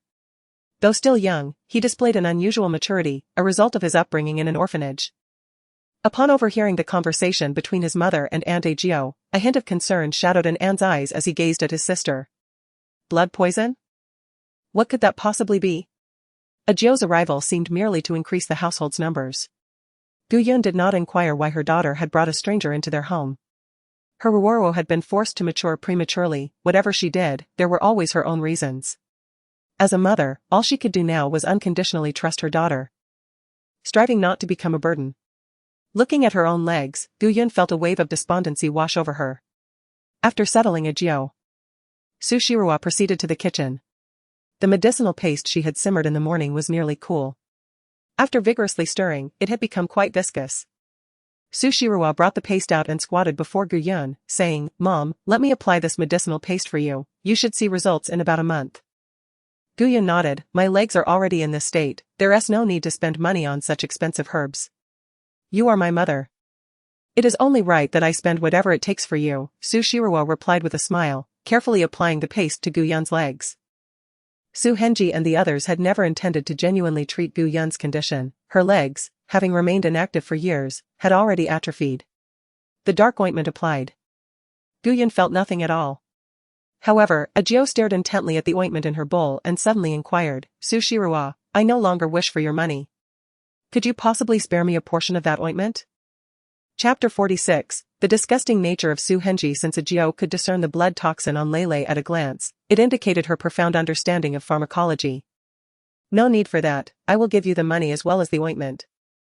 Sushirawa replied with a smile as she finished applying the ointment to Guyun and then proceeded to wrap her legs in gauze.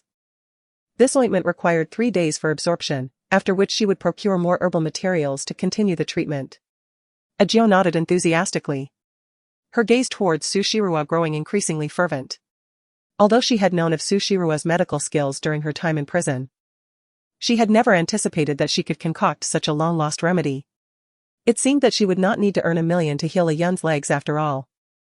After ensuring Ajio was settled, Sushirawa intended to head to the hospital to acquire additional herbal materials, preparing to create medicinal sachets. This idea had been inspired by a man with severe insomnia whom she encountered at the hospital yesterday. Given her tarnished reputation, even if she registered at the renowned hospital, it would be unlikely to receive patient appointments immediately. Therefore, producing some medicinal sachets for sale online could be a viable solution. Those tormented by insomnia would have no difficulty finding buyers once they tried her products. Having just received the funds from the hospital, this would serve as adequate starting capital.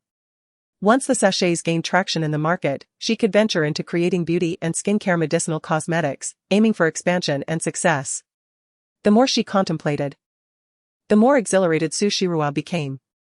With sufficient funding, she could establish a laboratory and fulfill the long-cherished dream of her late grandfather. As she made her way, Su Shirua suddenly received a call from an unknown number. Initially, she assumed it was a nuisance call, yet the caller exhibited remarkable persistence, ringing several times in succession. Upon answering, she was greeted by the repugnant voice of Su Henji. Su Shirua, if you wish to avoid your mother suffering the same disgrace as you must come to the Tide Hotel without delay.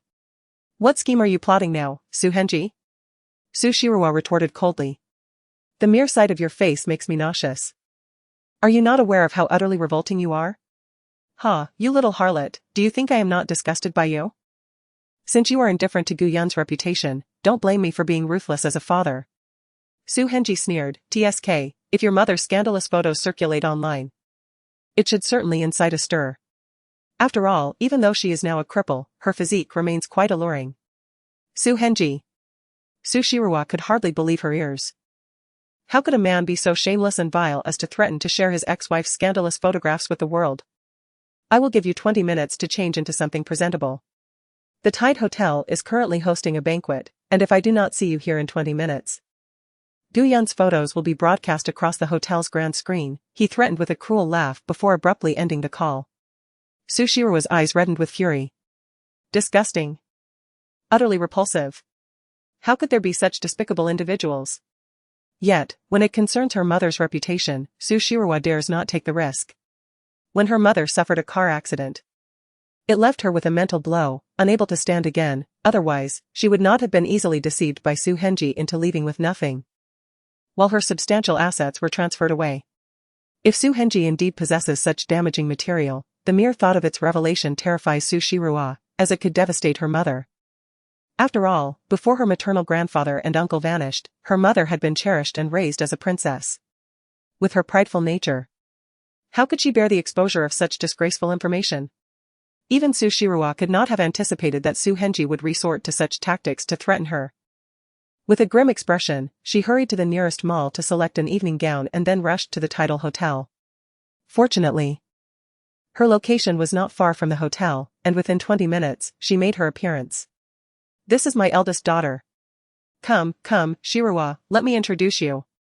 This is Mr. Wang from the Ocean King Group. Su Henji approached her with a beaming face, entirely devoid of the aggressive demeanor he exhibited over the phone. Mr. Wang appeared to be a rather greasy middle-aged man, his squinty eyes surveying Su Shirua with a lewd gaze that was utterly repulsive. Shirua, don't you aspire to enter the entertainment industry? Mr. Wang has considerable connections in that realm and has propelled numerous stars to fame, Su Henji said with a smile. Come, raise a glass to Mr. Wang and engage in a good conversation with him. Having a benefactor like him in the entertainment industry would be advantageous for you. Yet, Su Shirua had never entertained the thought of pursuing a career in entertainment. Instead, Su Yaoiwei has been lingering on the periphery of the entertainment industry, leveraging her status as Lu Tingchuan's fiancée to generate considerable buzz online, establishing herself as a social media influencer. She cast a cold glance at Su Henji and stated, I have come to inquire about a matter. Su Henji's expression darkened. I am currently unavailable for discussion. Su Shirua scoffed. Su Henji, how can you be so despicable as to resort to such tactics to threaten me? Do you think I am unaware of Mr. Wang? The Haiwan Group, indeed a minor titan in the entertainment sector, is notorious for its poor reputation. The stars it promotes are often embroiled in scandal, with reports surfacing of its artists being involved as mistresses or being left incapacitated by wealthy heirs. Su Shirua had not closely followed news from the entertainment world, however. The headlines of major social media outlets frequently featured such stories, prompting her to glance at them occasionally. The Haiwan Group's reputation was abysmal, with allegations of its artists being coerced into escorting or engaging in unsavory activities. Su Henji's intentions were glaringly apparent. Ah, so Miss Su is acquainted with me, Mr. Wang leered at Su Shirua's face. Although this young lady from the Su family had a tarnished reputation and had even served time in prison, one could not deny that her beauty surpassed that of Su Yaoiwei. Mr. Wang was acutely aware of his own standing. Yet he was genuinely taken aback that Su Henji would deliver his own daughter into his hands. Mr. Wang revealed a set of large yellowed teeth and leered. "Since we are acquainted, let us dispense with pleasantries. I have long heard of Miss Su, and I must say, you are indeed quite beautiful. If you wish to enter the entertainment industry, it should pose no problem. Let us share a drink and have a good conversation, shall we?"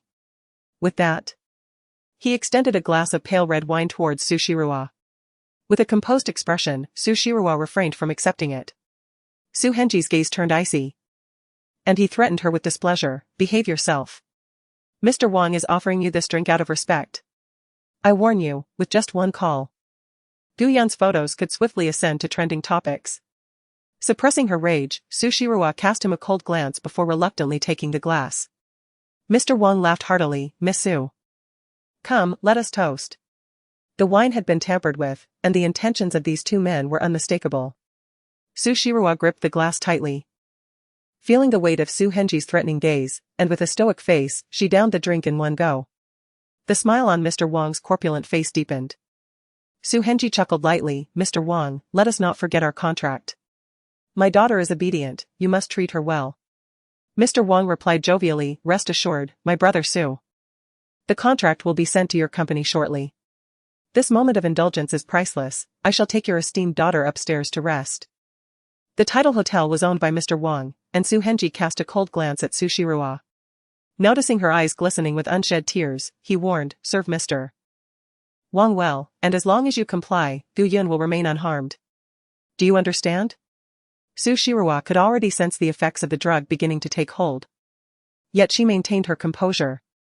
With a gaze filled with disdain, she fixed her eyes upon Su Henji's face and, for the first time, earnestly inquired, "Su Henji, did you ever consider me your daughter?" Her confusion was palpable. Prior to the disappearance of her uncle and grandfather, Su Henji had consistently displayed kindness.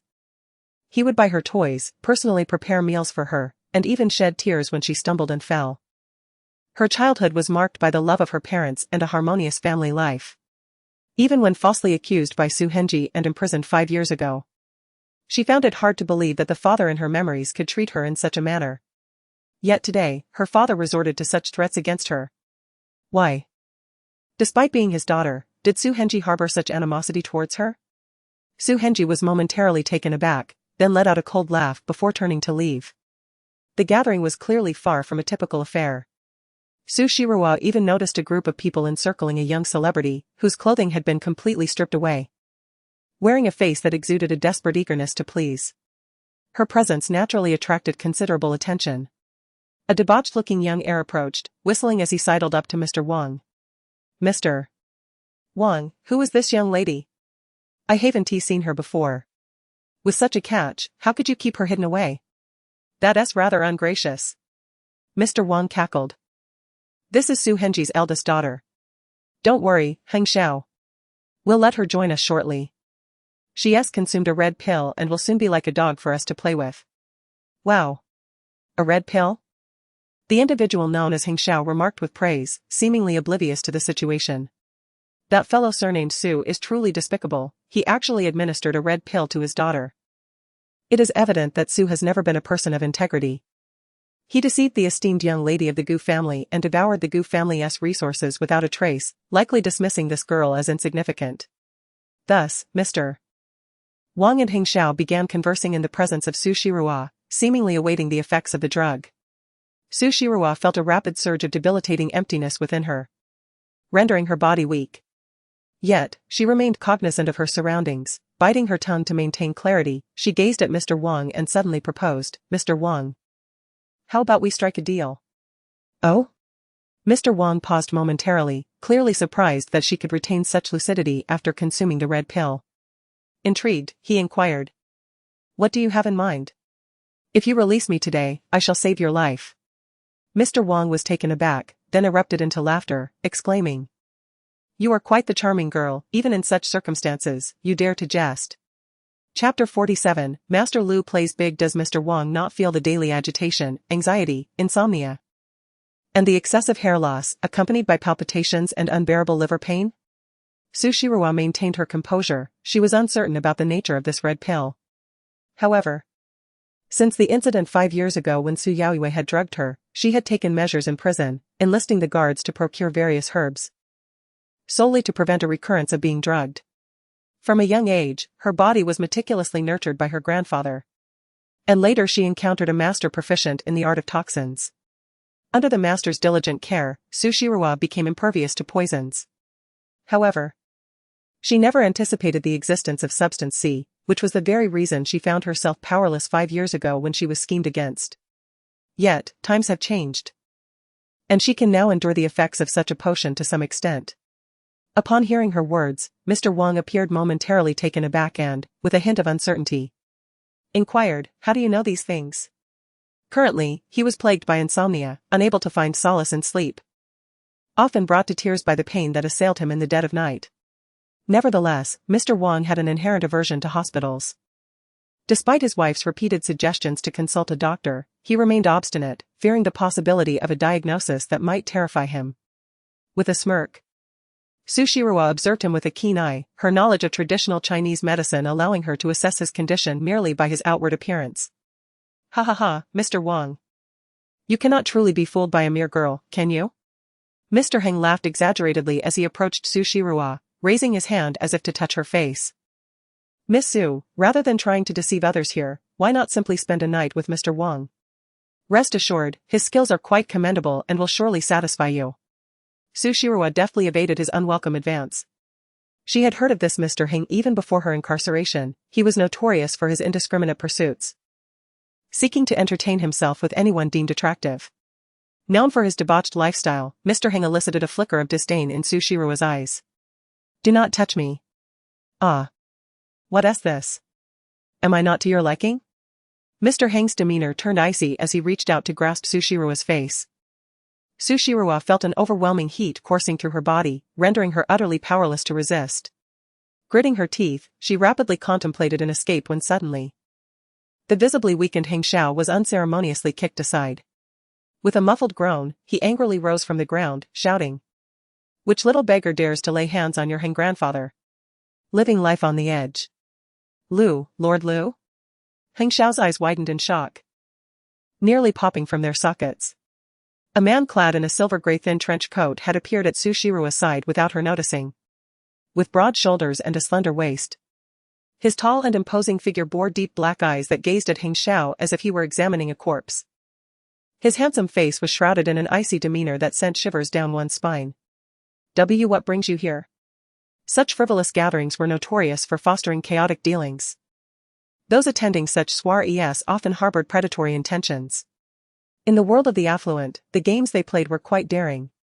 Yet someone of Lu Tingchuan's stature would surely disdain such a venue, let alone come to support a woman. "Get lost." A single, terse command sent chills through Heng Xiao, who turned pale with fear. No longer daring to covet Su Shiroa's beauty, he scurried away in haste. Meanwhile, General Manager Wang ingratiatingly approached Lu Tingchuan, exclaiming, "Lord Lu, I truly did not expect you to grace us with your presence. My apologies for the inadequate reception. What would you like to do?" "I shall arrange it at once." Lu Tingchuan cast a cold glance in his direction before shifting his focus to Su Shiroa's flushed face, expressionless as he raised his hand to gently caress her cheek. The internal heat coursing through Su Shiroa made her cheeks flush, and as she felt the man's icy hand, she instinctively nuzzled against his palm like a docile kitten. "What have you given her?" Lu Tingchuan inquired coldly. Even the dim-witted Wang Zong could sense something amiss and hastily explained, "Master Lu, this is not my doing. It was that old scoundrel Su Henji who gave her the drink." "You're talking nonsense." Su Shiroa's mind was already becoming hazy. She shook her head, insisting, "This drink was clearly given to me by you." Wang Zong's expression shifted as he felt the chilling aura of impending doom beside him, wishing fervently to summon Su Henji back to take her away. Lu Tingchuan cast a dispassionate glance at him, coldly stating, "Some individuals are not within your purview. Let this be the last time." Wang Zong was taken aback, then elated, hastily nodding and bowing, "Rest assured, Master Lu. Had I known she was under your protection, I wouldn't have dared to lay a finger on her." Yet inwardly, he was derisively lamenting, this Master Lu, who usually appeared so respectable, certainly played a grand game.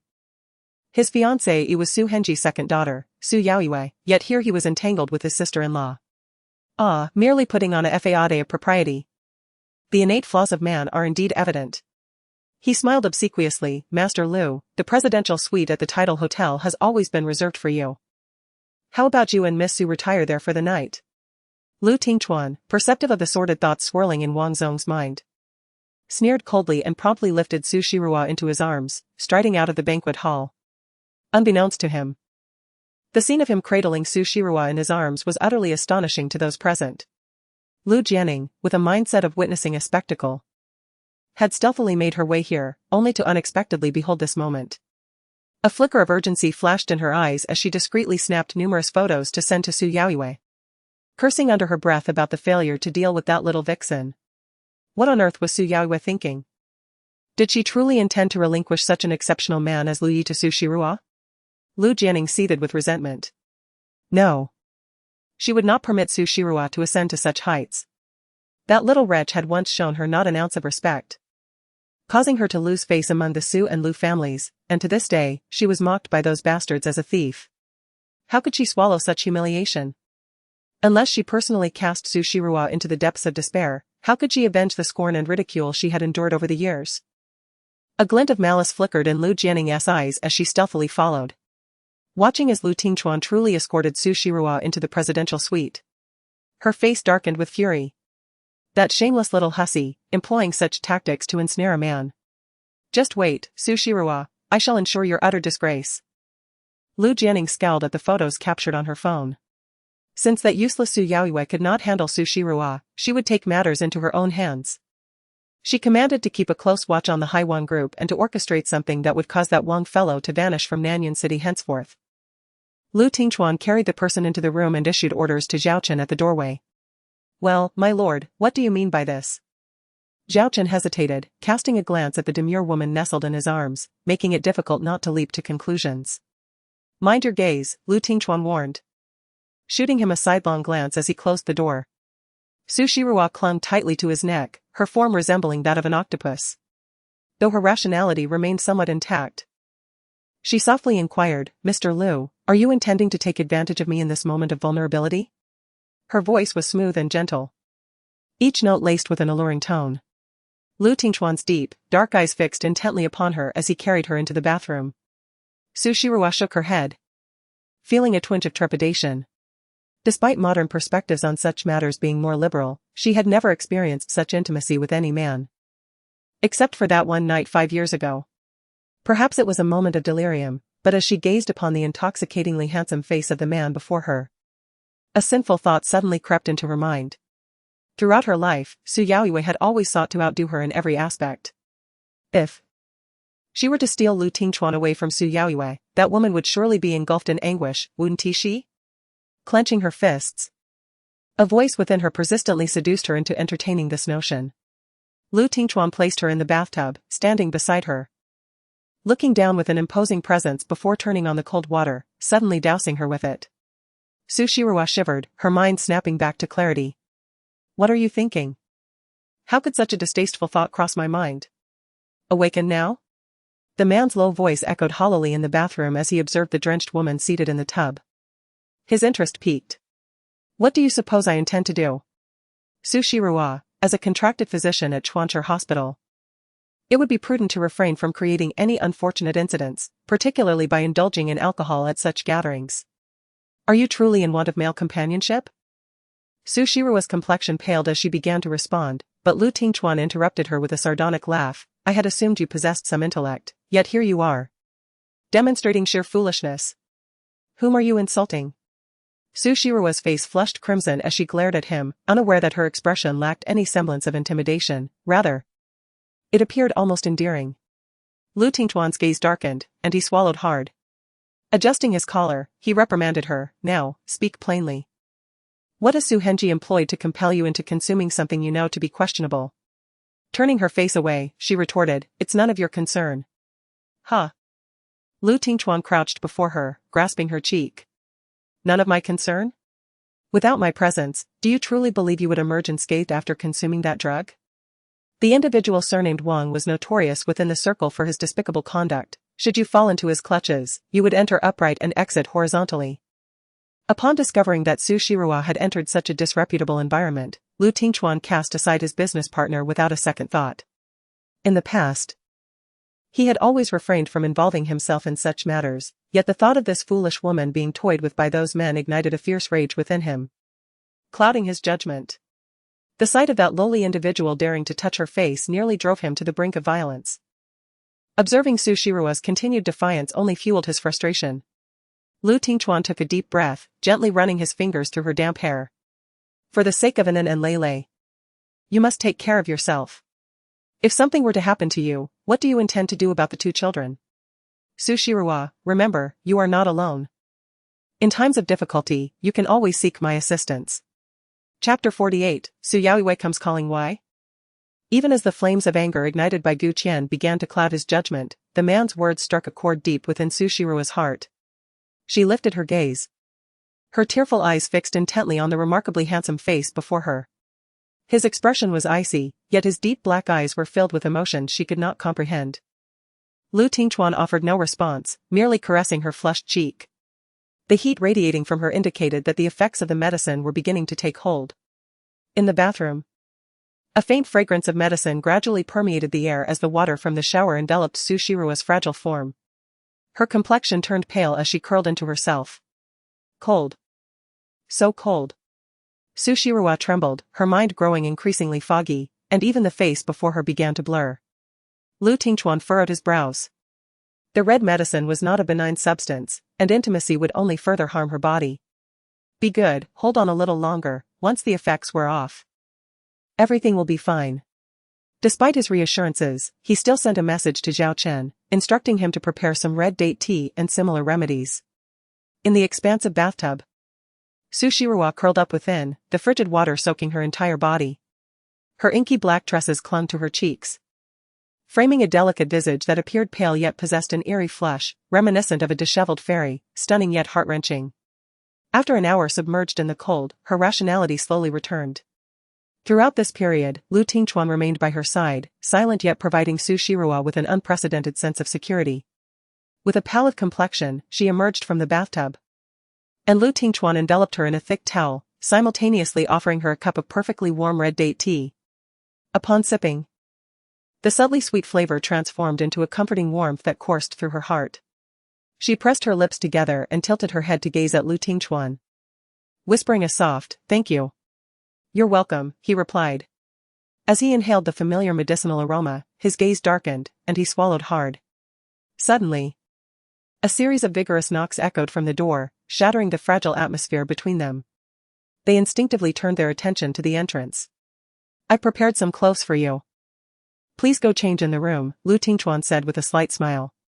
Su Shirua nodded and glanced towards the sofa, where indeed a new outfit awaited her, clearly tailored to her size.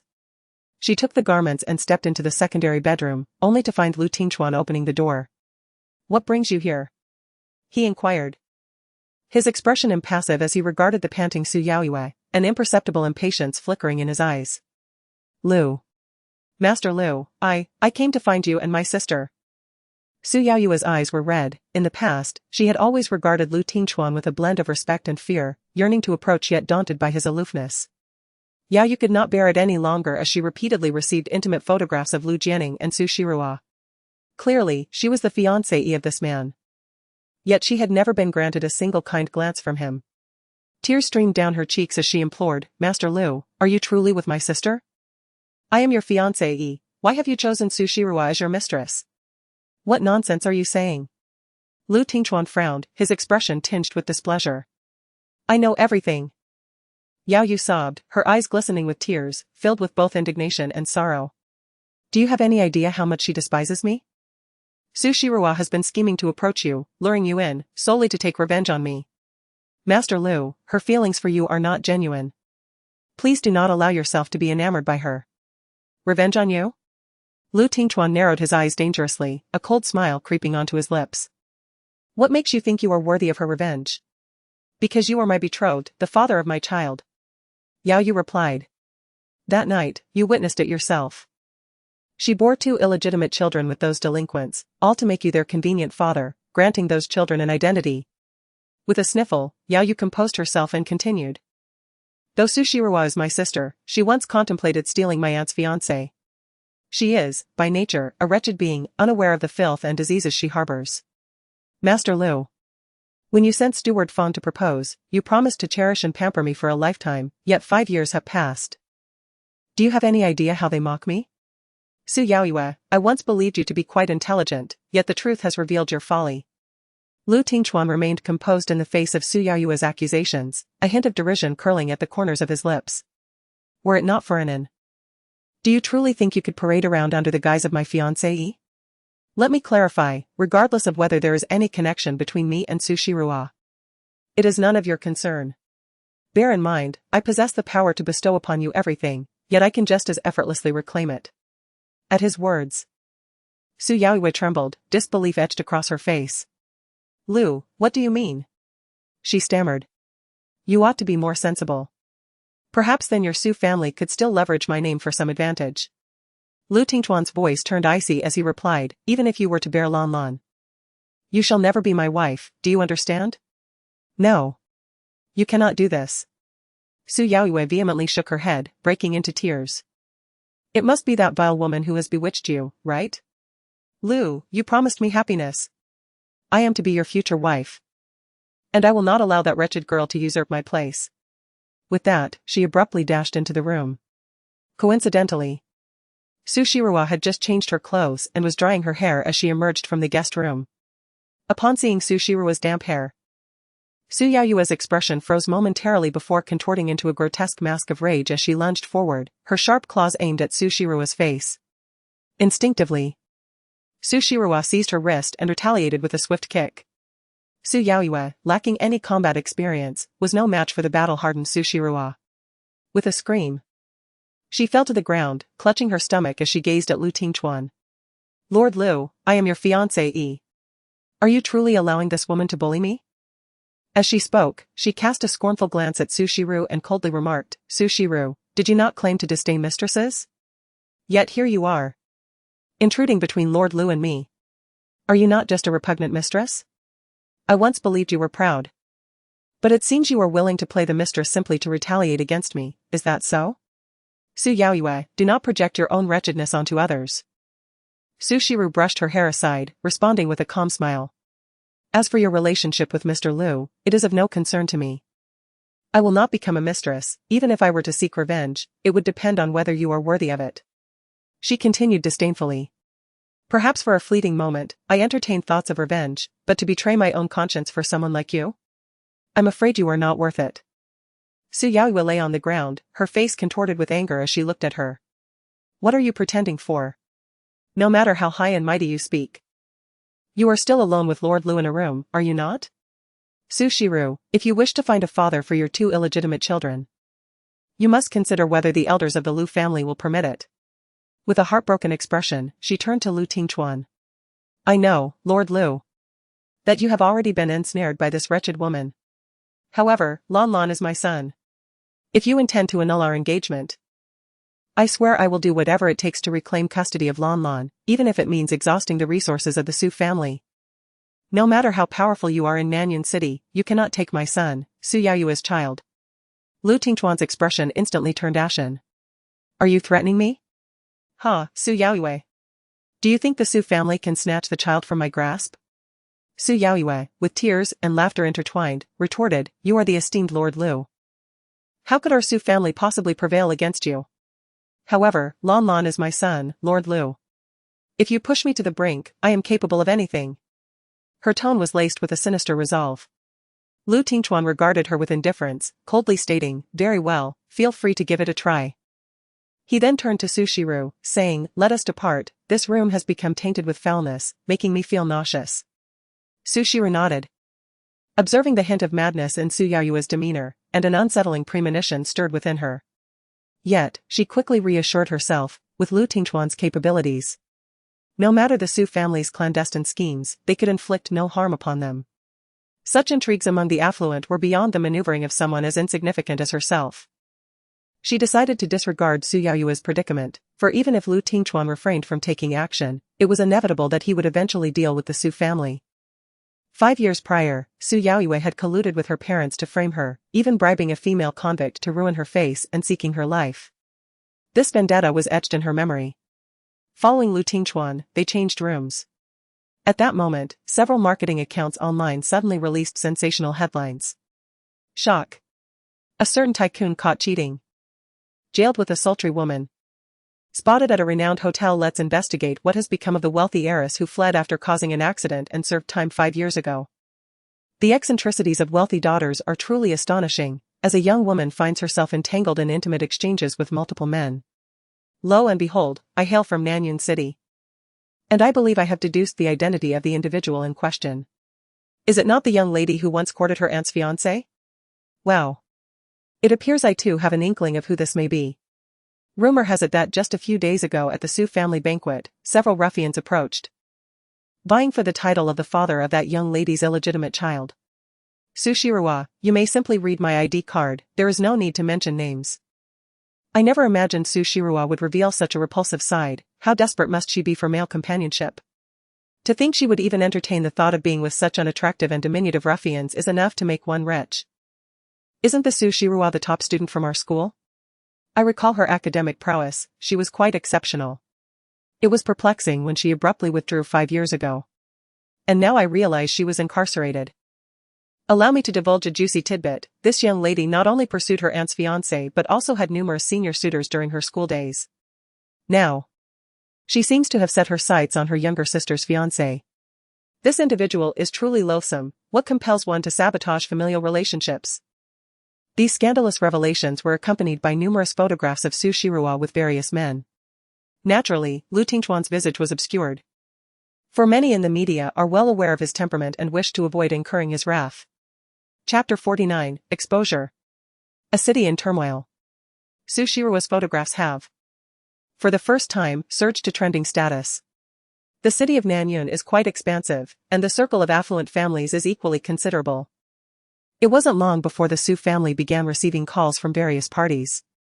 Su Henji, enraged, hurled his phone against the wall and cast a grim look at Lu Mei, demanding, "Did you have a hand in that little wretch trending online?" Lu Mei appeared bewildered. "What are you talking about?" Grinding his teeth, Su Henji replied, "Someone has actually put Su Shiruwa's affair on the internet. Now everyone is practically berating her."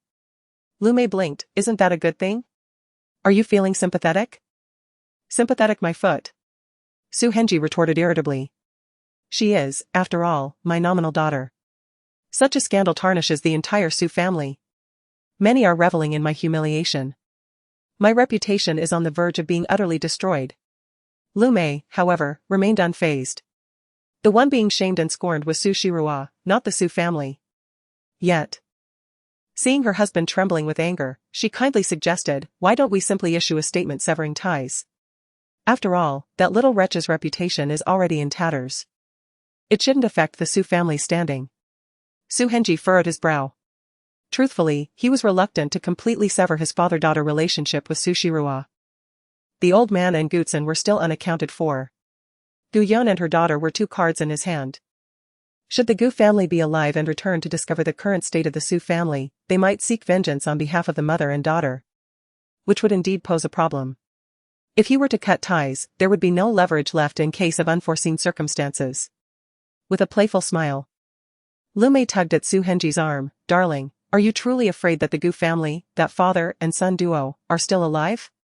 It has been so many years. If they were indeed alive, they would have returned long ago. Why would they wait until now? It has been a full 15 years. Why should we concern ourselves with individuals who may no longer exist?" Su Henji shook his head, his expression grave. "You do not understand. The old man of the Gu family is exceptionally cunning. The ancient prescriptions he left behind have yet to be discovered. And despite our efforts in extracting information from Gu Yun and her mother over the years, we have gleaned nothing substantial. I believe that old man left no clues behind." Lu Mei scoffed. "Is it just a prescription? With the capabilities of the Su family, do we truly lack for one such prescription? Ha, how short-sighted." Su Henji looked at her disdainfully. "Do you even comprehend the significance of that prescription? It is a precious item capable of extending life. Once we possess that formula, what is Lu Tingchuan to us? Even in the entirety of Huagua, the Su family would ascend to prominence, becoming the object of adoration among many wealthy clans. Regardless of wealth or poverty, who could resist the allure of immortality? If it weren't for my own ears having heard the Gu family's conversation, I would have never realized they harbored such an extraordinary treasure. Lu Mei's eyes widened in disbelief. Is that truly possible? How could something so miraculous exist? If it did, wouldn't he, that old man, have revealed it long ago? Su Henji's face contorted with frustration. This is all your fault. If you had consistently placated Gu Yun, we would not be in such a passive position now. Lu Mei, with a frown, expressed her discontent. If the ancient medicinal formula never appears in this lifetime, are you truly willing to support that mother and daughter duo indefinitely? Su Henji, do not forget the promise you made to me. You abandoned us for the Gu family's fortune and married Gu Yun, which has already wronged both me and Yao Yu. I absolutely will not allow that little vixen to seize everything that rightfully belongs to you. Su Henji, rubbing his temples in a display of exasperation, reassured her. Rest assured, Madame Lu is quite pleased with our Yu.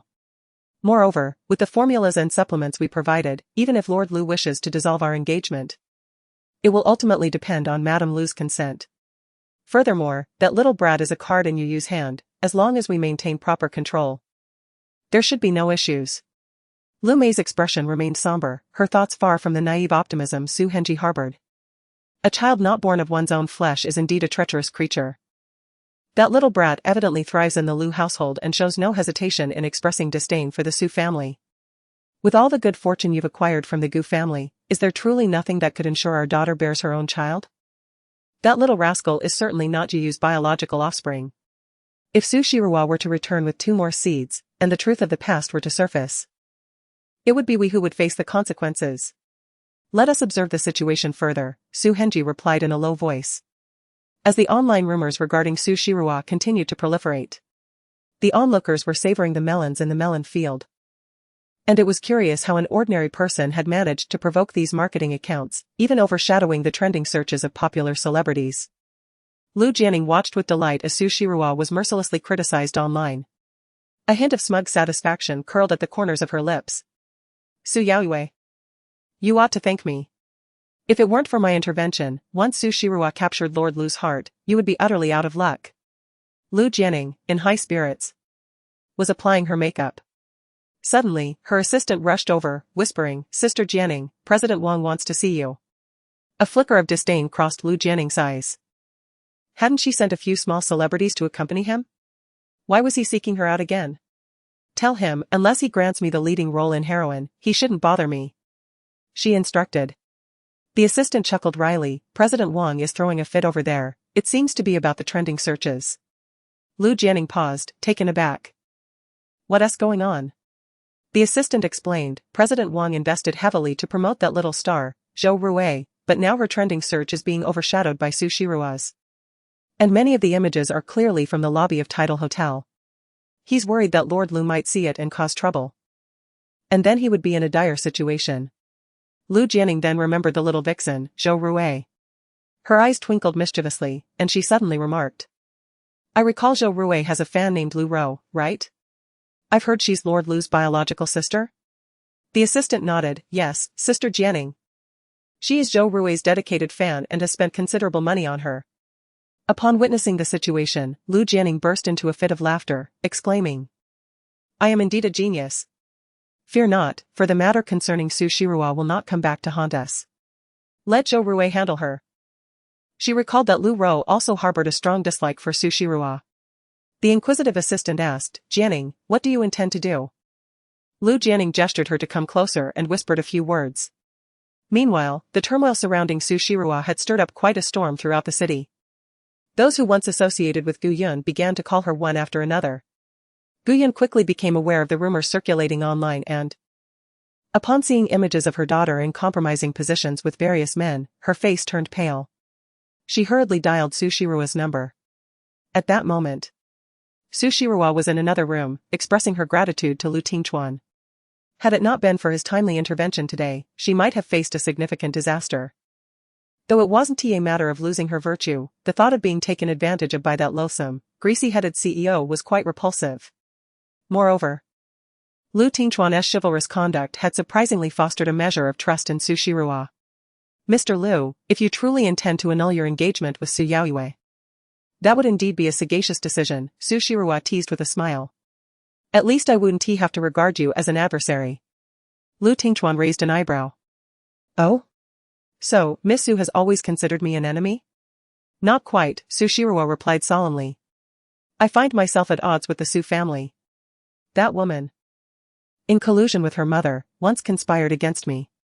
Had it not been for my good fortune, I might have perished in that inferno long ago. From the moment I departed from that place, I vowed to ensure that the Su family would pay dearly for their blood debts. Her eyes shimmered with fervor. Lu Tingchuan was momentarily taken aback. It was the first time a woman had spoken of vengeance so candidly before him. After encountering numerous superficial relationships, it was indeed rare to witness such raw and intense emotion. One could not deny that Su Shirua captivated him profoundly, especially with the faint scent of medicinal herbs that lingered in the air. Intrigued, he suddenly inquired, Miss Su, in light of my assistance in resolving a predicament for you today, might you honestly enlighten me about the origin of this fragrant aroma? Su Shirua was momentarily stunned, not anticipating such a question from Lu Tingchuan. She inhaled deeply, recognizing the familiar scent, and realized, are you referring to this fragrance? It likely stems from my childhood, having been immersed in medicinal solutions for so long. Lu Tingchuan nodded. So, this scent emerges whenever your emotions are heightened? An incident in the storage room flashed through Su Shirua's mind, causing her cheeks to flush with embarrassment as she awkwardly nodded. Perhaps, yes? Suddenly, her phone vibrated in her pocket. Upon seeing her mother's call, Su Shirua apologetically gestured to Lu Tingchuan before answering. Gu Yun's voice trembled with urgency on the other end. Who are you with right now? Is it Lu Tingchuan? Su Shirua was taken aback, stammering, Mom, how did you know? Come back. Hurry and return. Gu Yun fumed, abruptly ending the call, leaving Su Shirua in a state of bewilderment. Completely bewildered by the unfolding events, Su Shirua furrowed her brow as she sensed something amiss with her mother. She hastily bid farewell to Lu Tingchuan, apologizing, I must attend to my mother, she needs me. I shall accompany you, Lu Tingchuan replied calmly. This tidal hotel is under the control of the Wang family. Should you venture out and encounter trouble, it may not be so simple to escape. Su Shirua pondered for a moment, recognizing the truth in his words. Although she felt restored to her usual self and doubted that the Wang family could pose a threat, her mother's urgent tone suggested that something was amiss, compelling her to return promptly. I appreciate your assistance, Mr. Lu, she said politely, and together they exited the hotel. However, as they reached the entrance, a throng of journalists obstructed their path, thrusting microphones toward her with fervor. The gleam of excitement and malice sparkled in their eyes. Miss Su, is it true that you have been involved with numerous men? Are you truly attempting to claim your sister's fiancé as your own? Are you seeking a convenient father for your two illegitimate children? Mr. Lu, there are reports indicating that you intend to break off your engagement for Miss Su. Is this accurate? Miss Su, you were sentenced to 7 years 5 years ago, why were you released early? Was there someone aiding you from behind the scenes? Miss Su, who is the biological father of those two illegitimate children? Could it truly be those ruffians? What accounts for your indiscriminate relationships and chaotic private life? The reporters bombarded her with questions at a frenetic pace. The chaotic inquiries left Su Shirua in a state of bewilderment. However, upon hearing these individuals derogatorily refer to her children as illegitimate offspring, her expression darkened instantly. Although she was unclear about the events that had transpired, it was evident that these people harbored malicious intent, questioning her personal matters in such a tone. The paparazzi clearly recognized Lu Tingchuan and dared not approach him, thus redirecting all their energy towards Su Shirua. A few male reporters even took the opportunity to extend their hands, attempting to take advantage of the situation. With a chilling gaze, Su Shirua seized one of the hands and dragged the individual from the throng, demanding, What are you trying to do? Hey, Miss Su. Why are you holding my hand? Do you have a liking for me? The male reporter, far from feeling embarrassed, leered at her and proclaimed loudly. But I am a respectable man, I would never be attracted to someone like you. Wow. This woman dares to touch a man's hand under the eyes of so many people. She truly is indiscriminate. How could someone so vile exist? And she claims to be a wealthy heiress. She is hardly cleaner than those escort girls. Hurry, take the shot. What kind of Su family heiress is this? So desperate for a man? I wonder if she has any issues? Lu Tingchuan stepped forward, shielding Su Shiruo behind him. He regarded the frenzied paparazzi with a cold, godlike demeanor. Get lost. The single, furious word sent a shiver through the crowd. The atmosphere fell silent as they met his emotionless gaze, a chilling sensation coursing through them, instilling a profound fear in their hearts. They hastily fled, fearing that this esteemed gentleman might spill their blood on the spot. Who provided us with the information claiming that Lord Lu merely regarded Su Shiruo as a plaything? Is this a sign of folly? It is evident that he is quite protective of her. I too arrived only upon receiving a sudden call. TSK, judging by the appearance of these two, they must have just emerged from a hotel room. Could it be that the rumors propagated by those marketing accounts are, in fact, true? Did Su Shiruo really snatch her sister's fiancé? Regardless, I have captured a plethora of photographs. And it seems I shall be able to pen an article and earn some money upon my return. While Lord Lu remains oblivious, I must seize this opportunity and vanish with my profits. The paparazzi sprinted along, yet the rumors online grew increasingly rampant. Some have even unearthed a photograph of Su Shiruo during her time in prison. In the frigid confines of her cell, she expressionlessly placed her foot upon the face of a fellow inmate, her exquisite visage appearing both innocent and wicked. The online community went into a frenzy. Damn. Even in prison, she remains so unruly? I can't help but wonder, does this qualify as oppression? What sort of formidable background does Su Shiruo possess, allowing her to have her sentence reduced and be released early? Haha, how can someone wield such influence even behind bars?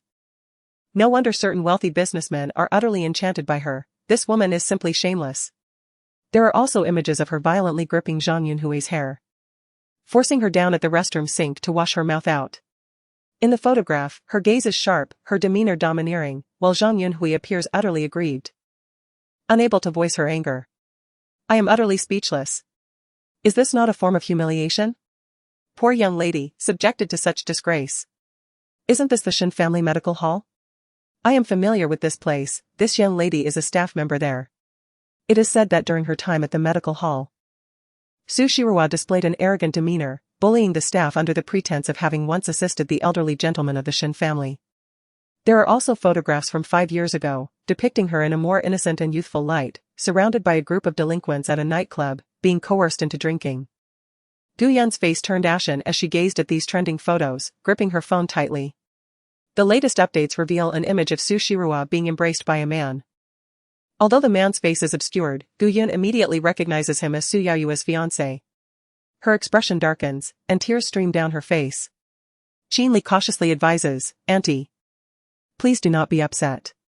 Let us wait for Shiruo to return and explain, shall we? I believe this is not the true situation."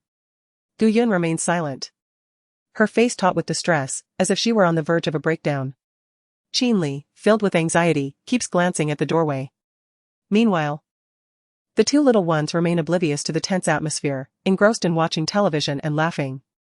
Suddenly, the door swings open, and Su Shiruo rushes in, only to be met with the sight of her mother's tear-streaked face. Mom? What is the matter? Even with her naivety, Su Shiruo senses something amiss. She studies her mother's expression and urgently inquires, "Is it Su Henji who has threatened you again?" Chapter 51, the entire network turns against her. Gu Yun feels a deep ache in her heart. Every mother, upon witnessing her daughter subjected to humiliation and scorn, experiences a heart-wrenching pain akin to a knife's edge. She raises her hand, gently caressing her daughter's fair cheek, her voice hoarse, "Ruwa, please tell me truthfully. Is there any involvement between you and Su Yaoyue's fiancé?" Su Shiruo is momentarily taken aback. "Mother, are you referring to Mr. Liu?" Gu Yun bites her lip, tears welling in her eyes as she nods. With a sigh, Su Shiruo replies, "Mother, you are overthinking this. What connection could I possibly have with him? I am merely under contract with Chuancher Hospital, and he is essentially my employer. Then why is there such an uproar online about you two? So many people claim that you are seeking revenge on Su Yaoyue by trying to steal her man. They even go so far as to label you a mistress." Gu Yun shows her the phone, indignation evident in her voice. "Look at how viciously these people are speaking. Ruwa, I understand your disdain for that family. But you must not allow hatred to cloud your judgment. You still have me. And 2 children, never should you compromise your integrity for the likes of Su Henji and his kin. Mother, you truly are overthinking this. Su Shirowa then realizes the extent of the chaos surrounding her online reputation. No wonder so many reporters had approached her for interviews when she left the Tides Hotel. The entanglements of affluent families have always been a tantalizing subject for entertainment news. While Su Shirowa is not a part of the entertainment industry, her sister Su Weiwei is a prominent star. As the situation escalated, numerous netizens flocked to Su Weiwei's Weibo, inquiring about the truth. Consequently, Su Shirowa found herself subjected to even harsher criticism following a statement issued by her sister.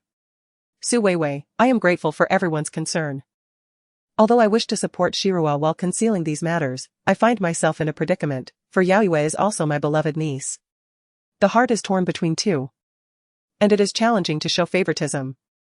I prefer not to revisit the events of a decade ago, however, Shirowa has undergone rehabilitation in prison. And I sincerely hope she can turn over a new leaf. Ultimately, we are still family, and I yearn for her return home.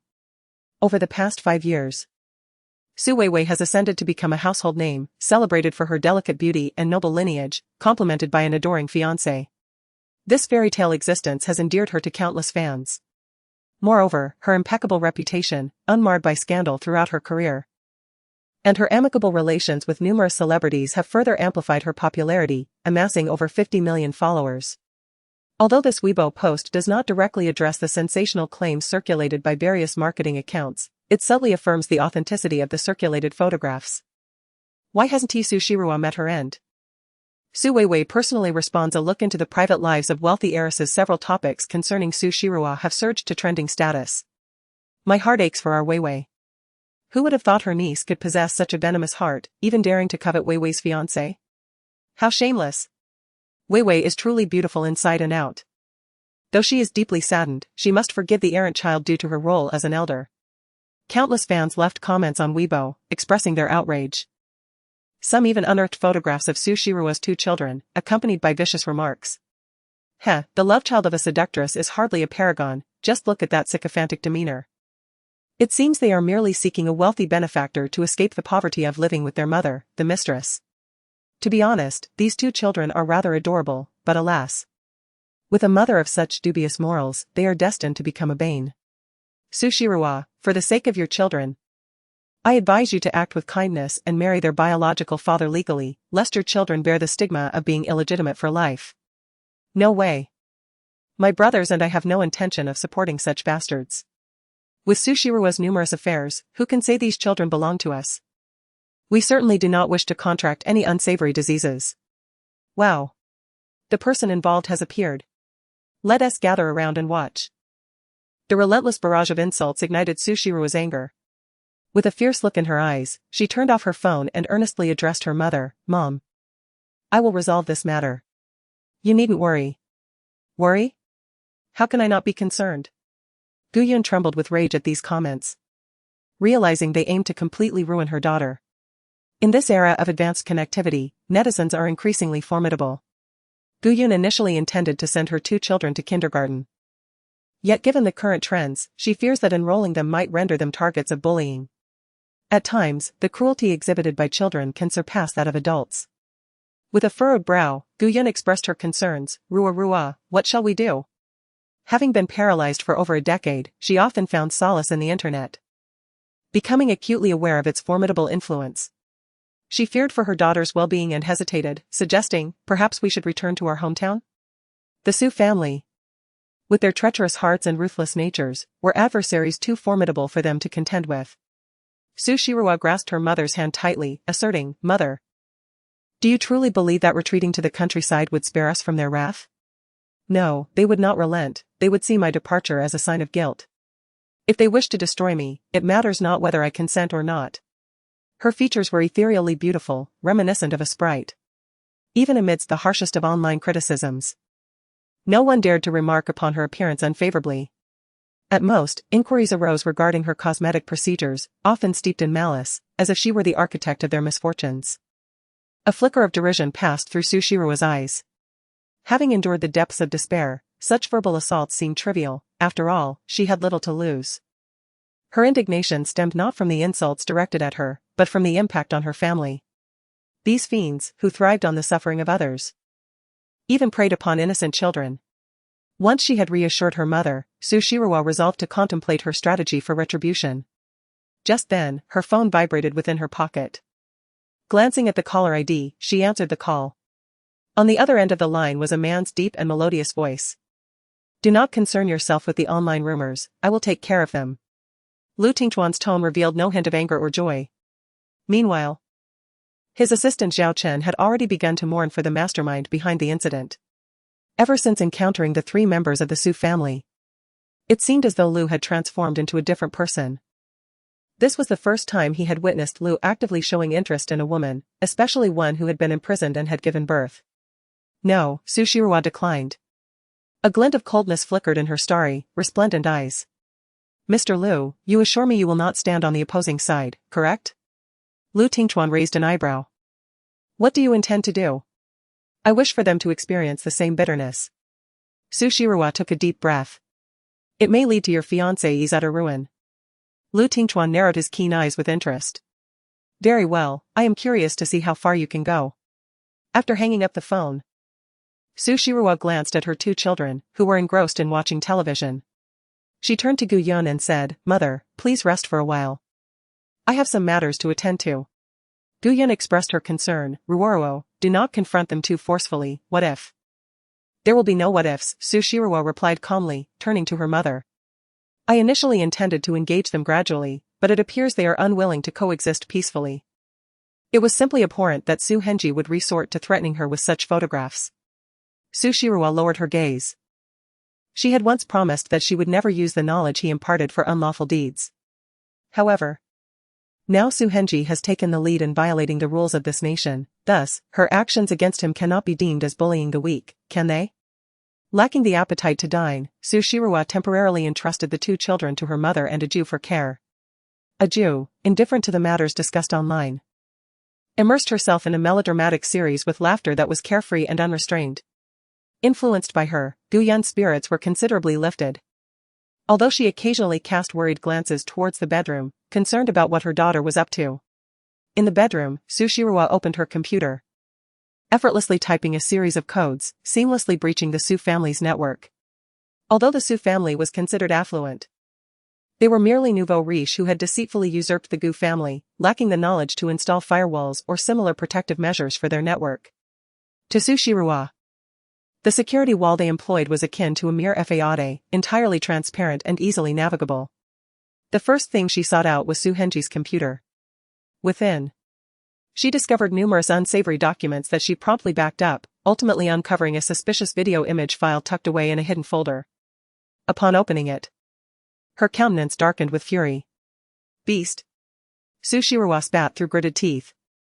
She felt a wave of revulsion at the realization that she bore half the blood of such a wretched individual. Su Henji had not lied. These videos comprised years' worth of her mother being surreptitiously filmed and photographed from the shadows. There were even intimate moments from the years when he and her mother maintained their marital relationship.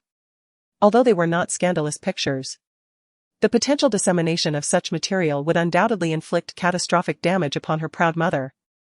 Indeed, the man's marriage to his mother years ago was fraught with ulterior motives. What man, in his right mind, would clandestinely record videos and photographs of his wife in a state of undress? With her eyes ablaze with righteous fury, Su Shirawa resolved to obliterate all these incriminating materials. If Su Henji thought he could wield such evidence to manipulate her mother and threaten her, he would soon discover whether he possessed the capability to do so. After thoroughly destroying these documents, Su Shirawa took the initiative to send copies of the private files to several relevant authorities reporting email addresses. Tax evasion and bribery to silence witnesses were charges substantial enough to ensure his downfall. Simultaneously, without a moment's hesitation, Su Shirawa logged into her long-neglected Weibo account. Her first post was a video evidence of Su Yaoyue's hit-and-run incident that resulted in a fatality. A little stream V, according to the laws of Xia Nation, defamation can lead to conviction if the shares and views exceed 500. I have no time to engage in idle chatter with you fools, just watch the video. Chapter 52, The Awakening of Su Yaoyue. It had been 5 years since she last accessed her Weibo account, yet the omnipotent netizens had long since unearthed its existence. Coupled with some selfies she had posted 5 years ago, her final Weibo post before imprisonment had been mercilessly scrutinized, catapulting it to trending status with over 1 million comments and shares, all thanks to the popularity brought by Su Weiwei. As night fell, it marked the peak time for the online spectators to indulge in their gossip. The overwhelming traffic generated by Su Shirua's Weibo content nearly caused the system to collapse under the weight of their outrage. As the crowd reveled in their indignation, the marketing accounts that thrived on trending topics reaped a significant influx of traffic, basking in their moment of glory. Suddenly, an account that had lain dormant for 5 years sprang to life with new content. The audacity of Su Shirua, who dared to label them as worthless, incited fury among many keyboard warriors who hadn't even bothered to watch the video. Worthless? How can a deranged wretch dare to call anyone worthless? No wonder she could stoop so low as to steal someone's fiancé. She has truly shattered my worldview. Could someone enlighten me on which influential figure you seduced to secure your early release from prison? After you inflicted such a horrific accident, were you not concerned about the repercussions when they came seeking vengeance?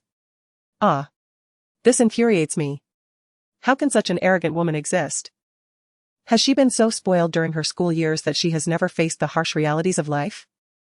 Do you believe we would not send you off to face the music and ensure you never find peace? Is there a group planning to vandalize this woman's residence? I am genuinely curious about the type of person who would rent to such a heartless individual. Goodness. To those of you above, have you not watched the video? The driver in the hit and run starkly differs from Su Shirua. Unbelievable twist. To the keyboard warriors who previously accused Su Shirua of manslaughter, is your face burning? I have verified through reliable channels that 5 years ago, Su Shirua was imprisoned for the death of the victim depicted in the video. Who would have thought that Su Yaoiwei could be so deranged? It's no wonder the scene was horrific. She had run over the victim 3 times before their tragic demise. If this video is authentic, then was Su Shiru wrongfully imprisoned? However, even if she was wronged, what does it matter? Can her act of stealing someone else's fiancé be absolved? The narrative continues to unfold. A video depicting a fatal hit and run has gone viral, swiftly ascending to the forefront of various social media platforms. The comments beneath Su Weiwei's Weibo have shifted dramatically. Sister Weiwei. Did you know that the person who actually caused the accident was Su Yaoiwei? Yet the one who ended up arrested was Su Shiru? My goodness, I don't know why. But I've already envisioned a dramatic tale of intrigue among the affluent. Let's not forget, Su Shiru and Su Yaoiwei do not share the same mother, do they? I found it rather peculiar. According to the information available, the current Mrs. Su married Su Henji over a decade ago, at which point Su Yaoiwei was already born. Have you all noticed how strikingly similar she looks to Su Henji, even more so than his biological daughter, Su Shiru? Upon deeper reflection, could it be that Su Yaoiwei is indeed Su Henji's biological daughter? If that is the case, then after Su Henji's divorce, it would only be natural for him to bring his mistress and daughter home. If this is true, then Su Shiru and her mother are in a rather unfortunate situation. I have already reported this to the authorities. This matter has escalated to involve human lives. If Su Shiru was indeed wronged 5 years ago, then why did she confess at that time? Was the person upstairs foolish? There are countless ways to coerce a confession, perhaps it was forced. Su Weiwei was preparing for a shoot, her face adorned with a facial mask as she rested her eyes. Her assistant hurriedly rushed over, urgently waking her, Sister Weiwei. Something has happened. With a languid motion, Su Weiwei opened her eyes and cast a displeased glance at her assistant. What is it that has you in such a fluster? Please check Weibo, the assistant replied, handing her the phone. Su Weiwei nonchalantly took it, initially unfazed. She hadn't anticipated that the incident involving Su Shirua would trend on social media, saving her a considerable amount of money. Thus, her mood was quite pleasant. However, upon witnessing the shift in public sentiment, her expression changed dramatically. She swiftly located Su Shirua's Weibo account and clicked on the video.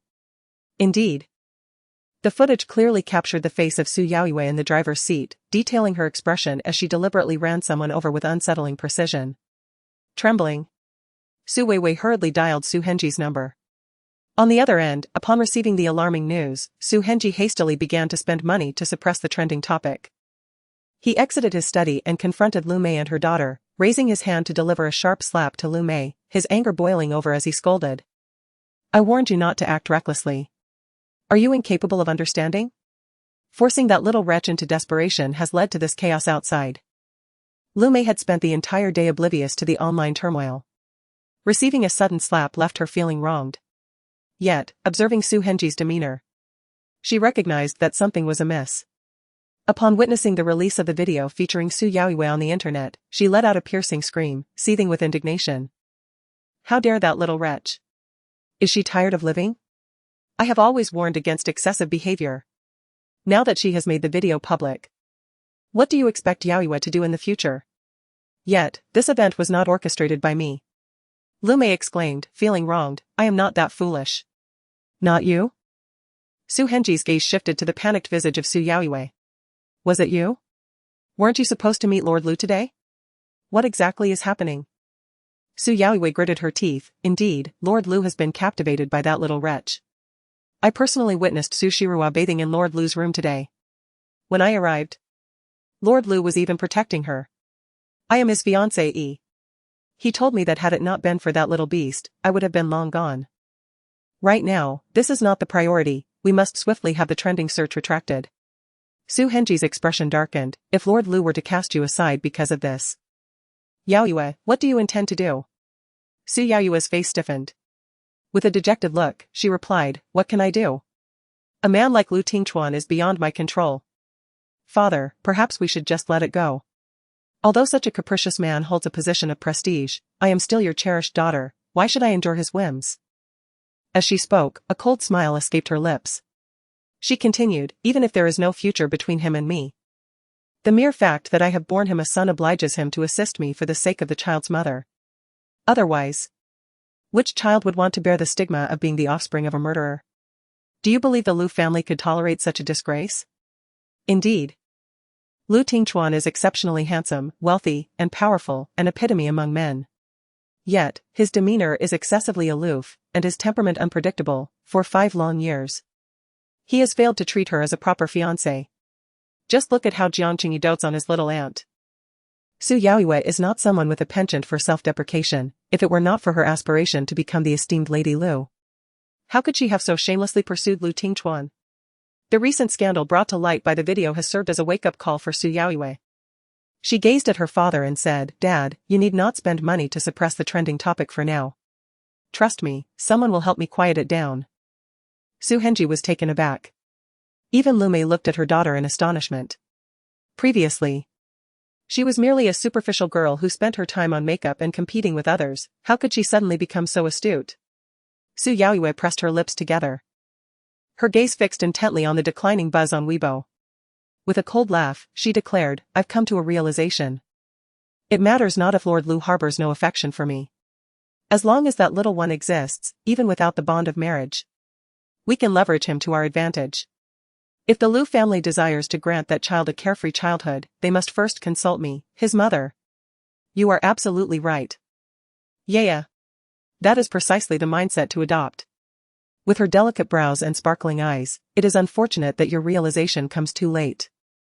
Lan Lan is not particularly close to us. Had she been, you would have found it far easier to exert control over her. Regardless of our relationship, I remain the mother of the child. Su Yaoyue smiled coldly, asserting that if Sushi wished to challenge her, she ought to consider whether she possessed the means to do so. After speaking, she turned to Su Henji and requested, Father, please provide me with some funds. I need to arrange a few matters. Su Henji furrowed his brow, inquiring how much she required. I intend to ensure the removal of the other 2 illegitimate children. Their mere existence remains an unpredictable variable. It is all the fault of that nurse at the hospital who assisted in the delivery. She failed to ascertain the exact number of offspring, otherwise, we would not be in such a passive position now. A complete plan had already formed in her mind. That little brat, Lu Qinglan, was her greatest trump card. As long as the original secret remained undiscovered, this card would never lose its value. Indeed, events unfolded as Su Yaoyue had predicted. Once the Lu family intervened, the trending topic on Weibo, which had sparked billions of discussions, vanished from the hot search rankings. The power of capital reasserted itself, inciting outrage among countless netizens. Those who had reported the incident found themselves met with silence.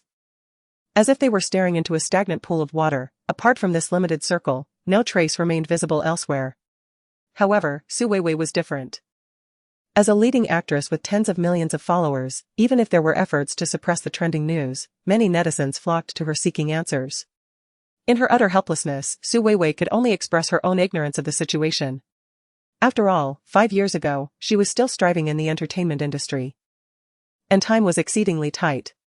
It was only a month after Su Shirua's arrest that she became aware of the hit-and-run incident. Over the years, she had seldom reunited with her family, and the truth of the matter remained unclear to her.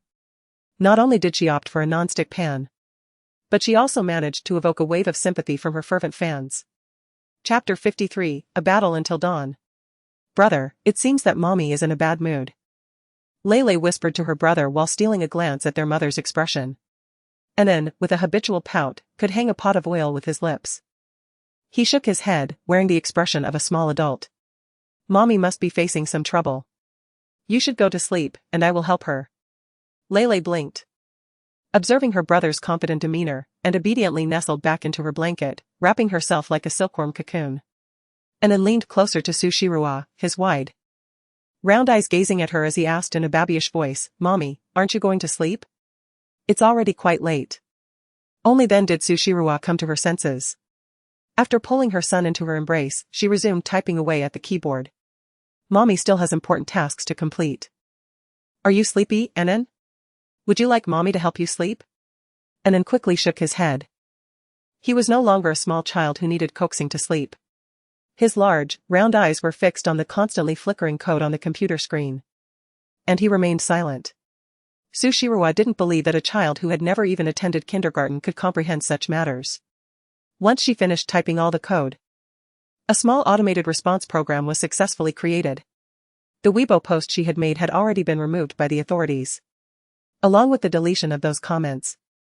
Netizens mistakenly assumed it was due to her own guilt, relentlessly hurling insults at her beneath various posts. The small program developed by Su Shirua is capable of automatically identifying the content of responses and replying comprehensively. Currently, her cards are few, and she lacks sufficient strength. However, the day will inevitably come when she will make it abundantly clear that Su Shirua is no longer the naive fool she was 5 years ago. Clinging to the absurd notion that suffering is a blessing, having completed her small program, Su Shirua sighed in relief. She planted a kiss on her son's cheek and embraced him as they drifted off to sleep. The program required operation, so the computer could not be turned off. As she yawned and succumbed to slumber, her Weibo account experienced yet another surge in popularity. Why delete the video? Are you feeling guilty about using AI face-swapping technology to slander your own sister? Shameless wretch, hurry up and apologize.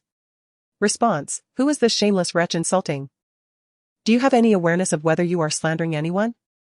If you're so impressive, why don't you ascend to the heavens?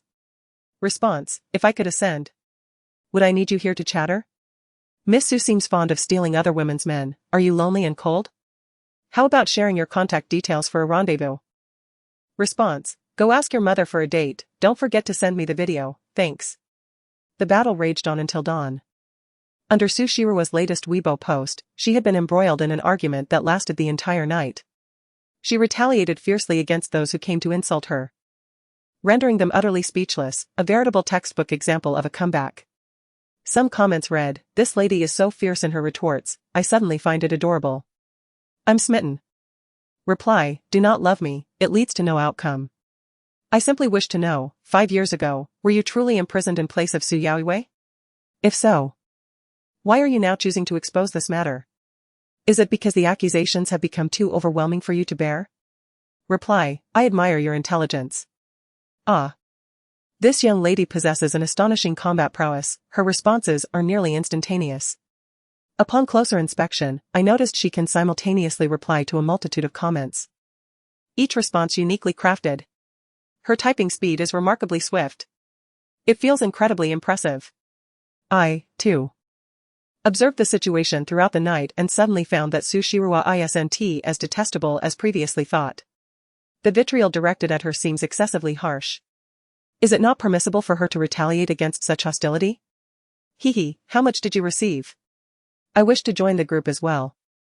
Ultimately, this pertains to the young lady's private affairs. I believe her temperament does not align with that of someone who would covet another's fiancé. I await the unfolding of this narrative. On this particular day, Su Shirawa indulged in an unusually leisurely slumber. The little girl had long since awoken and was now engaged in play, meticulously styling a doll's hair against the wall.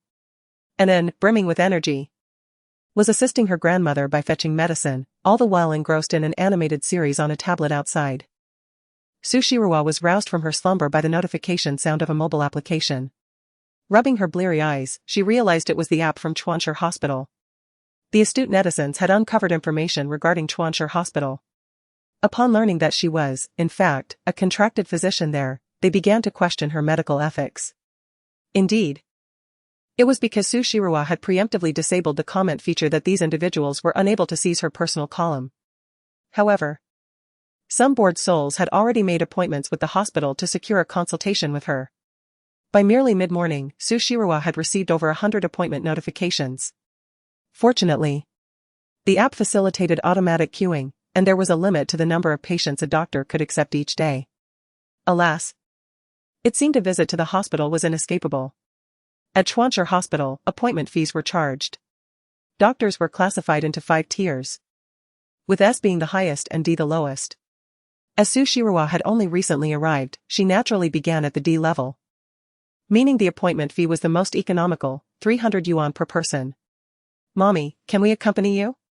Anan gazed at her with eager eyes, while her little sister clutched a doll beside her.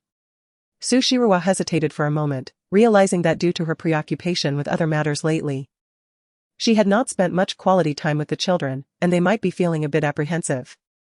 After contemplating, she agreed, but insisted. "You must behave and not run around, understood?" "Don't worry, Mommy. We will absolutely stay put." Anan grasped her sister's hand, earnestly raising a tiny fist in promise. Su Shirawa chuckled and patted his head before bidding farewell to Gu Yun and the others. "Adieu. You stay at home to protect my mother, I can take care of the children myself." Adieu, with a bun in hand, his mouth smeared with grease, nodded vigorously. "Be cautious when you head out." Gu Yun handed her breakfast, cautioning, "What you did yesterday could provoke Su Henji, who knows what he might do." "Rest assured, mother. I shall safeguard the children." Su Shirawa smiled as she accepted the breakfast, before leading the children out. Along the way, numerous individuals regarded the trio with peculiar gazes, and some even discreetly captured photographs. The reason for this attention was all too clear, yet Su Shirawa chose to ignore it. After all, she had nothing to feel guilty about and was untroubled by the prospect of trouble. Fortunately, the general populace exhibited a commendable level of civility. Even upon encountering distressing news online, they refrained from confronting those involved. However, Lele, being timid, was frightened by the strange stares surrounding them and clutched her mother's hand tightly. Su Shirawa mused that earning some money should be followed by purchasing a vehicle, otherwise, commuting with the children via bus or subway would remain rather inconvenient. "Mommy, why do they look at us like that? It's so strange." Lele anxiously tightened her grip, her voice soft and curious. "Because they suffer from a peculiar affliction, which is why they gaze upon us in such a manner," Su Shirawa reassured her daughter. "Be good, do not fear." Lele pouted, still feeling quite frightened, thus gripping her mother's hand even more firmly. Anqing felt a weight in her heart, displeased as she glared back at the onlookers. "Is that Su Shirawa? I never imagined she would be even more exquisite in person, and her 2 little ones, oh, how adorable. They are nothing like the little angels that those ruffians could ever muster." "Isn't that so? That little boy is still glaring at us. Ah. My heart feels as if it has been struck by Cupid, he is both endearing and charming. If only I could give birth to such stunningly beautiful children, sigh. How envious I am." Su Shirawa, indeed, after being released from prison, the world seemed somewhat incomprehensible to her. Only a few elderly individuals appeared to harbor animosity towards her, avoiding her as if she were a venomous snake. Su Shirawa led the children into her office. A petite nurse clad in a pink uniform cautiously approached her. "Dr. Su, are you all right? Please do not take to heart the things circulating online. We all have unwavering faith in you." This nurse, named Su Xinxin, was the one who facilitated her contract signing that day, and she was still quite young. Su Xinxin, puffing with indignation, exclaimed, "Dr. Su is so remarkable, how could she possibly be that kind of person? Those marketing accounts are utterly shameless to slander you like that." Su Shirawa smiled and gently patted her head, saying, "Do not worry, I have taken screenshots and intend to consult a law firm to take action against them. Su Xingshin's eyes sparkled. I can recommend someone for you. Dr. Su, my brother is a very capable lawyer, would you like to reach out to him? Su Shiruo raised an eyebrow. Sure, please share your brother's WeChat ID with me later. Of course. Su Xingshin had become quite the little fan of Su Shiruo. The tale of how she revived a patient who had stopped breathing with just a few silver needles had spread throughout the hospital. Unfortunately, many remained skeptical. Su Xingshin was nearly beside herself with frustration. Those people are simply envious of Dr. Su's excellence and refuse to acknowledge the truth. Su Xingshin then turned her gaze towards the two children, her face lighting up as she exclaimed, Dr. Su, are these the babies? So adorable. Not merely cute. Such beauty is akin to a living doll. As a devoted BDJ doll enthusiast, Su Xingshin is on the verge of tears from envy. Oh. How she longs to possess a doll so vividly alive. Indeed, and cheerfully greets Sister Su. Su Shiruo remarks with a smile, Sister, you are quite adorable too. Thank you, sister. The two dolls reply in sweet, childlike voices. Su Xingshin clutches her heart, feeling as if she might faint from overwhelming happiness. Were it not for her recent acquaintance with Dr. Su, making such a request would seem too impolite. She truly wishes to whisk the two little ones home and dress them in the lovely garments she has crafted. Be good, little ones, I shall fetch you some treats. Please wait. Su Xingshin exclaims before hurrying off. Su Shiruo chuckles helplessly, realizing that this young nurse genuinely adores children. Donning her doctor's white coat, she hands the tablet to the babies and prepares to attend to the first scheduled patient. Chapter 54, Su Shiruo remains cautious of him. The hospital's registration system has already transmitted the patient's information to her computer. As Su Shiruo reviews the latest medical records, the first scheduled patient enters the room at the nurse's prompting. He is a middle-aged man, approximately 40, bald and portly, with an unremarkable appearance. The office, infused with the delicate fragrance of gardenias placed by Su Xingshin, mellows the hospital's characteristic antiseptic smell. Upon entering, the man's gaze seems to adhere to Su Shiruo as if magnetized, exuding a disconcerting aura of lewdness. Su Shiruo furrowed her brows, sensing that this individual was likely here for reasons beyond mere medical consultation. You are Dr. Su, I presume? The middle-aged man grinned broadly, winking as he settled into the chair across from her, extending his hand in an overt gesture for a handshake. Unfazed, Su Shiruo withdrew her hand from the table with an air of indifference, responding coolly, what seems to be the problem with your health? Heh. It's that kind of issue, he chuckled, his eyes leeringly wandering towards her chest and neck. Su Shiruo's expression darkened. Zhang Zhongming, is it? Answer my question seriously. If you are not ill, kindly take your leave. Zhang Zhongming let out a dismissive grunt, admitting that he had been feeling somewhat inadequate in his marital life lately. He had heard of Dr. Su's impressive skills and inquired if she could discern what the issue might be. Su Shiruo cast a discerning glance at his demeanor and extended her hand. Allow me to take your pulse. Zhang Zhongming's eyes lit up as he eagerly offered his wrist. Just as Su Shiruo placed her fingers on his pulse, he abruptly seized her delicate hand, leeringly exclaiming, Dr. Su, you are truly remarkable. Merely touching my pulse has already made me feel something, Heh. With a sudden jerk, she withdrew her hand, regarding him with a frown. Unperturbed, Zhang Zhongming licked his lips and remarked, Dr. Su, you might entertain those ruffians online, but why not consider being with me instead? You wouldn't have to practice medicine here. Simply attending to my needs would ensure you a lifetime of wealth and luxury. He proclaimed with pride. You are precisely my type. Join me, and I shall eliminate any negative influences from your life. Since you are not here for medical treatment, kindly leave. Sushi remarked with disdain. Zhang Zhongming rubbed his hands together, his smile lecherous. There's no need to be so angry. We can discuss the terms gradually, after all. Time is on our side, and there is no rush. Nearby, two children engrossed in their tablet discreetly perked up their ears, their wide eyes glancing furtively in that direction. Lei tilted her little head, her brow furrowed as she observed Zhang Zhongming. Although she could not comprehend the adult tension, she found him utterly detestable. She discreetly tugged at an aunt's sleeve and whispered, Brother, this man seems like that bad uncle from before. During their time at the orphanage, the wicked uncle often gave the older girls candies. One day, a multitude of police officers arrived and took the bad uncle away. Lei, being young, did not fully grasp why the wicked uncle had harmed that girl, but her childhood memories were filled with the director's repeated warnings to never trust strange uncles from outside. Moreover, they must never accept candies or snacks from these unfamiliar men. Now, this patient uncle gave her the same unsettling feeling as the one who had been captured years ago. And Anne's little face was grave as he regarded Zhang Zhongming. Then glanced at their mother. He activated the alarm function on the tablet, ready to call the police should anything seem amiss. Mr. Zhang. Have you come all this way to harass me after viewing some nonsensical material? Isn't that rather absurd? Su Shiruo casually tucked a stray strand of hair behind her ear and spoke softly, if you are not here for a consultation today, I kindly ask you to leave immediately. Otherwise, should I take action, it would be deemed self-defense. She gestured towards the surveillance camera in the office. Oh. I forgot to mention, this camera can also capture audio. Your previous actions could be considered illegal, you know? Zhang Zhongming, however, remained unfazed, bursting into laughter. Dr. Su. You are quite charming. I have fallen for you at first sight. Do you really think that with my capabilities, I would be unable to handle a mere surveillance recording?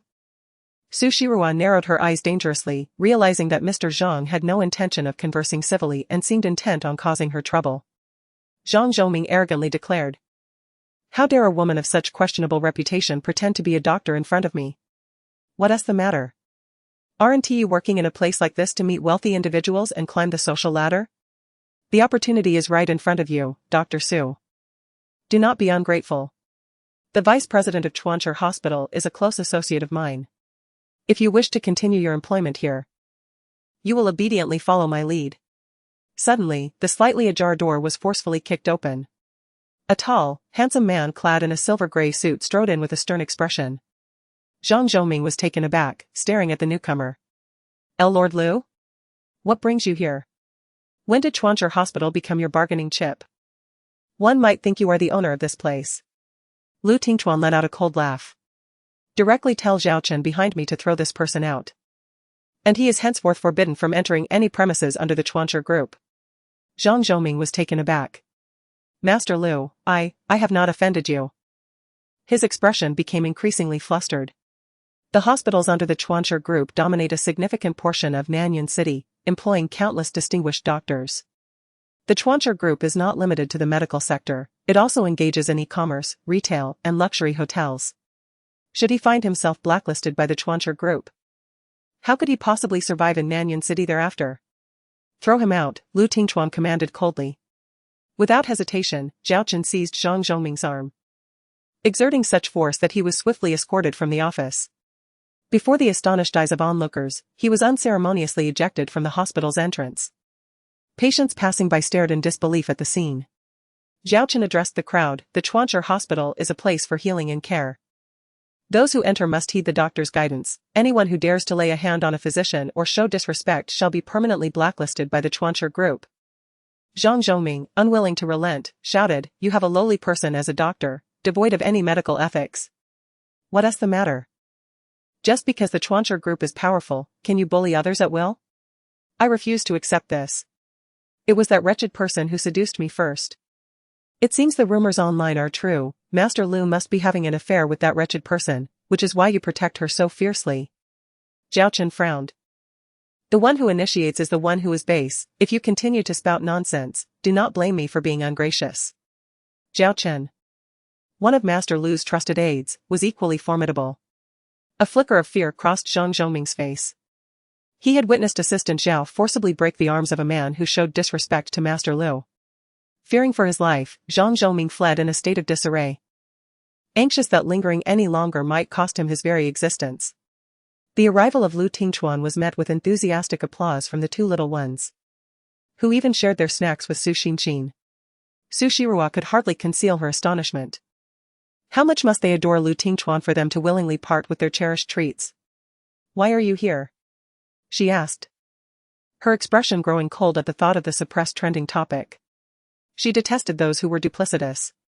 Although she understood that Lu Tingchuan, as Su Yaoyu's fiancé, would not remain indifferent, she found his conduct, publicly asserting he would not interfere in their disputes while privately assisting in the removal of the trending topic, deeply distasteful.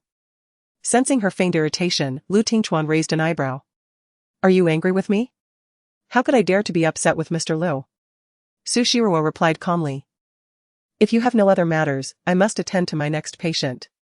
Please leave. A flicker of displeasure crossed Lu Tingchuan's face.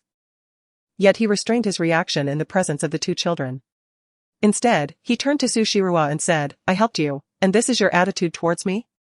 Sushiro regarded him with confusion. Even without your assistance, I could have managed this matter quite well. Lu Tingchuan was amused by her audacity. It was the first time he had encountered such a brazen woman. Despite the tumult surrounding them, he managed to suppress the unfavorable news regarding Sushiro. Yet he remained apprehensive about the possibility of unwelcome troublemakers intruding. His visit was intended to convey goodwill, but he was taken aback by her blatant disdain. After all these years, it was the first time Lu Tingchuan had experienced such outright contempt. The sun poured through the window, casting a warm glow upon him, akin to a radiant cloak. Curiously, instead of feeling the anger that would typically arise in such a situation, he found himself captivated by Sushiro's irate expression, reminiscent of a small hamster. He placed a hand on his forehead, pondering whether his recent exhaustion had dulled his inclination to bicker with a woman. Historically, he would have retorted with fervor, but now he simply wished for her to quell her indignation. He raised a hand, intending to ruffle her hair. But Sushiro deftly evaded him, her expression icy as she declared, Mr. Liu, I hope you can exercise some restraint. Our relationship is non-existent. And I would appreciate it if you refrained from speaking to me in such a tone, as it may lead to misunderstandings. While she genuinely appreciated Lu Tingchuan's repeated assistance, she could not help but wonder if he was merely feigning innocence, seeking to aid Su Yaoyue in exacting revenge upon her. Having endured so much, she understood that the most profound wounds often came from those most familiar and trusted.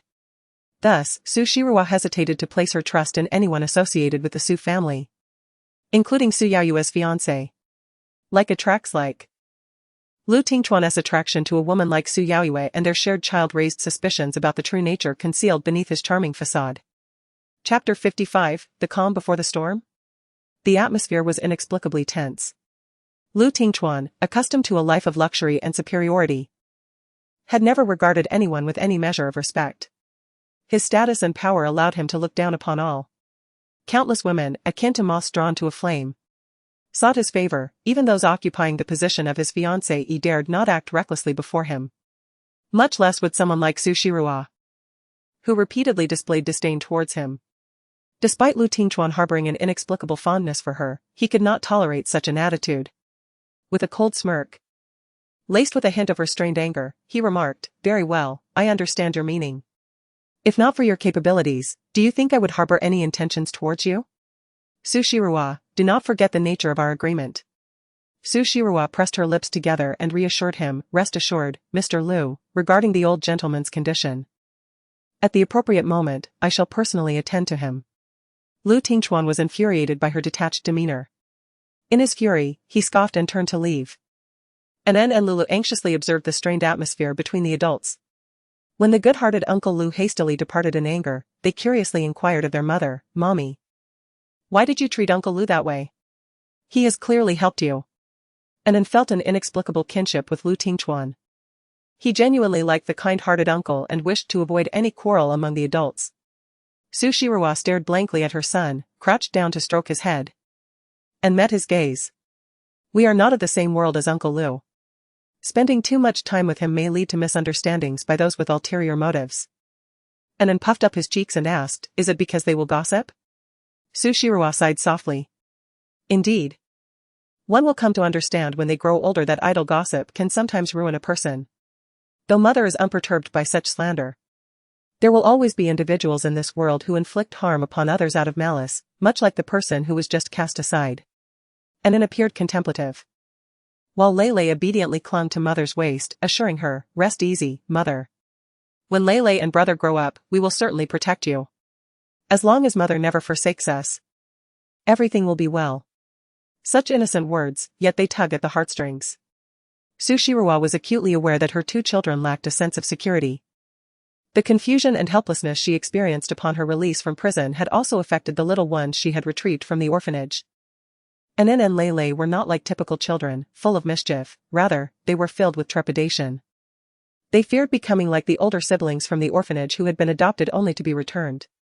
Embracing her daughter, Su Shiroa planted a kiss on her forehead, reassuring her, "Mother will never abandon you. You are a piece of me, how could I ever bear to let you go?" Lele nuzzled affectionately against Su Shiroa's face, her delicate and charming visage aglow with a radiant smile. And joined in, receiving a kiss in return. After soothing her children, Su Shiroa resumed attending to her patients.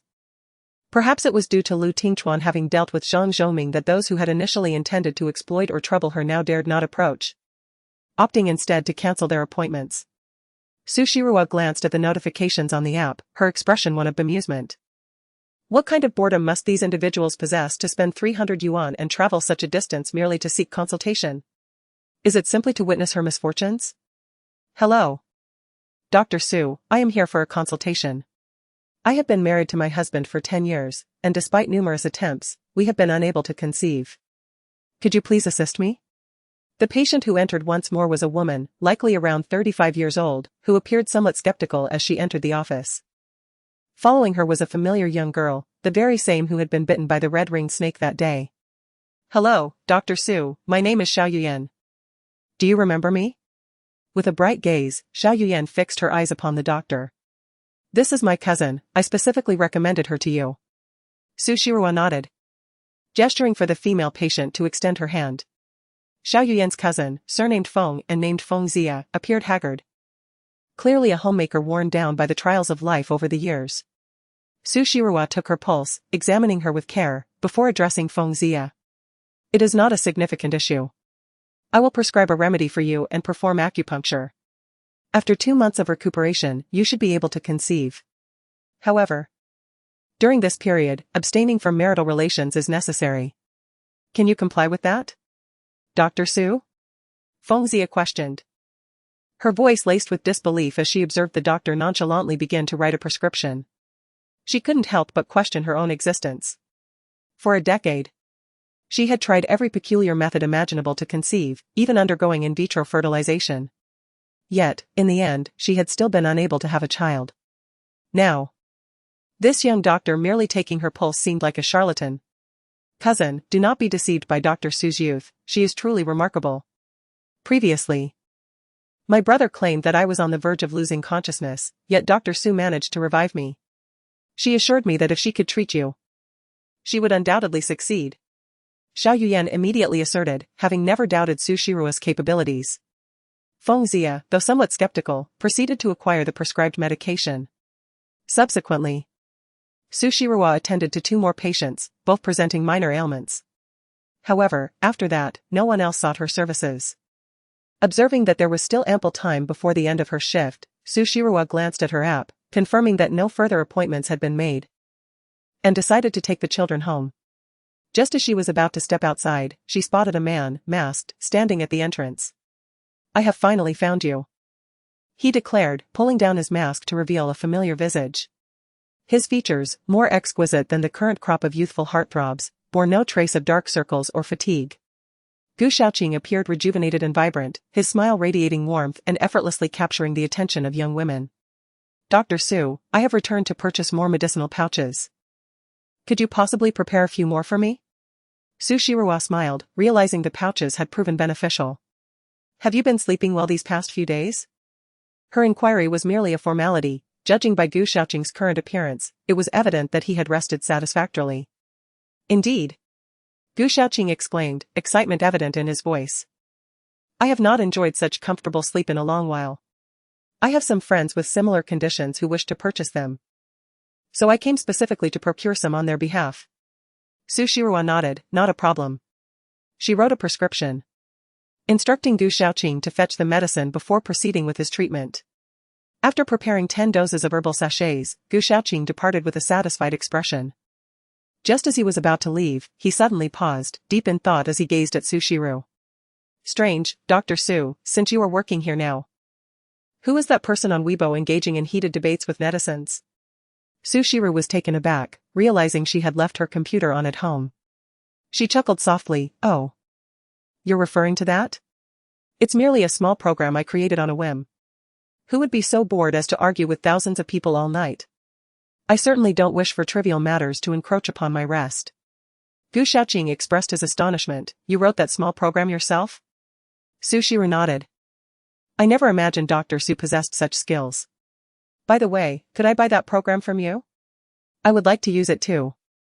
Given her current financial constraints, Su Shiru could hardly refuse such an enticing offer.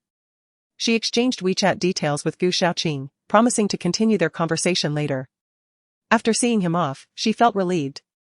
Believing her duties were concluded for the day, she removed her white coat and turned to the two children, saying, "All right, let us head home." The siblings hurried over, grasping her hands. Su Xinxin, having completed her tasks, approached, observing their imminent departure. She anxiously inquired, "Are you leaving so soon? Can't you stay a little longer?" "Not today. I've had enough for now. I also want to check if there are any kindergartens with higher safety standards. I can't let them stay attached to me forever." Su Shiru, gently holding the hands of the little ones, spoke, "Su Xinxin, you can ask me. I know where to find excellent kindergartens." Curiously, Su Shiru inquired, "You do?" "Indeed." Su Xinxin replied with a smile, "There is a kindergarten filled with children from affluent families, who place great emphasis on safety. Even the children's biological parents must possess a code issued by the kindergarten to pick them up. Moreover, when parents are unavailable, professional caregivers are on hand to look after the little ones. Could you provide me with a contact number? I would like to check it out." "Of course." Meanwhile, Su Shiru was engaged in lively conversation, while Lu Tingchuan wore a perpetual scowl throughout the day. The senior executives of Chuanxia Group anxiously observed the displeased expression on his face, unable to resist inquiring with Zhao Chen about the situation. "What has gotten to Master Lu? Who would dare to provoke him?" Zhao Chen, scratching his nose, replied cryptically, "No comment." The executives, wearing forlorn expressions, reluctantly steeled themselves to relay work-related matters to Master Lu. As expected, upon encountering the documents, Lu, in an exceedingly foul mood, unleashed a torrent of criticism upon them, leaving the senior executives on the verge of tears. Observing this, Zhao Chen could not help but silently muse. Why does it feel as though Master Lu is akin to a wronged woman?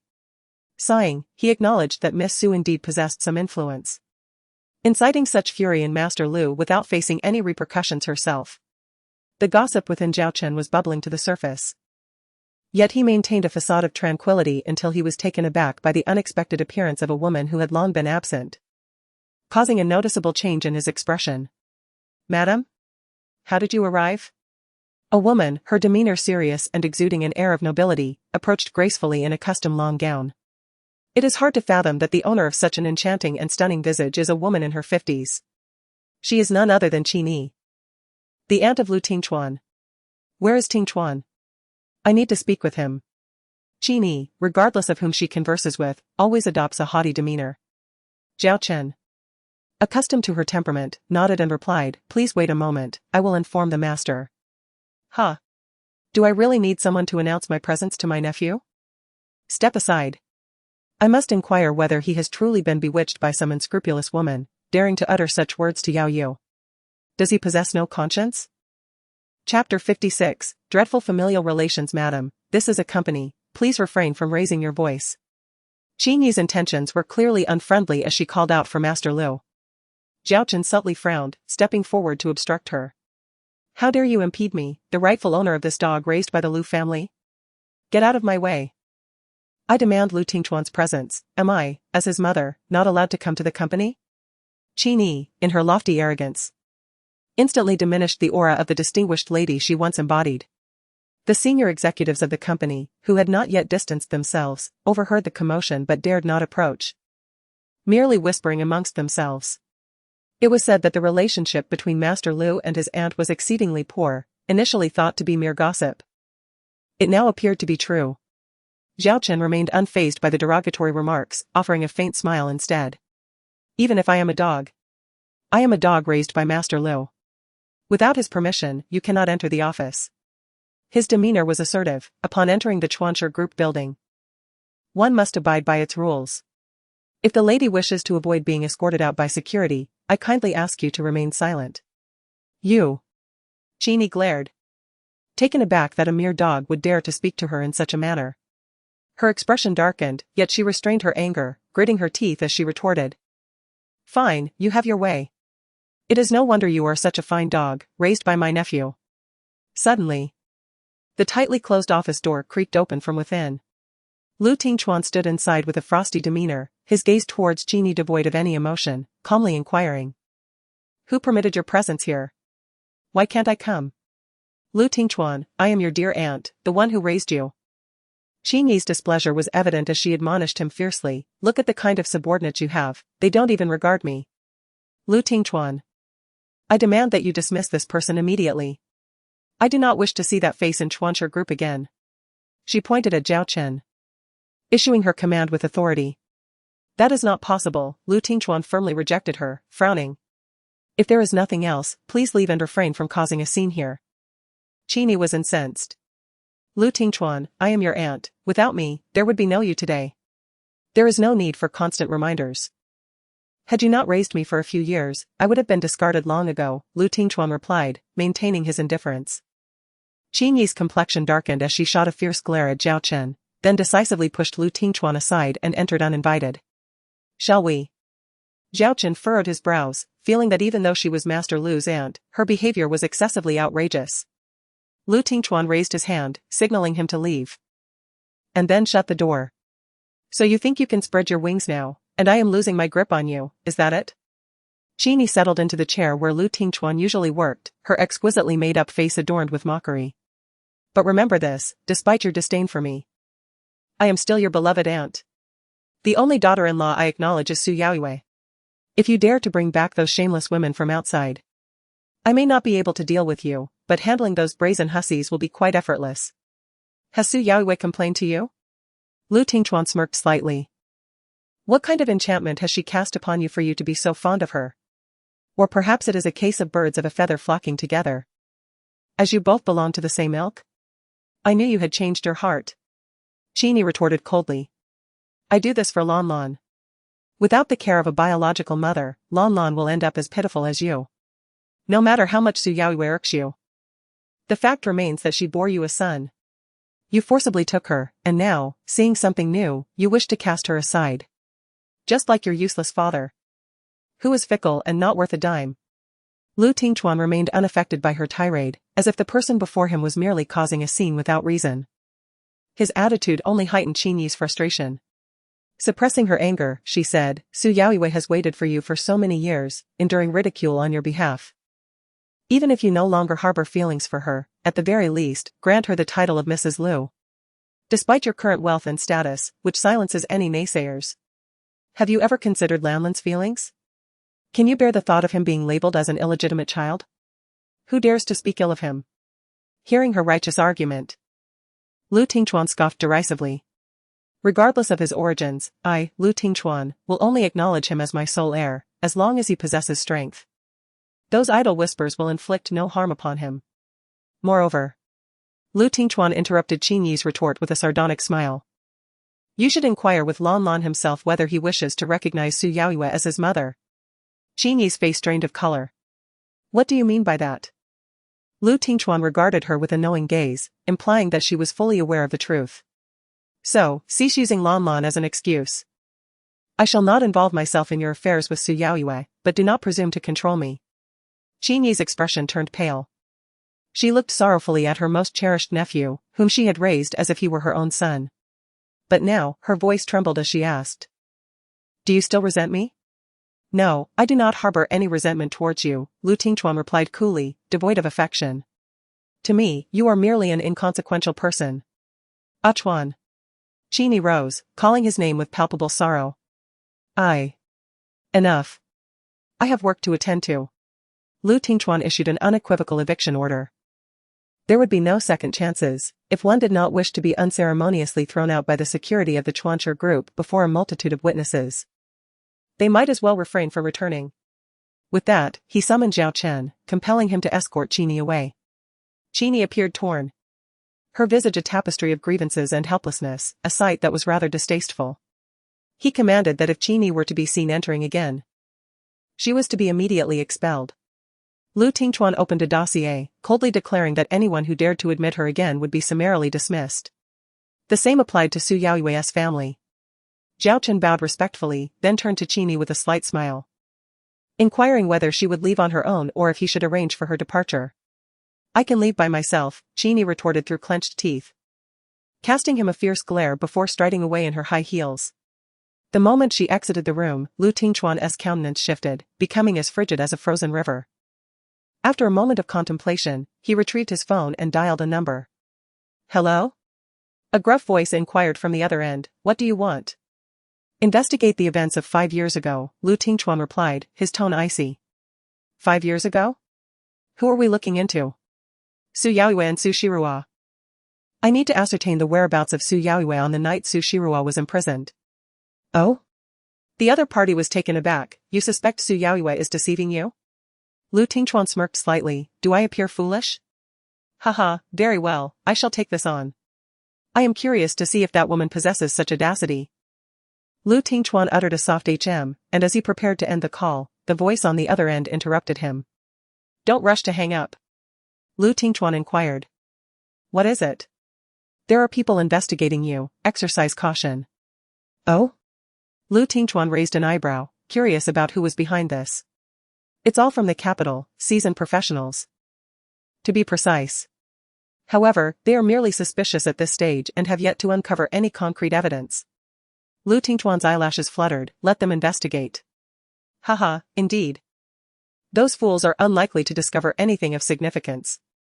Anyway, remember to treat me to a meal the next time I visit Nanyun City. I shall bring gifts for my godson. With that, the call ended. Lu Tingchuan put away his phone and opened his laptop. He searched for Su Shiru's account on Weibo, observing that she was still actively battling numerous trolls and haters. A subtle smile flickered in his eyes. How intriguing. Though her temperament is rather irritable. Indeed, Su Shiru had truly become a sensation. In the span of just a day and night, this once obscure individual had amassed hundreds of thousands of followers. Initially, many passers-by who had come to criticize her were drawn in by her valiant stand against overwhelming odds on Weibo, finding her utterly captivating. Some even argued that someone with such a vibrant personality could never engage in the despicable act of stealing another's partner. Perhaps it was merely those marketing accounts intent on tarnishing her reputation. If, 5 years ago, the driver involved in the accident was not her but rather Su Yaoyue, the implications of this narrative would be monumental. The netizens are neither blind nor lacking in intelligence. That video was as clear as day, leaving little room for misidentification. Despite the multitude of online commentators disparaging the IA face-swapping technology and casting aspersions on Su Shiru's intentions, the truth of whether it is indeed a facial transformation remains uncertain. Upon returning home from work, Su Shiru finally powered down her constantly running computer. Guyan observed her and inquired, was your day smooth? Yes, nothing out of the ordinary. Su Shiru replied, choosing not to burden her with the chaotic matters at hand, lest it provoke her overactive imagination. Kneeling before her mother, she examined the ointment applied to her legs. Mom, how does your leg feel now? Is there any discomfort? Not at all, in fact, it feels pleasantly warm. Guyan responded with a smile. This ointment works wonders. Usually my legs ache, but today there's hardly any sensation. It seems to be effective, Su Shiru said cheerfully. Let us continue using it, and after a month, we shall assess the results. Agreed, Guyan nodded, beaming with delight. Just then, a Jew approached and suddenly tapped Su Shiru on the shoulder. Su Shiru, accompany me to a place tonight. Where to? Su Shiru asked curiously. I'll tell you when we arrive. A Jew replied with an air of mystery. Have Qinli stay home to protect the little ones and your mother. Tonight, I will take you to earn some extra money. Su Shiru's eyes sparkled with excitement. Currently, her finances were rather dire, although she had sold some medicinal capsules today and prescribed remedies for several patients. Her total earnings amounted to just over 30,000. The cost of the ingredients for the ointment was exorbitant, despite being a physician and receiving discounts. A single batch of materials could still set her back around 100,000. Moreover, the little ones required precious medicinal herbs for their nourishment, costing nearly 10,000 per day. If she does not promptly seek some supplementary income, she will soon find herself destitute once again. Moreover, there looms the substantial debt of 80 million incurred from Su Hengji's deliberate actions. Although she managed to chase off the debt collectors that day, the money is owed to the bank. Regardless of her capabilities, she currently finds herself powerless against the institution. Chapter 57, He is my cousin, Gu Shiyuan. Having agreed to Uju's request, Su Shiruo proceeded to prepare dinner for her family. Her primary focus now is on medicinal cuisine, although it carries the connotation of medicine. The flavors are remarkably delightful. The two children relished the meal thoroughly, and even Gu Yun expressed her astonishment, remarking that if your grandfather and uncle were still around, they would certainly enjoy your culinary skills. Especially your grandfather, who had a penchant for exploring medicinal dishes, though regrettably, his creations often turned out to be culinary disasters that I could not stomach, leaving your uncle to endure them begrudgingly. As she reminisced about her father and brother, Gu Yan's eyes glistened with unshed tears. She choked back her emotions, saying that previously, Lu Mei had told her that your grandfather and uncle were not deceased. I am fully aware that it might be a fabrication, yet I still cling to a sliver of hope. Mother, Su Shiruo set down her chopsticks, speaking earnestly, years ago, your grandfather and uncle were merely declared missing. As long as their bodies remain unfound, we cannot abandon our search for them. Given that Lu Mei dared to deceive you with such a lie, she may possess knowledge of something significant. Su Shiruo smiled softly, asserting that as long as her grandfather and uncle were alive, they would eventually locate them. Let us hope, Gu Yun replied with a strained smile. Deep down, she understood the truth. If her father and elder brother were indeed alive, it was implausible that there would be no news after all these years. Despite knowing that her daughter was merely comforting herself, Gu Yun chose not to burst that bubble. After finishing dinner, Su Shiruo and Ajio set out together. Qin Li wished to join the fray, but alas, she had to stay behind to avoid any unforeseen incidents. What kind of place is this? Are you certain we can earn some extra cash? Su Shiruo queried as Ajio led her to a remote residential area on the outskirts of Nanyun City. The people coming and going were utterly ordinary, and there seemed to be no opportunities for making money. However, there was a construction site nearby. Su Shiruo couldn't help but let her imagination wander. You're not planning to earn extra money at the construction site, are you? Certainly not. Ajio puffed her cheeks. When would one ever make $1 million at a construction site? Stop asking so many questions and just come with me. Ajio grasped her wrist and guided her directly into an unremarkable community. Su Shiruo curiously surveyed her surroundings. The security guards at the entrance were elderly gentlemen, their teeth nearly all gone, who didn't even attempt to stop them upon seeing strangers enter. The buildings were relics from the 70s and 80s, appearing quite dilapidated. Ajio led her to the base of one building and exclaimed, "This is it. Let us hurry inside." With no choice but to follow, Su Shiruo complied. However, upon entering, she was greeted by an unexpected sight, a large underground room. This is a place for illegal underground boxing, Ajio said with a beaming smile. I've inquired about it. Winning a match earns you a prize of 10,000 yuan. If you win 10 consecutive matches, the house will pay out 200,000. You've been needing money lately, haven't you? I've already signed up. Would you like to give it a try? Underground fighting? Su Shiruo exclaimed in astonishment. How could you even think of participating in such a thing? I need to earn more money to take care of Ayun. Ajio replied, her face etched with concern. And the materials for the healing ointment aren't exactly cheap, are they? Ayun has been devastated since his legs were broken. I must help him. I absolutely refuse to allow those scoundrels to bully Ayun any longer. At that moment, Su Shiruo understood. No wonder Ajio was so eager to earn money, it was all for someone else. Furrowing her brow, she remarked, this underground fighting scene is chaotic, Ajio. Although you are formidable, still. Enough. I am determined to make money, Ajio declared resolutely. Unlike you clever ones with other skills to earn a living. I only know how to fight. Su Shiruo found herself unable to dissuade her. Ajio huffed, if you don't wish to fight, you can watch from the sidelines. Once I win, I'll have the funds to buy the healing ointment for Ayun's legs. A single batch of the healing ointment costs around 100,000. Although Su Shiruo was unsure of the severity of Ayun's injury, she knew the ointment needed to be changed every 3 days, requiring at least 3 applications for one complete treatment. The amount of money she had on hand was indeed insufficient, but... Alright, trust me, nothing will happen. Ajio said with a bright smile as she pulled her inside. Upon entering the underground venue, Su Shiruo was met with a cacophony of deafening cheers. As she scanned her surroundings, she realized it was a small underground arena. In the center stood a boxing ring, while fervent spectators surrounded it, holding various betting slips and enthusiastically cheering for the victors. On the boxing ring, the vanquished fighter remained oblivious to his fate. Some spectators, having lost their bets, hurled venomous insults at the defeated contender, clamoring for his demise. Just throw him out, what a worthless wretch. Did he think he was formidable? After merely 8 matches, he crumbled, causing me to lose a fortune. A diminutive man, his features shrouded in shadow, berated his subordinates vociferously.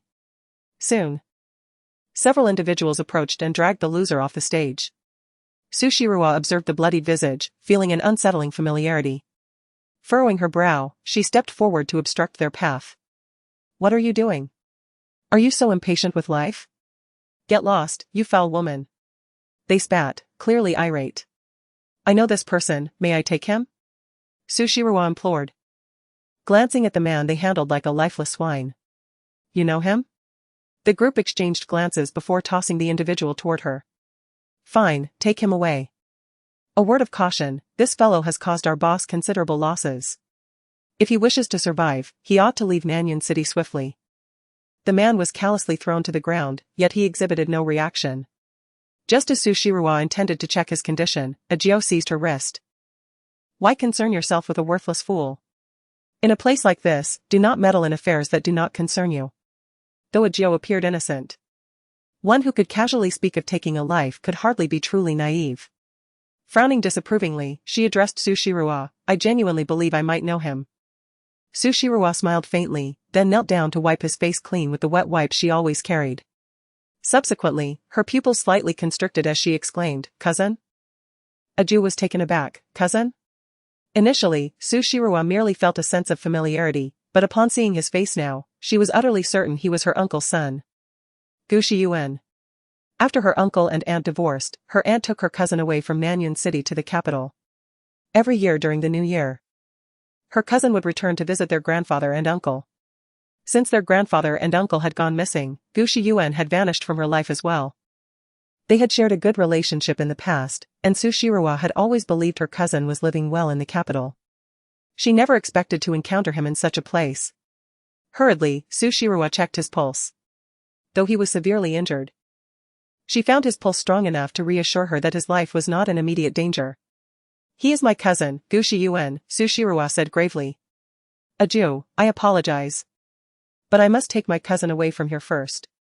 Ajio sighed, alright, you go ahead, I'll just go practice boxing on my own. Ajio.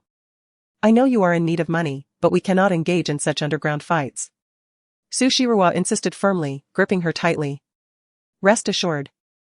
I will work hard to earn money for the medicinal materials, and I will get you the ointment you need as soon as possible. Ajio furrowed her brow, still reluctant. But. There is no but, Sushiruwa interjected, holding her firmly. I believe that even your beloved Ayun would not wish to see you earn money in this manner. Would he? Ajio, please trust me. We have other ways to make money. Aji hesitated. At that moment, a slender man suddenly approached them, glaring fiercely. What are you doing here? If you're not watching the boxing match, get out. Sushiruwa frantically gestured to Aji. After a moment of indecision, Aji assisted in lifting Gushiyuan and turned to leave. Sushiruwa, remember what you said. If you deceive me, the consequences will be dire. Aji's expression turned grave. Sushiruwa took a deep breath, assuring her, rest assured, when we return tonight, I will discuss with you the ways to earn money. Aji's demeanor softened, reverting to her usual innocent and sweet self. They dared not take Gushiyuan directly home, instead, they sought out a nearby budget hotel and brought him inside. Despite the turmoil, Gushiyuan remained unconscious. Sushiruwa shuddered at the thought, had Aji not brought her here today? Would her cousin have survived being thrown out by those men? What should they do now? Aji fixed her gaze on Gushiyuan's face and asked. Are you going to treat him? Sushiruwa nodded. I'll transfer some money to you. Could you please go to a nearby pharmacy and buy some gauze, alcohol? And anti-inflammatory medicine? Of course, Aji replied with a nod. Sushiruwa promptly transferred 10,000 yuan to her before beginning to tend to Gushiyuan's injuries. He was severely wounded, with blood covering his face and bruises adorning his body. Even in unconsciousness, as she treated his wounds, his handsome brow furrowed in distress. and his body twitched involuntarily. Internal bleeding, at least 3 ribs fractured. Gu Shiyuan, you truly possess remarkable resilience. Su Shiru, her complexion ashen, assisted him in hastily treating his wounds. After not seeing each other for over a decade, Gu Shiyuan remained in her memory as that radiant and handsome young nobleman. If it weren't for her exceptional memory, she would hardly recognize this disheveled figure before her, covered in filth and sporting a beard, resembling a beggar. Once Ajio returned with the supplies, Su Shiru finished dressing his wounds and messaged Su Xinqin, requesting her to procure a prescription. She then wiped the sweat from her brow, seated herself at the bedside, her expression shrouded in uncertainty. She pondered what calamity could have befallen her cousin, compelling someone of his stature to descend into the underground world and risk his life in illicit boxing. She recalled that her aunt had also hailed from an illustrious family. It was hard to believe they would be short of funds. Yet now, her cousin was clad in garments that could barely fetch a few coins at a street market, utterly astonishing. Chapter 58, The Consequences of Offending the Liu Family. Gazing at the unconscious Gu Shiyuan, Su Shiru furrowed her brows and descended to replenish some funds. Ajio inquired. Do you intend to keep him here indefinitely? He has incurred significant losses for the leader of that underground boxing ring. If he doesn't swiftly leave Nanyuan City, those individuals will surely take his life. Such disreputable private boxing arenas are typically backed by several powerful figures. Only when they see extraordinary potential in a fighter do they invest heavily in them. They had overheard the earlier conversation, frankly speaking. Gu Shiyuan's ability to endure until the 8th match before collapsing was already quite impressive compared to the average fighter. However, having caused such substantial losses for those leaders, it was inevitable that someone would have to pay the price. The span of a single day is the rule in this line of work. As long as Gu Shiyuan can survive and depart from Nanyuan City within a day, and refrain from returning for 5 years, the bosses will not harm him. However, should he fail to leave within this time frame, these individuals will indeed seek to take his life. Ajio wore a serious expression, cautioning that one should not underestimate the information channels of those people. He is now on their blacklist, and if he does not leave before tonight, he may never escape. Yet, with his severe injuries, he cannot move freely. Su Shiruwa furrowed her brow and inquired, is there truly no other way? Indeed, there is, Ajio replied, arms crossed and exuding an air of confidence. If someone can assist him in winning 10 matches, allowing those bosses who lost money to recoup their losses, then his life will be spared. Su Shiruwa responded, are you really considering watching him perish? Ajio was somewhat curious about her decision. After all, you are my apprentice. With your skills, you could easily dominate those weaklings in the ring. Will you choose to assist him? Let us see what happens when they arrive, Su Shiruwa replied, falling into silence for a moment before brushing the matter aside. At present, she only wished for Gu Shiyuan to regain consciousness and explain how he had found himself in such a dire predicament. I will stay here tonight, Ajio. You should return for now, she said, glancing at the darkening sky outside. Ajio shook his head, no, I refuse to leave, I will remain here. A faint smile of certainty graced her face. Su Shiruwa, I have come to realize that you are quite adept at saying one thing while meaning another. You intend to assist your cousin, do you not? Su Shiruwa's lips twitched slightly. Could you not at least pretend to be as innocent as your appearance suggests? Being overly clever is not always advantageous, your thoughts are far too transparent. Ajio chuckled, the look in your eyes clearly indicates your intention to aid him. I refuse to return, I wish to remain and observe. No, I mean to assist you. Su Shiruwa sighed, all right then. If she wished to stay, so be it. Su Shiruwa called Qinli, fabricating a casual excuse to placate her mother. Gu Shiyuan's injuries were severe, and he would likely experience a high fever tonight, necessitating someone by his side. Given the gravity of his condition, a trip to the hospital would inevitably attract police attention, leading to unwarranted complications. That evening, the two ordered takeout at the hotel. Meanwhile, Su Shiruwa sent a text to Su Xinqin, requesting her to procure various medicinal herbs and ointments for external injuries. As midnight approached, Gu Shiyuan indeed succumbed to a high fever. His pallid face was tinged with an unnatural flush, and his temperature soared to 40 degrees. Had Su Shiruwa not been prepared, this fever alone could have rendered Gu Shiyuan utterly daft. Throughout the night, Su Shiruwa tended to her cousin. Ajio, on the other hand, slept soundly on the sofa, blissfully unaware of her surroundings, smiling foolishly in her dreams. Gu Shiyuan awoke, his bladder protesting. His body ached. And his limbs were restrained, unable to move. The wound was covered with a cooling ointment, and the strong scent of herbs filled the air, leaving him in a state of bewilderment. Who had come to his rescue? It is inconceivable that those owners of the boxing ring would offer him such expensive herbs, as their sole intent is to extract money from him. However, he has awakened? A strange female voice echoed in his ears. Gu Shiyuan, feeling rigid, slowly turned his head to behold the exquisite visage of Su Shirua. He attempted to speak, yet found himself unable to utter a sound due to his parched throat. Su Shirua remarked, "I knew you wouldn't recognize me." Gu Shiyuan's expression was one of bewilderment. "I am your cousin, Su Shirua. Do you remember me?" Gu Shiyuan's eyes widened in astonishment. You. Alright, do not rush to speak, first, drink the medicine." Su Shirua restrained his impulse to speak and carefully brought a bowl of bitter and astringent herbal concoction to his lips. With both his grandfather and uncle being prominent figures in traditional Chinese medicine, how could Gu Shiyuan, as their descendant, be ignorant of healing? These herbs were excellent remedies for internal injuries, though the taste was harsh, their effects were swift.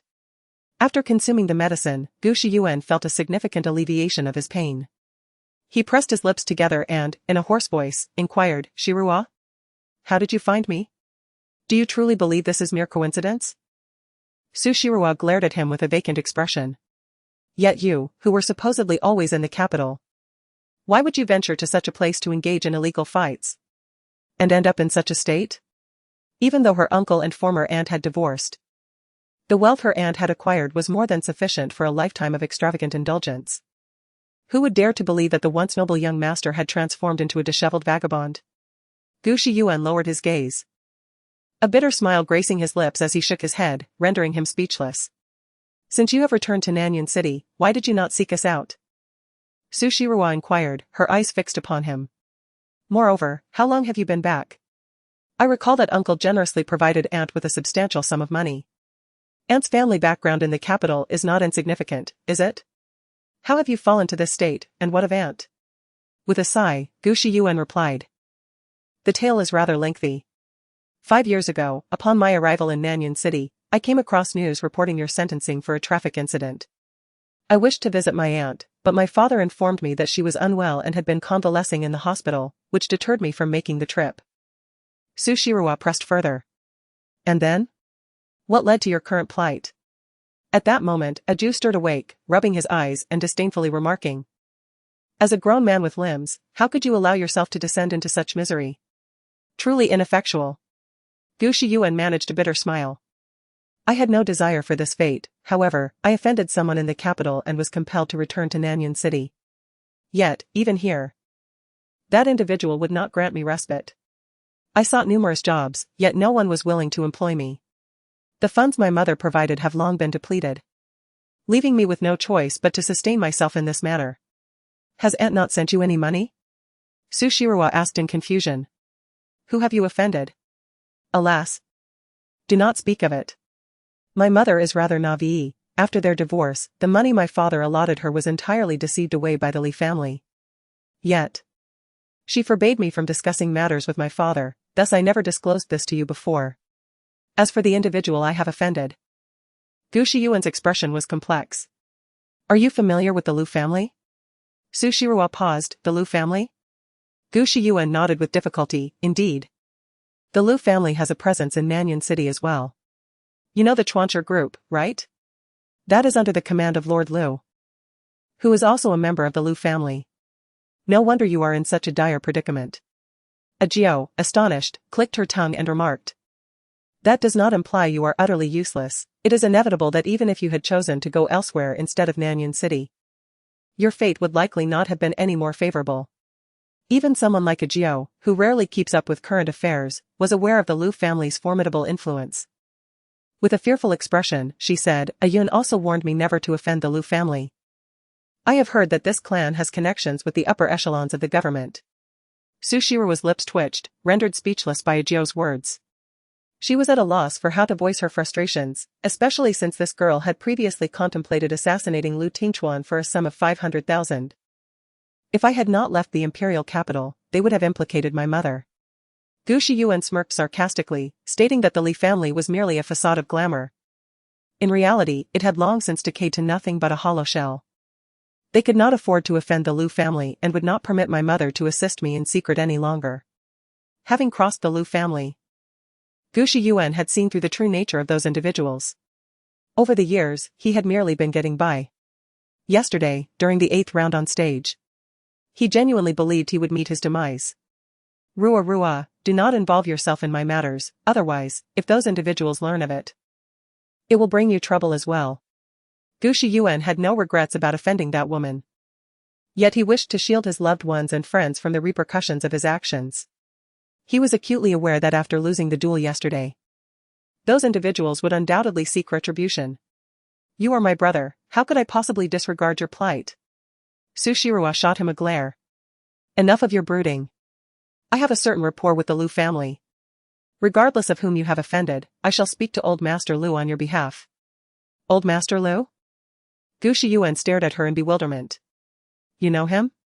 Of course, Su Shirua replied with a smile. He is, after all, one of my patients. I trust he will grant me this small favor. Gu Shiyuan remained incredulous. He was well aware of Old Master Lu's condition, during their time in the capital. Numerous esteemed medical professionals had been summoned from abroad to diagnose him, yet none could ascertain the nature of his ailment. His father had mentioned that Old Master Lu might have been poisoned, but even then, when his father had not yet vanished over a decade ago, he had been powerless to assist the old man. Focus on your recovery for now. Once you are feeling better, I will take you home. My mother will surely be delighted to see you. Su Shirua offered no further explanation. It was understandable that her cousin was unaware, as her master had appeared during the mysterious disappearance of her grandfather and uncle. As they conversed, a sudden, forceful knocking echoed from outside the hotel door. Aju raised an eyebrow and gestured to Su Shirua. See? I told you they would come. They will not allow your cousin to leave Nanyang City alive. Chapter 59, I will fight in his stead. Bang. Bang. Bang. The resounding knocks indicated that the visitors bore ill intentions. Gu Shiyuan maintained a stern expression, fixating intently on his cousin, Ruoruo. This matter is beyond your control. You and your friend must leave at once, without concern for me. Hurry. Brother. Can't you place your trust in me? Su Shiru remained composed, disregarding Ajio's amused gaze. She leisurely offered her cousin a glass of water before slowly approaching the door and opening it. Upon opening the door, they were met by the hotel receptionist, who appeared on the verge of tears due to the intimidating presence of the newcomers. Trembling, she looked at Su Shiru with a distressed expression and said, I'm terribly sorry, but could you please check out promptly? Our hotel is about to close. Step aside, a menacing man with tattoos forcefully shoved the receptionist aside. Towering over Su Shiru, he glared at her and demanded, You took Gu Shiyuan away, didn't you? Hand him over immediately, don't waste our time. Blocking the entrance. Su Shiru replied coolly, I've heard that your rules allow for assistance in the fights. If I can help my brother win 10 matches and defend the arena, you will let him go, correct? Seems like the young lady is quite informed, the man remarked, crossing his arms and scrutinizing Su Shiru's face. It was evident that he recognized her. Gu Shiyuan has such a lovely cousin and didn't mention it? You needn't fight for him. How about joining us at our boss's entertainment venue to keep him company instead? As he spoke, he reached out with his scarred hand, attempting to touch Su Shiru's face. After all, the woman's visage was as delicate as silken tofu, evoking an irresistible urge to grasp it. Unfortunately, before his hand could graze Su Shirua, she seized his wrist with an iron grip.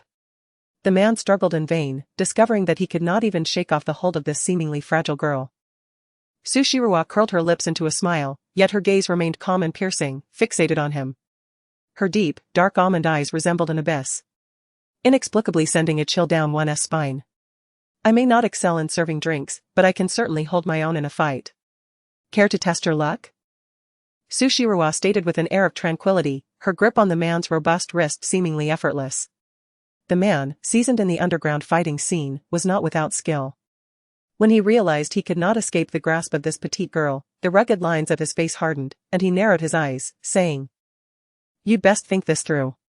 If you wish for your brother to retain control of the arena, failing to do so could cost you your life.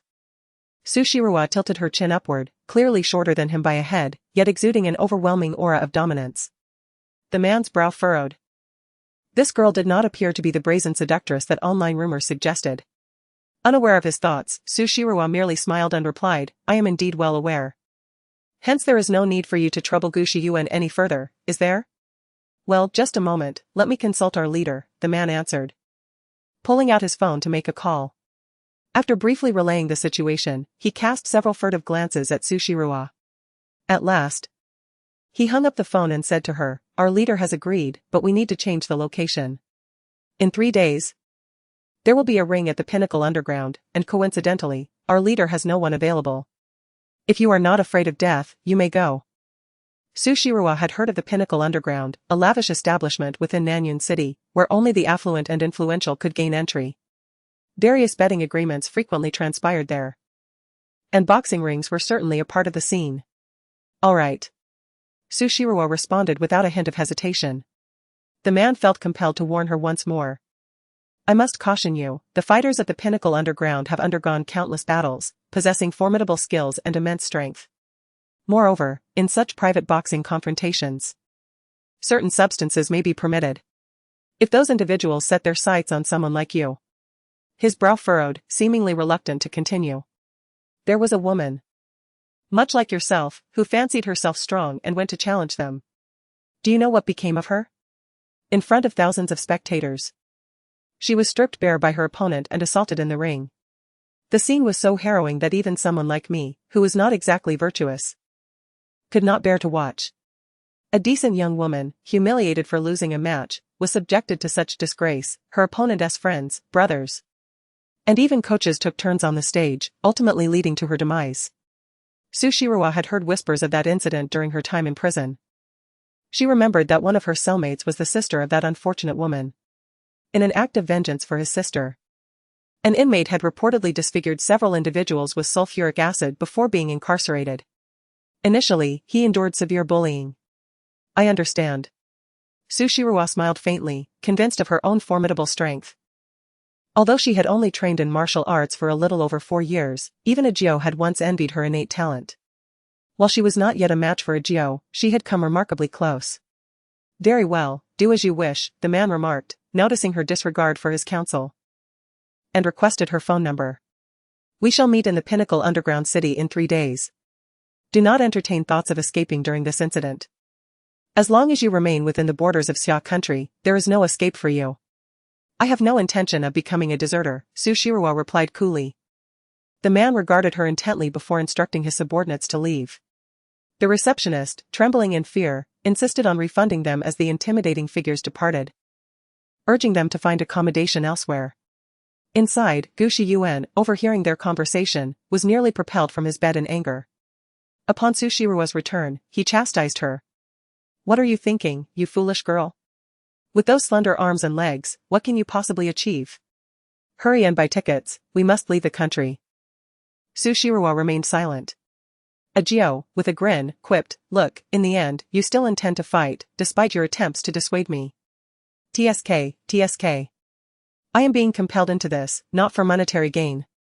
Su Shirowa retorted. In truth, if she did not wish to fight, it was certainly an option. Although the Pinnacle Underground City was backed by a powerful owner, it could not rival Lu Tingchuan's influence. Ajio suggested, why not have Lu Tingchuan give it a try? Those individuals behind the scenes would undoubtedly think twice before provoking anyone associated with him. Who is he to them? Su Shirowa felt that Ajio had changed. During their time in confinement, he hardly uttered a word, yet now he had inexplicably become quite the gossip. I can manage on my own, cousin, you need not worry. Su Shirowa reassured him. However, we should still take you to the hospital, since they have already come to us, it would be of no consequence to go now. She summoned an ambulance from Chuanshur Hospital. As a contracted physician with Chuanshur, family members could avail themselves of a 30% discount when unwell. Gu Shiyuan exclaimed anxiously. You foolish girl, do you even comprehend the dangers of that place? As a young lady, you would be devoured whole. No, you must leave. And stop concerning yourself with my affairs. Su Shirowa, undeterred, had the attendants carry him into the ambulance, ignoring his protests. Gu Shiyuan, frustrated, said. Do you believe I won't inform Auntie about this? Why have you become so stubborn? Sushiro calmly replied, my mother is in poor health. If you wish to provoke her into a fit, then by all means, go ahead. You. Gushiyuan gritted his teeth, glaring at her. This girl, who once possessed a gentle disposition, had somehow transformed into someone so obstinate. He felt both anger and worry, yet his sister remained resolute, even confiscating his phone. With a smile, Sushiro remarked, for now, you should remain in the hospital to recuperate. Although you are still young, these injuries require time to heal. And you cannot afford to rush back into action every month. Rest assured, cousin, I am no longer the timid little girl I once was. You should take the time to reassess my capabilities. She arranged for a caregiver for Gushiyuan. Although it entailed an additional expense, this cost could be recorded, as the hospital would deduct it later. Aju could not help but interject, are you truly planning to go? Allow me to caution you that places like the Peak Underground City harbor seasoned fighters. While your talent is exceptional, they are experienced veterans. And you may not be able to best them. Sushiro countered, isn't this type of boxing match not held in a formal arena? Therefore, prohibited substances can be utilized. Correct? Indeed, Aju nodded. Anything from banned drugs to weapons can be employed, as long as you are not searched before stepping onto the ring. Even if you use them openly once on stage, it is permissible. These private events merely seek to determine who possesses greater strength. And the conventional rules of boxing are completely disregarded. Upon hearing this, Sushiro felt a sense of relief. That is reassuring. As long as my opponent refrains from underhanded tactics, I shall do the same. However, it is impossible to avoid such tactics, Aju asserted with conviction. Do you have any idea of the stakes involved in a boxing match at the Peak Underground City? The nightly turnover exceeds millions. Those bookmakers will employ any means necessary to secure a victory. If you wish to defend your title successfully, you must be thoroughly prepared. Sushiro nodded thoughtfully, her mind already devising a strategy. This boxing match is more aptly described as a battleground. It resembles the arenas of ancient Ozu, where the only objective is to remain standing, indifferent to the fates of the participants. I comprehend the situation, rest assured, I am fully aware. Regardless of Gushiyuan's antics. As long as Sushiro has alerted the caregiver, he shall not be permitted to leave this hospital bed for an instant, lest his salary be halved. For the sake of that exorbitant nursing fee, the caregiver will vigilantly monitor Gushiyuan's every move. Sushiro, I am your brother. Gushiyuan watched helplessly as the two young women engaged in fervent discussion about the match, wishing he could leap up to intervene. Alas, the caregiver, possessing immense strength, firmly restrained him and cheerfully remarked, Mr. Gu, for the time being, it would be prudent for you to comply, otherwise, Dr. Su may deduct from my wages. Chapter 60, The Pinnacle Underground City. 3 days later, Sushiro received a text message from that man, instructing her to arrive at the Pinnacle Underground City by 7 o'clock in the evening. With a convenient excuse, she set off with Ajio. The Pinnacle Underground City is located beneath a vast entertainment venue in Nanyan City. To prevent their escape, the other party had even dispatched a luxury car worth millions to collect them. It was the same rugged man from that day. He cast a sidelong glance at Sushiro's delicate demeanor and cautioned, tonight, the boss has placed a substantial wager on you, with odds of 118. Should you lose, not only you but also your mother and child shall not leave Nanyan City alive. In such establishments, the participants are pre-announced to the audience in attendance. They will select the champion of their hearts and place their bets on his victory. Tonight, nearly 90% of the audience has chosen to support Sushiro's opponent, eagerly anticipating the brutal spectacle of fierce fighters tearing apart this delicate woman. However, there is also a faction of wealthy patrons, intrigued by Sushiro, who have discreetly contacted the mastermind behind her opponent, poised to acquire her once she is defeated in the match. Such affluent individuals are notoriously reckless in their pursuits. If Sushiro loses, her life will be as if inscribed in the hands of death, and thus, it is deemed reasonable for her to serve a few more before her demise, recouping losses in the process. Is that not so? Ajio. I still have over 60,000 remaining. How about this, later, take all this money and bet on my victory. Sushiro presented a bank card to Ajio. Ajio replied eagerly, I also wish to bet on your win, but what if I lack sufficient funds? She glanced at the man driving, brother. Could you lend me some money? I promise to return double once we emerge victorious. The man stared at her in disbelief, you want to borrow money from me? Agio blinked. Is there a problem? Rest assured, I will certainly repay you. By the way, how should I address you? The man replied, you can call me Brother Who, that's what everyone calls me. Alright, Brother Who, I only need 50,000, do you have that? Agio asked with hopeful anticipation. Brother Who, these two naive girls are a sight to behold. Not only is it remarkable that one is unafraid of such a fierce-looking individual, but it is even more astonishing that, at this juncture, one dares to seek financial assistance from him. With a smile, Agio remarked, Brother Who, if you're in need of funds, you could always wager all your money on Sushirua's victory. This is a splendid opportunity, as if money is falling from the heavens. Brother Who was rendered speechless. Given the perilous circumstances, it was uncertain whether they would emerge alive from the pinnacle underground city, yet here they were, contemplating borrowing money. Though he voiced his skepticism, witnessing the unwavering demeanor of the two did stir a flicker of temptation within him. As he drove, he hesitated for a moment before consenting to lend money to Agio. Even producing 50,000 yuan of his own, seemingly entranced by the prospect of betting on Sushirua. With odds of 18 to 1. An investment of 50,000 would yield a return of 900,000. One cannot deny, it was indeed enticing. Before long, they arrived at the entrance of the Pinnacle Entertainment Club, an upscale establishment covering an expanse of 1,000 square meters. Under the night sky, the venue shimmered with lights, as bright as day, with no vehicle entering or exiting valued at less than 1 million. Brother Who led them directly through the staff entrance into the underground city, where Sushirua soon encountered his superior, Song Qing. You must be Sushirua?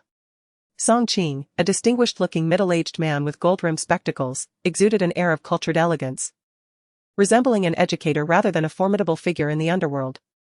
I expected you would be frightened enough to flee, but it seems you possess some backbone. With a subtle smile, Song Qing continued, if you can replace Gu Shiyuan and secure 10 victories tonight, thereby maintaining your position in the ring, not only will I reward you with 1 million yuan, but I shall also absolve you of the debts incurred due to Gu Shiyuan's losses. Sushi nodded slightly.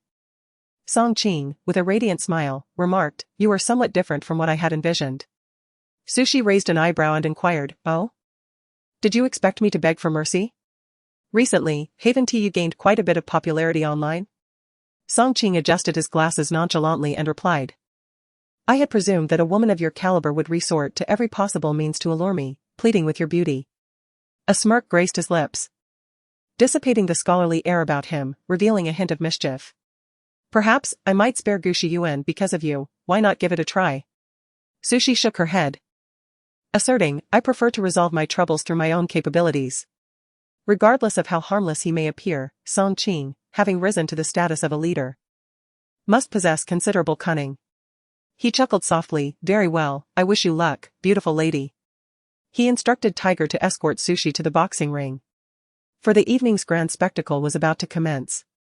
I heard there's an intriguing show tonight, I wonder which young lady will fall victim this time. Coming to such a place to defend her honor, a handsome, carefree youth leaned against a metallic railing, gazing down at the boxing ring below. Master Lu, would you care to take a look? No need, Lu Tingchuan leaned against the wall, his eyes cast downward, half of his face shrouded in darkness, obscuring his expression. Sometimes it's nice to come out and unwind, but Master Lu, you excel in many areas, yet you seem to lack a flair for enjoyment, Yu Zhao commented. Suddenly, he fixed his gaze upon a figure ascending the boxing ring. Beneath the brilliant lights, Sushirua ascended the boxing ring amidst the gaze of numerous onlookers. Her porcelain-white visage glimmered as if adorned with a layer of luminescence, presenting a stunning beauty imbued with an inexplicable wildness. The audience erupted into fervent cheers, chanting for her demise, urging her on with an enthusiasm that hinted at the impending spectacle. Yu Zhao, recognizing the woman's face, exclaimed in surprise and eagerly nudged Lu Tingchuan's arm, exclaiming, look, isn't that the recently viral Sushirua? I can't believe she asked the performer tonight. How did that old rogue Song Qing manage to secure her?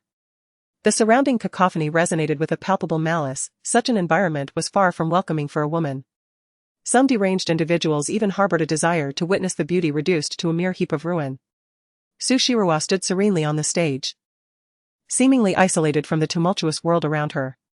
Clad in a form-fitting black outfit, her hair styled into a bun, she adorned no jewelry yet radiated an astonishing beauty. Her perfectly sculpted figure was laid bare before countless gazes. Lu Tingchuan's expression turned grave as he fixed his gaze upon her, and despite the hundreds between them, their eyes fortuitously converged in the air. How could she possibly be here? His voice was laced with an icy chill that sent shivers down one's spine. Those familiar with his temperament understood this to be a harbinger of his impending wrath. Yu Zhao initially anticipated an entertaining spectacle, yet upon observing his calm demeanor, he could not help but swallow nervously. It was rumored that a man named Gu Shiyuan, under the command of Song Qing, faced dire consequences for his failure in the arena, traditionally required to pay with his life. However, Su Shirua, claiming to be his sister, insisted on taking Gu Shiyuan's place in the contest. The announcement of this defending match had been made 3 days prior. Unbeknownst to anyone that the woman substituting Gu Shiyuan would be Su Shirua.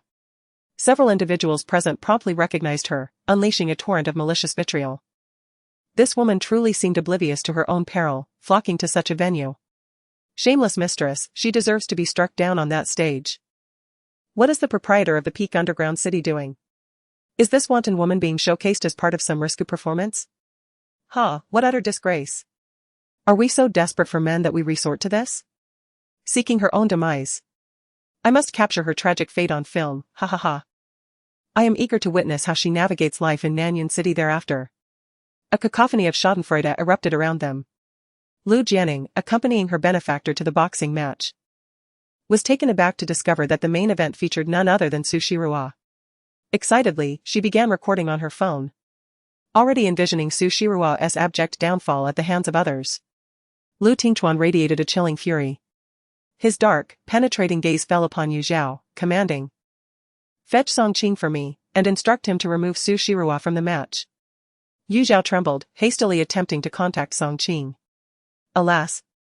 Song Qing's phone was conveniently turned off, rendering him unreachable. Yu Zhao licked his lips, nervously speaking, "Master Lu, allow me to handle this personally. Is it possible that the rumors hold some truth? Did Su Shirua truly usurp my sister's fiancé? Otherwise, given Master Lu's usual indifference towards women, how could he possibly be provoked by someone he merely knows?" Lu Tingchuan's expression was cold as he fixed his gaze on Su Shirua. This woman was utterly ungrateful. How could she dare to venture into such a chaotic place? With her slender arms and legs, even if she possessed some martial skills, how effective could she possibly be? It was truly reckless. Lu Tingchuan felt an overwhelming urge to stride over and seize this woman, delivering a sound thrashing to her. However, the distance from his private room to the boxing ring was a daunting 100 meters, making it impossible to intervene in time. Yu Zhao hurriedly rushed to find Song Qing. Yet, no matter how swiftly he ran, the match had already commenced. Ladies and gentlemen, esteemed patrons. Today, the fighter responsible for defending the title is an exceptionally beautiful woman. Might you consider offering your support out of camaraderie? The referee, a woman clad in eye-catching attire, exclaimed with a bright smile. And now, the first challenger, renowned as the undefeated champion of East Asia, steps forth. Let the audience prepare for a thrilling display of fervor. As the referee introduced the competitors, a towering Asian man, standing 2 meters tall with an impressive muscular build and a buzz cut, approached the ring.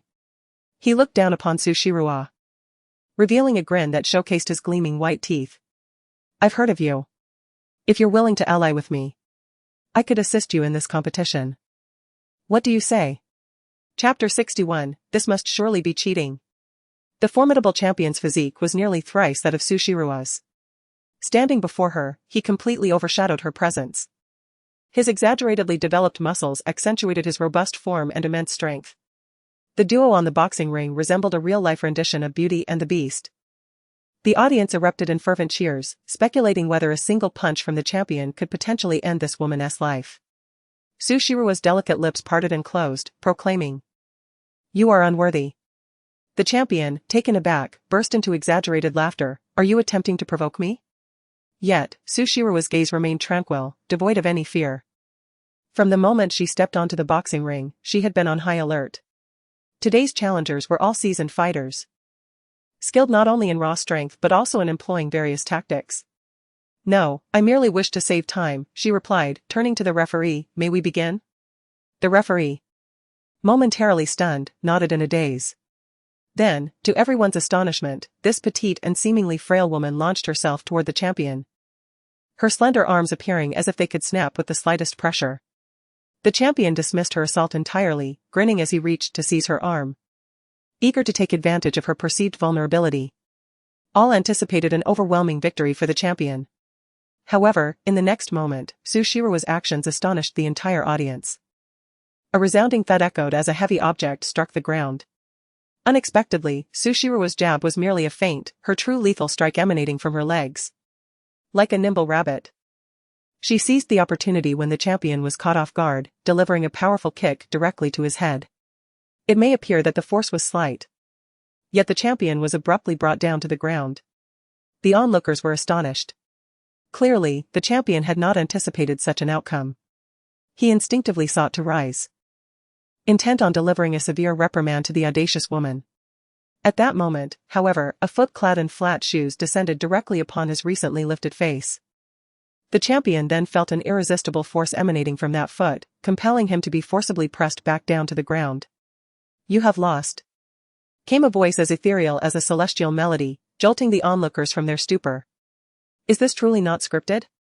they gasped. "What is this woman? How could she possibly defeat the undefeated champion in a single move? Surely, the organizers of this underground arena have not employed an actor to deceive us, intending to fleece us for our money? This is cheating. It is utterly implausible. How can a woman possibly vanquish a champion? Are you jesting?" The crowd erupted in outrage, particularly those who had invested substantial sums anticipating a victory for the champion, unwilling to accept the outcome. With her foot firmly planted on the champion's face, Sushirawa remained unfazed by the ire of the crowd. Her elongated eyes narrowed slightly as she inquired coolly, "Do you concede?"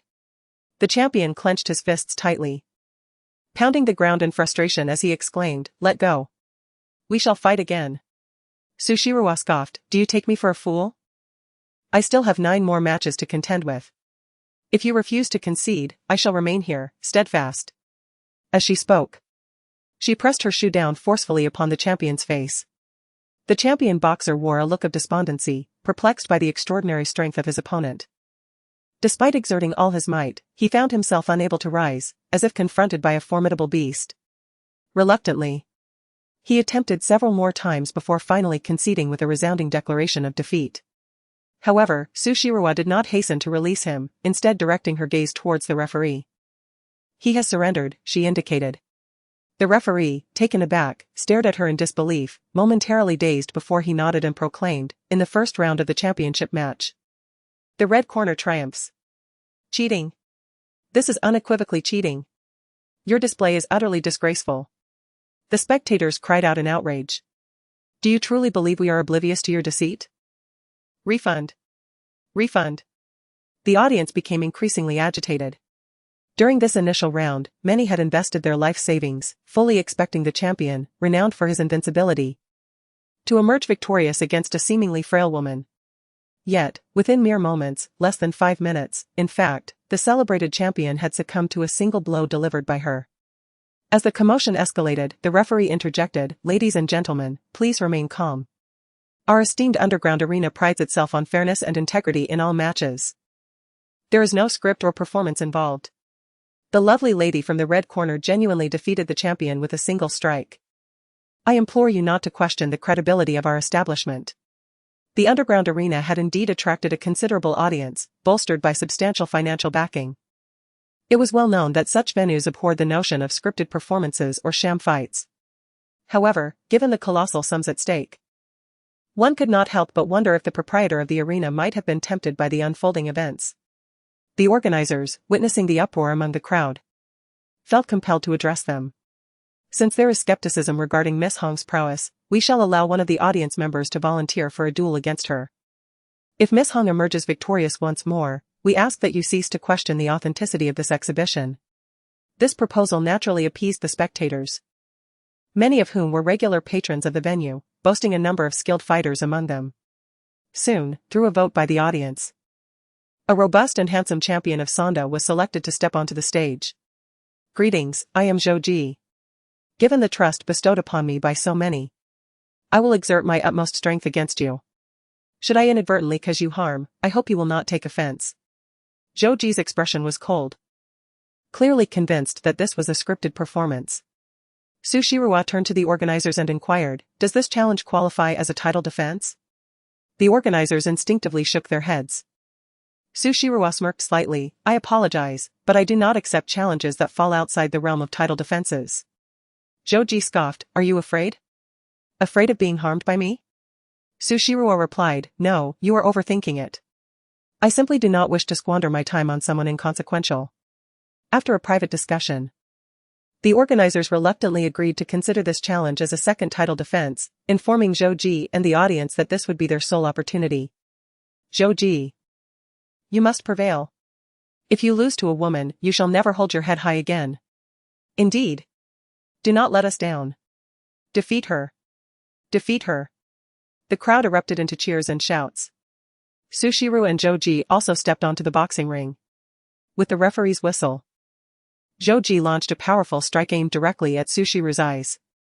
Sushiru deftly evaded the blow and retaliated with a swift kick to his abdomen. Joji, a master of Sanshou, exhibited remarkable reflexes.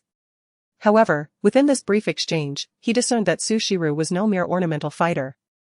His demeanor shifted to one of seriousness as he began to engage with her earnestly. In the span of just 1 minute, the two exchanged dozens of strikes. With a feint from Sushiru, the champion found himself on the ground, stunned as he gazed up at this woman. Amidst a chorus of incredulous gasps, he finally admitted, "I have lost." The referee then declared Sushiru the victor, addressing the still doubtful audience, "Like you all, I also wagered on the champion's victory, but alas. The prowess of the young lady in red is undeniable, she is not as frail as she appears." Following a 10-minute intermission, the third round of the championship match would commence. As Sushiru descended from the ring, she paid little heed to the audience's reactions. Aji approached her with a towel. Grinning as he inquired, "How was it? Did you enjoy the fight?" Sushiru shook her head, remarking that her opponents had merely underestimated her, leading to their swift defeat. "At least the start was quite promising," Aji replied cheerfully. "I placed a bet on you for 10 matches, all wins, with odds of 123. Sushiru smiled. "I will prevail." At that moment, Hugo approached hastily and whispered to Sushiruwa, "The boss requests your presence." Sushiruwa blinked, aware that the third match was to commence in merely 10 minutes. "No worries, there's still time." "You go ahead," she replied. Hugo noted the change in his gaze towards her. After defeating 2 formidable opponents without breaking a sweat, could it be that this girl truly possessed hidden depths? At least he knew he couldn't best the champion. "Very well." Sushiruwa nodded, tossing her towel onto her seat before following Hugo to Songqing's office. Upon entering, she felt an undeniable gaze fixed upon her. She lifted her eyes to meet the cold, displeased expression of a man. "Are you the one looking for me?" she asked, slightly taken aback. "Come with me," Lu Tingchuan replied curtly. Sushiruwa blinked, "I can't, the tournament isn't over yet." Lu Tingchuan was amused by her defiance. "Do you realize where you are? You shouldn't be here." "I am well aware of my surroundings," Sushiruwa responded, a hint of perplexity in her tone. "Mr. Lu, it is you who should not be here. My affairs are not within your jurisdiction, after all, you are merely my employer." As she spoke, she added coolly, "If you believe my presence here could tarnish the reputation of Chuanshi Hospital, I can terminate my contract tomorrow." "Sushiruwa, are you attempting to provoke me?" Lu Tingchuan inquired, narrowing his slanted phoenix eyes at her indifferent tone. "While I am still in a tolerable mood, you should leave with me. Regarding your cousin Gushi Yuan, I have already communicated with Song Qing, he will no longer cause trouble for Gushi Yuan." Sushiruwa paused for a moment, her gaze towards him filled with peculiar intrigue. Before she resolutely declined, stating, "No need, this is a personal matter of mine, and I do not require Mr. Lu's intervention. Furthermore, I prefer not to owe you any favors." After speaking, she cast a glance at Song Qing, who was silently observing the situation unfold. "If there is nothing else, I shall return to the contest. Rest assured, Mr. Song, I shall not falter." Song Qing awkwardly touched his nose, genuinely taken aback by Sushiruwa's unexpected connection to Master Lu. He cleared his throat and advised, "Since Master Lu has spoken, there is no need for you to participate in the competition any further. Do not worry, I shall not trouble you." Chapter 62, I will not become your enemy. "No need, this is a matter between us, outsiders should not interfere." Su Shirua stated earnestly, insisting that everything be conducted according to established protocols. Mr. Song. If there is nothing more, I shall take my leave as my break time has concluded. Song Qing watched in astonishment as she dared to offend Lu Tingchuan. Feeling a sense of concern for this unappreciative young woman, he feared that should Master Lu become displeased, it could result in dire consequences for her. Fortunately, Lu Tingchuan merely maintained a stoic expression, his displeasure evident in his gaze directed at the audacious woman, yet he remained silent. Once Su Shirua departed, the temperature in the room plummeted. Song Qing shivered slightly and, clearing his throat, turned to Lu Tingchuan, inquiring, Master Lu, what shall we do now? Humph. If she seeks her own demise, let her proceed. Lu Tingchuan felt a heaviness in his heart, leaving behind a curt remark before departing abruptly. Yu Zhao rubbed his nose, exchanging puzzled glances with Song Qing. What precisely was the nature of their relationship? Returning to the boxing ring, the audience's spirits soared. For the first time, they witnessed a woman effortlessly defeat both the boxing champion and the Sonda champion. If this was not scripted, then the woman truly possessed remarkable skills. Regardless of gender, it is the strong who command the highest respect. As the third match commenced, followed by the fourth and culminating in the ninth, the woman who stood resiliently on the stage, repelling challenger after challenger, evoked a crescendo of cheers and admiration from the crowd. Her face flushed from the intensity of the exertion, yet her dark, luminous eyes radiated unwavering determination. Despite her seemingly fragile appearance, she exuded an astonishing strength. At that moment, Su Shirua, still standing in the ring, was drenched in perspiration, gasping for breath during the brief 10-minute intermission. Each new challenger was more formidable than the last, delivering increasingly ruthless blows. Su Shirua's combat experience paled in comparison to these adversaries, and she occasionally found herself on the receiving end of punishing strikes. Blood trickled from the corner of her eye, marring her beautiful face with horrifying bruises. Her final opponent concealed a blade as delicate as a cicada's wing within the folds of his sleeve. A moment of carelessness left her injured on the face and arm. However, she was prepared. As her adversary believed victory was within grasp, she deftly thrust a hidden silver needle into his acupoint, following up with a shoulder throw that sent him crashing to the ground, securing her ultimate triumph. The pristine white long-sleeved casual garment had been stained with the color of blood. She stood upon the stage, yet when she surveyed her surroundings, an unsettling coldness enveloped her demeanor. The trembling referee announced her name, congratulating Miss Su, the defender of the red team, for her resounding victory in 10 matches. This evening's triumph and glory rightfully belonged to this true champion. Amidst the cheers of some and the cries of others, a Jew excitedly returned with a bank card, rushing over to embrace Su Shirua, exclaiming, "We've won! Ha ha ha, Su Shirua, we are going to prosper." At that moment, Su Shirua felt an overwhelming pain coursing through her body. The force of a Jew's approach jolted her wounds, prompting her to gasp in discomfort. With a mix of laughter and exasperation, she cautioned, "Easy now, don't be so exuberant." A Jew tucked one of the bank cards into her pocket, saying, "There, I placed it inside for you, splendid performance." Such minor injuries were a mere trifle for martial artists, and a Jew paid them no heed. Su Shirua inhaled deeply and slowly descended from the platform. Boss Song regarded her with a complex expression, stating, "You have won." Su Shirua smirked slightly and replied, "Indeed, so shall we consider this matter settled?" Of course," he affirmed. Boss Song had genuinely not anticipated that this competition would unveil a dark horse. Although elated by the victory, the connection to Lord Lu transformed that joy into a more complicated sentiment. Meanwhile, Lu Tingchuan stood at a distance, his expression dark as he scrutinized her face. Su Shirua paid him no mind and simply addressed a Jew, "Let's head back." A Jew nodded enthusiastically, squatting before her, "Come, I shall carry you out." Without hesitation, Su Shirua climbed onto a Jew's back. As she brushed past Lu Tingchuan, she did not spare him even a fleeting glance. Annoyed, Lu Tingchuan tugged at his tie, perplexed as to why he should care about a woman's demeanor. Even Yu Zhao couldn't help but whisper, "Master Lu, did you offend that young lady?" "Offend?" Lu Tingchuan's expression darkened. "When did I ever offend her?" They had been conversing amicably not long ago. Women certainly change their moods with astonishing swiftness. Reflecting on recent events online, Yu Zhao couldn't resist adding, "Perhaps Miss Su believes you are supporting your fiancé in trending the news."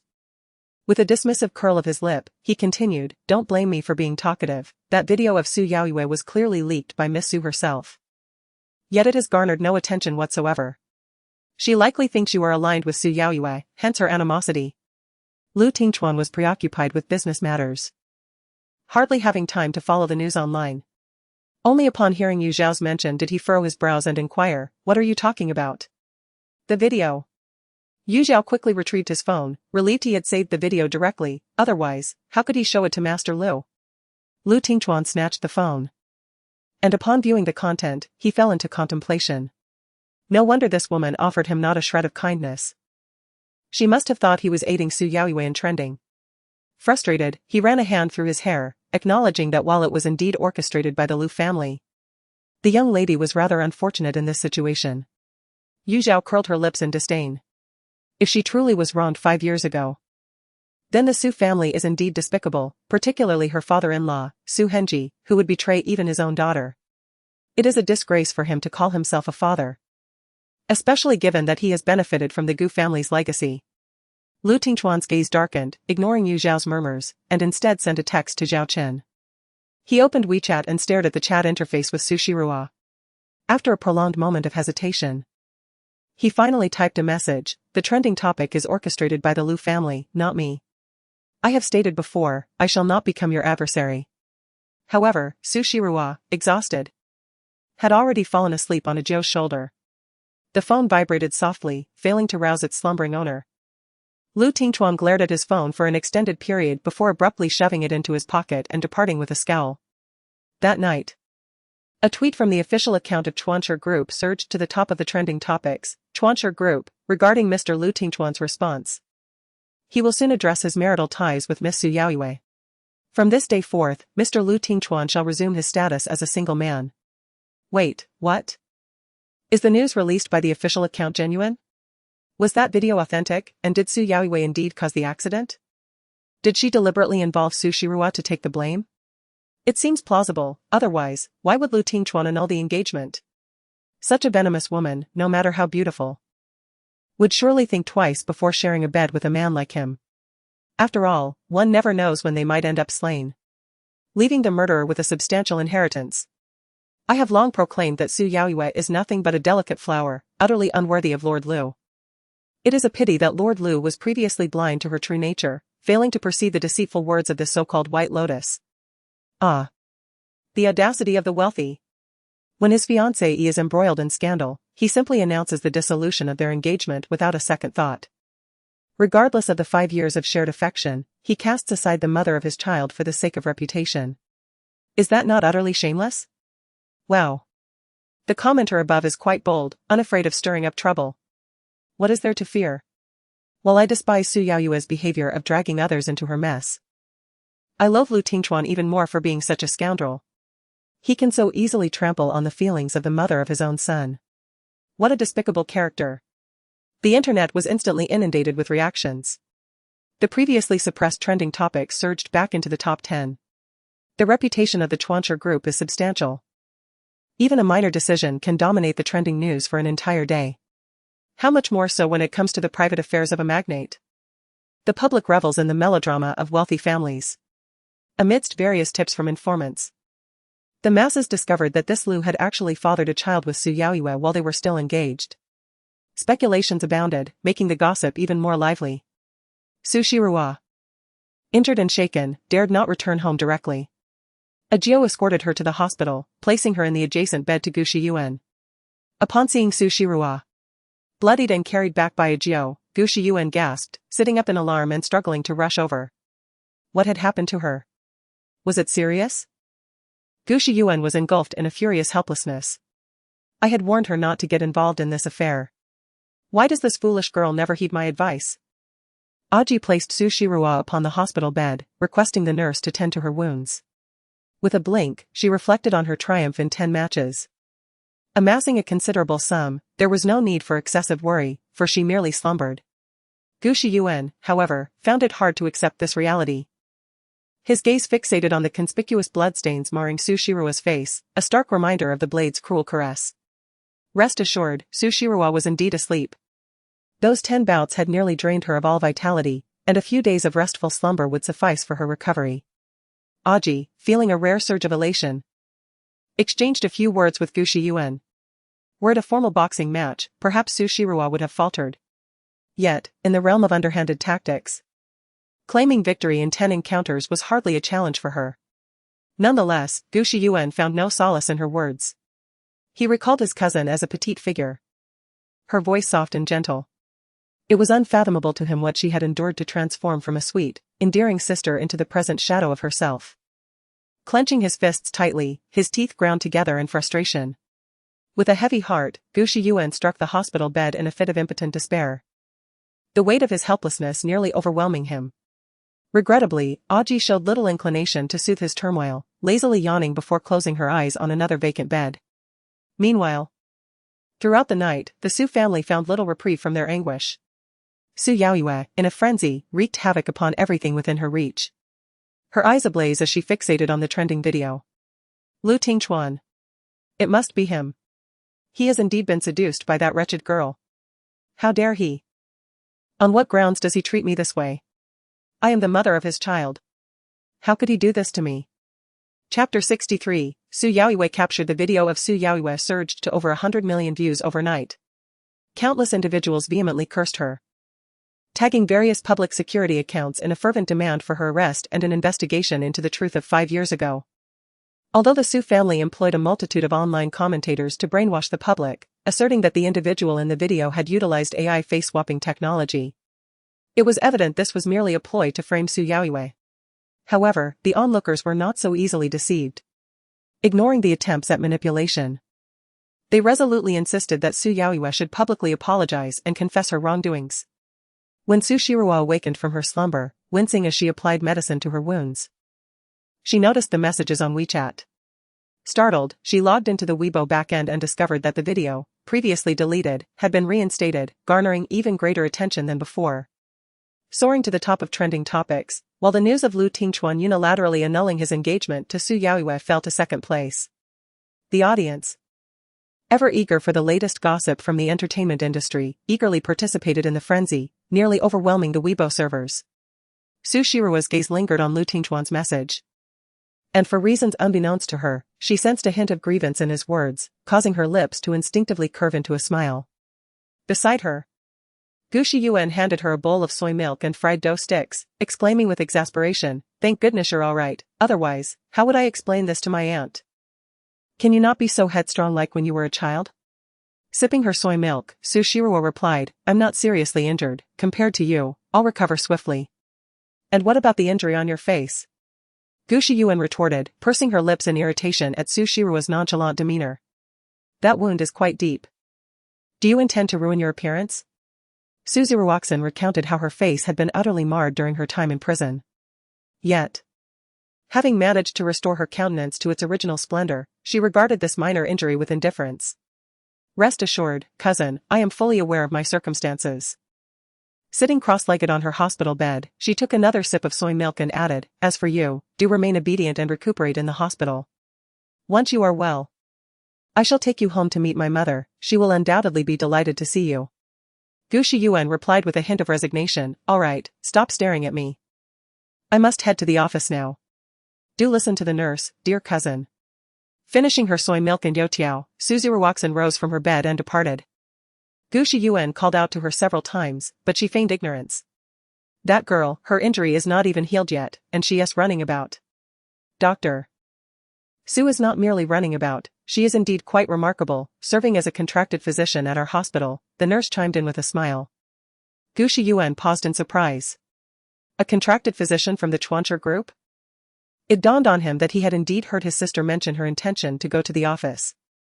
"Is it possible you were unaware of this? Given that you are Dr. Su's cousin?" The nurse continued, admiration evident in his tone.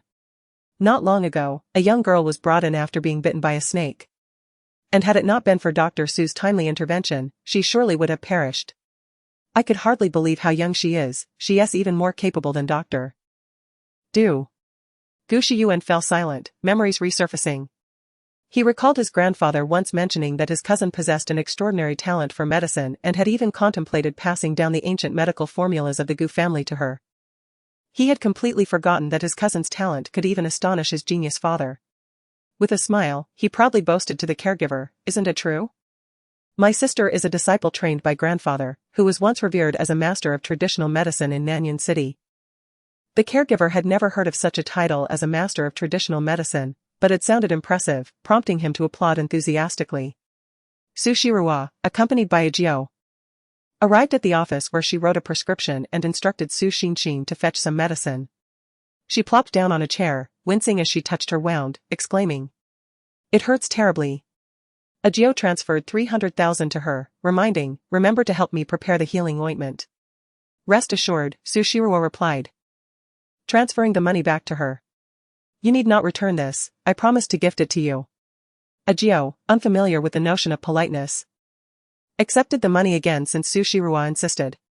"Ayun is still waiting for the ointment, will you be able to make it once you're healed?" "Of course. Once the wounds on my face heal, I'll begin the preparation at home." "Alright then, a few days won't matter." Ajio glanced at the time, saying, "I should head back now. Your situation was trending again last night, and I fear the Su family might trouble Aunt Gu." Upon hearing this, Su Shiruwa nodded solemnly. "We must remain vigilant, those people are utterly deranged and capable of heinous deeds.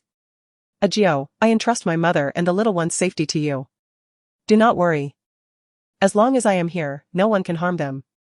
Ajio smiled confidently before hastily departing from the hospital.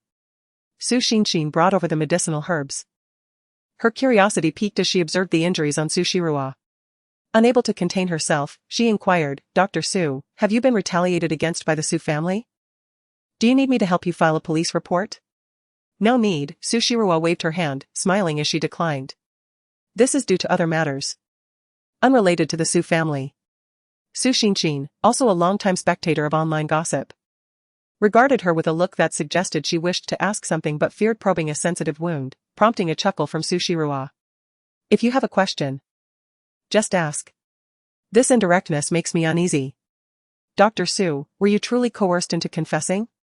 Su Xinshin asked with a complex expression. "Isn't that illegal? With such evidence, why don't you take action against them?" Su Shiruwa paused, contemplating before replying softly, "At that time, I suppose I still harbored a glimmer of hope for my father. No child is inherently at odds with their parents. Even after Su Henji's divorce from Gu Yun and the brazen return of his mistress and illegitimate daughter, Su Shiruwa still held on to a thread of optimism regarding her father. Despite her past suspicions that her grandfather and uncle's disappearances were linked to Su Henji, it did not diminish her admiration for him. However, she never anticipated that Su Henji could act so ruthlessly, forcing her to take the fall for Su Yaoyue, threatening her with her mother, and even seeking her life. Su Shiruwa had indeed been soft-tempered and inarticulate in the past, having endured such experiences. If she still cannot learn to fortify herself in order to protect both herself and her mother, then she deserves the torment inflicted upon her by the Su family. The ruthless heart of Su Henji has extinguished the last flicker of hope she held for paternal affection. Consequently, as she embarks on her revenge against the Su family, she will show no mercy whatsoever. Su Xinshin, comprehending the situation, offered a dry consolation, stating, "Dr. Su, do not be too disheartened. You are far superior to that venomous sister of yours. One day, your father will inevitably regret treating you this way." Su Shiruwa methodically sorted through the medicinal herbs, preparing to concoct a salve for external injuries, while Su Xinshin occupied herself with her phone in her office. Suddenly, she erupted with excitement, exclaiming, "Dr. Su, look. Your wicked sister has been taken away by the police." She thrust her phone before Su Shiruwa's eyes, urging her to witness the latest news. Indeed, early that morning, officials from the Public Security Bureau had arrived at the Su family's residence to forcibly escort Su Yaoyue away. The news quickly ascended to trending status, with onlookers joyously celebrating. The malicious sister has finally been apprehended. It seems the power of public opinion is indeed effective. No matter how formidable Su Yaoyue's backing, her fortunes have surely dwindled now. With such irrefutable evidence, those hired commentators are still attempting to defend her. How absurd, considering the victim of the accident is not one of their family members. Their words carry no weight. Let me share a little secret. Lu Tingchuan's mother has already rushed to the Public Security Bureau. This affluent lady appears quite fond of Su Yaoyue as a prospective daughter-in-law and had previously sought to create trouble for Lu Tingchuan. only to be expelled from the Chuanshi group building by the CEO. Su Yaoyue has truly reached the end of her rope this time. Yet, what of Su Shiruo? Has she not endured 5 years of imprisonment in vain? Shouldn't the state offer some form of compensation? Compensation for what? Who compelled her to plead guilty 5 years ago? Perhaps it was Su Yaoyue who bestowed some advantage upon her, and now, coveting Su Yaoyue's fiancé, she has chosen to unveil the evidence solely to ensnare her. Indeed, the assertion holds merit. Neither of these sisters can be deemed virtuous. Even if Su Shiruo were wronged, it does not alter the fact of her notorious promiscuity. Su Shiruo returned the phone to Su Xinshin. Indeed, it was uplifting news, yet she knew that securing a conviction would not be a simple matter. Su Henji has thrived by exploiting the Gu family's downfall, leveraging the connections bequeathed by her grandfather and uncle to establish a foothold in Nanyuan City for over a decade. Although not on par with those prestigious families steeped in history, it remains relatively easy to ensnare Su Yaoyue.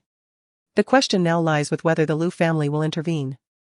At that moment, Su Shiruo's phone suddenly rang. She glanced to see an unfamiliar number displayed. Upon answering, the agitated voice of Su Henji erupted. Su Shiruo. What exactly are you trying to accomplish? Fine, since you've chosen to take the initiative, do not blame me, your father, for retaliating. If you wish to prevent your mother from being exposed to all men, hurry and clarify on Weibo. Admit that it was you who maliciously framed Yaya using face-swapping technology. That's impossible, Su Shiruo swiftly retorted without a moment's hesitation. She cast her gaze downward, a hint of a cold smirk gracing her lips. If you intend to threaten me with the contents hidden in your computer's folders, I regret to inform you that I have already disposed of those items. Su Henji. You are truly despicable and repugnant. Rest assured, your precious daughter, Su Yaoyue, is merely the beginning. The deeds you have inflicted upon me will be repaid in kind. I shall ensure your utter disgrace. Without allowing Su Henji a chance to respond, Su Shiruo abruptly ended the call and promptly added the number to her blacklist. Su Xinshin, listening nearby, was seething with indignation. How shameless! They have wronged you so grievously, and yet they still have the audacity to threaten you? Dr. Su, do not hesitate to seek legal counsel. Just contact my brother, I will ensure he offers you a discount on the attorney fees. Chapter 64, to stifle Su Shiruo in her cradle. Damn that wretched creature. Had I known, I should have snuffed her out at the outset. How dare she hang up on me? Su Henji smashed his phone against the ground, the sound drowned out by Lu Mei's soft sobs. His face twisted in rage. Cry. What else can you do but weep? Damn it, your sobbing is giving me a headache. With tears streaming down her face, Lu Mei lamented. I am merely worried about our daughter. She is so delicate, how can she endure the torment of confinement? Darling, don't you have leverage over Gu Yun? Does that little wretch not even care for her own mother? Su Henji, in a fit of agitation, tugged at his hair, his expression a mask of fury. After the incident came to light, he immediately rushed to the study, intending to send Gu Yun's scandalous photographs to Su Shiruo as a means of coercion. However, to his dismay, the documents he had concealed were inexplicably deleted, leaving no trace, not even in backups. With his leverage vanished, he found himself powerless against Su Shiruo. His expression darkened as he stated, I do have a friend in the police, and he has made it clear that unless Su Shiruo willingly relinquishes her pursuit of accountability, given the magnitude of this affair, there is nothing he can do. The advancements of the digital age have ushered in its own set of drawbacks, rendering many nefarious tactics unable to be executed openly.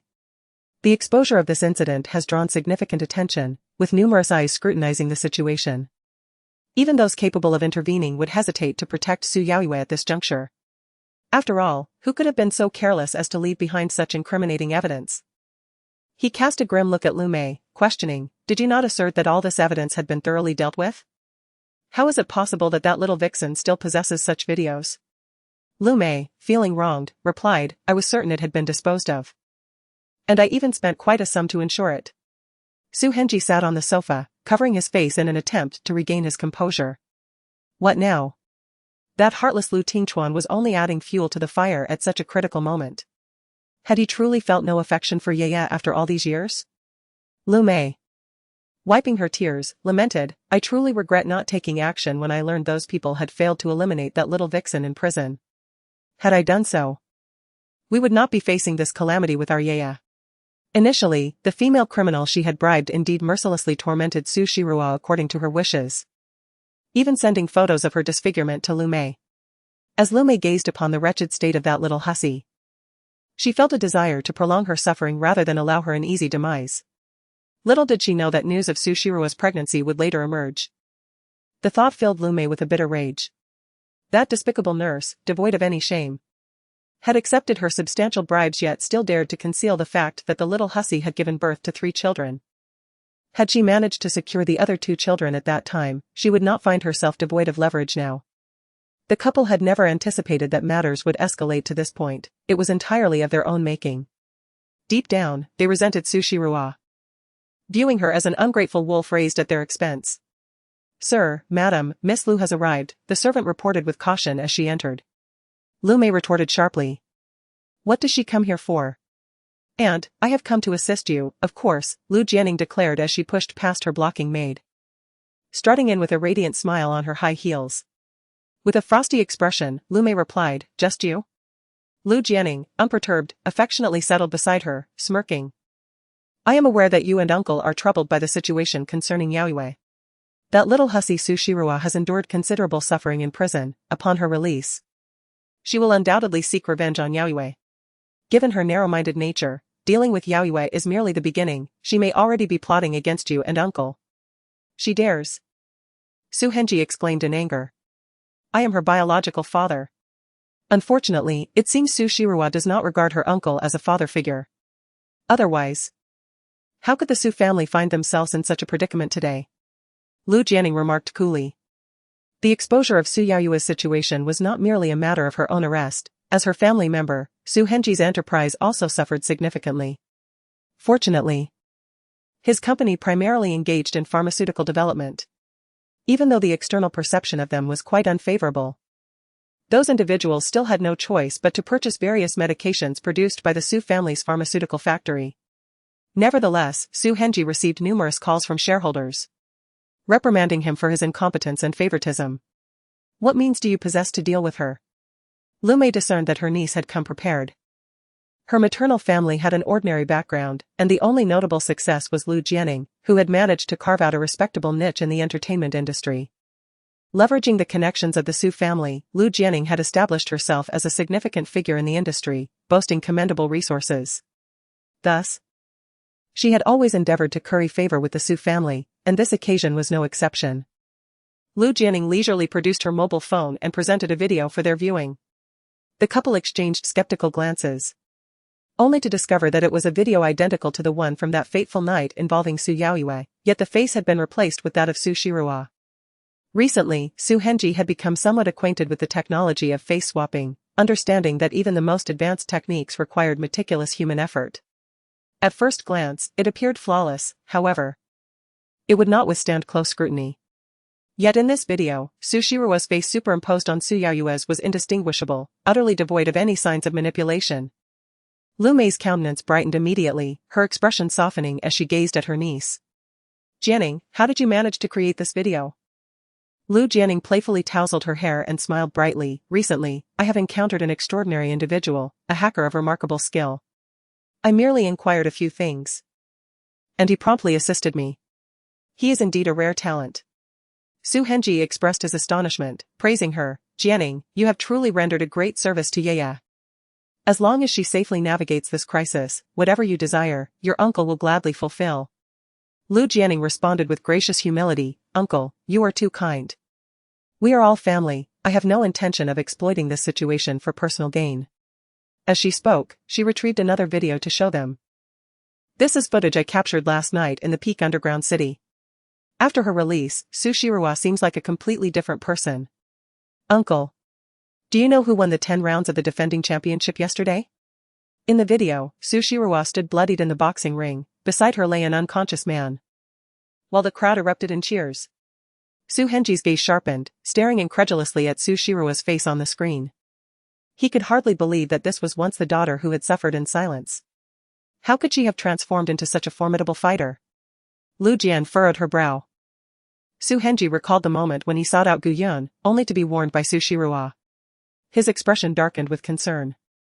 "Aunt, Not only has Su Shiruo become a skillful fighter, but she has also signed a contract with the Chuancher Hospital. Lu Jianing revealed another astonishing piece of news. Stating gravely, you all know how extensive the connections of those contracted doctors at Chuancher Hospital are, right? If we allow Su Shiruo to continue growing in this manner, there will inevitably come a day when she seeks retribution against you. Lu Mei exclaimed, her hand trembling. What did you say? She has signed a contract with Chuancher Hospital? Chuancher Hospital stands as the pinnacle of the medical field. Even affluent foreign tycoons seek treatment there. Regardless of their power or wealth, no one is immune to the fear of aging, illness, and death. Therefore, the doctors contracted by Chuancher are viewed as valuable prospects for investment by these magnates. An inexplicable chill ran down Su Henji's spine. Most fathers, upon learning of their children's remarkable capabilities, would be overjoyed, their faces beaming with pride. Yet he was different. Clenching his fists tightly, a glint of malice flashed in his eyes. Under no circumstances could this wretched girl be allowed to flourish. We must act swiftly to extinguish her before she even has the chance to blossom. However, Lu Mei expressed her concern, with so many eyes upon us. Even if we wished to strike against that little vixen, we would lack the opportunity. Money can indeed bend the will of even the most obstinate. Su Henji ground his teeth. Ordinary individuals could not contend with her. Even if we cannot take her life, we must seize her lifeline. With that, he vacated the living room for Lu Mei and her niece, then ascended the stairs. Lu Jianing could not help but whisper, Aunt, do you think uncle will take action against Su Shiruo? At this moment, Lu Mei ceased her tears and instead broke into a triumphant smile. Of course he will. Having been with Su Henji for nearly 30 years, Lu Mei understood him better than anyone. In the past, for the sake of the Gu family's fortune, he could play the humble servant for a full decade, even managing to deceive the elderly patriarch of the Gu family and his brother-in-law onto a cruise, from which they mysteriously vanished. Su Henji's ruthless nature was well understood by Lu Mei. Once this man became serious, that wretched woman would undoubtedly meet her demise. Lu Jianing smiled with satisfaction, saying, I shall await my uncle's good news. Lu Mei laughed lightly, then seemed to recall something, curiously asking, why do you harbor such intense hatred for Su Shiruo? What has she done to offend you? Lu Jianing shook her head with a smile. I merely wish to protect you and the family from harm. After all, you are my dearest kin, and your enemies are my enemies. Lu Mei immediately chuckled and patted her head, you sweet-talking girl. As for whether she believed it or not, only Lu Jianing herself knew. A fleeting glimmer of cold mockery flashed in Lu Jianing's eyes. How could she not despise Su Shiruo? That seductress had stolen away the man she loved deeply, and caused her to endure humiliation. Having already been dragged into hell, the architect of her suffering must accompany her. Unfortunately, the Su family proved utterly incompetent. They could not even keep a mere girl confined in prison, allowing her to be released prematurely. A bunch of fools. Chapter 65, The paternity test results. During the past few days of recuperation, Su Shiruo planned to stay in the hospital. The hospital provided excellent benefits for its doctors, with additional resting quarters within the office. Occasionally, when doctors wished to avoid returning home, they could simply stay here, moving in with their belongings. The bed linens and covers would be regularly changed by designated cleaners. After spending an entire afternoon concocting a hemostatic ointment, Su Shiruo stood before the mirror, carefully unwrapping the bandage before applying the ointment. The refreshing sensation swiftly alleviated the pain at the wound, a remedy she had once employed when her appearance was marred.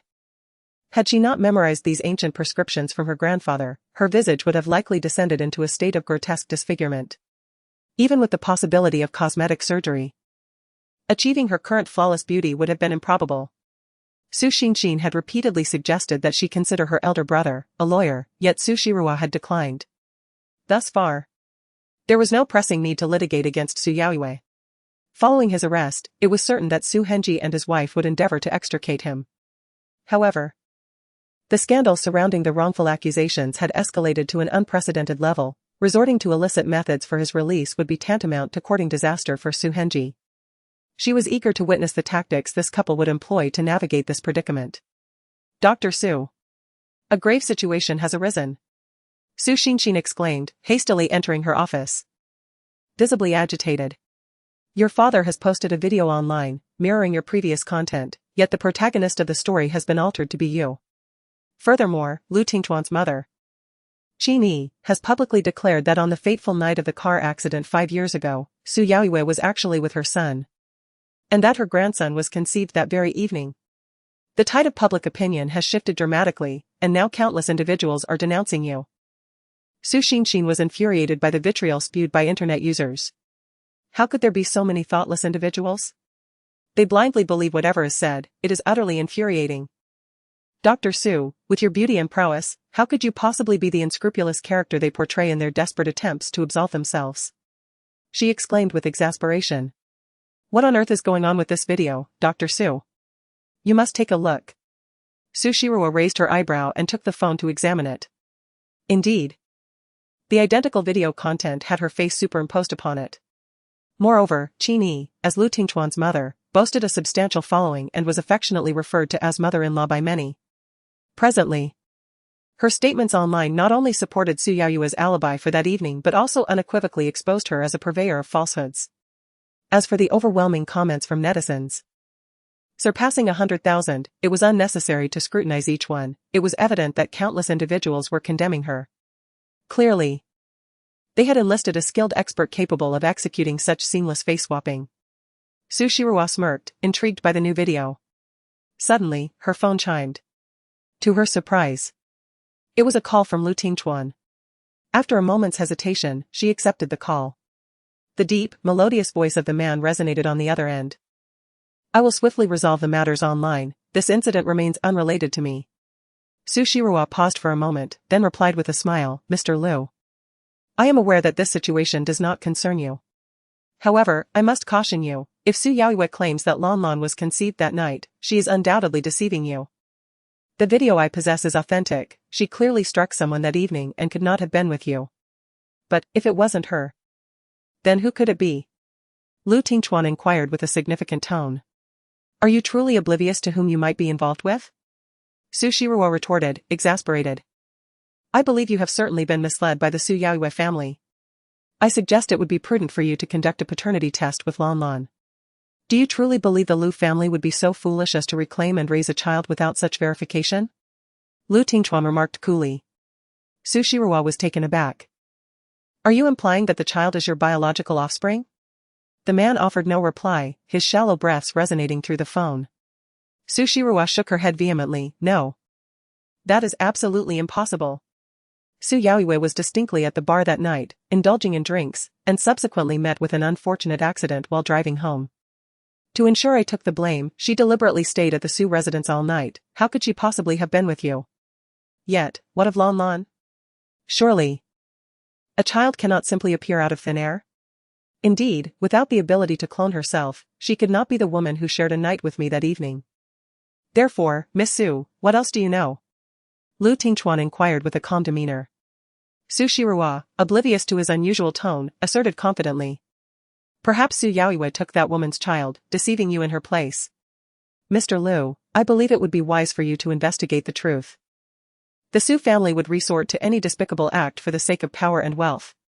Very well, I shall look into it. Lu Tingchuan sat in his office. Several DNA test results laid out before him. Among them, the paternity test between Su Yaoyue and Lu Qinglan indicated no familial relationship, whereas the connection between Su Shirua and Lu Qinglan was confirmed as direct relatives. Zhao Chen stood beside him, watching as his fingers lightly tapped the desk. All the while on the phone, unable to suppress a sense of trepidation for the Su family and their schemes. Having witnessed reckless behavior before, I have never encountered such audacity.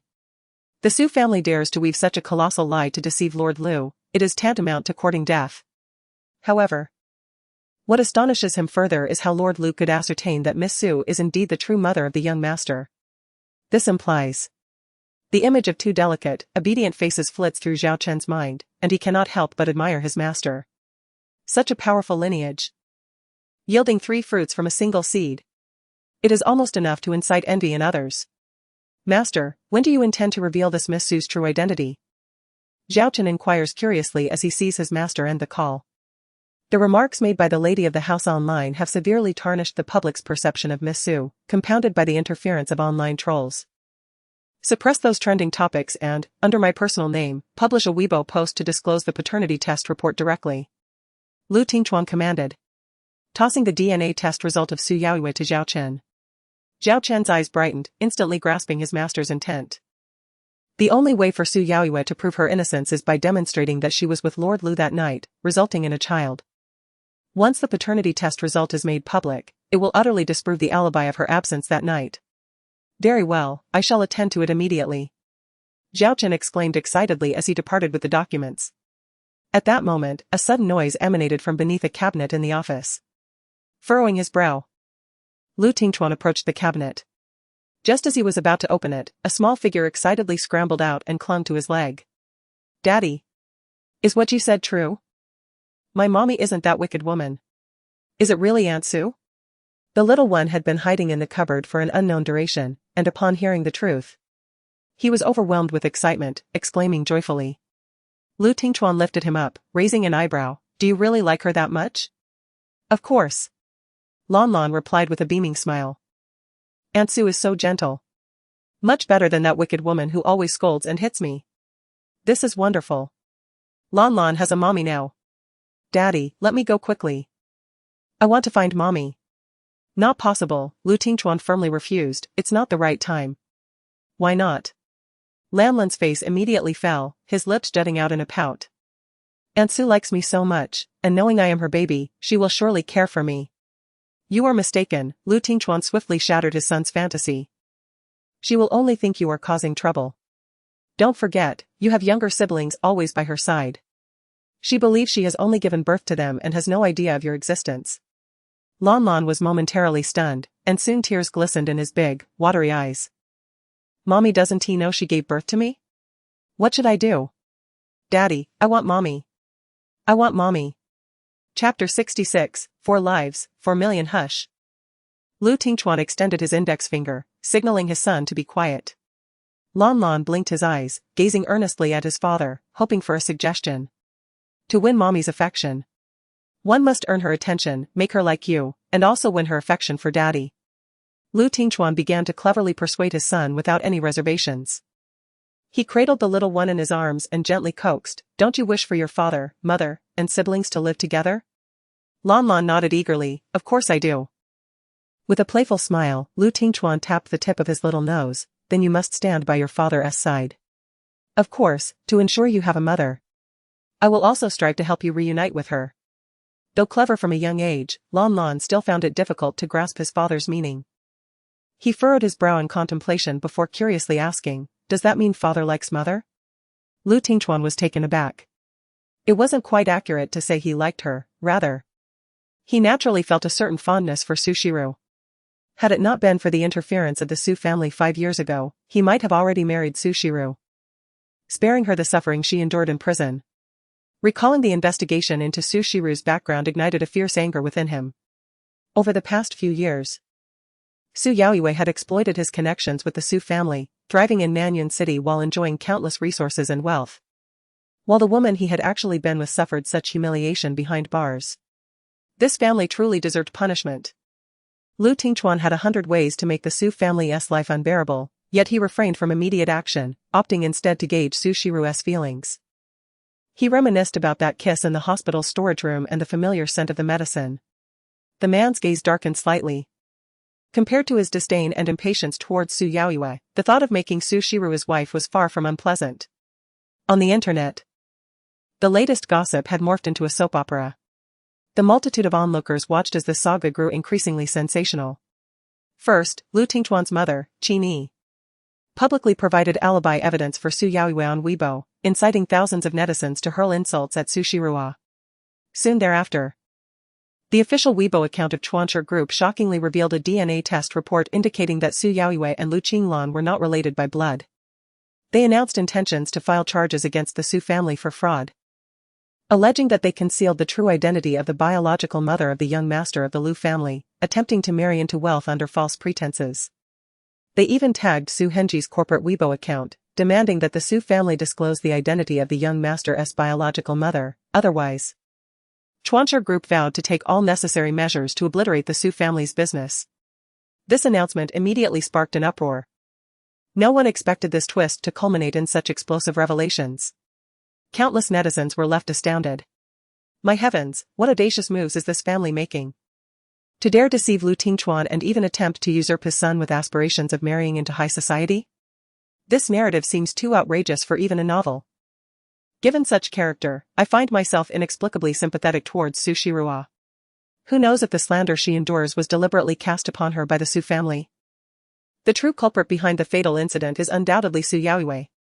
This family is utterly repugnant, employing hired hands to frame others while they themselves orchestrate the creation of fake videos.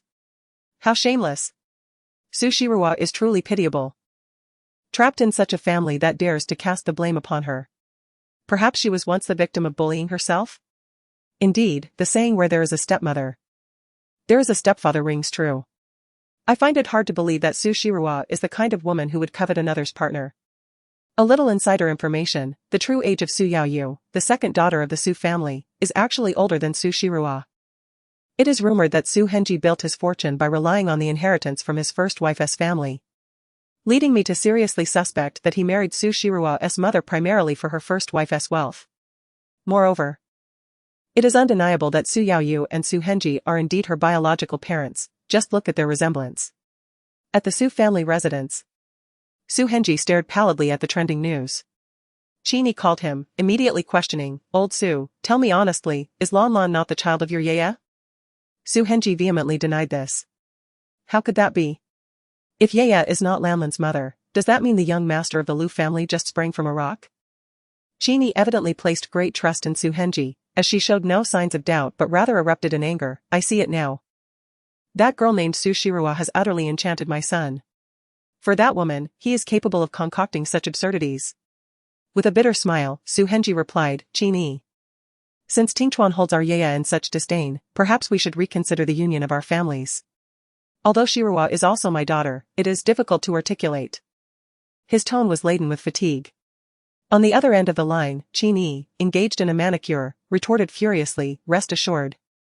The only daughter-in-law I will ever acknowledge is Yaoyu. Su Shirua shall not set foot in the Lu family. A woman, tarnished by countless men, dares to cling to the Lu family.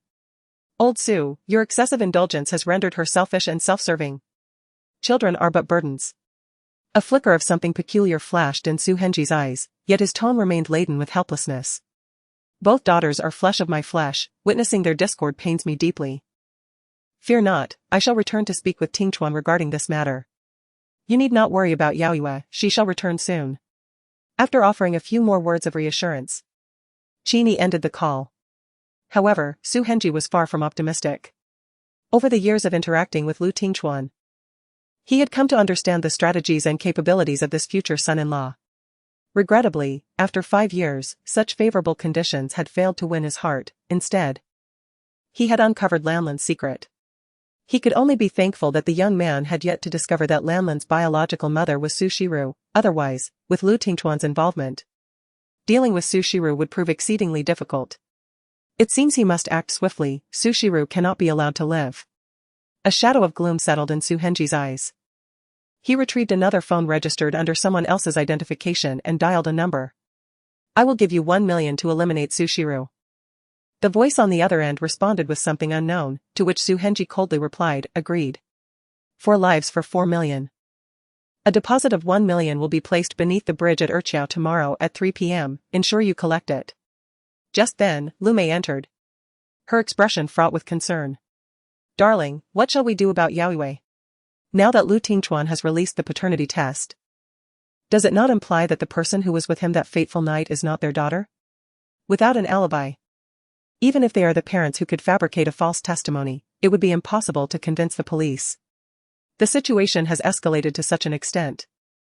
Lu Mei harbors a sense of unease, intuitively feeling that matters will not unfold as they hope. That insufferable wretch has been a constant source of trouble since her release from prison. She now regrets her earlier decision to save a trifling amount of money. Su Henji remained silent, his lips pursed. His greater concern was that someone might uncover another secret through this DNA report. Should that secret come to light, all that he has painstakingly built would be utterly destroyed. Therefore, by all means, Su Shirua and those other 2 little brats must perish. The online discourse has become tumultuous. Even Gu Yun was taken aback by the news. Unable to contain herself, she called her daughter at the hospital, inquiring, Shirua, When you gave birth, did you notice anything unusual? Su Shirua, dining with Gu Shiyuan, was momentarily stunned by the question, replying, nothing seemed amiss. Gu Yun harbored an absurd suspicion, yet it was so far-fetched that she hesitated to voice it. 5 years ago, her health was in dire straits. Spending prolonged periods in the hospital. All news concerning the Su family's affairs reached her through Su Weiwei's visits. When she learned that her daughter had been entangled with someone and had even caused a fatal accident, she nearly succumbed to the shock. However, now, the Su family has taken her daughter as a substitute for Su Yaoyue, presumably to gain favor with Lu Tingchuan. Yet there is another point that puzzles Gu Yun. Su Henji and Lu Mei are not fools. If Lan Lan truly has a connection to their daughter, why did they only take one of the 3 children? With 2 others in hand, wouldn't their bargaining power be significantly greater? She cannot believe that Su Henji would be so benevolent as to abandon the other 2 children. Perhaps it is best to let it go. Gu Yun feels she might be overthinking this situation. Although Anan and that child Lan Lan do bear some resemblance. There are numerous children in the world who look alike, it could merely be a coincidence. Furthermore, the DNA report indicates no blood relation between Su Yaoyue and Lan Lan. If Lan Lan were indeed the child born to Ruoruo, there should be some familial connection to Su Yaoyue. She only regrets that she was too naive to see that Su Henji was a heartless scoundrel. Otherwise, given the Gu family's wealth, why should her daughter endure such suffering? She shouldn't be solely focused on making money. Once she is done, she should hurry home. Didn't she say she would find Anan and the others a good kindergarten? I understand, Mom. Once I resolve the patients here, I will return immediately. Make sure to eat well, no matter how busy you are, alright? Yes, I know, Mom. Beside her, Anan and Lele were clamoring to speak to their mother. Gu Yun, feeling a headache from their noise, simply handed the phone over to them. Su Shiru chatted with the little ones for a while before smiling and hanging up the call. Upon raising her gaze, she found Gu Shiyuan intently staring at her. A look of bewilderment etched on her face. Why are you gazing at me so? Gu Shiyuan stroked his chin thoughtfully, replying. I just feel that you have undergone significant changes. Everyone changes, Su Shiruo replied, tucking a strand of hair behind her ear with a smile. After all, I have a mother and children to care for. If I were to endure in the same manner as before, I would only invite further suffering. Hearing this, Gu Shiyuan felt a pang of sympathy. Once they had finished their meal, he hesitantly inquired, aren't you considering seeking out the children's father? That man has a responsibility to support them, does he not? Chapter 67, Someone seeks your lives. Of course, I must search for him. However, it is not for child support, but rather for the blood toxin hidden within those 2 little ones. This poison remains a ticking time bomb, and with another month approaching, Lele is due for another outbreak, which has left me in a state of desperation. Yet that night, she was in a daze. Recalling only the name of the hotel but forgetting the room number. Although Qin Li was also attempting to assist in the search, the clues were far too scant to yield any results. Gu Shiyuan suggested, you could enlist Boss Song's help. Su Shirua frowned, him? That middle-aged man named Song Qing may appear harmless, but I do not wish to become too entangled with someone who straddles the line of legality. Indeed, Gu Shiyuan smirked. While Boss Song can be rather unfeeling in certain matters, he is also a man of loyalty. Over the past 5 years, while the Lu family has targeted me from all angles, he was the only one who dared to shelter me. He is utilizing you, Su Shirua replied bluntly. Her cousin had never shown any interest in the medical skills passed down through the Gu family since childhood, instead preferring to engage in various forms of martial arts. Unfortunately, despite his frail health, his training only rendered him somewhat stronger than the average person, unlike her, who could effortlessly combine medicine and martial arts to overpower those around her. After being expelled from the capital, I found myself unwanted even for labor at construction sites, Gu Shiyuan sighed deeply. It was only thanks to Boss Song that I was taken in, otherwise, I would have perished on the streets, he lamented. Su Shirua was taken aback by the severity of his plight and couldn't help but inquire, what did you do to offend the Lu family? Gu Shiyuan's expression darkened, evidently recalling some unfortunate incident. Seeing his demeanor, Su Shirua's curiosity intensified. Gu Shiyuan pressed his lips together, expressing his displeasure. It's nothing too scandalous, really. One of the daughters of the Lu family took a fancy to me and wanted me to marry into their family, but I was unwilling. Is that all? Su Shirua exclaimed in disbelief. while her cousin was indeed handsome, easily surpassing many popular celebrities. It seemed unreasonable that such a refusal could lead to his current state of despair. Gu Shiyuan cleared his throat and continued, I also did a few other things. Su Shiruo raised an eyebrow. She had her bodyguards drug me, attempting to force herself upon me. Reflecting on the incident, Gu Shiyuan found the Lu family's daughter utterly shameless. Yet he had been unable to stand firm against her advances and ended up humiliating her instead. Cough, cough, what audacity. Su Shiruo could almost envision the lofty, admired Lu family young lady nearly beside herself with rage. Yet, I harbor no regrets. A flicker of disdain crossed Gu Shiyuan's eyes. That woman led an exceedingly chaotic private life, indulging in numerous male celebrities for her amusement. Such a woman, even if she were to offer herself to me, would be met with my disdain. Although my uncle and aunt have divorced, I have been nurtured by the Gu family's values since childhood. The elder Gu was exceptionally strict in his teachings to us siblings, self-respect and dignity were paramount. Consequently, both siblings maintained a rigorous standard in selecting their partners. At the very least, a tumultuous private life would be sufficient grounds for dismissal. Not to mention, that woman actually dared to suggest he should marry into her family. It was nothing short of an affront to his dignity. Su Shiruo looked upon her cousin with sympathy. Believing he was a victim of undeserved misfortune, forced into such a predicament simply for being handsome. The Lu family was indeed excessively domineering. The image of Lu Tingchuan flashed across her mind. It is said that like attracts like, this man was equally insufferable. Dr. Su, you have a patient waiting for you. Su Xingqin announced cheerfully, knocking on the hospital room door. As a fervent admirer of Su Shiruo, her mood fluctuated with the whims of the internet. Upon discovering the content released by the official account of Chuancher Group, she nearly burst into laughter. No matter how shameless the Su family may be, Lord Lu had decisively presented irrefutable evidence. Now, not only had they failed in their scheming, but they had also offended Lu Tingchuan, making Su Yaoyue's aspirations of marrying into the Lu family a mere pipe dream. Such a malicious family deserved their current predicament. All right, Su Shiruo said, rising to wipe her mouth. I must attend to some matters, I shall return later to change your dressing. Gu Shiyuan nodded, go ahead, do not worry about me. Su Shiruo, whose injuries had yet to heal, donned a white coat and made her way to the office. The patients initially mistook her for someone attempting to cut in line. It was only upon recognizing her face that they reacted. Remembering the events circulating online, one patient couldn't help but inquire, Dr. Su, could it be that you have been wronged by your family? I must tell you, in such situations, it is vital not to endure it silently. Reporting to the authorities is undoubtedly the wisest course of action. Not at all, you are overthinking it. Su Shiruo replied with a smile. What seems to be troubling you? I was referred here by Feng Zia. I heard that you specialize in treating infertility, so I wished to give it a try. My situation is quite similar to Zia's. I have been married for nearly a decade without conceiving. The female patient sighed. Unlike Zia, who has been fortunate, my husband and in-laws have not been particularly supportive. My mother-in-law berates me daily, calling me a barren hen, and constantly seeks younger women for my husband. I feel utterly helpless. Please, extend your hand, Su Shiruo instructed, nodding as she began to take the patient's pulse.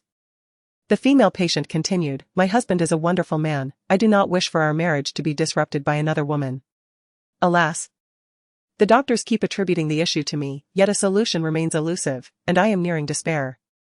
As Su Shiruo examined the pulse, her gaze towards the patient shifted perceptibly. Noticing this, the female patient eagerly inquired, Dr. Su, what do you think? Can my condition be treated? You mentioned that other doctors have indicated it is my issue? Indeed. Su Shiruo shook her head, asserting that the patient was in good health and should not face difficulties in conceiving. The female patient appeared taken aback, stammering, but I have visited several hospitals, and they all said it was due to my cold uterus. Cold uterus? Su Shiruo shook her head again, your condition is not severe enough to hinder pregnancy. I recommend that your husband undergo a health examination, the reason for your inability to conceive may lie with him. The patient stared blankly, and after a prolonged silence, she asked, Dr. Su, are you certain? With a reassuring smile, Su Shiruo replied, you may consult other doctors for a checkup, your body is undoubtedly fine. Suddenly, the patient stood up, her thoughts drifting elsewhere. She was no fool. Every time they had sought medical advice regarding pregnancy after their marriage, her husband had accompanied her. And the doctors had consistently delivered the same verdict, which had led her to never question the possibility of her husband's issues. However, her visit today had been a spur-of-the-moment decision. Coming from a well-off family and possessing some savings herself, she could afford the costs at Schwancher Hospital, despite its higher rates. Yet, her husband always insisted on taking her to smaller clinics, repeatedly claiming that Schwancher Hospital was a rip-off and that such minor ailments were not worth the expense. "Apologies, Dr. Sue.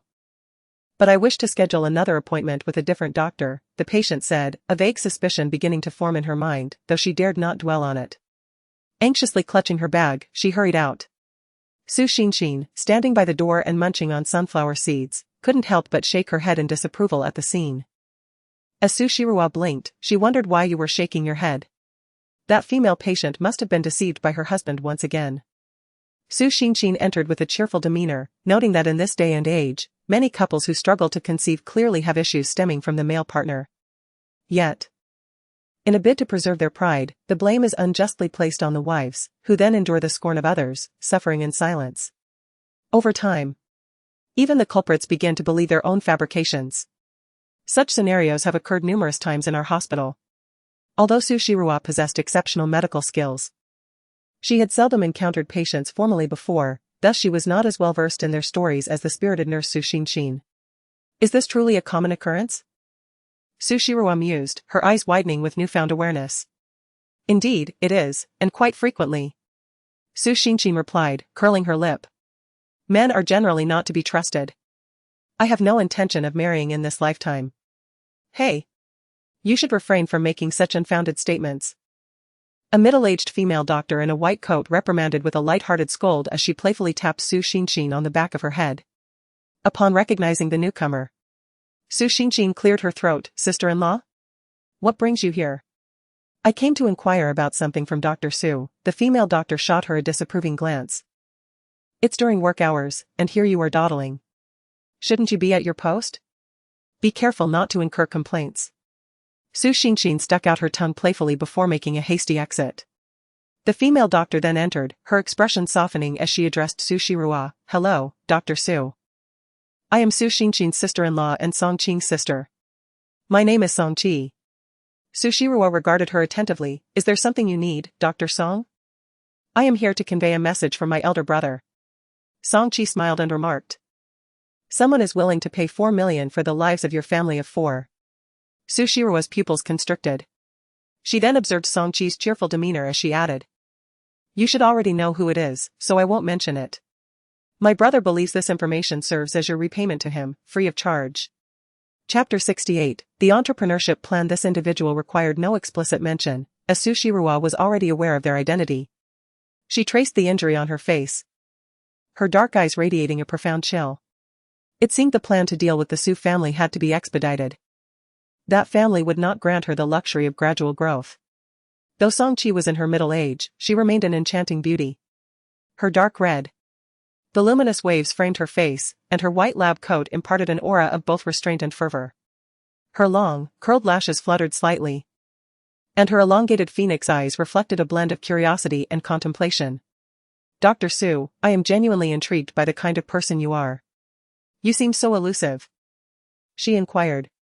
Su Shiruo blinked and replied with a smile. "I am quite simple.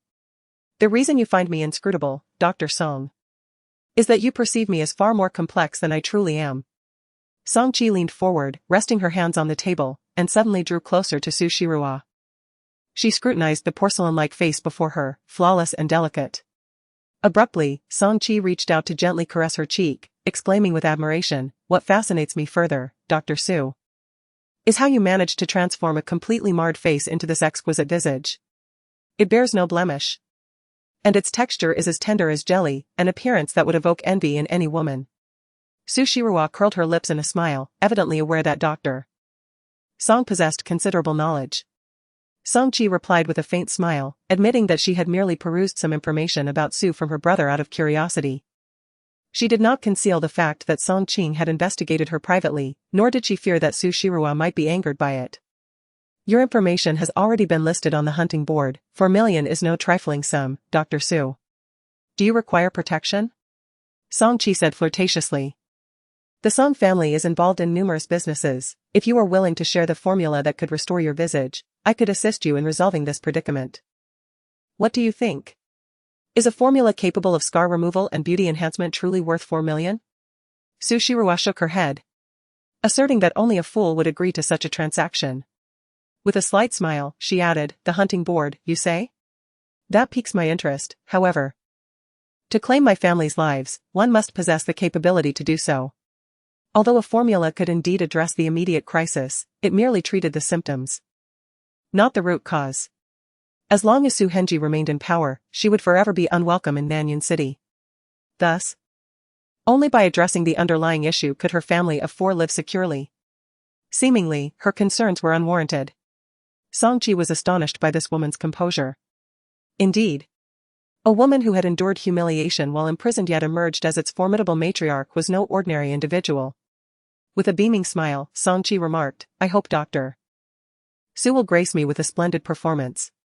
Su Shirua maintained a serene expression. She had no interest in the profession of acting, and whether Song Chi wished to witness a performance was of no concern to her. After spending approximately 4 days in the hospital, Su Shiru's facial wounds had completely healed. Su Xinshin, astonished by such remarkable results, couldn't help but inquire whether Su Shiru possessed any recipes for skin whitening and beauty enhancement. Her own skin condition was abysmal. Not only did she frequently suffer from breakouts, but even a slight bout of sleeplessness would leave her resembling a panda, which was quite distressing.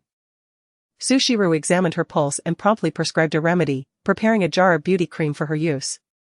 Su Xinshin, filled with excitement, promised that once the cream proved effective, she would certainly assist in promoting it.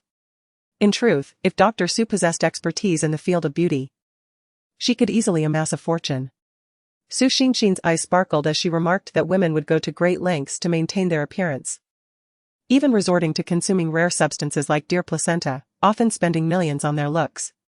If Dr. Su were in need of financial support, she could certainly explore this avenue. Intrigued by Su Xinshin's words, Su Shiru contemplated the possibilities. She indeed possessed a wealth of knowledge regarding beauty enhancement techniques, and if these could be exchanged for substantial financial gain, she would not be averse to the idea. Xinshin, could you elaborate further? Su Xinshin chuckled. I knew you would be interested, Dr. Su. Having already conceived a plan upon discovering that the ointment Su Shiru concocted had scar-reducing and beautifying effects, Su Xinshin earnestly continued. Our Su family is engaged in the medical beauty industry. If you trust us, Dr. Su, you could provide the recipes, and our factory would handle the production, supplying major beauty salons. Su Shiru pondered this proposal. So, I would only need to provide the recipes? Indeed, Su Xinshin affirmed. Su Xinshin nodded slightly, acknowledging. We can certainly sign a contract, and the profits can be shared equally.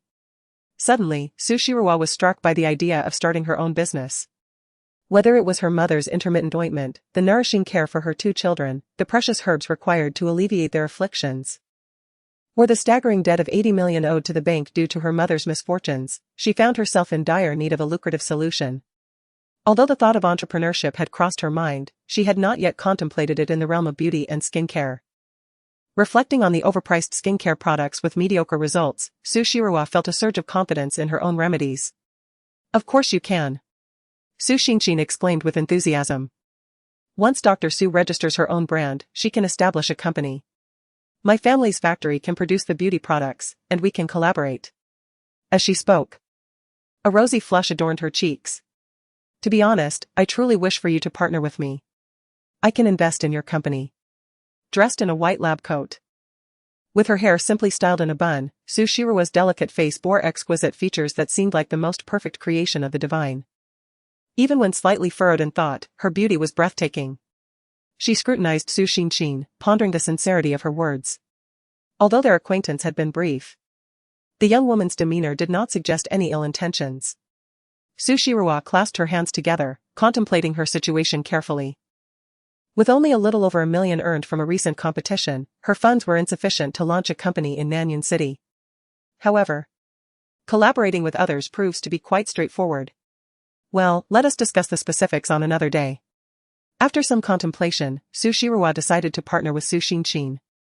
I shall provide the formula, yet I will not invest any capital, and I expect to retain half of the equity. Excellent.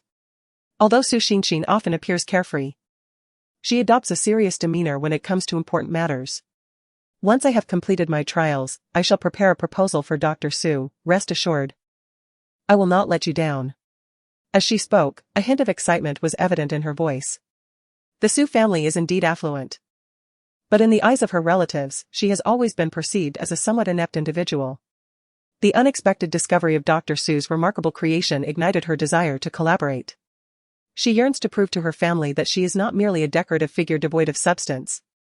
After concluding their discussion, Su Shiruo began to gather her belongings to return home. She had not been back for several days, and Gu Yun and the children were extremely worried. Even though Su Shiruo mentioned that she was busy at the hospital, they persistently called to inquire about her well-being. As a mother, Gu Yun had a certain understanding of her. She feared that Su Shiruo might be shouldering some burdens alone. Hence, she made a concerted effort to call, firmly insisting that Su Shiruo return home for a visit. She did not disclose the matter of the 4 million to Gu Yun but had mentioned it to Ujio and Qinli instead.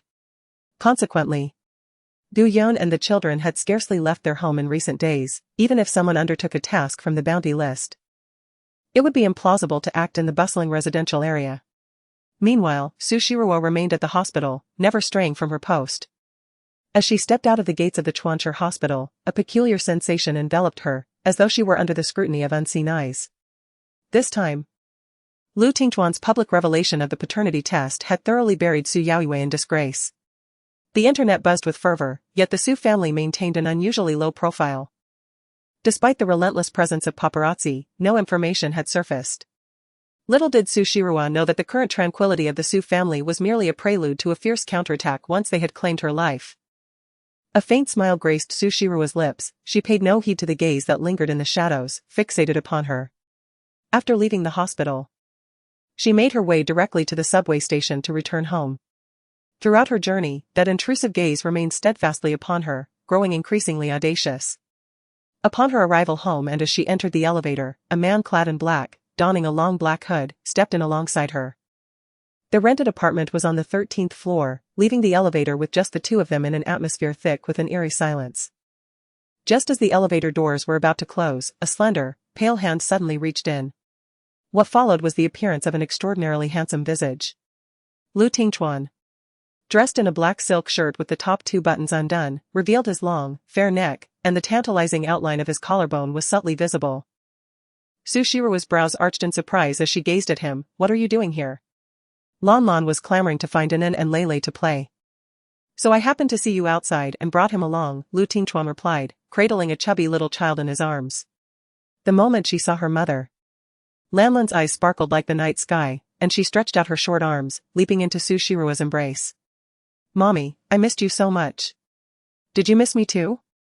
Su Shiruo instinctively held the little one close, only to receive a peck on the cheek from Lan Lan. The child clung to her neck with immense affection, reveling in her endearments. For some inexplicable reason, a profound sense of intimacy blossomed in Su Shiruo's heart. However, as she recalled the presence of another sinister figure in the elevator, she instinctively felt the urge to return the child. Unexpectedly, Lu Tingchuan turned his gaze toward the indistinct man, an air of mischief gracing his otherwise handsome features. He coldly declared, I offer you a chance, abandon your mission and leave this place. Chapter 69, This woman is excessively arrogant. The masked man was taken aback, not anticipating that his identity had been discerned. Lu Tingchuan's reputation was formidable, and his visage was well known. The man spoke in a low tone, Master Lu. Is this the person you wish to protect? Lu Tingchuan smirked, what do you think? The man's eyes narrowed as he observed the trio, resembling a harmonious family of 3. He pressed his lips together, reluctant to forego such a prime opportunity. He inquired, Master Lu, in our line of work, once a task is accepted, we never abandon it under normal circumstances, as it would tarnish our reputation. We cannot afford to offend or provoke you, but... The man's gaze, filled with lethal intent, turned towards Su Shiruo. Since this target had already been placed on the hunting list, even if I were to withdraw, countless others would still pursue her for that 4 million. Can you safeguard her this time, and can you protect her for a lifetime? Return and inform your employer. Lu Tingchuan replied with a cold smile. This woman, along with her child and mother, belongs to me, Lu Tingchuan. If you wish to avoid their complete disappearance from Nanyuan City, remove their names from the hunting list. Otherwise, should I discover any issues regarding them, you will bear the consequences. The man's pupils constricted, displeasure evident in his voice. It seems Master Lu is truly prepared to oppose us for their sake. This is not opposition, it is a command, Lu Tingchuan stated with an indifferent tone, yet an inexplicable aura of menace lingered. Within the confines of the elevator, only the four of them were present. For a professional assassin, eliminating a woman in such a constrained space would be remarkably effortless. However, under the scrutiny of those deep, dark eyes, he felt an overwhelming sense of coercion that was impossible to defy. His mind screamed at him to flee immediately. Very well. A wise man knows when to yield. Acknowledging the inevitable defeat, I shall not foolishly persist in executing the plan. I will convey Master Lu's intentions to our employer. The man, filled with reluctance, remarked, however, whether our boss will be angered is beyond my concern. With that, he pressed the elevator button and vanished from their sight at the swiftest pace. Su Shiroa sighed, somewhat regretful. I still wanted to engage him. I never anticipated he would be so cowardly. Lu Tingchuan let out a cool smile. Indeed, you possess great skill, yet against a character like him, you would likely be eliminated before you even had the chance to retaliate. Su Shiroa furrowed her brow. You underestimate me far too much. Winning the championship in the Pinnacle Underground Arena is no trivial feat suddenly, Lu Tingchuan said. Su Shiroa, in moments of impulsiveness, you ought to consider your children. Su Shiroa looked at him in astonishment. What do you mean? Do you truly believe that the reason he did not act against you along the way was merely due to the crowd? Lu Tingchuan, typically a man of few words, found himself speaking more freely in Su Shiroa's presence. I have been accompanying you with Lan Lan all this while. That individual sensed my presence, which is why he refrained from attacking on several occasions. Had Su Shiroa and the assassin found themselves alone in the confined elevator just moments ago, it is certain that Su Shiroa's lifeless body would now be the one occupying the space. Reflecting on this woman's arrogance, Lu Tingchuan felt she was in dire need of a lesson. He reached out and pinched her delicate cheek harshly. Next time, I will teach you a severe lesson. Daddy is not angry. Don't scold Mummy. Lan Lan exclaimed urgently upon hearing these words. Su Shiroa felt a sharp pain in her cheeks as she glared at the man, rolling her eyes in exasperation. She promptly shoved the child back into Lu Tingchuan's arms, insisting, take your child and leave at once. I do not wish for you to meddle in my affairs. Mommy. Does Mommy not want me anymore? Lan Lan's face contorted in disbelief, tears streaming down her cheeks like a broken dam. Su Shiroa was taken aback, witnessing the little one transformed into a weeping figure. There, do not cry, my dear. Looking at Lan Lan's tears, her heart ached as if it were being grasped by an unseen hand.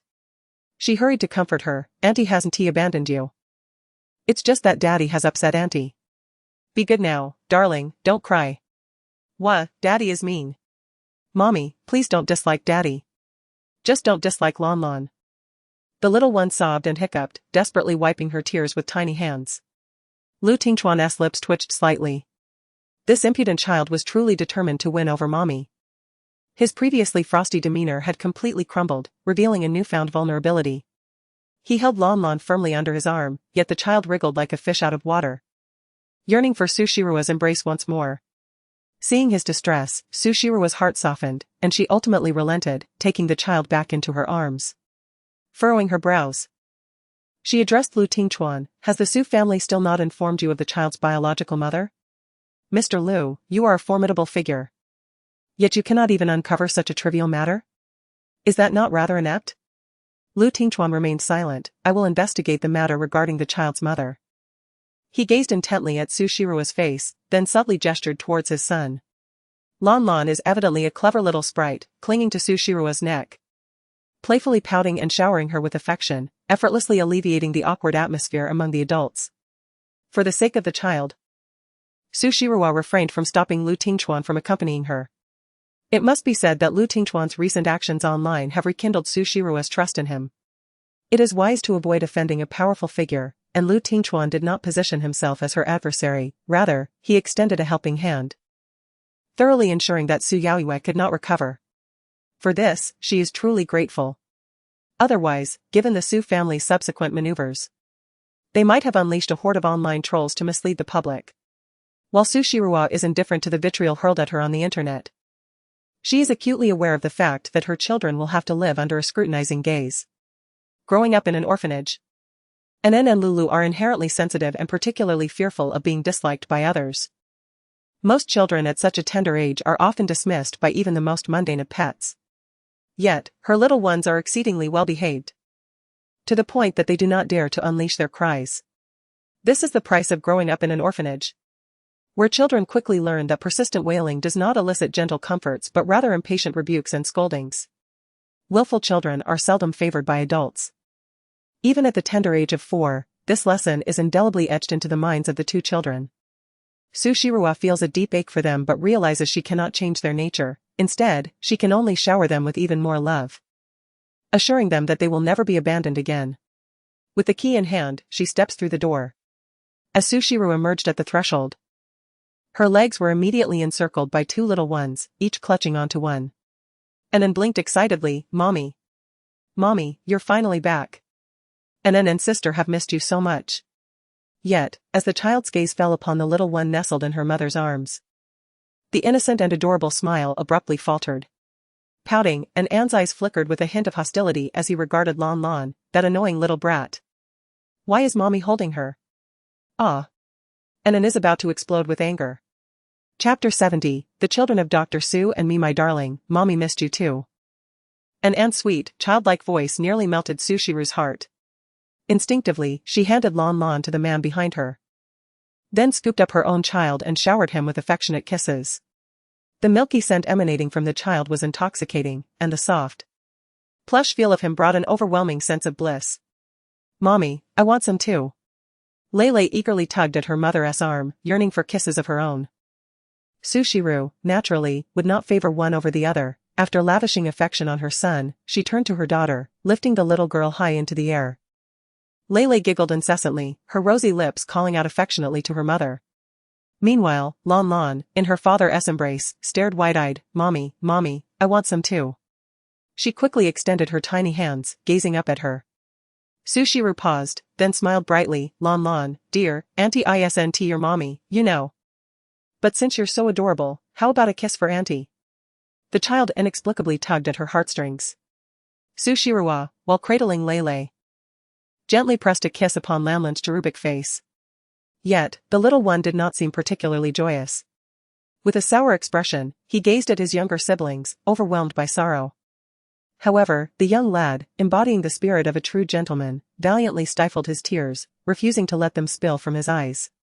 Lu Tingchuan observed the two adorable little ones, and even his typically stoic demeanor softened. These were his children. If circumstances permitted, he would have longed to sweep them into his arms and shower them with affection. Yet, he was acutely aware that the moment for a reunion with these three was not yet ripe. He had ensured that Zhao Chen thoroughly investigated the events of that time. Su Shiruwa's entrance into that room had been a mere accident. Not to mention, she had hastily fled the hotel shortly after his departure, clearly wishing to sever any ties with the man from that fateful night. Perhaps she even harbored resentment towards him. Thus, he needed to meticulously ascertain the woman's feelings.